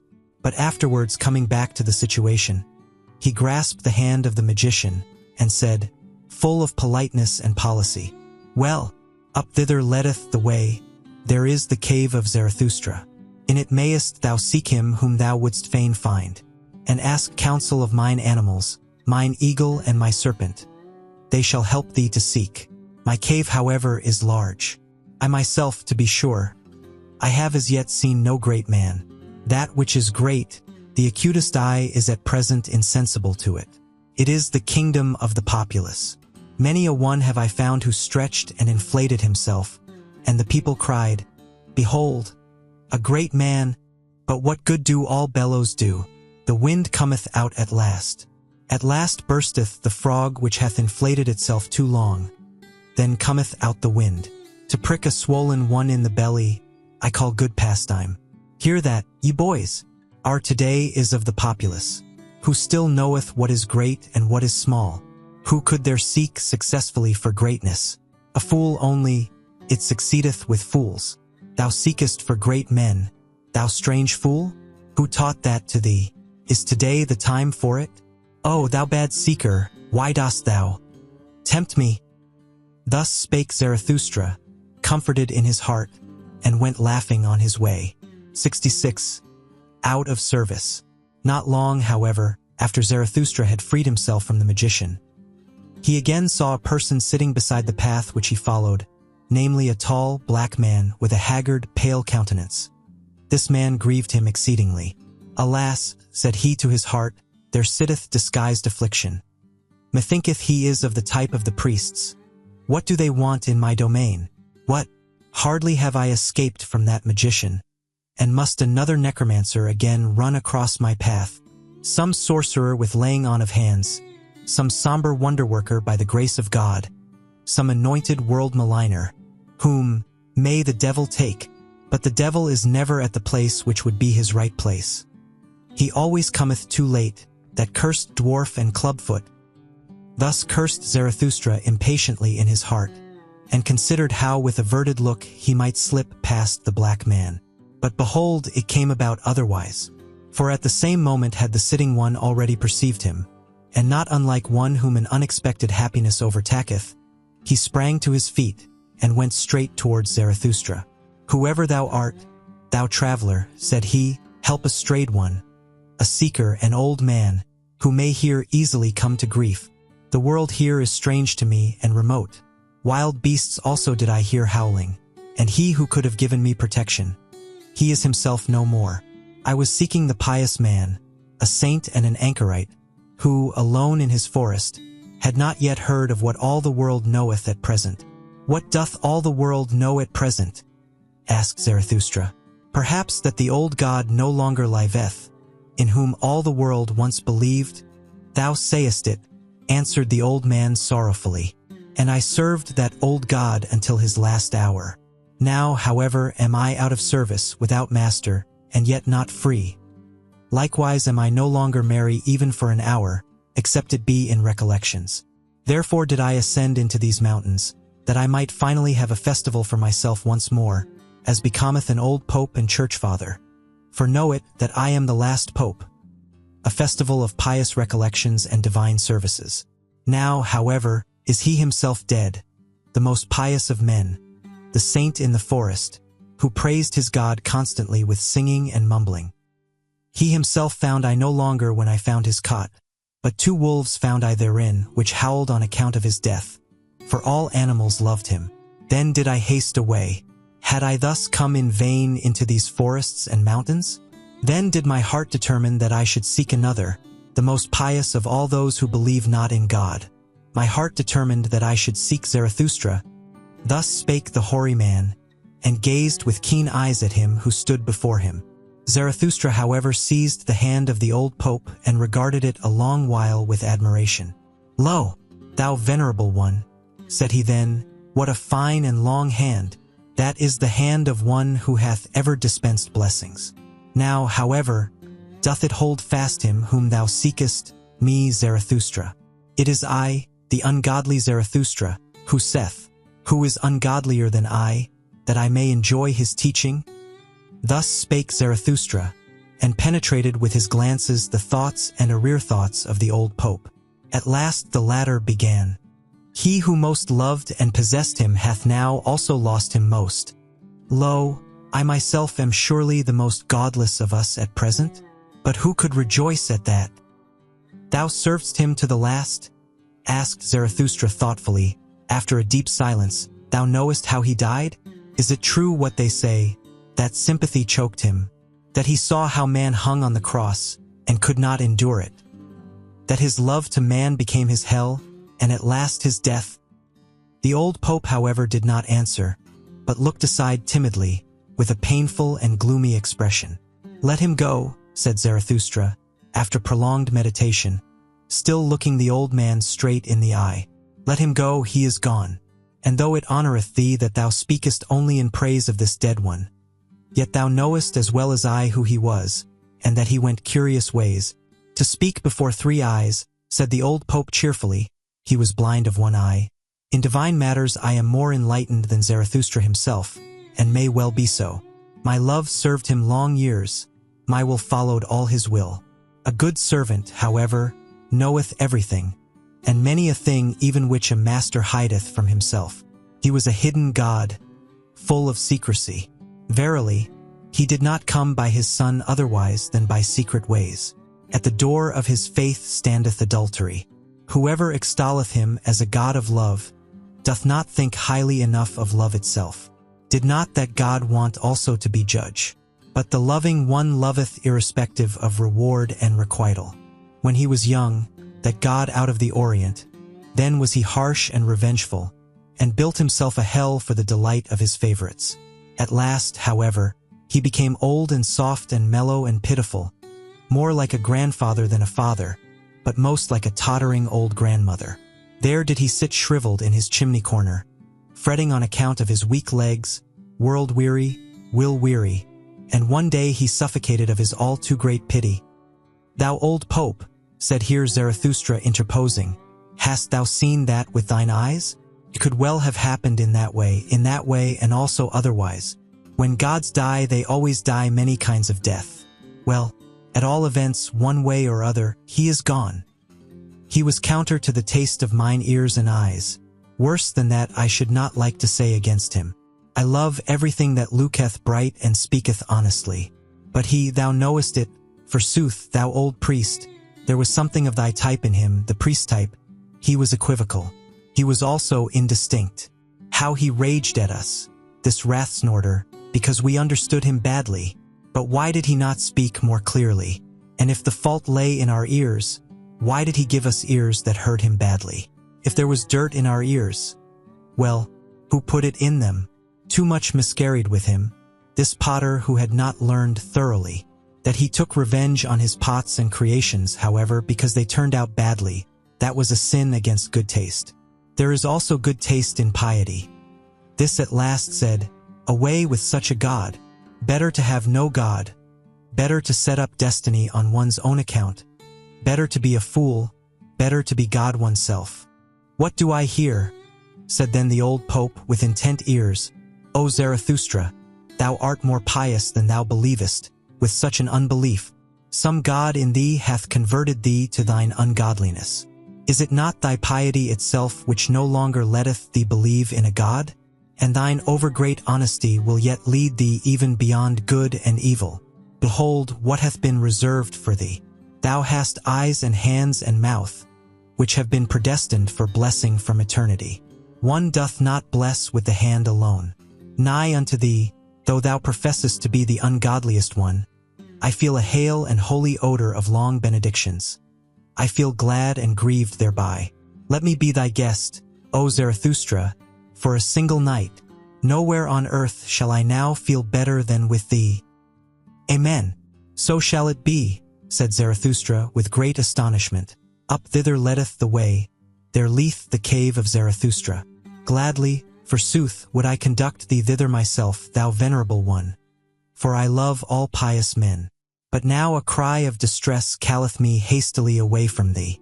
In my domain shall no one come to grief. My cave is a good haven. And best of all would I like to put every sorrowful one again on firm land and firm legs. Who, however, could take thy melancholy off thy shoulders? For that I am too weak. Long, verily, should we have to wait until some one reawoke thy God for thee. For that old God liveth no more. He is indeed dead. Thus spake Zarathustra. 67. The ugliest man. And again did Zarathustra's feet run through mountains and forests, and his eyes sought and sought, but nowhere was he to be seen whom they wanted to see, the sorely distressed sufferer and crier. On the whole way, however, he rejoiced in his heart and was full of gratitude. What good things, said he, hath this day given me, as amends for its bad beginning? What strange interlocutors have I found? At their words will I now chew a long while as at good corn. Small shall my teeth grind and crush them, until they flow like milk into my soul. When, however, the path again curved round a rock, all at once the landscape changed, and Zarathustra entered into a realm of death. Here bristled aloft black and red cliffs, without any grass, tree, or bird's voice. For it was a valley which all animals avoided, even the beasts of prey, except that a species of ugly, thick, green serpent came here to die when they became old. Therefore the shepherds called this valley Serpent Death. Zarathustra, however, became absorbed in dark recollections, for it seemed to him as if he had once before stood in this valley, and much heaviness settled on his mind, so that he walked slowly and always more slowly, and at last stood still. Then, however, when he opened his eyes, he saw something sitting by the wayside shaped like a man, and hardly like a man, something nondescript. And all at once there came over Zarathustra a great shame, because he had gazed on such a thing. Blushing up to the very roots of his white hair, he turned aside his glance, and raised his foot that he might leave this ill-starred place. Then, however, became the dead wilderness vocal. For from the ground a noise welled up, gurgling and rattling, as water gurgleth and rattleth at night through stopped-up water pipes. And at last it turned into human voice and human speech. It sounded thus, Zarathustra, Zarathustra, read my riddle. Say, what is the revenge on the witness? I entice thee back. Here is smooth ice. See to it, that thy pride doth not here break its legs. Thou thinkest thyself wise, thou proud Zarathustra. Read then the riddle, thou hard nutcracker. The riddle that I am. Say then, who am I? When however Zarathustra had heard these words, what think ye then took place in his soul? Pity overcame him, and he sank down all at once, like an oak that hath long withstood many tree fellers. Heavily, suddenly, to the terror even of those who meant to fell it. But immediately he got up again from the ground, and his countenance became stern. I know thee well, said he with a brazen voice, thou art the murderer of God. Let me go. Thou couldst not endure him who beheld thee. Who ever beheld thee through and through, thou ugliest man. Thou tookest revenge on this witness. Thus spake Zarathustra and was about to go. But the nondescript grasped at a corner of his garment and began anew to gurgle and seek for words. Stay, said he at last. Stay. Do not pass by. I have divined what axe it was that struck thee to the ground.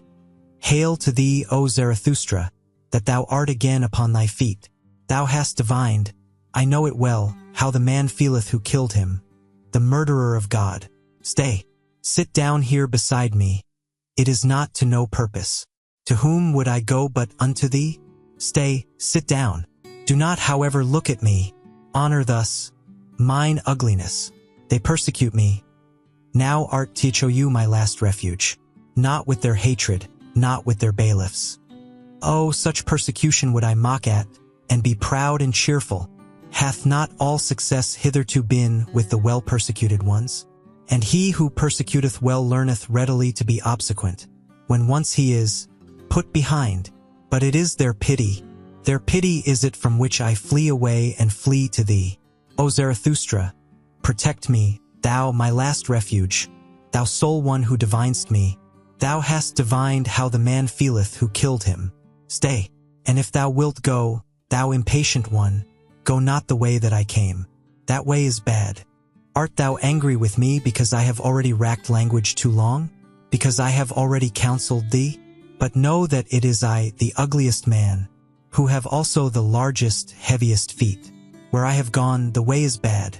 I tread all paths to death and destruction. But that thou passedst me by in silence, that thou blushedst, I saw it well. Thereby did I know thee as Zarathustra. Every one else would have thrown to me his alms, his pity, in look and speech. But for that, I am not beggar enough. That didst thou divine. For that I am too rich, rich in what is great, frightful, ugliest, most unutterable. Thy shame, O Zarathustra, honored me.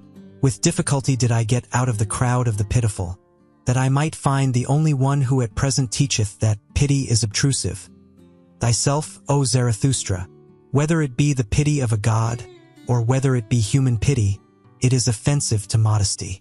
And unwillingness to help may be nobler than the virtue that rusheth to do so. That however, namely pity, is called virtue itself at present by all petty people. They have no reverence for great misfortune, great ugliness, great failure. Beyond all these do I look, as a dog looketh over the backs of thronging flocks of sheep. They are petty, good-willed, grey people. As the heron looketh contemptuously at shallow pools, with backward bent head, so do I look at the throng of grey little waves and wills and souls. Too long have we acknowledged them to be right, those petty people. So we have at last given them power as well. And now do they teach that good is only what petty people call good, and truth is at present what the preacher spake who himself sprang from them, that singular saint and advocate of the petty people, who testified of himself, I am the truth, that a modest one hath long made the petty people greatly puffed up. He who taught no small error when he taught, I am the truth, hath an immodest one ever been answered more courteously. Thou, however, O Zarathustra, passedst him by and saidst, Nay, nay, 3 times nay. Thou warnedst against his error. Thou warnedst, the first to do so, against pity. Not every one, not none, but thyself and thy type. Thou art ashamed of the shame of the great sufferer. And verily when thou sayest, From pity there cometh a heavy cloud. Take heed, ye men, when thou teachest, all creators are hard, all great love is beyond their pity. O Zarathustra, how well versed dost thou seem to me in weather signs. Thou thyself, however, warn thyself also against thy pity, for many are on their way to thee, many suffering, doubting, despairing, drowning, freezing ones. I warn thee also against myself.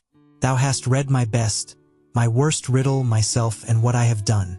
I know the axe that felleth thee, But he had to die. He looked with eyes which beheld everything.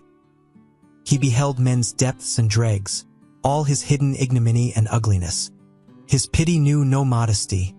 He crept into my dirtiest corners. This most prying, over-intrusive, over-pitiful one had to die. He ever beheld me. On such a witness I would have revenge or not live myself. The God who beheld everything and also man, that God had to die. Man cannot endure it that such a witness should live. Thus spake the ugliest man. Zarathustra, however, got up and prepared to go on, for he felt frozen to the very bowels. Thou nondescript, said he, thou warnest me against thy path. As thanks for it I praise mine to thee. Behold, up thither is the cave of Zarathustra. My cave is large and deep and hath many corners. There findeth he that is most hidden his hiding place. And close beside it, there are 100 lurking places and by-places for creeping, fluttering, and hopping creatures. Thou outcast, who hast cast thyself out, thou wilt not live amongst men and men's pity? Well then, do like me. Thus wilt thou learn also from me. Only the doer learneth. And talk first and foremost to mine animals, the proudest animal and the wisest animal. They might well be the right counselors for us both. Thus spake Zarathustra and went his way, more thoughtfully and slowly even than before. For he asked himself many things, and hardly knew what to answer. How poor indeed is man, thought he in his heart, how ugly, how wheezy, how full of hidden shame. They tell me that man loveth himself. Ah, how great must that self-love be! How much contempt is opposed to it! Even this man hath loved himself as he hath despised himself. A great lover methinketh he is, and a great despiser. No one have I yet found who more thoroughly despised himself. Even that is elevation. Alas, was this perhaps the higher man whose cry I heard? I love the great despisers. Man is something that hath to be surpassed. 68. The voluntary beggar. When Zarathustra had left the ugliest man, he was chilled and felt lonesome. For much coldness and lonesomeness came over his spirit, so that even his limbs became colder thereby. When, however, he wandered on, uphill and down, at times past green meadows, though also sometimes over wild stony couches where formerly perhaps an impatient brook had made its bed, then he turned all at once warmer and heartier again. What hath happened unto me? He asked himself. Something warm and living quickeneth me. It must be in the neighborhood. Already am I less alone. Unconscious companions and brethren rove around me. Their warm breath toucheth my soul. When, however, he spied about and sought for the comforters of his lonesomeness, behold, there were kine there standing together on an eminence, whose proximity and smell had warmed his heart. The kine, however, seemed to listen eagerly to a speaker, and took no heed of him who approached. When, however, Zarathustra was quite nigh unto them, then did he hear plainly that a human voice spake in the midst of the kine, and apparently all of them had turned their heads towards the speaker. Then ran Zarathustra up speedily and drove the animals aside, for he feared that someone had here met with harm, which the pity of the kine would hardly be able to relieve. But in this he was deceived. For behold, there sat a man on the ground who seemed to be persuading the animals to have no fear of him, a peaceable man and preacher on the mount, out of whose eyes kindness itself preached. What dost thou seek here? Called out Zarathustra in astonishment. What do I here seek? Answered he. The same that thou seekest, thou mischief maker, that is to say, happiness upon earth. To that end, however, I would fain learn of these kine. For I tell thee that I have already talked half a morning unto them, and just now were they about to give me their answer. Why dost thou disturb them? Except we be converted and become as kine, we shall in no wise enter into the kingdom of heaven. For we ought to learn from them one thing, ruminating. And verily, although a man should gain the whole world, and yet not learn one thing, ruminating, what would it profit him? He would not be rid of his affliction. His great affliction, that, however, is at present called disgust. Who hath not at present his heart, his mouth and his eyes full of disgust? Thou also, but behold these kine. Thus spake the preacher on the mount, and turned then his own look towards Zarathustra, for hitherto it had rested lovingly on the kine. Then, however, he put on a different expression. "Who is this with whom I talk?" he exclaimed, frightened, and sprang up from the ground. "This is the man without disgust. This is Zarathustra himself, the surmounter of the great disgust. This is the eye, this is the mouth, this is the heart of Zarathustra himself." And whilst he thus spake, he kissed with o'erflowing eyes the hands of him with whom he spake, and behaved altogether like one to whom a precious gift and jewel hath fallen unawares from heaven. The kine, however, gazed at it all and wondered. "Speak not of me, thou strange one, thou amiable one," said Zarathustra, and restrained his affection. "Speak to me firstly of thyself. Art thou not the voluntary beggar who once cast away great riches, who was ashamed of his riches and of the rich, and fled to the poorest to bestow upon them his abundance and his heart? But they received him not. But they received me not," said the voluntary beggar. "Thou knowest it, forsooth. So I went at last to the animals and to those kine." "Then learnedst thou," interrupted Zarathustra, "how much harder it is to give properly than to take properly, and that bestowing well is an art, the last, subtlest master art of kindness, especially nowadays," answered the voluntary beggar. "At present, that is to say, when everything low hath become rebellious and exclusive and haughty in its manner, in the manner of the populace. For the hour hath come, thou knowest it forsooth, for the great, evil, long, slow mob and slave insurrection. It extendeth and extendeth. Now doth it provoke the lower classes, all benevolence and petty giving, and the over-rich may be on their guard. Whoever at present drip like bulgy bottles out of all too small necks. Of such bottles at present one willingly breaketh the necks. Wanton avidity, bilious envy, careworn revenge, populous pride. All these struck mine eye. It is no longer true that the poor are blessed. The kingdom of heaven, however, is with the kine. And why is it not with the rich?" asked Zarathustra temptingly, while he kept back the kine which sniffed familiarly at the peaceful one. "Why dost thou tempt me?" answered the other. "Thou knowest it thyself better even than I. What was it drove me to the poorest, O Zarathustra? Was it not my disgust at the richest? At the culprits of riches, with cold eyes and rank thoughts, who pick up profit out of all kinds of rubbish, at this rabble that stinketh to heaven, at this gilded, falsified populace, whose fathers were pickpockets, or carrion crows, or rag-pickers, with wives compliant, lewd, and forgetful. For they are all of them not far different from harlots. Populace above, populace below. What are poor and rich at present? That distinction did I unlearn. Then did I flee away further and ever further, until I came to those kine." Thus spake the peaceful one, and puffed himself and perspired with his words, so that the kine wondered anew. Zarathustra, however, kept looking into his face with a smile. All the time the man talked so severely, and shook silently his head. "Thou doest violence to thyself, thou preacher on the mount, when thou usest such severe words. For such severity neither thy mouth nor thine eye have been given thee, nor, methinketh, hath thy stomach either. Unto it all such rage and hatred and foaming over is repugnant. Thy stomach wanteth softer things. Thou art not a butcher. Rather seemest thou to me a plant-eater and a root-man. Perhaps thou grindest corn. Certainly, however, thou art averse to fleshly joys, and thou lovest honey. Thou hast divined me well," answered the voluntary beggar with lightened heart. "I love honey, I also grind corn. For I have sought out what tasteth sweetly and mocketh pure breath. Also what requireth a long time, a day's work and a mouth's work for gentle idlers and sluggards. Furthest, to be sure, have those kine carried it.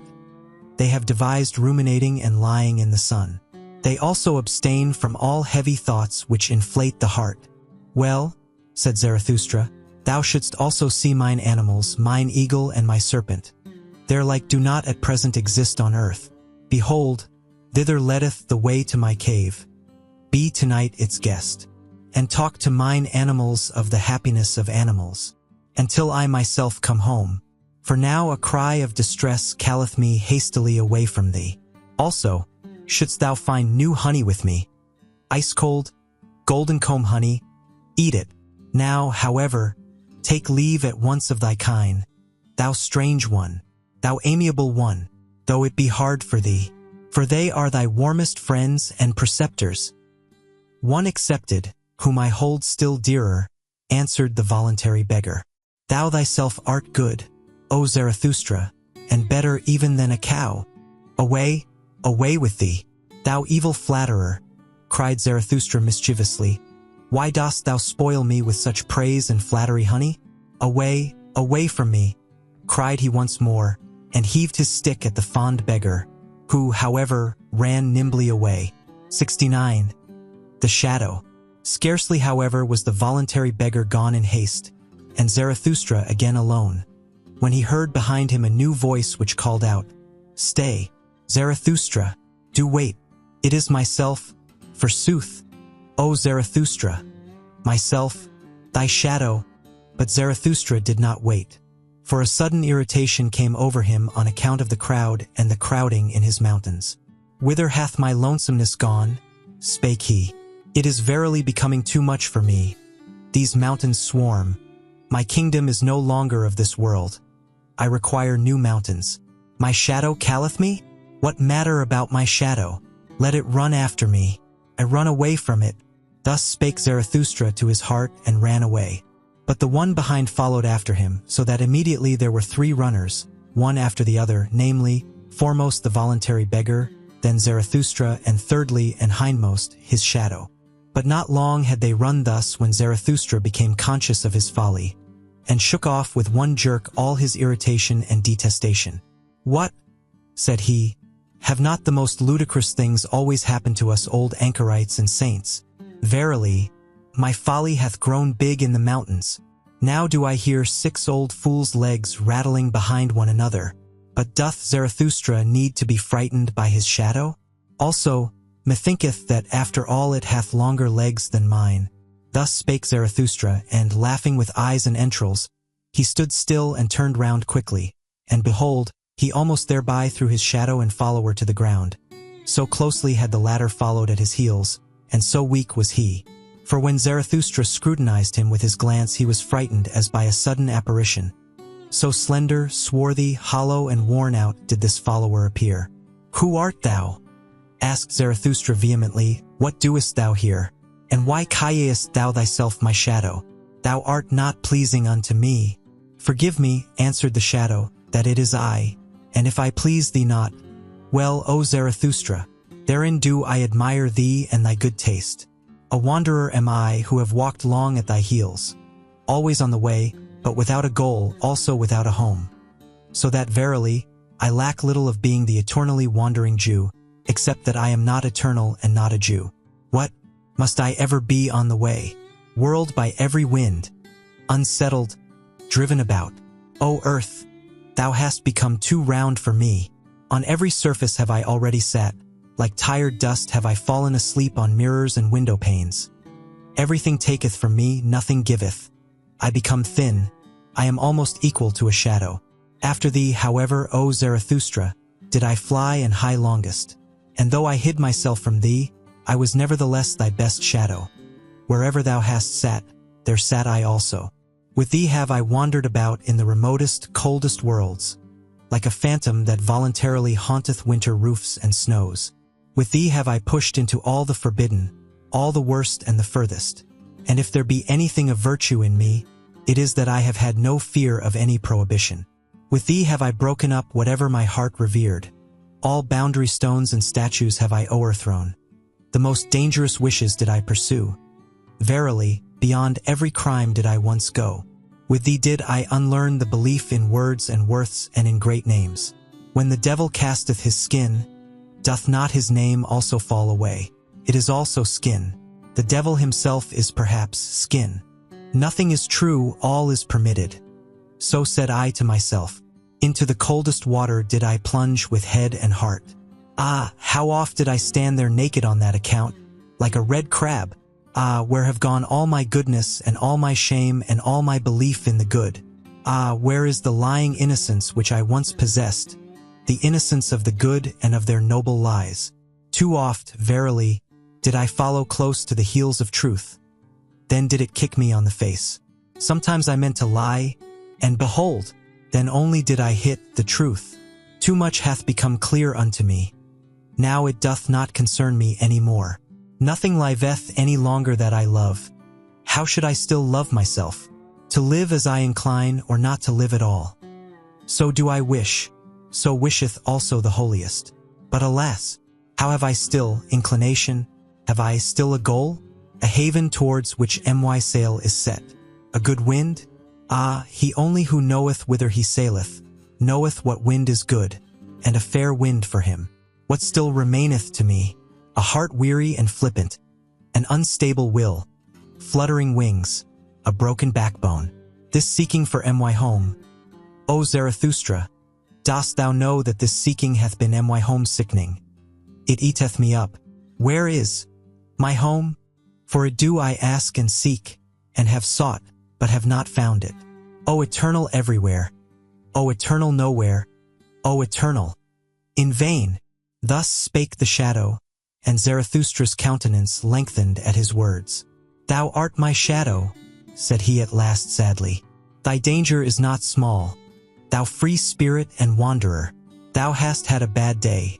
See that a still worse evening doth not overtake thee. To such unsettled ones as thou, seemeth at last even a prisoner blessed. Didst thou ever see how captured criminals sleep? They sleep quietly, they enjoy their new security. Beware lest in the end a narrow faith capture thee, a hard, rigorous delusion.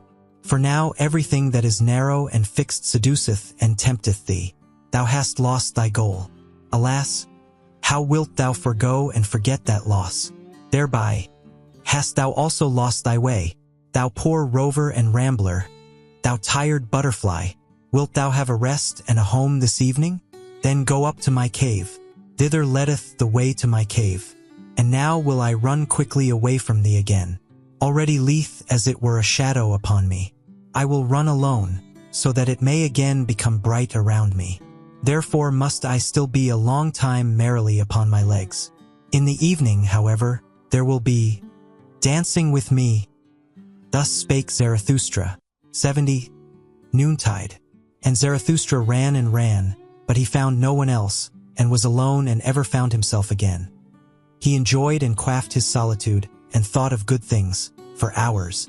About the hour of noontide, however, when the sun stood exactly over Zarathustra's head, he passed an old, bent and gnarled tree, which was encircled round by the ardent love of a vine, and hidden from itself. From this there hung yellow grapes in abundance, confronting the wanderer. Then he felt inclined to quench a little thirst, and to break off for himself a cluster of grapes. When, however, he had already his arm outstretched for that purpose, he felt still more inclined for something else, namely, to lie down beside the tree at the hour of perfect noontide and sleep. This Zarathustra did, and no sooner had he laid himself on the ground in the stillness and secrecy of the variegated grass, than he had forgotten his little thirst and fell asleep. For as the proverb of Zarathustra saith, one thing is more necessary than the other, only that his eyes remained open. For they never grew weary of viewing and admiring the tree and the love of the vine. In falling asleep, however, Zarathustra spake thus to his heart. Hush, hush, hath not the world now become perfect? What hath happened unto me? As a delicate wind danceth invisibly upon parquet seas, light, feather light, so danceth sleep upon me. No, I doth it close to me, it leaveth my soul awake. Light is it, verily, feather light. It persuadeth me, I know not how, it toucheth me inwardly with a caressing hand, it constraineth me. Yea, it constraineth me, so that my soul stretcheth itself out. How long and weary it becometh, my strange soul! Hath the seventh-day evening come to it precisely at noontide? Hath it already wandered too long blissfully among good and ripe things? It stretcheth itself out, longer, it leath still, my strange soul. Too many good things hath it already tasted. This golden sadness oppresseth it, it distorteth its mouth. As a ship that putteth into the calmest cove, it now draweth up to the land weary of long voyages and uncertain seas. Is not the land more faithful? As such a ship huggeth the shore, tuggeth the shore. Then it sufficeth for a spider to spin its thread from the ship to the land. No stronger ropes are required there. As such a weary ship in the calmest cove, so do I also now repose, nigh to the earth, faithful, trusting, waiting, bound to it with the lightest threads. O happiness! O happiness! Wilt thou perhaps sing, O my soul? Thou least in the grass. But this is the secret solemn hour, when no shepherd playeth his pipe. Take care, hot noontide sleepeth on the fields. Do not sing. Hush, the world is perfect. Do not sing, thou prairie bird. My soul, do not even whisper. Lo, hush, the old noontide sleepeth, it moveth its mouth. Doth it not just now drink a drop of happiness? An old brown drop of golden happiness? Golden wine? Something whisketh over it, its happiness laugheth. Thus laugheth a god. Hush! For happiness, how little sufficeth for happiness. Thus spake I once and thought myself wise. But it was a blasphemy. That have I now learned. Wise fools speak better. The least thing precisely, the gentlest thing, the lightest thing, a lizard's rustling, a breath, a whisk, an eye-glance, little mocketh up the best happiness. Hush! What hath befallen me? Hark! Hath time flown away?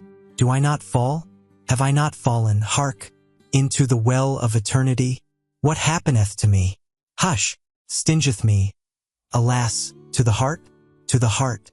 Oh, break up, my heart. After such happiness, after such a sting. What? Hath not the world just now become perfect? Round and ripe? Oh, for the golden round ring. Whither doth it fly? Let me run after it. Quick! Hush! And here Zarathustra stretched himself, and felt that he was asleep. Up! Said he to himself, thou sleeper, thou noontide sleeper. Well then, up, ye old legs. It is time and more than time. Many a good stretch of road is still awaiting you. Now have ye slept your fill. For how long a time? A half eternity. Well then, up now, mine old heart. For how long after such a sleep mayest thou remain awake? But then did he fall asleep anew, and his soul spake against him and defended itself, and lay down again. Leave me alone! Hush! Hath not the world just now become perfect? Oh, for the golden round ball! Get up, said Zarathustra, thou little thief, thou sluggard. What? Still stretching thyself, yawning, sighing, falling into deep wells? Who art thou then? O my soul! And here he became frightened, for a sunbeam shot down from heaven upon his face. O heaven above me, said he sighing, and sat upright, thou gazest at me? Thou hearkenest unto my strange soul? When wilt thou drink this drop of dew that fell down upon all earthly things? When wilt thou drink this strange soul? When, thou well of eternity, thou joyous, awful, noontide abyss, when wilt thou drink my soul back into thee? Thus spake Zarathustra, and rose from his couch beside the tree, as if awakening from a strange drunkenness. And behold, there stood the sun still exactly above his head. One might, however, rightly infer therefrom that Zarathustra had not then slept long. 71. The greeting. It was late in the afternoon only when Zarathustra, after long useless searching and strolling about, again came home to his cave. When, however, he stood over against it, not more than 20 paces therefrom, the thing happened which he now least of all expected. He heard anew the great cry of distress. And extraordinary! This time the cry came out of his own cave. It was a long, manifold, peculiar cry, and Zarathustra plainly distinguished that it was composed of many voices. Although heard at a distance, it might sound like the cry out of a single mouth. Thereupon Zarathustra rushed forward to his cave, and behold, what a spectacle awaited him after that concert.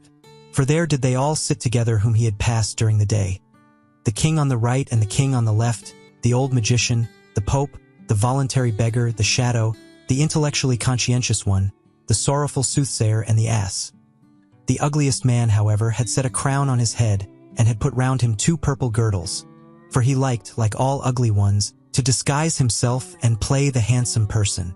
In the midst, however, of that sorrowful company stood Zarathustra's eagle, ruffled and disquieted, for it had been called upon to answer too much for which its pride had not any answer. The wise serpent, however, hung round its neck. All this did Zarathustra behold with great astonishment. Then, however, he scrutinized each individual guest with courteous curiosity, read their souls, and wondered anew. In the meantime, the assembled ones had risen from their seats, and waited with reverence for Zarathustra to speak. Zarathustra, however, spake thus: "Ye despairing ones, ye strange ones, so it was your cry of distress that I heard? And now do I know also where he is to be sought, whom I have sought for in vain today, the higher man. In mine own cave sitteth he, the higher man. But why do I wonder? Have not I myself allured him to me by honey offerings and artful lure calls of my happiness? But it seemeth to me that ye are badly adapted for company. Ye make one another's hearts fretful, ye that cry for help. When ye sit here together, there is one that must first come, one who will make you laugh once more, a good jovial buffoon, a dancer, a wind, a wild romp, some old fool. What think ye? Forgive me, however, ye despairing ones, for speaking such trivial words before you, unworthy verily of such guests. But ye do not divine what mocketh my heart wanton. Ye yourselves do it, and your aspect, forgive it me. For every one becometh courageous who beholdeth a despairing one. To encourage a despairing one, every one thinketh himself strong enough to do so. To myself have ye given this power, a good gift, mine honorable guests, an excellent guest's present. Well, do not then upbraid when I also offer you something of mine. This is mine empire and my dominion. That which is mine, however, shall this evening and tonight be yours. Mine animals shall serve you. Let my cave be your resting place. At house and home with me shall no one despair. In my purlieus do I protect every one from his wild beasts.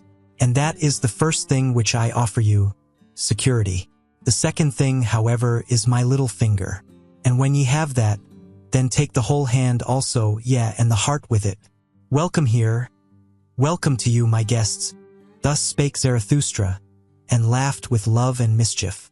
After this greeting his guests bowed once more and were reverentially silent. The king on the right, however, answered him in their name.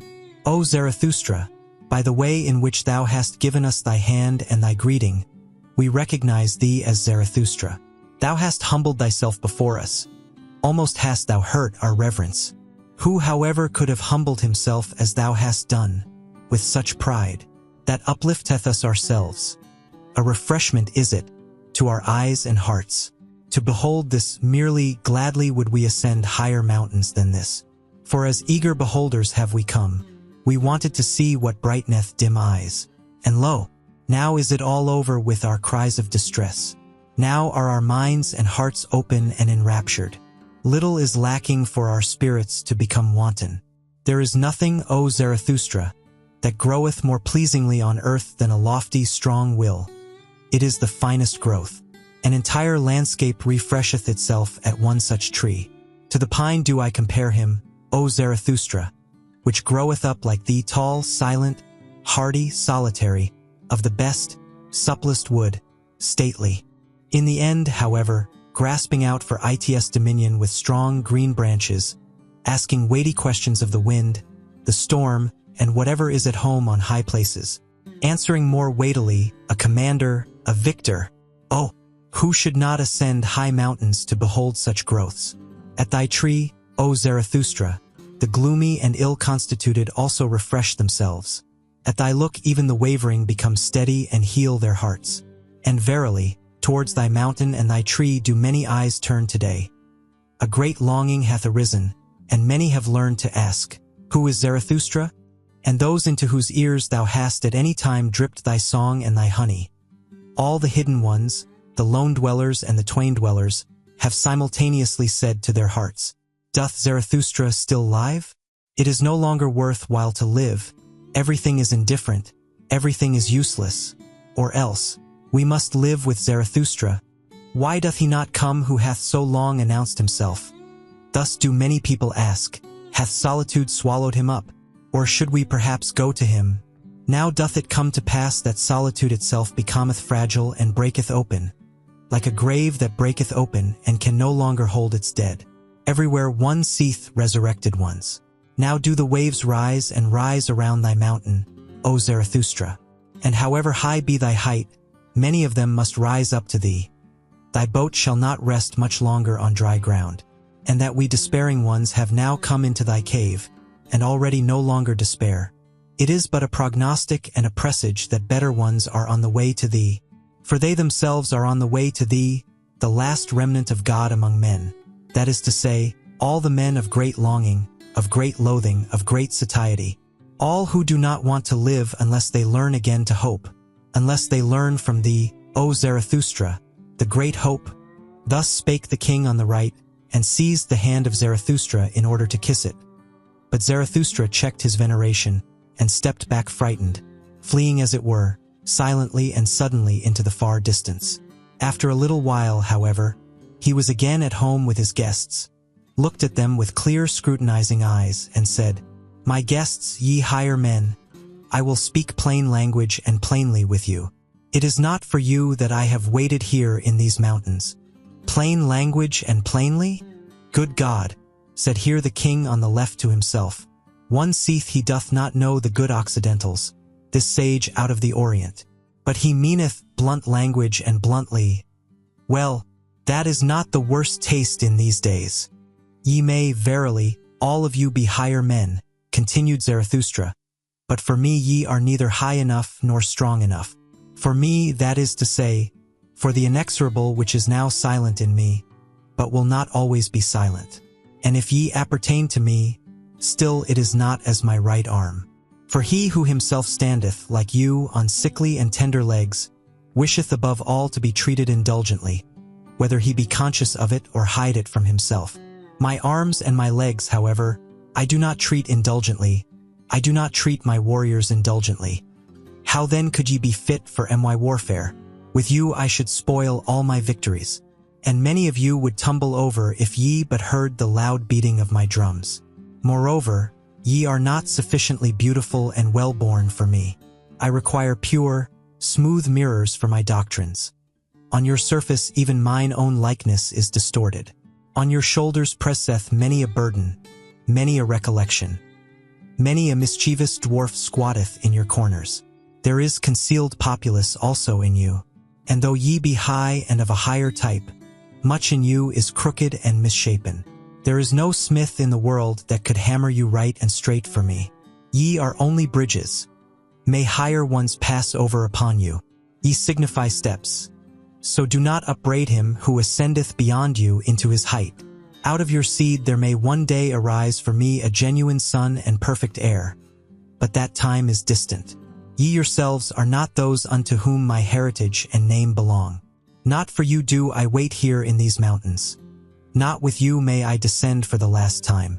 Ye have come unto me only as a presage that higher ones are on the way to me.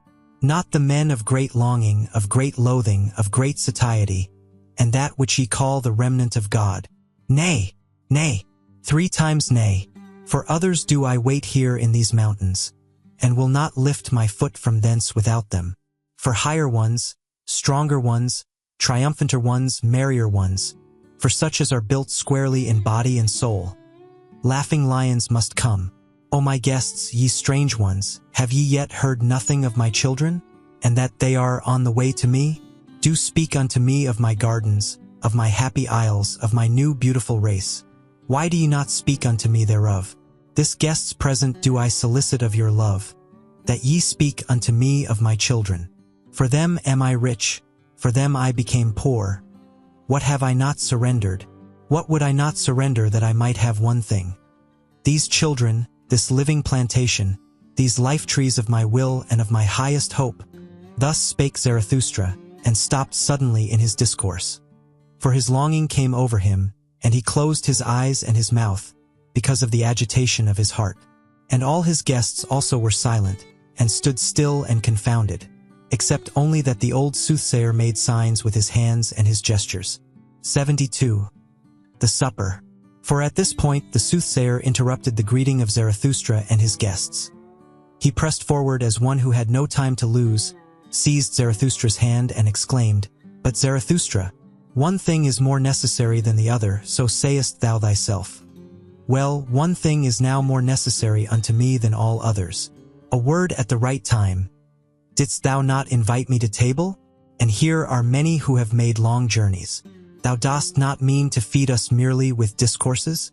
Besides, all of you have thought too much about freezing, drowning, suffocating, and other bodily dangers. None of you, however, have thought of my danger, namely perishing of hunger. Thus spake the soothsayer. When Zarathustra's animals, however, heard these words, they ran away in terror. For they saw that all they had brought home during the day would not be enough to fill the one soothsayer. Likewise perishing of thirst, continued the soothsayer. And although I hear water splashing here like words of wisdom, that is to say, plenteously and unweariedly, I want wine. Not every one is a born water drinker like Zarathustra. Neither doth water suit weary and withered ones. We deserve wine. It alone giveth immediate vigor and improvised health. On this occasion, when the soothsayer was longing for wine, it happened that the king on the left, the silent one, also found expression for once. We took care, said he, about wine, along with my brother the king on the right. We have enough of wine, a whole assload of it. So there is nothing lacking but bread. Bread, replied Zarathustra, laughing when he spake, it is precisely bread that anchorites have not. But man doth not live by bread alone, but also by the flesh of good lambs, of which I have two. These shall we slaughter quickly, and cook spicily with sage. It is so that I like them. And there is also no lack of roots and fruits, good enough even for the fastidious and dainty, nor of nuts and other riddles for cracking. Thus will we have a good repast in a little while. But whoever wish to eat with us must also give a hand to the work, even the kings. For with Zarathustra even a king may be a cook. This proposal appealed to the hearts of all of them, save that the voluntary beggar objected to the flesh and wine and spices. Just hear this glutton Zarathustra, said he jokingly. Doth one go into caves and high mountains to make such repasts? Now indeed do I understand what he once taught us. Blessed be moderate poverty, and why he wisheth to do away with beggars. Be of good cheer, replied Zarathustra, as I am. Abide by thy customs, thou excellent one. Grind thy corn, drink thy water, praise thy cooking. If only it make thee glad. I am a law only for mine own. I am not a law for all. He, however, who belongeth unto me must be strong of bone and light of foot, joyous in fight and feast, no sulker, no John O. dreams, ready for the hardest task as for the feast, healthy and hale. The best belongeth unto mine and me, and if it be not given us, then do we take it. The best food, the purest sky, the strongest thoughts, the fairest women. Thus spake Zarathustra. The king on the right, however, answered and said, Strange, did one ever hear such sensible things out of the mouth of a wise man?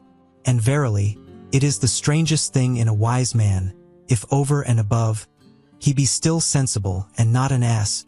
Thus spake the king on the right and wondered. The ass, however, with ill will, said waye to his remark. This, however, was the beginning of that long repast which is called the supper in the history books. At this there was nothing else spoken of but the higher man. 73. The higher man. 1. When I came unto men for the first time, then did I commit the anchorite folly, the great folly. I appeared on the marketplace. And when I spake unto all, I spake unto none. In the evening, however, rope dancers were my companions and corpses, and I myself almost a corpse. With the new morning, however, there came unto me a new truth. Then did I learn to say, of what account to me are marketplace and populous noise and long populous ears? Ye higher men, learn this from me. On the marketplace no one believeth in higher men. But if ye will speak there, very well. The populace, however, blinketh. We are all equal, ye higher men. So blinketh the populace. There are no higher men, we are all equal. Man is man before God. We are all equal before God. Now, however, this God hath died. Before the populace, however, we will not be equal. Ye higher men, away from the marketplace. 2. Before God. Now, however, this God hath died. Ye higher men, this God was your greatest danger. Only since he lay in the grave have ye again arisen. Now only cometh the great noontide. Now only doth the higher man become master. Have ye understood this word, O my brethren? Ye are frightened. Do your hearts turn giddy? Doth the abyss here yawn for you? Doth the hellhound here yelp at you? Well, take heart, ye higher men. Now only travelleth the mountain of the human future. God hath died. Now do we desire the Superman to live. 3. The most careful ask today, how is man to be maintained? Zarathustra, however, asketh, as the first and only one, how is man to be surpassed? The Superman I have at heart.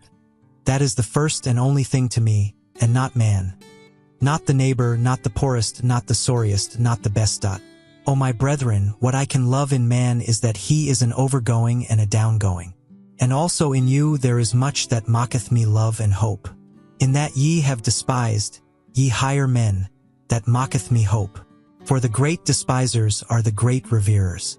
In that ye have despaired, there is much to honor. For ye have not learned to submit yourselves, ye have not learned petty policy. For today have the petty people become master. They all preach submission and humility and policy and diligence and consideration and the long etc. of petty virtues. Whatever is of the effeminate type, whatever originateth from the servile type, and especially the populous mishmash, that wisheth now to be master of all human destiny, O disgust, disgust, disgust, that asketh and never tireth. How is man to maintain himself best, longest, most pleasantly? Thereby are they the masters of today. These masters of today, surpass them, O my brethren. These petty people, they are the Superman's greatest danger. Surpass, ye higher men, the petty virtues, the petty policy, the sand-grain considerateness, the ant-hill trumpery, the pitiable comfortableness, the happiness of the greatest number, and rather despair than submit yourselves. And verily, I love you, because ye know not today how to live, ye higher men. For thus do why ye live best. For, have ye courage, O my brethren? Are ye stout-hearted? Not the courage before witnesses, but anchorite and eagle courage, which not even a god any longer beholdeth. Cold souls, mules, the blind and the drunken, I do not call stout-hearted. He hath heart who knoweth fear, but vanquisheth it, who seeth the abyss, but with pride. He who seeth the abyss, but with eagle's eyes, he who with eagle's talons graspeth the abyss. He hath courage. 5. Man is evil. So said to me for consolation, all the wisest ones. Ah, if only it be still true today, for the evil is man's best force. Man must become better and eviler. So do I teach. The evilest is necessary for the Superman's best. It may have been well for the preacher of the petty people to suffer and be burdened by men's sin. I, however, rejoice in great sin as my great consolation. Such things, however, are not said for long ears. Every word also is not suited for every mouth. These are fine faraway things. At them sheep's claws shall not grasp. 6. Ye higher men, think ye that I am here to put right what ye have put wrong? Or that I wished henceforth to make snugger couches for you sufferers? Or show you restless, mis-wandering, mis-climbing ones new and easier footpaths? Nay, nay, 3 times nay. Always more, always better ones of your type shall succumb. For ye shall always have it worse and harder. Thus only groweth man aloft to the height where the lightning striketh and shattereth him. High enough for the lightning, towards the few, the long, the remote go forth my soul and my seeking.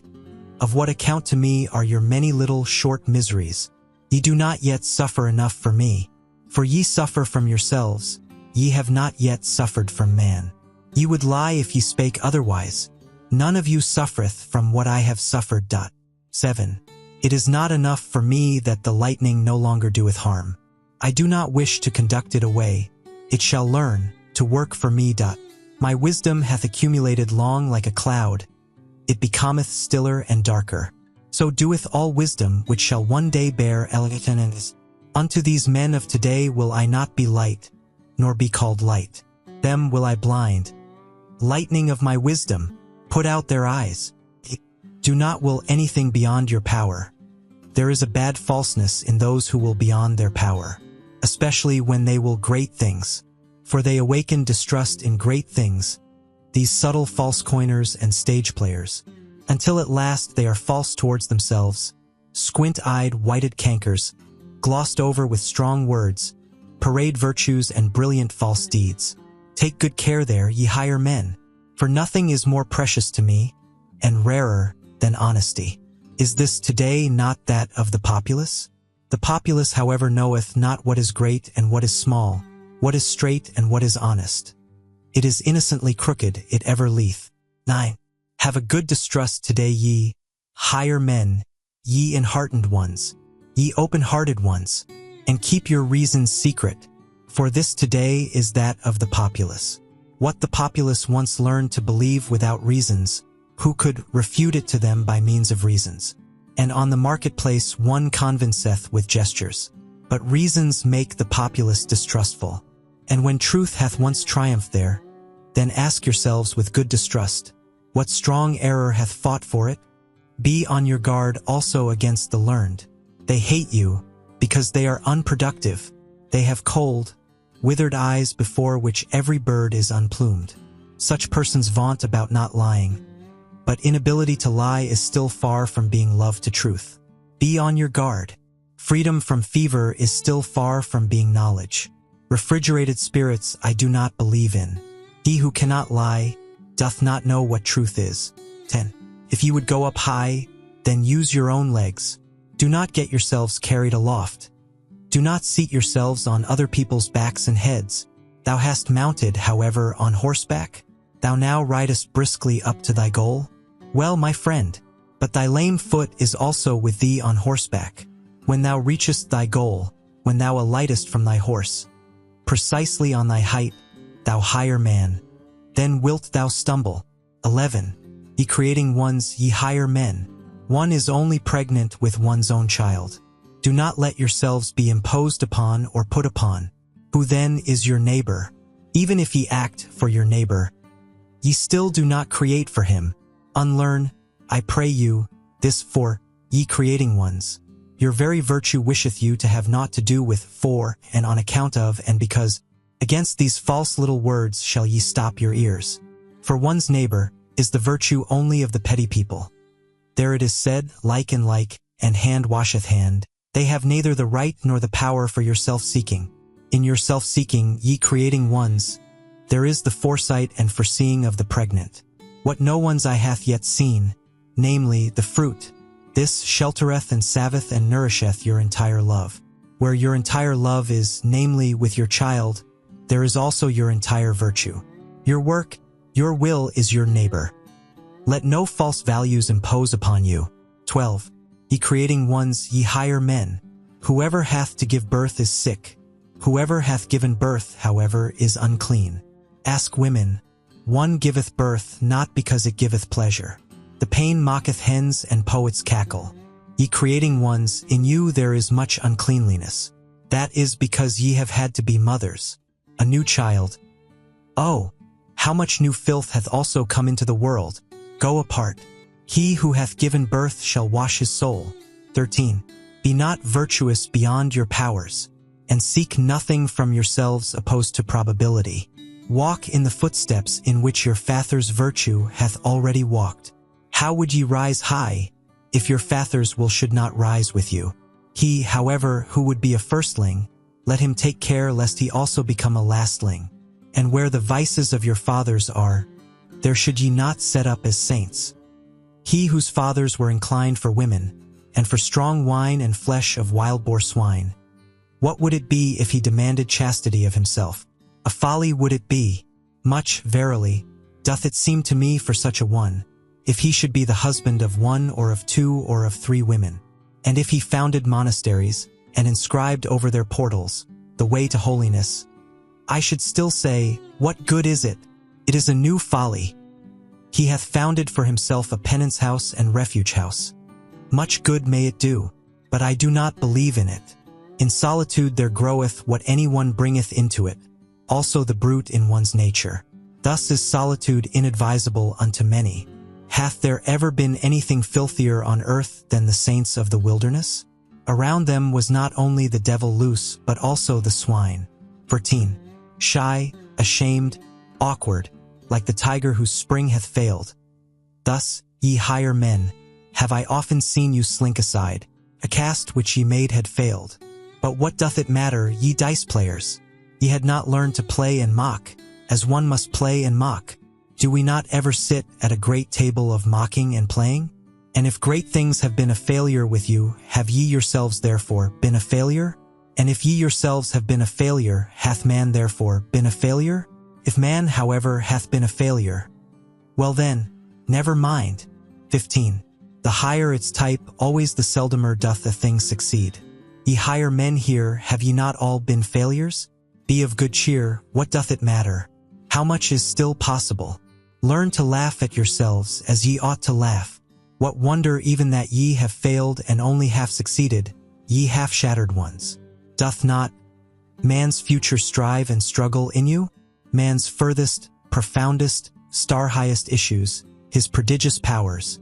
Do not all these foam through one another in your vessel? What wonder that many a vessel shattereth? Learn to laugh at yourselves as ye ought to laugh. Ye higher men, oh, how much is still possible? And verily, how much hath already succeeded? How rich is this earth in small, good, perfect things, in well-constituted things. Set around you small, good, perfect things, ye higher men. Their golden maturity healeth the heart. The perfect teacheth one to hope. 16. What hath hitherto been the greatest sin here on earth? Was it not the word of him who said, Woe unto them that laugh now? Did he himself find no cause for laughter on the earth? Then he sought badly. A child even findeth cause for it. He did not love sufficiently. Otherwise would he also have loved us, the laughing ones. But he hated and hooted us. Wailing and teeth-gnashing did he promise us. Must one then curse immediately, when one doth not love? That seemeth to me bad taste. Thus did he, however, this absolute one. He sprang from the populace, and he himself just did not love sufficiently. Otherwise would he have raged less because people did not love him. All great love doth not seek love. It seeketh more. Go out of the way of all such absolute ones. They are a poor sickly type, a populous type. They look at this life with ill will, they have an evil eye for this earth. Go out of the way of all such absolute ones. They have heavy feet and sultry hearts. They do not know how to dance. How could the earth be light to such ones? 17. Tortuously do all good things come nigh to their goal. Like cats they curve their backs. They purr inwardly with their approaching happiness. All good things laugh. His step betrayeth whether a person already walketh on his own path. Just see me walk. He, however, who cometh nigh to his goal, danceth. And verily, a statue have I not become. Not yet do I stand there stiff, stupid and stony, like a pillar. I love fast racing. And though there be on earth fens and dense afflictions, he who hath light feet runneth even across the mud, and danceth, as upon well-swept ice. Lift up your hearts, my brethren, higher, and do not forget your legs. Lift up also your legs, ye good dancers, and better still, if ye stand upon your heads. 18. This crown of the laughter, this rose garland crown. I myself have put on this crown, I myself have consecrated my laughter. No one else have I found today potent enough for this. Zarathustra the dancer, Zarathustra the light one, who beckoneth with his pinions, one ready for flight, beckoning unto all birds, ready and prepared, a blissfully light-spirited one. Zarathustra the soothsayer, Zarathustra the sooth-laugher, no impatient one, no absolute one, one who loveth leaps and side-leaps. I myself have put on this crown. 19. Lift up your hearts, my brethren, higher, and do not forget your legs. Lift up also your legs, ye good dancers, and better still if ye stand upon your heads. There are also heavy animals in a state of happiness. There are club-footed ones from the beginning. Curiously do they exert themselves, like an elephant which endeavoureth to stand upon its head. Better, however, to be foolish with happiness than foolish with misfortune. better to dance awkwardly than walk lamely. So learn, I pray you, my wisdom, ye higher men. Even the worst thing hath two good reverse sides. Even the worst thing hath good dancing legs. So learn, I pray you, ye higher men, to put yourselves on your proper legs.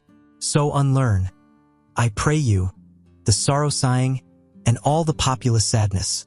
Oh, how sad the buffoons of the populace seem to me today. This today, however, is that of the populace. 20. Do like unto the wind when it rusheth forth from its mountain caves. Unto its own piping will it dance. The seas tremble and leap under its footsteps. That which giveth wings to asses, that which milketh the lionesses. Praised be that good, unruly spirit, which cometh like a hurricane unto all the present and unto all the populace, which is hostile to thistleheads and puzzleheads, and to all withered leaves and weeds. Praised be this wild, good, free spirit of the storm, which danceth upon fens and afflictions, as upon meadows, which hatteth the consumptive populace dogs, and all the ill-constituted sullen brood. Praised be the spirit of all free spirits, the laughing storm, which bloweth dust into the eyes of all the melanopic and melancholic. Ye higher men, the worst thing in you is that ye have none of you learned to dance as ye ought to dance beyond yourselves. What doth it matter that ye have failed? How many things are still possible? So learn to laugh beyond yourselves. Lift up your hearts, ye good dancers, high, higher, and do not forget the good laughter, this crown of the laughter, this rose garland crown. To you, my brethren, do I cast this crown, laughing have I consecrated. Ye higher men, learn, I pray you, to laugh. 74. The Song of Melancholy. 1. When Zarathustra spake these sayings, he stood nigh to the entrance of his cave. With the last words, however, he slipped away from his guests, and fled for a little while into the open air. O pure odors around me, cried he, O blessed stillness around me, but where are mine animals? Hither, hither, mine eagle and my serpent, tell me, mine animals. These higher men, all of them, do they perhaps not smell well?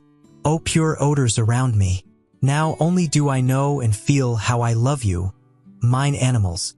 And Zarathustra said once more, I love you, mine animals. The eagle, however, and the serpent pressed close to him when he spake these words, and looked up to him. In this attitude were they all three silent together, and sniffed and sipped the good air with one another. For the air here outside was better than with the higher men. 2. Hardly, however, had Zarathustra left the cave when the old magician got up, looked cunningly about him, and said, He is gone, and already, ye higher men. Let me tickle you with this complimentary and flattering name, as he himself doeth. Already doth mine evil spirit of deceit and magic attack me, my melancholy devil, which is an adversary to this Zarathustra from the very heart. Forgive it for this. Now doth it wish to conjure before you, it hath just its hour. In vain do I struggle with this evil spirit. Unto all of you, whatever honors ye like to assume in your names, whether ye call yourselves the free spirits or the conscientious, or the penitents of the spirit, or the unfettered, or the great longers. Unto all of you who like me suffer from the great loathing, to whom the old God hath died, and as yet no new God lieth in cradles and swaddling clothes, unto all of you is mine evil spirit and magic devil favorable. I know you, ye higher men, I know him. I know also this fiend whom I love in spite of me, this Zarathustra. He himself often seemeth to me like the beautiful mask of a saint, like a new strange mummery in which mine evil spirit, the melancholy devil, delighteth. I love Zarathustra, so doth it often seem to me, for the sake of mine evil spirit, but already doth it attack me and constrain me, this spirit of melancholy, this evening twilight devil, and verily, ye higher men, it hath a longing. Open your eyes. It hath a longing to come naked, whether male or female, I do not yet know, but it cometh, it constraineth me, alas. Open your wits. The day dieth out, unto all things cometh now the evening, also unto the best things. Hear now and see, ye higher men, what devil, man or woman, this spirit of evening melancholy is. Thus spake the old magician, looked cunningly about him, and then seized his harp. 3. In evening's limpid air, what time the dew's soothings unto the earth downpour, invisibly and unheard, for tender shoe gear wear. The soothing dews, like all that's kind gentle, bethinkst thou, burning heart, how once thou thirstedest, for heaven's kindly teardrops and dew's downdroppings, all singed and weary thirstedest, what time on yellow grass pathways, wicked occidental sunny glances, through somber trees about thee sported, blindingly sunny glow glances, gladly hurting, of truth the wooer, thou, so taunted they, nay, merely poet, a brute insidious, plundering, groveling, that I must lie, that wittingly, willfully, I must lie, for booty lusting, motley masked, self-hidden, shrouded, himself his booty, he of truth the wooer, nay, mere fool, mere poet, just motley speaking, from mask of fool confusedly shouting, circumambling on fabricated word bridges, on motley rainbow arches, twixt the spurious heavenly and spurious earthly, round us roving, round us soaring, mere fool, mere poet, he of truth the wooer, not still, stiff, smooth and cold, become an image, a godlike statue, set up in front of temples, as a god's own doorguard, nay, hostile to all such truthfulness statues, in every desert homelier than at temples, with caddish wantonness, through every window leaping, quickly into chances, every wild forest a-sniffing, greedily longingly sniffing, that thou, in wild forests, mong the motley speckled fierce creatures, shouldest rove, sinful sound and fine-colored, with longing lips smacking, blessedly mocking, blessedly hellish, blessedly bloodthirsty, robbing, skulking, lying, roving, or unto eagles like which fixedly, long adown the precipice look, adown their precipice.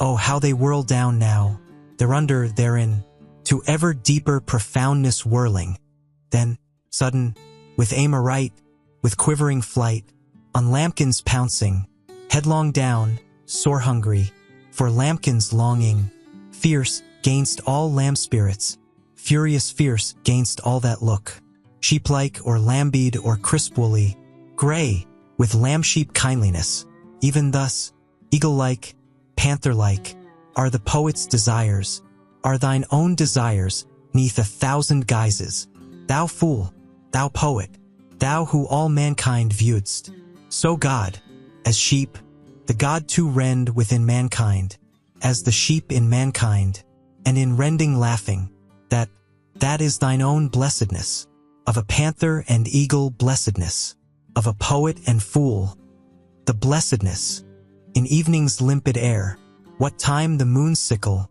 green, twixt the purple glowings, and jealous, steal forth, of day the foe, with every step in secret, the rosy garland hammocks, down sickling till they've sunken, down night wards, faded, down sunken. Thus had I sunken one day, from mine own truth insanity, from mine own fervid day longings, of day aweary, sick of sunshine, sunk downwards, even wards, shadow wards, by one sole trueness, all scorched and thirsty. Bethinkst thou still, bethinkst thou, burning heart, how then thou thirstedest, that I should banned be, from all the trueness, mere fool, mere poet. 75. Science. Thus sang the magician, and all who were present went like birds unawares into the net of his artful and melancholy voluptuousness. Only the spiritually conscientious one had not been caught. He at once snatched the harp from the magician and called out, "Air, let in good air, let in Zarathustra, thou makest this cave sultry and poisonous. Thou bad old magician, thou seducest, thou false one, thou subtle one, to unknown desires and deserts. And alas, that such as thou should talk and make ado about the truth. Alas, to all free spirits who are not on their guard against such magicians. It is all over with their freedom. Thou teachest and temptest back into prisons. Thou old melancholy devil, out of thy lament soundeth allurement. Thou resemblest those who with their praise of chastity secretly invite to voluptuousness. Thus spake the conscientious one. The old magician, however, looked about him, enjoying his triumph, and on that account put up with the annoyance which the conscientious one caused him. "Be still," said he with modest voice. "Good songs want to re-echo well. After good songs one should be long silent. Thus do all those present, the higher men. Thou, however, hast perhaps understood but little of my song? In thee there is little of the magic spirit. Thou praisest me," replied the conscientious one, "in that thou separatest me from thyself. Very well, but ye others, what do I see? Ye still sit there, all of you, with lusting eyes. Ye free spirits, whither hath your freedom gone? Ye almost seem to me to resemble those who have long looked at bad girls dancing naked. Your souls themselves dance. In you, ye higher men, there must be more of that which the magician calleth his evil spirit of magic and deceit. We must indeed be different. And verily, we spake and thought long enough together ere Zarathustra came home to his cave. For me not to be unaware that we are different. We seek different things even here aloft, ye and I, for I seek more security. On that account have I come to Zarathustra, for he is still the most steadfast tower and will. Today, when everything tottereth, when all the earth quaketh. Ye, however, when I see what eyes ye make, it almost seemeth to me that ye seek more insecurity, more horror, more danger, more earthquake. Ye long, it almost seemeth so to me. Forgive my presumption, ye higher men. Ye long for the worst and dangerousest life, which frighteneth me most. For the life of wild beasts, for forests, caves, steep mountains and labyrinthine gorges. And it is not those who lead out of danger that please you best, but those who lead you away from all paths, the misleaders. But if such longing in you be actual, it seemeth to me nevertheless to be impossible. For fear, that is man's original and fundamental feeling. Through fear everything is explained, original sin and original virtue. Through fear there grew also virtue, that is to say, science. For fear of wild animals, that hath been longest fostered in man, inclusive of the animal which he concealeth and feareth in himself. Zarathustra calleth it, the beast inside. Such prolonged ancient fear, at last becomes subtle, spiritual, and intellectual. At present, methinketh it is called science. Thus spake the conscientious one. But Zarathustra, who had just come back into his cave and had heard and divined the last discourse, threw a handful of roses to the conscientious one, and laughed on account of his truths. "Why," he exclaimed, "what did I hear just now? Verily, it seemeth to me, thou art a fool, or else I myself am one. And quietly and quickly will I put thy truth upside down. For fear is an exception with us. Courage, however, and adventure, and delight in the uncertain, in the unattempted, courage seemeth to me the entire primitive history of man. The wildest and most courageous animals hath he envied and robbed of all their virtues. Thus only did he become man. This courage at last becomes subtle, spiritual, and intellectual, this human courage, with eagle's pinions and serpent's wisdom. This, it seemeth to me, is called at present Zarathustra, cried all of them there assembled, as if with one voice, and burst out at the same time into a great laughter. There arose, however, from them as it were a heavy cloud. Even the magician laughed and said wisely, "Well, it is gone, mine evil spirit, and did I not myself warn you against it when I said that it was a deceiver, a lying and deceiving spirit, especially when it showeth itself naked? But what can I do with regard to its tricks? Have I created it and the world? Well, let us be good again, and of good cheer. And although Zarathustra looketh with evil eye, just see him, he disliketh me. Ere night cometh will he again learn to love and laud me. He cannot live long without committing such follies. He loveth his enemies. This art knoweth he better than anyone I have seen. But he taketh revenge for it on his friends." Thus spake the old magician, and the higher men applauded him. So that Zarathustra went round, and mischievously and lovingly shook hands with his friends, like one who hath to make amends and apologize to everyone for something. When however he had thereby come to the door of his cave, lo, then had he again a longing for the good air outside, and for his animals, and wished to steal out. 76. Among daughters of the desert. 1. Go not away, Said then the wanderer who called himself Zarathustra's shadow, abide with us. Otherwise the old gloomy affliction might again fall upon us. Now hath that old magician given us of his worst for our good.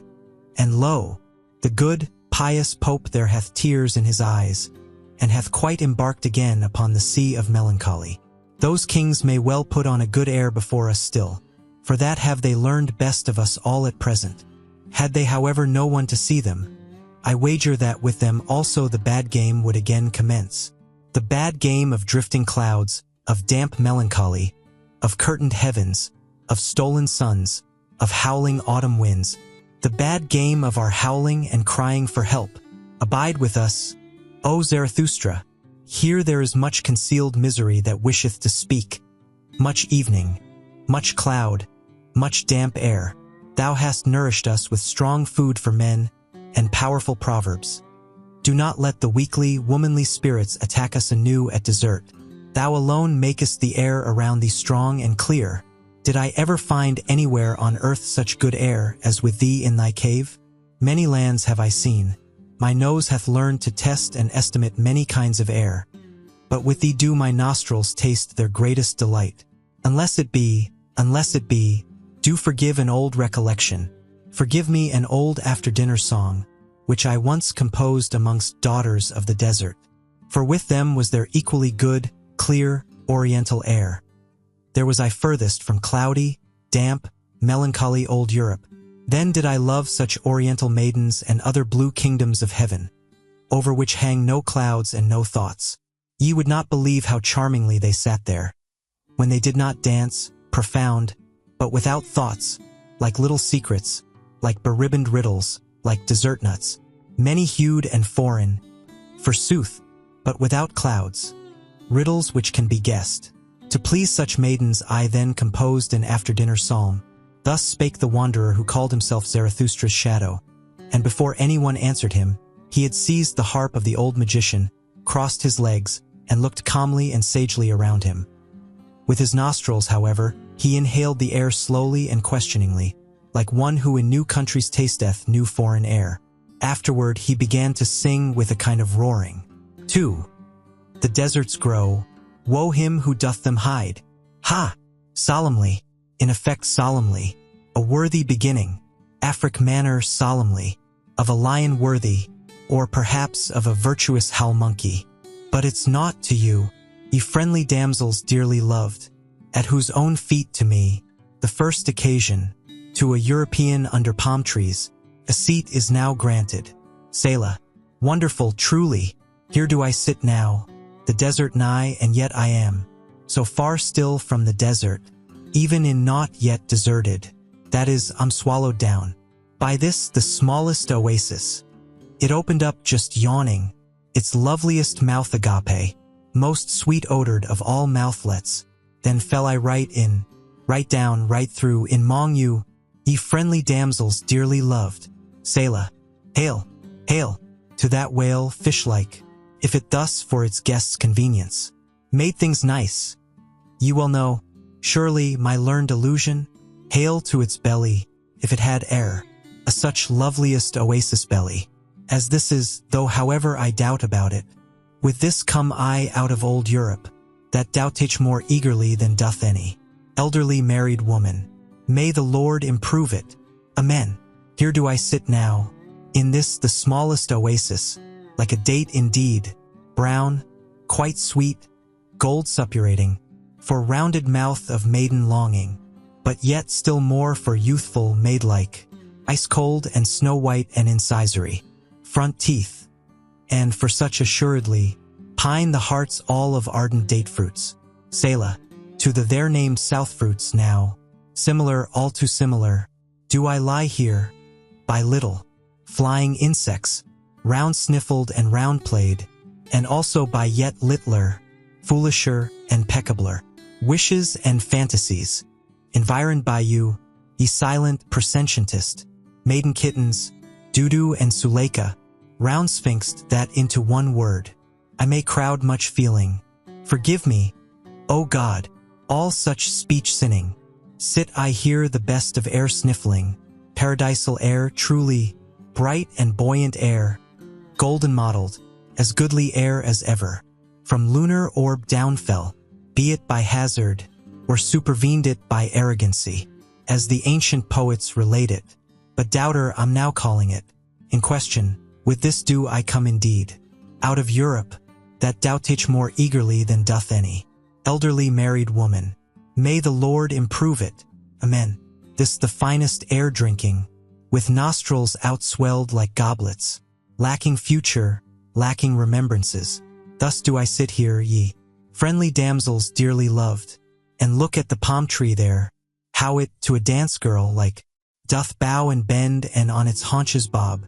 One doth it too, when one viewed it long, to a dance girl like, who as it seemed to me, too long and dangerously persistent, always just on single leg hath stood, then forgot she thereby, as it seemed to me, the other leg, for vainly I, at least, did search for the amissing fellow jewel, namely the other leg, in the sanctified precincts, nigh her very dearest, very tenderest, flapping and fluttering and flickering skirting. Yeah, if ye should, ye beauteous friendly ones, quite take my word, she hath, alas, lost it. Who, it is away, forever away, the other leg. Oh, pity for that loveliest other leg. Where may it now tarry, all forsaken weeping? The lonesomest leg? In fear perhaps before a furious, yellow, blonde and curled, leonine monster? Or perhaps even gnawed away, nibbled badly, most wretched, woeful, nibbled badly, Selah. Oh, weep ye not, gentle spirits, weep ye not, ye date fruit spirits, milk bosoms, ye sweetwood heart, purselets, weep ye no more, pallid doo-doo, be a man, Suleika, bold, or else should there perhaps something strengthening, heart-strengthening, here most proper be, some inspiring text, some solemn exhortation.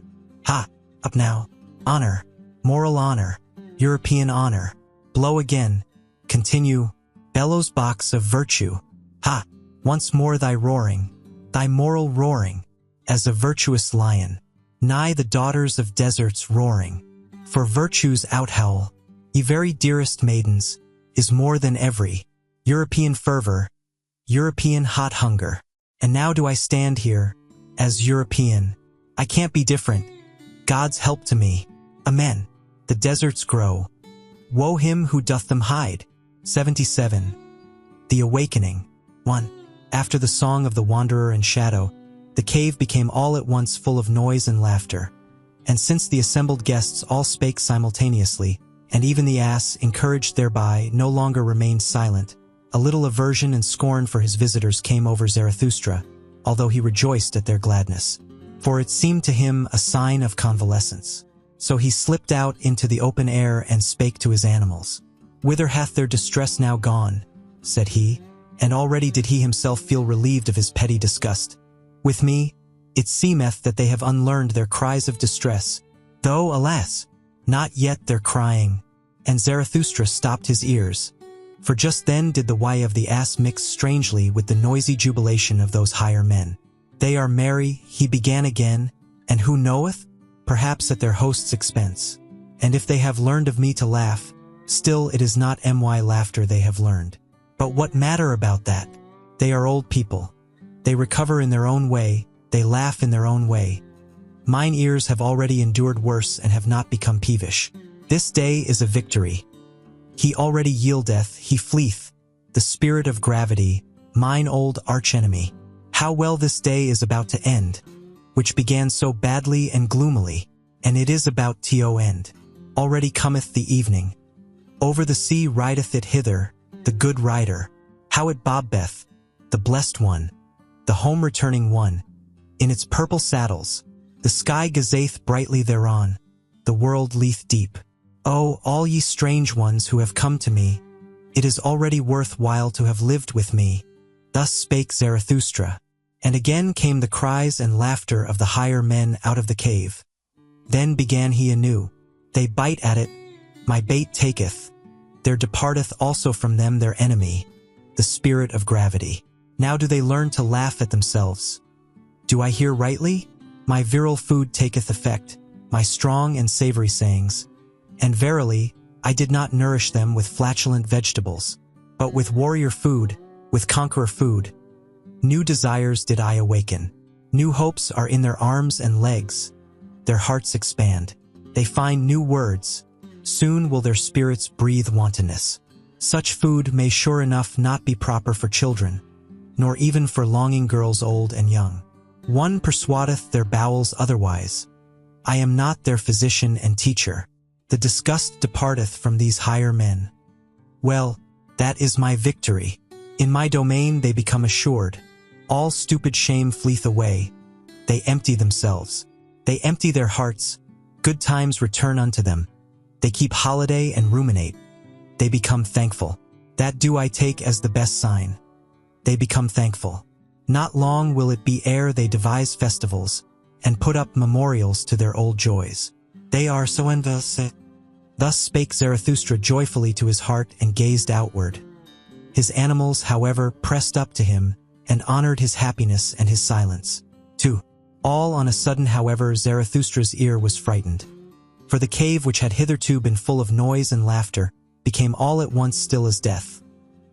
His nose, however, smelt a sweet-scented vapor and incense odor, as if from burning pine cones. What happeneth? What are they about? He asked himself, and stole up to the entrance, that he might be able unobserved to see his guests. But wonder upon wonder, what was he then obliged to behold with his own eyes? They have all of them become pious again. They pray. They are mad, said he, and was astonished beyond measure.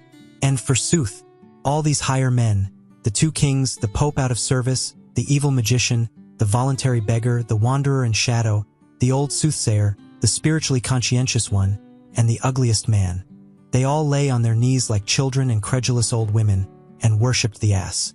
And just then began the ugliest man to gurgle and snort, as if something unutterable in him tried to find expression. When, however, he had actually found words, behold, it was a pious, strange litany in praise of the adored and censed ass. And the litany sounded thus: Amen. And glory and honor and wisdom and thanks and praise and strength be to our God, from everlasting to everlasting.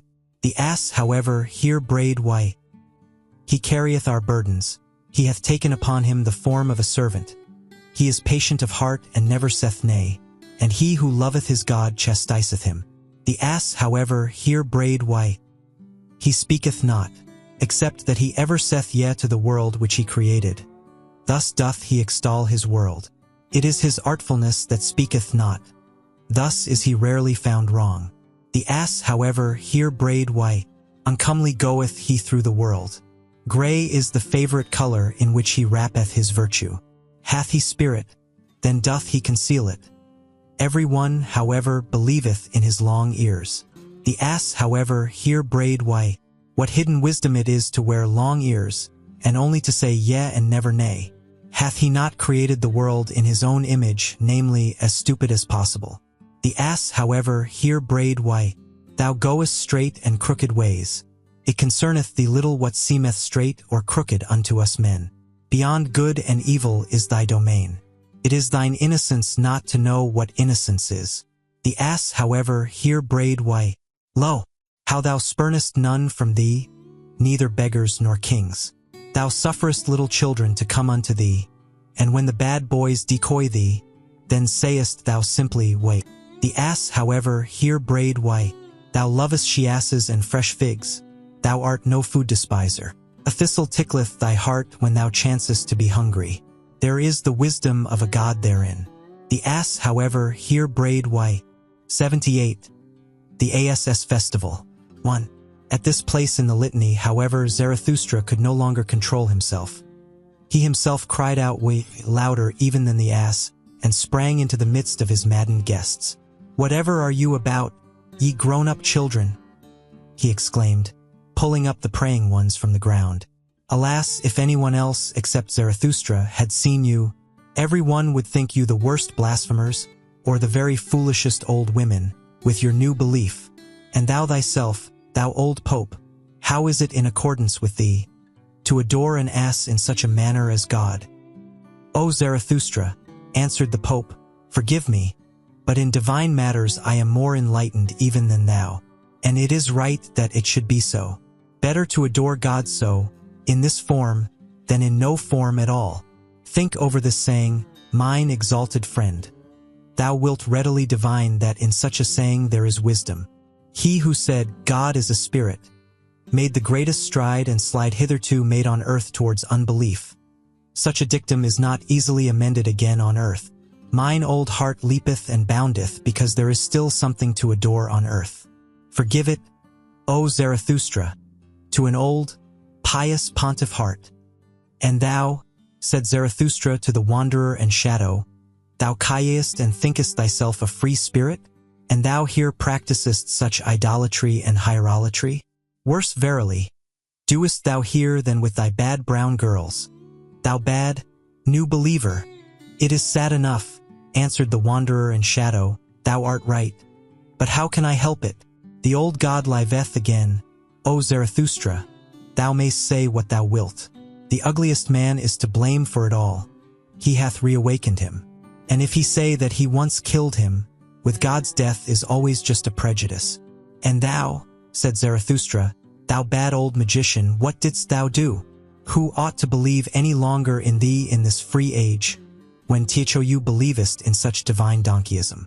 It was a stupid thing that thou didst. How couldst thou, a shrewd man, do such a stupid thing? O Zarathustra, answered the shrewd magician, thou art right, it was a stupid thing. It was also repugnant to me, and thou even, said Zarathustra to the spiritually conscientious one, consider and put thy finger to thy nose. Doth nothing go against thy conscience here? Is thy spirit not too cleanly for this praying and the fumes of those devotees? There is something therein, said the spiritually conscientious one, and put his finger to his nose. There is something in this spectacle which even doeth good to my conscience. Perhaps I dare not believe in God. Certain it is, however, that God seemeth to me most worthy of belief in this form. God is said to be eternal, according to the testimony of the most pious. He who hath so much time taketh his time, as slow and as stupid as possible. Thereby can such a one nevertheless go very far. And he who hath too much spirit might well become infatuated with stupidity and folly. Think of thyself, O Zarathustra, thou thyself, verily, even thou couldst well become an ass through superabundance of wisdom. Doth not the true sage willingly walk on the crookedest paths? The evidence teacheth it, O Zarathustra, thine own evidence.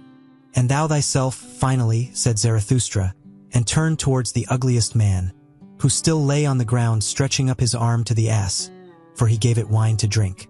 Say, thou nondescript, what hast thou been about? Thou seemest to me transformed. Thine eyes glow. The mantle of the sublime covereth thine ugliness. What didst thou do? Is it then true what they say, that thou hast again awakened him? And why? Was he not for good reasons killed and made away with? Thou thyself seemest to me awakened. What didst thou do? Why didst thou turn round? Why didst thou get converted? Speak, thou nondescript. O Zarathustra, answered the ugliest man, thou art a rogue, whether he yet liveth, or again liveth, or is thoroughly dead. Which of us both knoweth that best? I ask thee. One thing however do I know. From thyself did I learn it once, O Zarathustra. He who wanteth to kill most thoroughly laugheth. Not by wrath but by laughter doth one kill. Thus spakest thou once, O Zarathustra, thou hidden one, thou destroyer without wrath, thou dangerous saint. Thou art a rogue, too. Then, however, did it come to pass that Zarathustra, astonished at such merely roguish answers, jumped back to the door of his cave, and turning towards all his guests, cried out with a strong voice, O ye wags, all of you, ye buffoons! Why do ye dissemble and disguise yourselves before me? How the hearts of all of you convulsed with delight and wickedness, because ye had at last become again like little children, namely pious, because ye at last did again as children do, namely prayed, folded your hands and said, Good God, but now leave, I pray you, this nursery, mine own cave, where today all childishness is carried on. Cool down, Here outside, your hot child wantonness and heart tumult. To be sure, except ye become as little children ye shall not enter into that kingdom of heaven. And Zarathustra pointed aloft with his hands. But we do not at all want to enter into the kingdom of heaven. We have become men, so we want the kingdom of earth. 3. And once more began Zarathustra to speak. O my new friends, said he, ye strange ones, ye higher men, how well do ye now please me, since ye have again become joyful. Ye have verily all blossomed forth. It seemeth to me that for such flowers as you, new festivals are required. A little valiant nonsense, some divine service and ass festival, some old joyful Zarathustra fool, some blusterer to blow your souls bright. Forget not this night and this ass festival, ye higher men. That did ye devise when with me, that do I take as a good omen. Such things only the convalescents devise. And should ye celebrate it again, this ass festival, do it from love to yourselves, do it also from love to me, and in remembrance of me. Thus spake Zarathustra. 79. The Drunken Song. 1. Meanwhile one after another had gone out into the open air, and into the cool, thoughtful night. Zarathustra himself, however, led the ugliest man by the hand, that he might show him his night world, and the great round moon, and the silvery waterfalls near his cave. There they at last stood still beside one another, all of them old people, but with comforted, brave hearts, and astonished in themselves that it was so well with them on earth. The mystery of the night, however, came nigher and nigher to their hearts, and anew Zarathustra thought to himself, "Oh, how well do they now please me, these higher men!" But he did not say it aloud, for he respected their happiness and their silence. Then, however, there happened that which in this astonishing long day was most astonishing. The ugliest man began once more and for the last time to gurgle and snort, and when he had at length found expression, behold, there sprang a question plump and plain out of his mouth, a good, deep, clear question, which moved the hearts of all who listened to him. "My friends, all of you," said the ugliest man, "what think ye? For the sake of this day, I am for the first time content to have lived mine entire life, and that I testify so much is still not enough for me. It is worth while living on the earth. One day, one festival with Zarathustra, hath taught me to love the earth. Was that life, will I say unto death? Well, once more, my friends, what think ye? Will ye not, like me, say unto death, was that life? For the sake of Zarathustra, well, once more." Thus spake the ugliest man. It was not, however, far from midnight. And what took place then, think ye? As soon as the higher men heard his question, they became all at once conscious of their transformation and convalescence, and of him who was the cause thereof. Then did they rush up to Zarathustra, thanking, honoring, caressing him, and kissing his hands, each in his own peculiar way, so that some laughed and some wept. The old soothsayer, however, danced with delight, and though he was then, as some narrators suppose, full of sweet wine, he was certainly still fuller of sweet life, and had renounced all weariness. There are even those who narrate that the ass then danced. For not in vain had the ugliest man previously given it wine to drink. That may be the case, or it may be otherwise. And if in truth the ass did not dance that evening, there nevertheless happened then greater and rarer wonders than the dancing of an ass would have been. In short, as the proverb of Zarathustra saith, what doth it matter? 2. When, however, this took place with the ugliest man, Zarathustra stood there like one drunken. His glance dulled, his tongue faltered, and his feet staggered. And who could divine what thoughts then passed through Zarathustra's soul? Apparently, however, his spirit retreated and fled in advance and was in remote distances, and as it were wandering on high mountain ridges, as it standeth written, twixt two seas, wandering twixt the past and the future as a heavy cloud. Gradually, however, while the higher men held him in their arms, he came back to himself a little, and resisted with his hands the crowd of the honoring and caring ones. But he did not speak. All at once, however, he turned his head quickly, for he seemed to hear something. Then laid he his finger on his mouth and said, "Come," and immediately it became still and mysterious round about. From the depth, however, there came up slowly the sound of a clock bell. Zarathustra listened thereto, like the higher men. Then, however, laid he his finger on his mouth the second time and said again, "Come, come, it is getting on to midnight." And his voice had changed, but still he had not moved from the spot. Then it became yet stiller and more mysterious, and everything hearkened, even the ass and Zarathustra's noble animals, the eagle and the serpent. Likewise the cave of Zarathustra and the big cool moon, and the night itself. Zarathustra, however, laid his hand upon his mouth for the third time, and said, "Come, come, come, let us now wander. It is the hour. Let us wander into the night. 3. Ye higher men, it is getting on to midnight. Then will I say something into your ears, as that old clock bell saith it into mine ear, as mysteriously as frightfully, and as cordially as that midnight clock bell speaketh it to me, which hath experienced more than one man, which hath already counted the smarting throbbings of your fathers' hearts. Ah, ah, how it sigheth, how it laugheth in its dream, the old, deep, deep midnight. Hush, hush, then is there many a thing heard which may not be heard by day. Now, however, in the cool air, when even all the tumult of your hearts hath become still, now doth it speak, now is it heard, now doth it steal into over-wakeful nocturnal souls.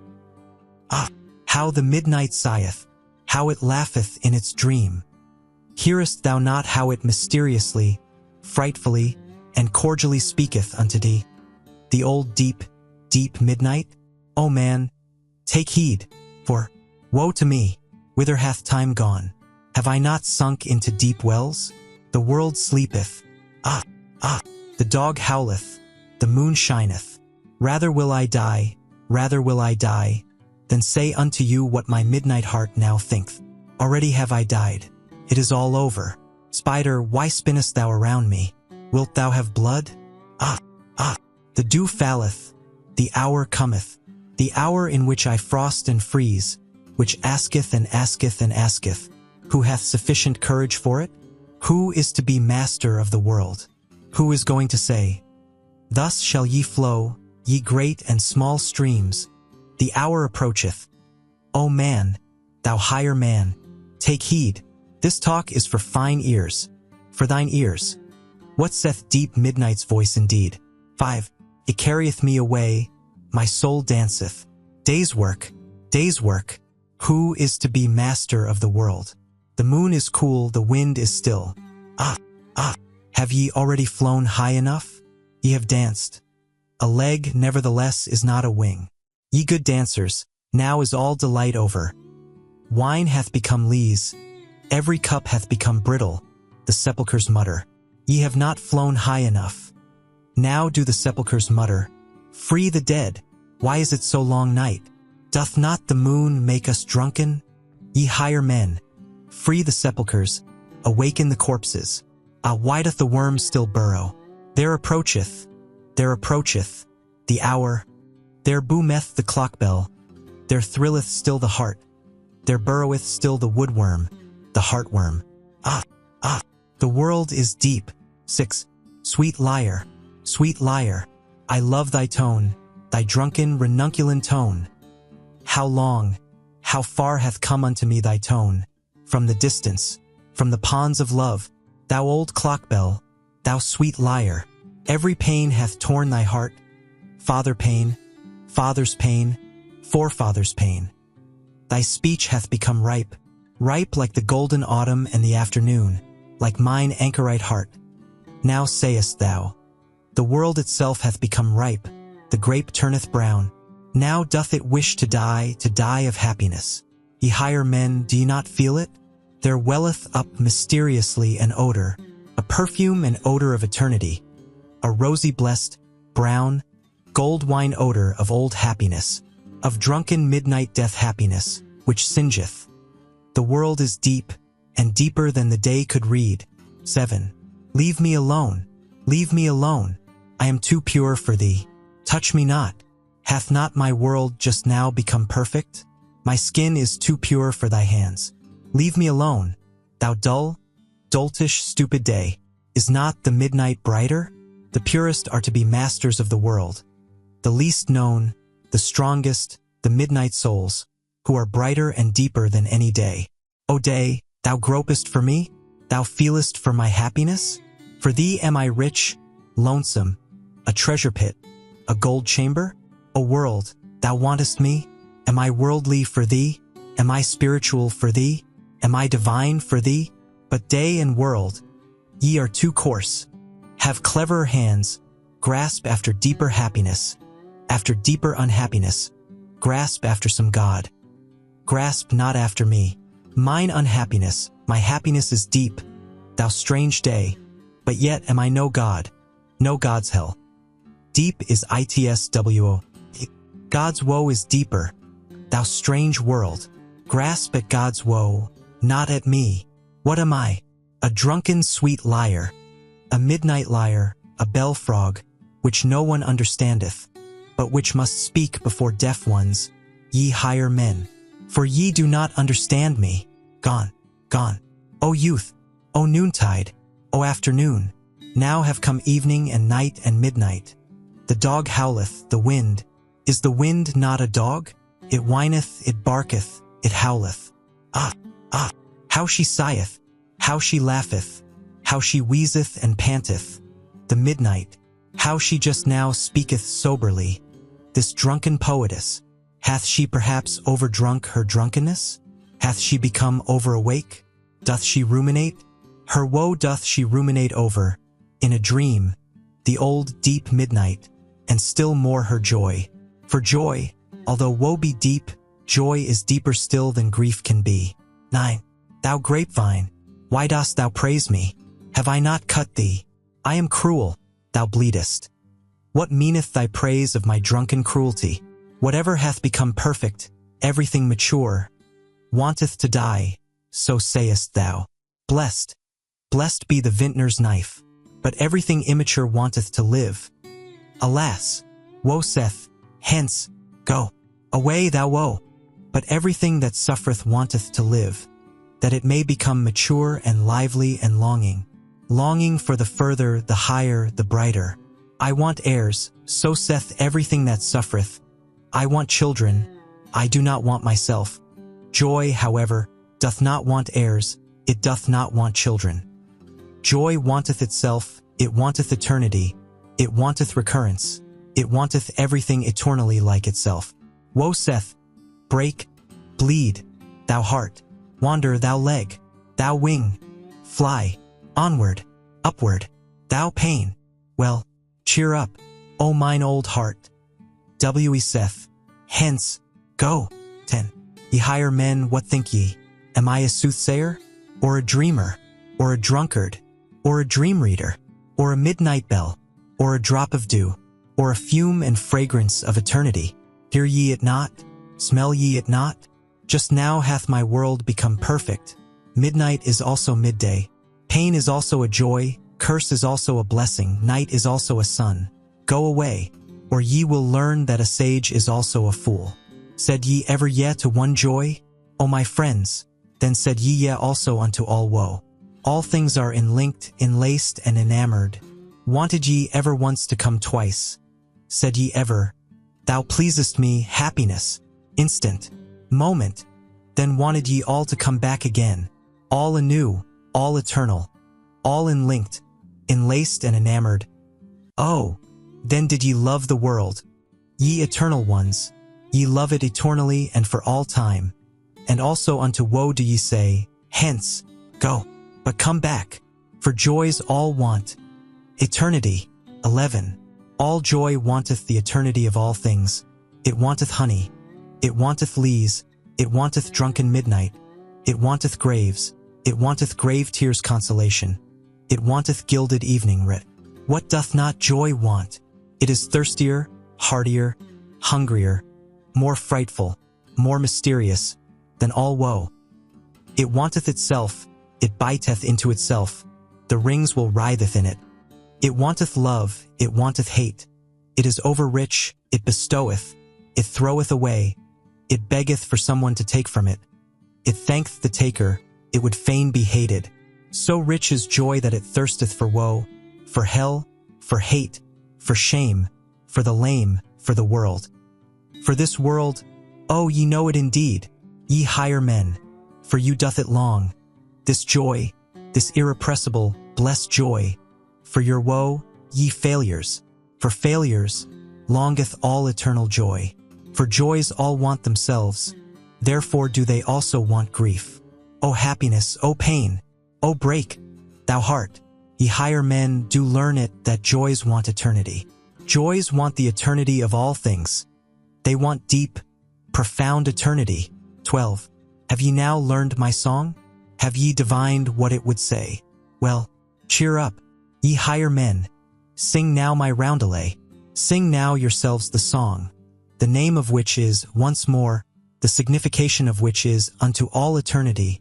Sing, ye higher men, Zarathustra's roundelay.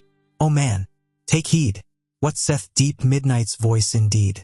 I slept my sleep, from deepest dream I've woke, and plead, the world is deep, and deeper than the day could read. Deep is its woe, joy, deeper still than grief can be. Woe saith, hence, go. But joys all want eternity, want deep, profound eternity. 80. The sign. In the morning, however, after this night, Zarathustra jumped up from his couch, and having girded his loins, he came out of his cave glowing and strong, like a morning sun coming out of gloomy mountains.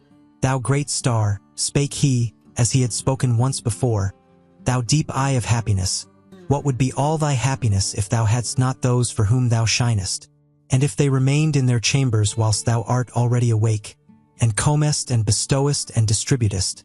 How would thy proud modesty upbraid for it? Well, they still sleep, these higher men, whilst I am awake. They are not my proper companions. Not for them do I wait here in my mountains. At my work I want to be at my day, but they understand not what are the signs of my morning. My step is not for them the awakening call. They still sleep in my cave.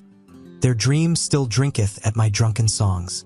The audient ear for me, the obedient ear, is yet lacking in their limbs. This had Zarathustra spoken to his heart when the sun arose. Then looked he inquiringly aloft, for he heard above him the sharp call of his eagle. Well, called he upwards, thus is it pleasing and proper to me. Mine animals are awake, for I am awake. Mine eagle is awake, and like me honoureth the sun. With eagle talons doth it grasp at the new light. Ye are my proper animals. I love you, but still do I lack my proper men. Thus spake Zarathustra. Then, however, it happened that all on a sudden he became aware that he was flocked around and fluttered around, as if by innumerable birds. The whizzing of so many wings, however, and the crowding around his head was so great that he shut his eyes. And verily, there came down upon him as it were a cloud, like a cloud of arrows which poureth upon a new enemy. But behold, here it was a cloud of love, and showered upon a new friend. What happeneth unto me? Thought Zarathustra in his astonished heart, and slowly seated himself on the big stone which lay close to the exit from his cave. But while he grasped about with his hands around him, above him and below him, and repelled the tender birds, behold, there then happened to him something still stranger. For he grasped thereby unawares into a mass of thick, warm, shaggy hair.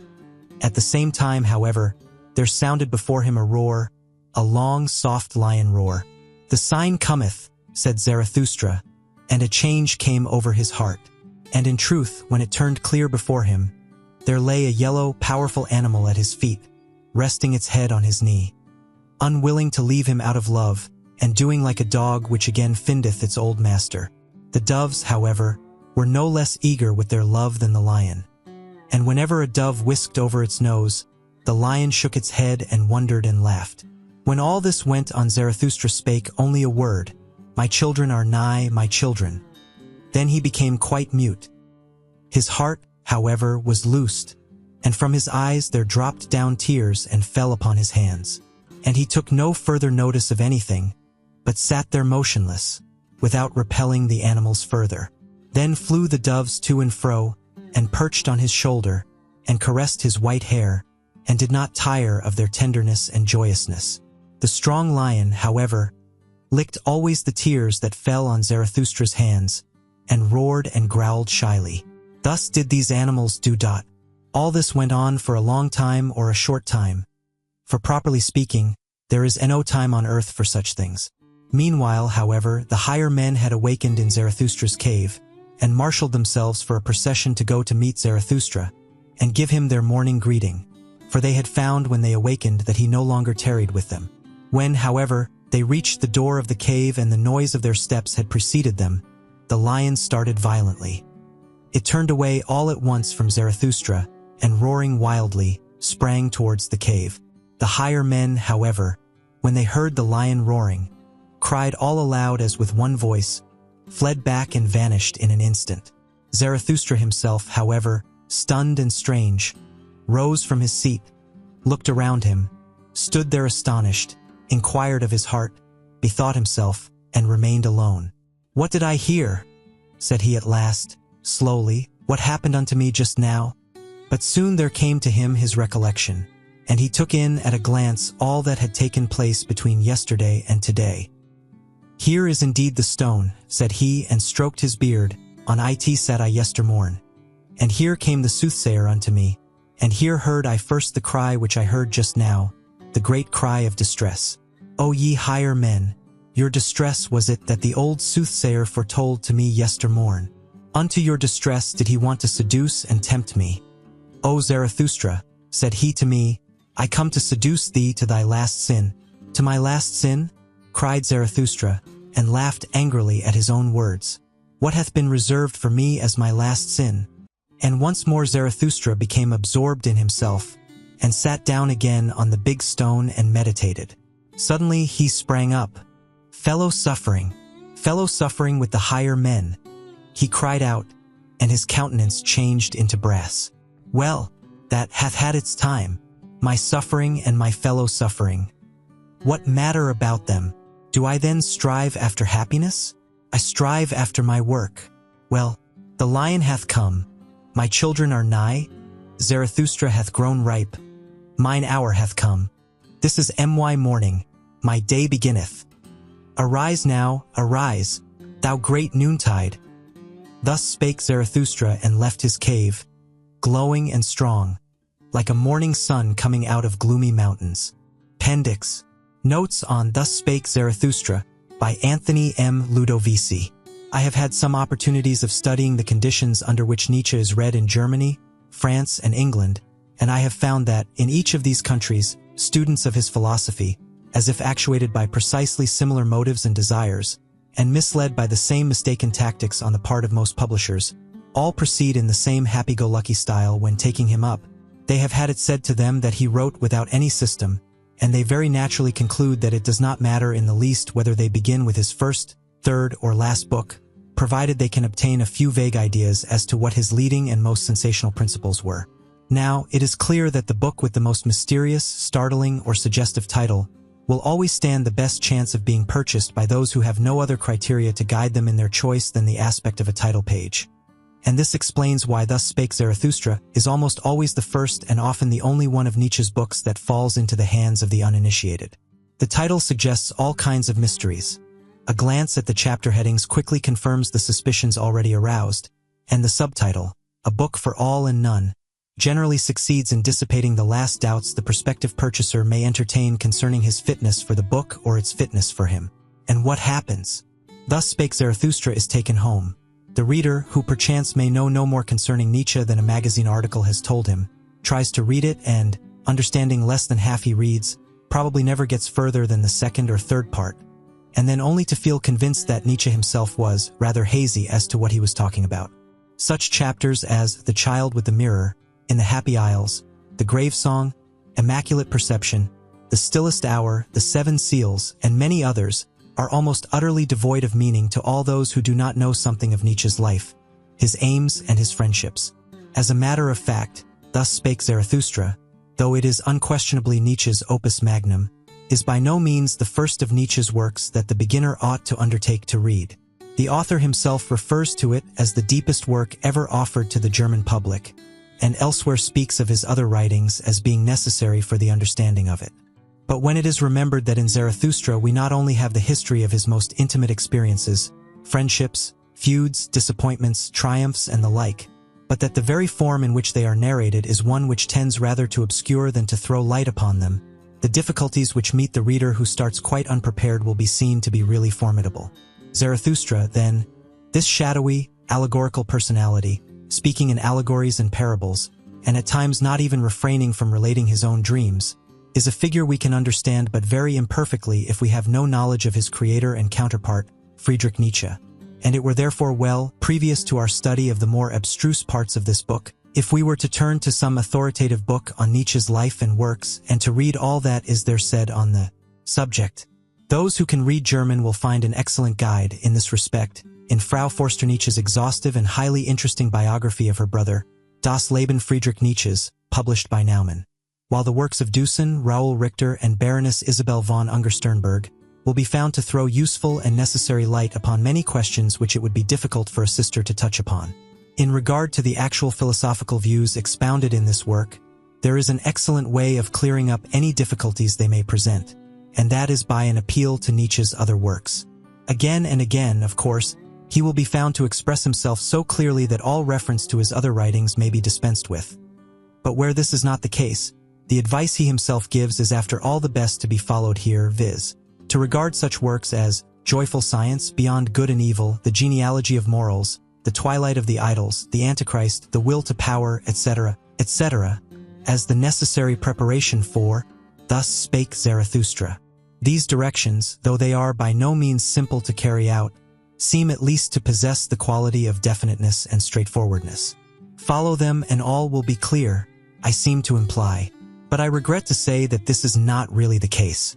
For my experience tells me that even after the above directions have been followed with the greatest possible zeal, the student will still halt in perplexity before certain passages in the book before us, and wonder what they mean.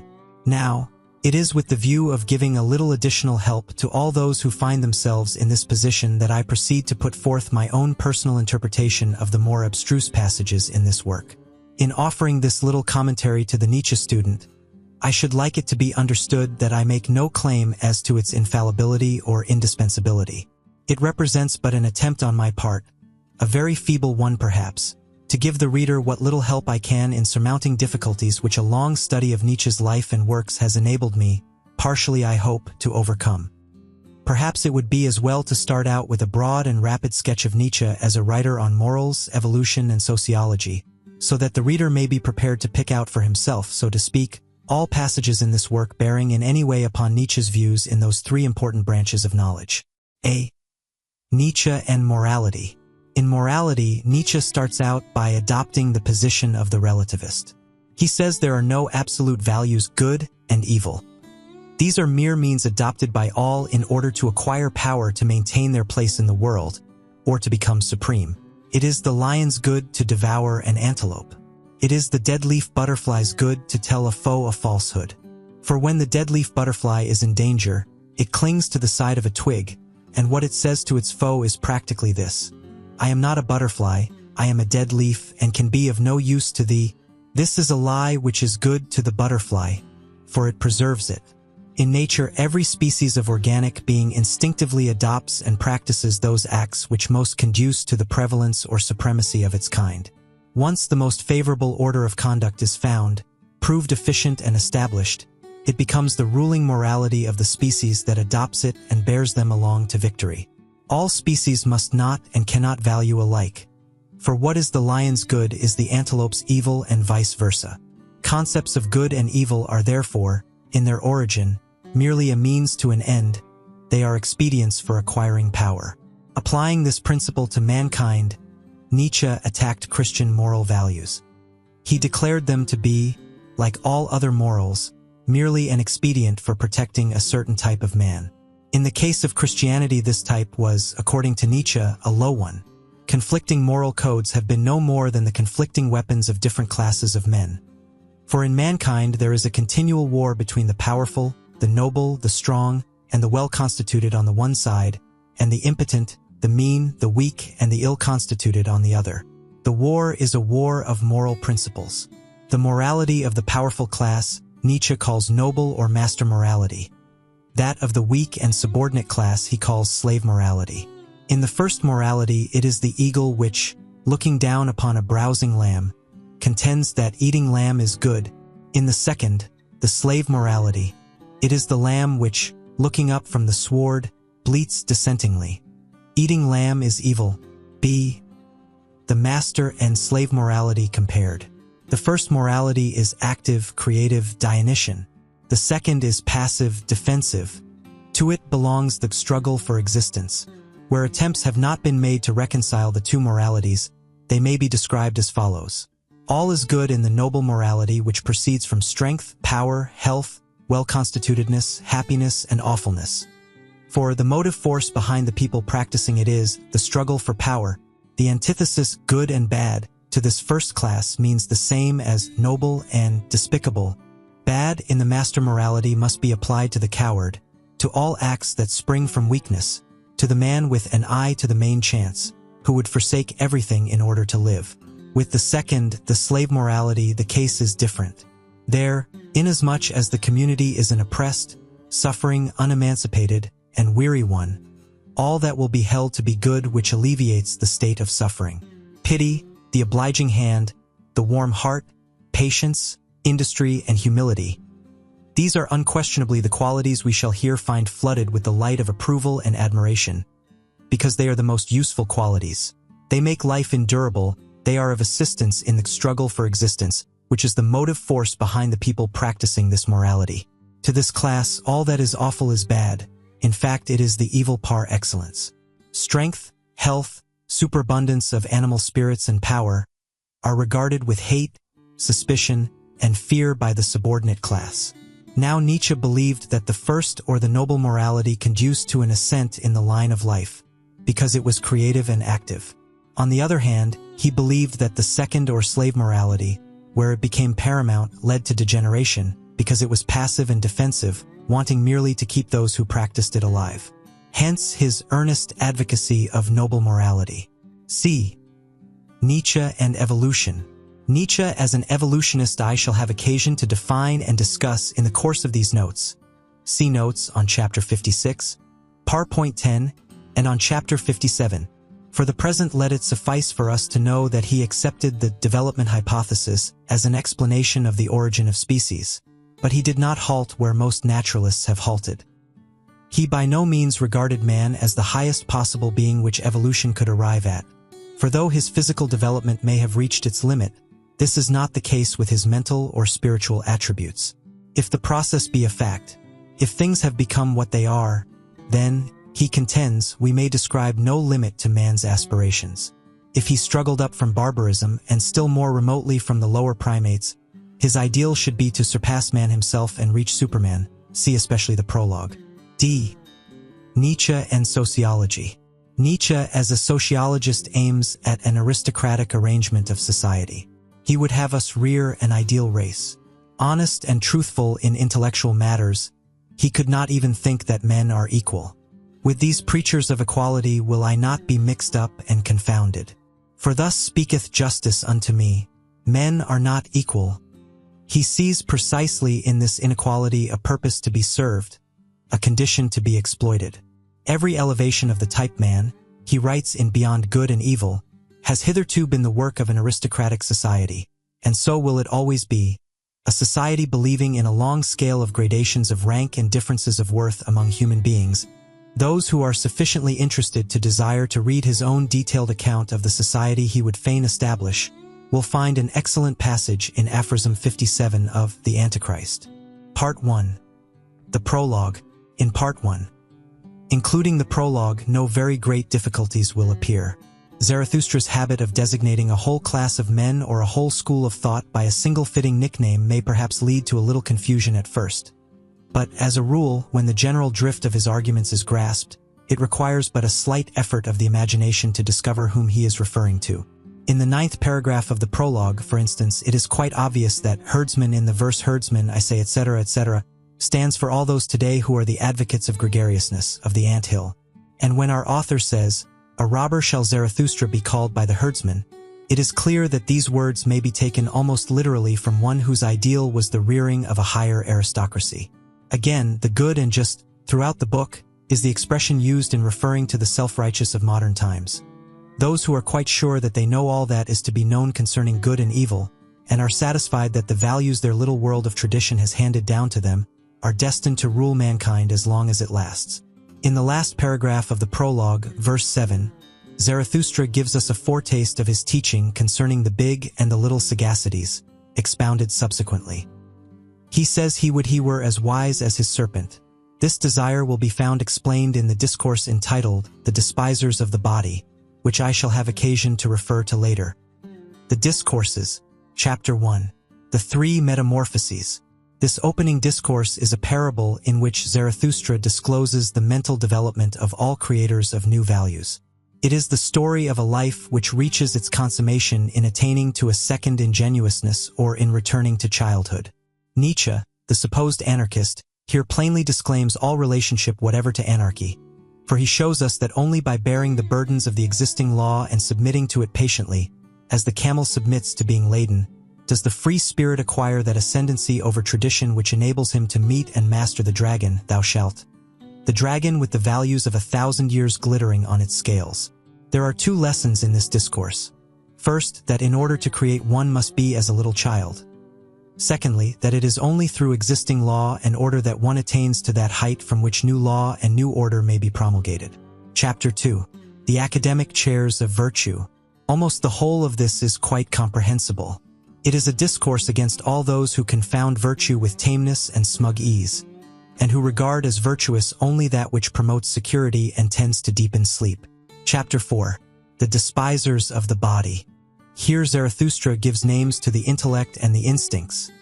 He calls the one the little sagacity and the latter the big sagacity. Schopenhauer's teaching concerning the intellect is fully endorsed here.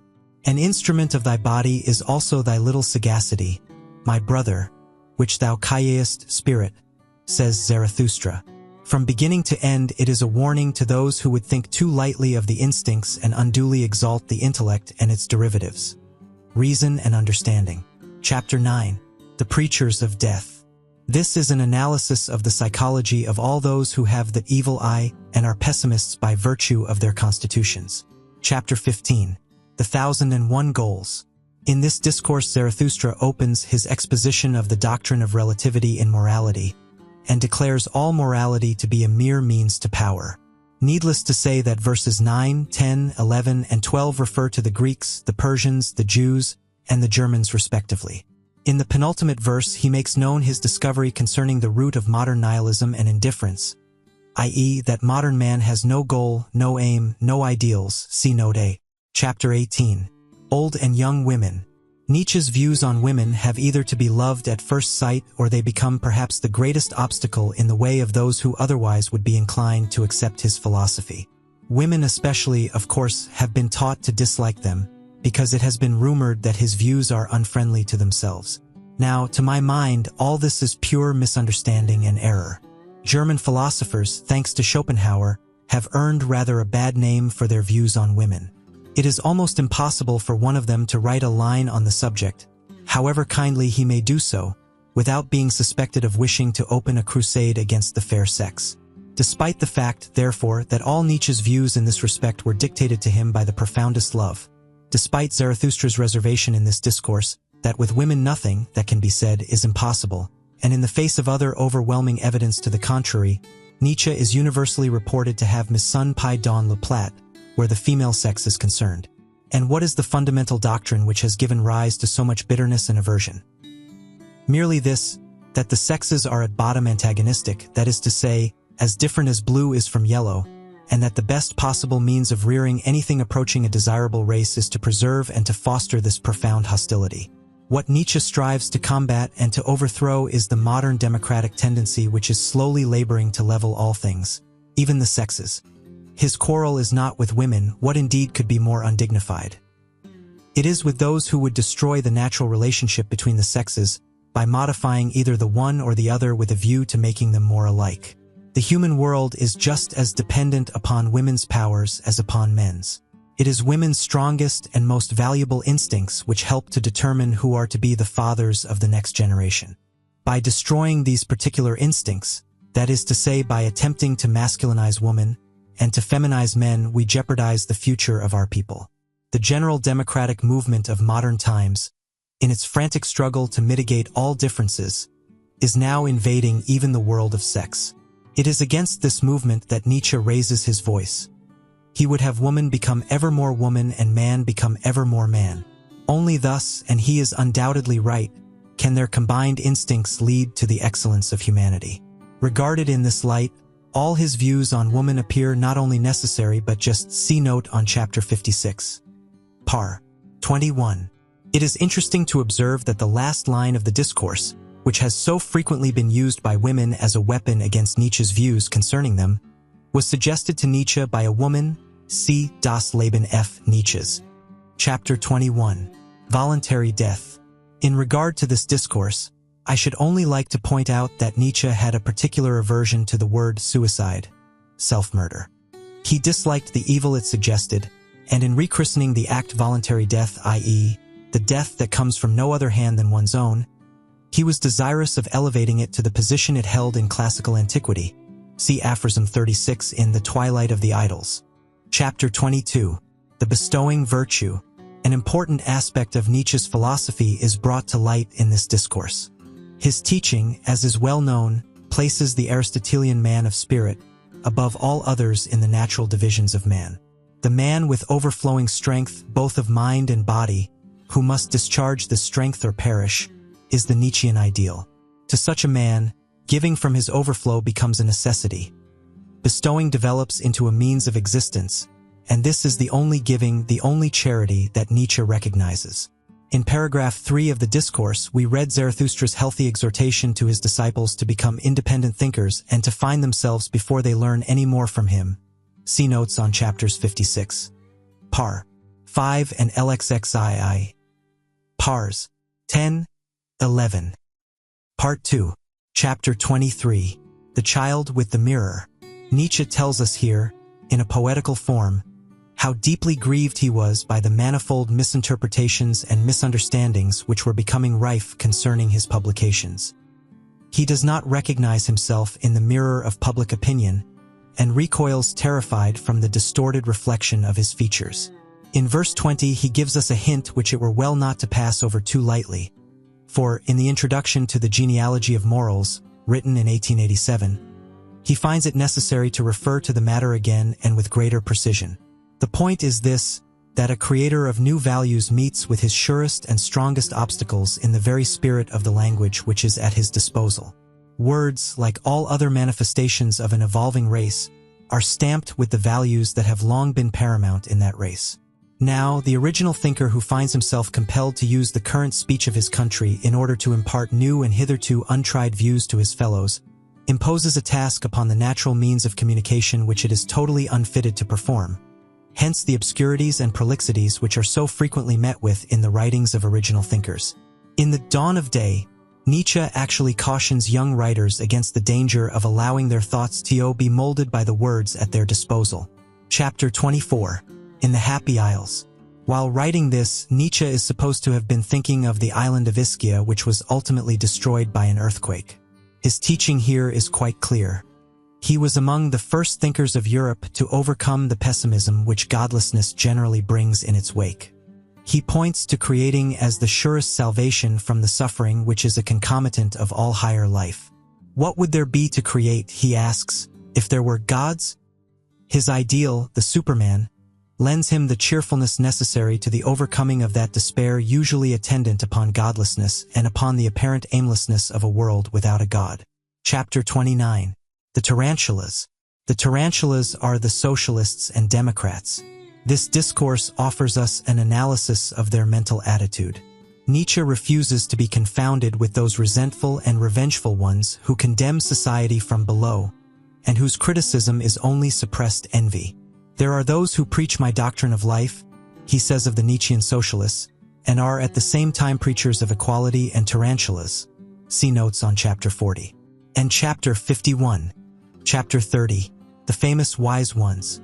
This refers to all those philosophers hitherto who have run in the harness of established values and have not risked their reputation with the people in pursuit of truth. The philosopher, however, as Nietzsche understood him, is a man who creates new values, and thus leads mankind in a new direction. Chapter 33. The Grave Song. Here Zarathustra sings about the ideals and friendships of his youth. Verses 27 to 31 undoubtedly refer to Richard Wagner. See note on Chapter 65. Chapter 34. Self-surpassing. In this discourse we get the best exposition in the whole book of Nietzsche's doctrine of the will to power. I go into this question thoroughly in the note on Chapter 57. Nietzsche was not an iconoclast from choice. Those who hastily class him with the anarchists or the progressivists of the last century fail to understand the high esteem in which he always held both law and discipline. In verse 41 of this most decisive discourse, he truly explains his position when he says, "He who hath to be a creator in good and evil, verily he hath first to be a destroyer and break values in pieces." This teaching in regard to self-control is evidence enough of his reverence for law. Chapter 35. The Sublime Ones. These belong to a type which Nietzsche did not altogether dislike, but which he would fain have rendered more subtle and plastic. It is the type that takes life and itself too seriously, that never surmounts the camel stage mentioned in the first discourse, and that is obdurately sublime and earnest. To be able to smile while speaking of lofty things and not to be oppressed by them, is the secret of real greatness. He whose hand trembles when it lays hold of a beautiful thing has the quality of reverence, without the artist's unembarrassed friendship with the beautiful. Hence the mistakes which have arisen in regard to confounding Nietzsche with his extreme opposites, the anarchists and agitators. For what they dare to touch and break with the impudence and irreverence of the unappreciative, he seems likewise to touch and break, but with other fingers, with the fingers of the loving and unembarrassed artist who is on good terms with the beautiful and who feels able to create it and to enhance it with his touch. The question of taste plays an important part in Nietzsche's philosophy, and verses 9-10 of this discourse exactly state Nietzsche's ultimate views on the subject. In the spirit of gravity, he actually cries, "Neither a good nor a bad taste, but my taste, of which I have no longer either shame or secrecy." Chapter 36. The Land of Culture. This is a poetical epitome of some of the scathing criticism of scholars which appears in the first of the Thoughts Out of Season, the polemical pamphlet, written in 1873, against David Strauss and his school.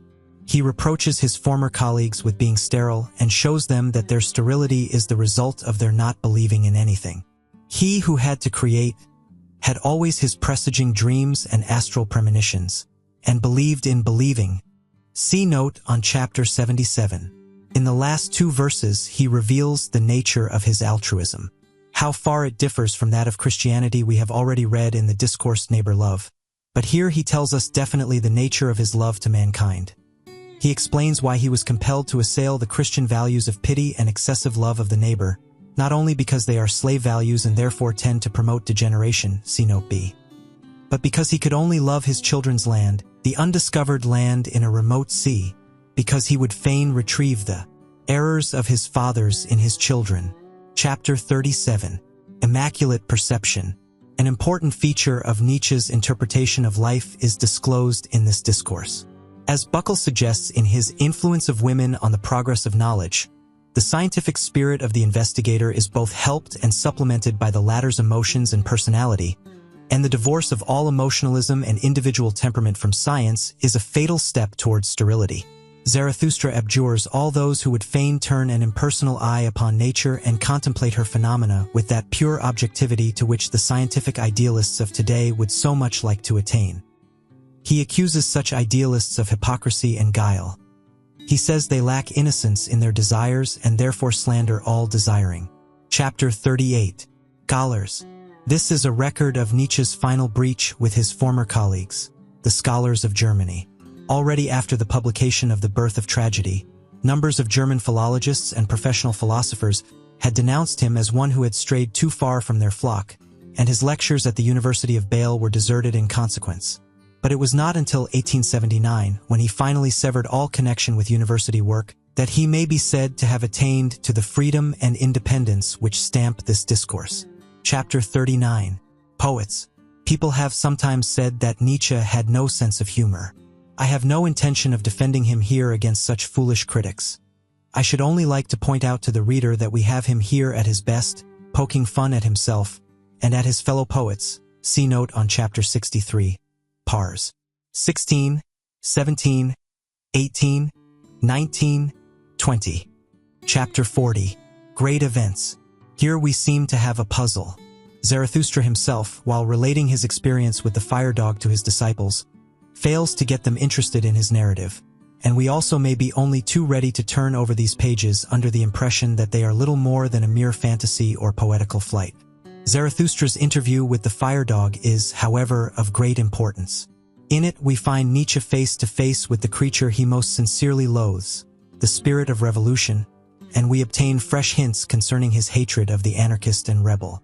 "Freedom ye all roar most eagerly," he says to the fire dog, "but I have unlearned the belief in great events when there is much roaring and smoke about them. Not around the inventors of new noise, but around the inventors of new values, doth the world revolve. Inaudibly it revolveth." Chapter 41. The Soothsayer. This refers, of course, to Schopenhauer. Nietzsche, as is well known, was at one time an ardent follower of Schopenhauer. He overcame pessimism by discovering an object in existence. He saw the possibility of raising society to a higher level and preached the profoundest optimism in consequence. Chapter 42. Redemption. Zarathustra here addresses cripples. He tells them of other cripples, the great men in this world who have one organ or faculty inordinately developed at the cost of their other faculties. This is doubtless a reference to a fact which is too often noticeable in the case of so many of the world's giants in art, science, or religion. In verse 19 we are told what Nietzsche called redemption, that is to say, the ability to say of all that is past, "Thus would I have it," the inability to say this and the resentment which results therefrom, he regards as the source of all our feelings of revenge, and all our desires to punish, punishment meaning to him merely a euphemism for the word revenge, invented in order to still our consciences. He who can be proud of his enemies, who can be grateful to them for the obstacles they have put in his way.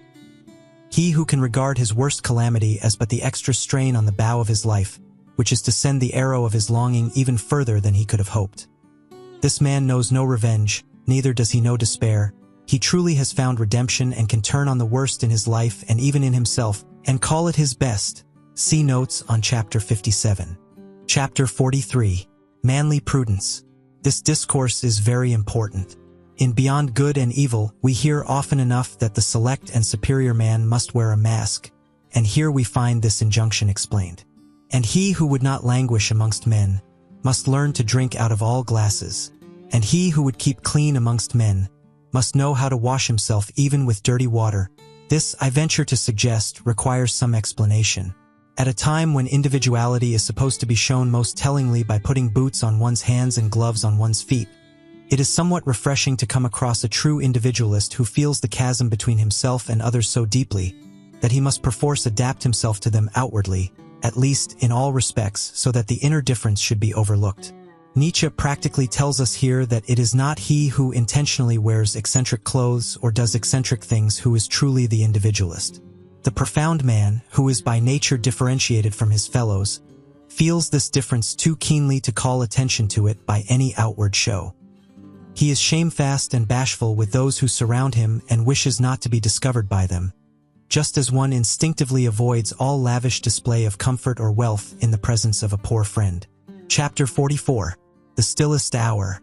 This seems to me to give an account of the great struggle which must have taken place in Nietzsche's soul before he finally resolved to make known the more esoteric portions of his teaching. Our deepest feelings crave silence. There is a certain self-respect in the serious man which makes him hold his profoundest feelings sacred. Before they are uttered, they are full of the modesty of a virgin, and often the oldest sage will blush like a girl when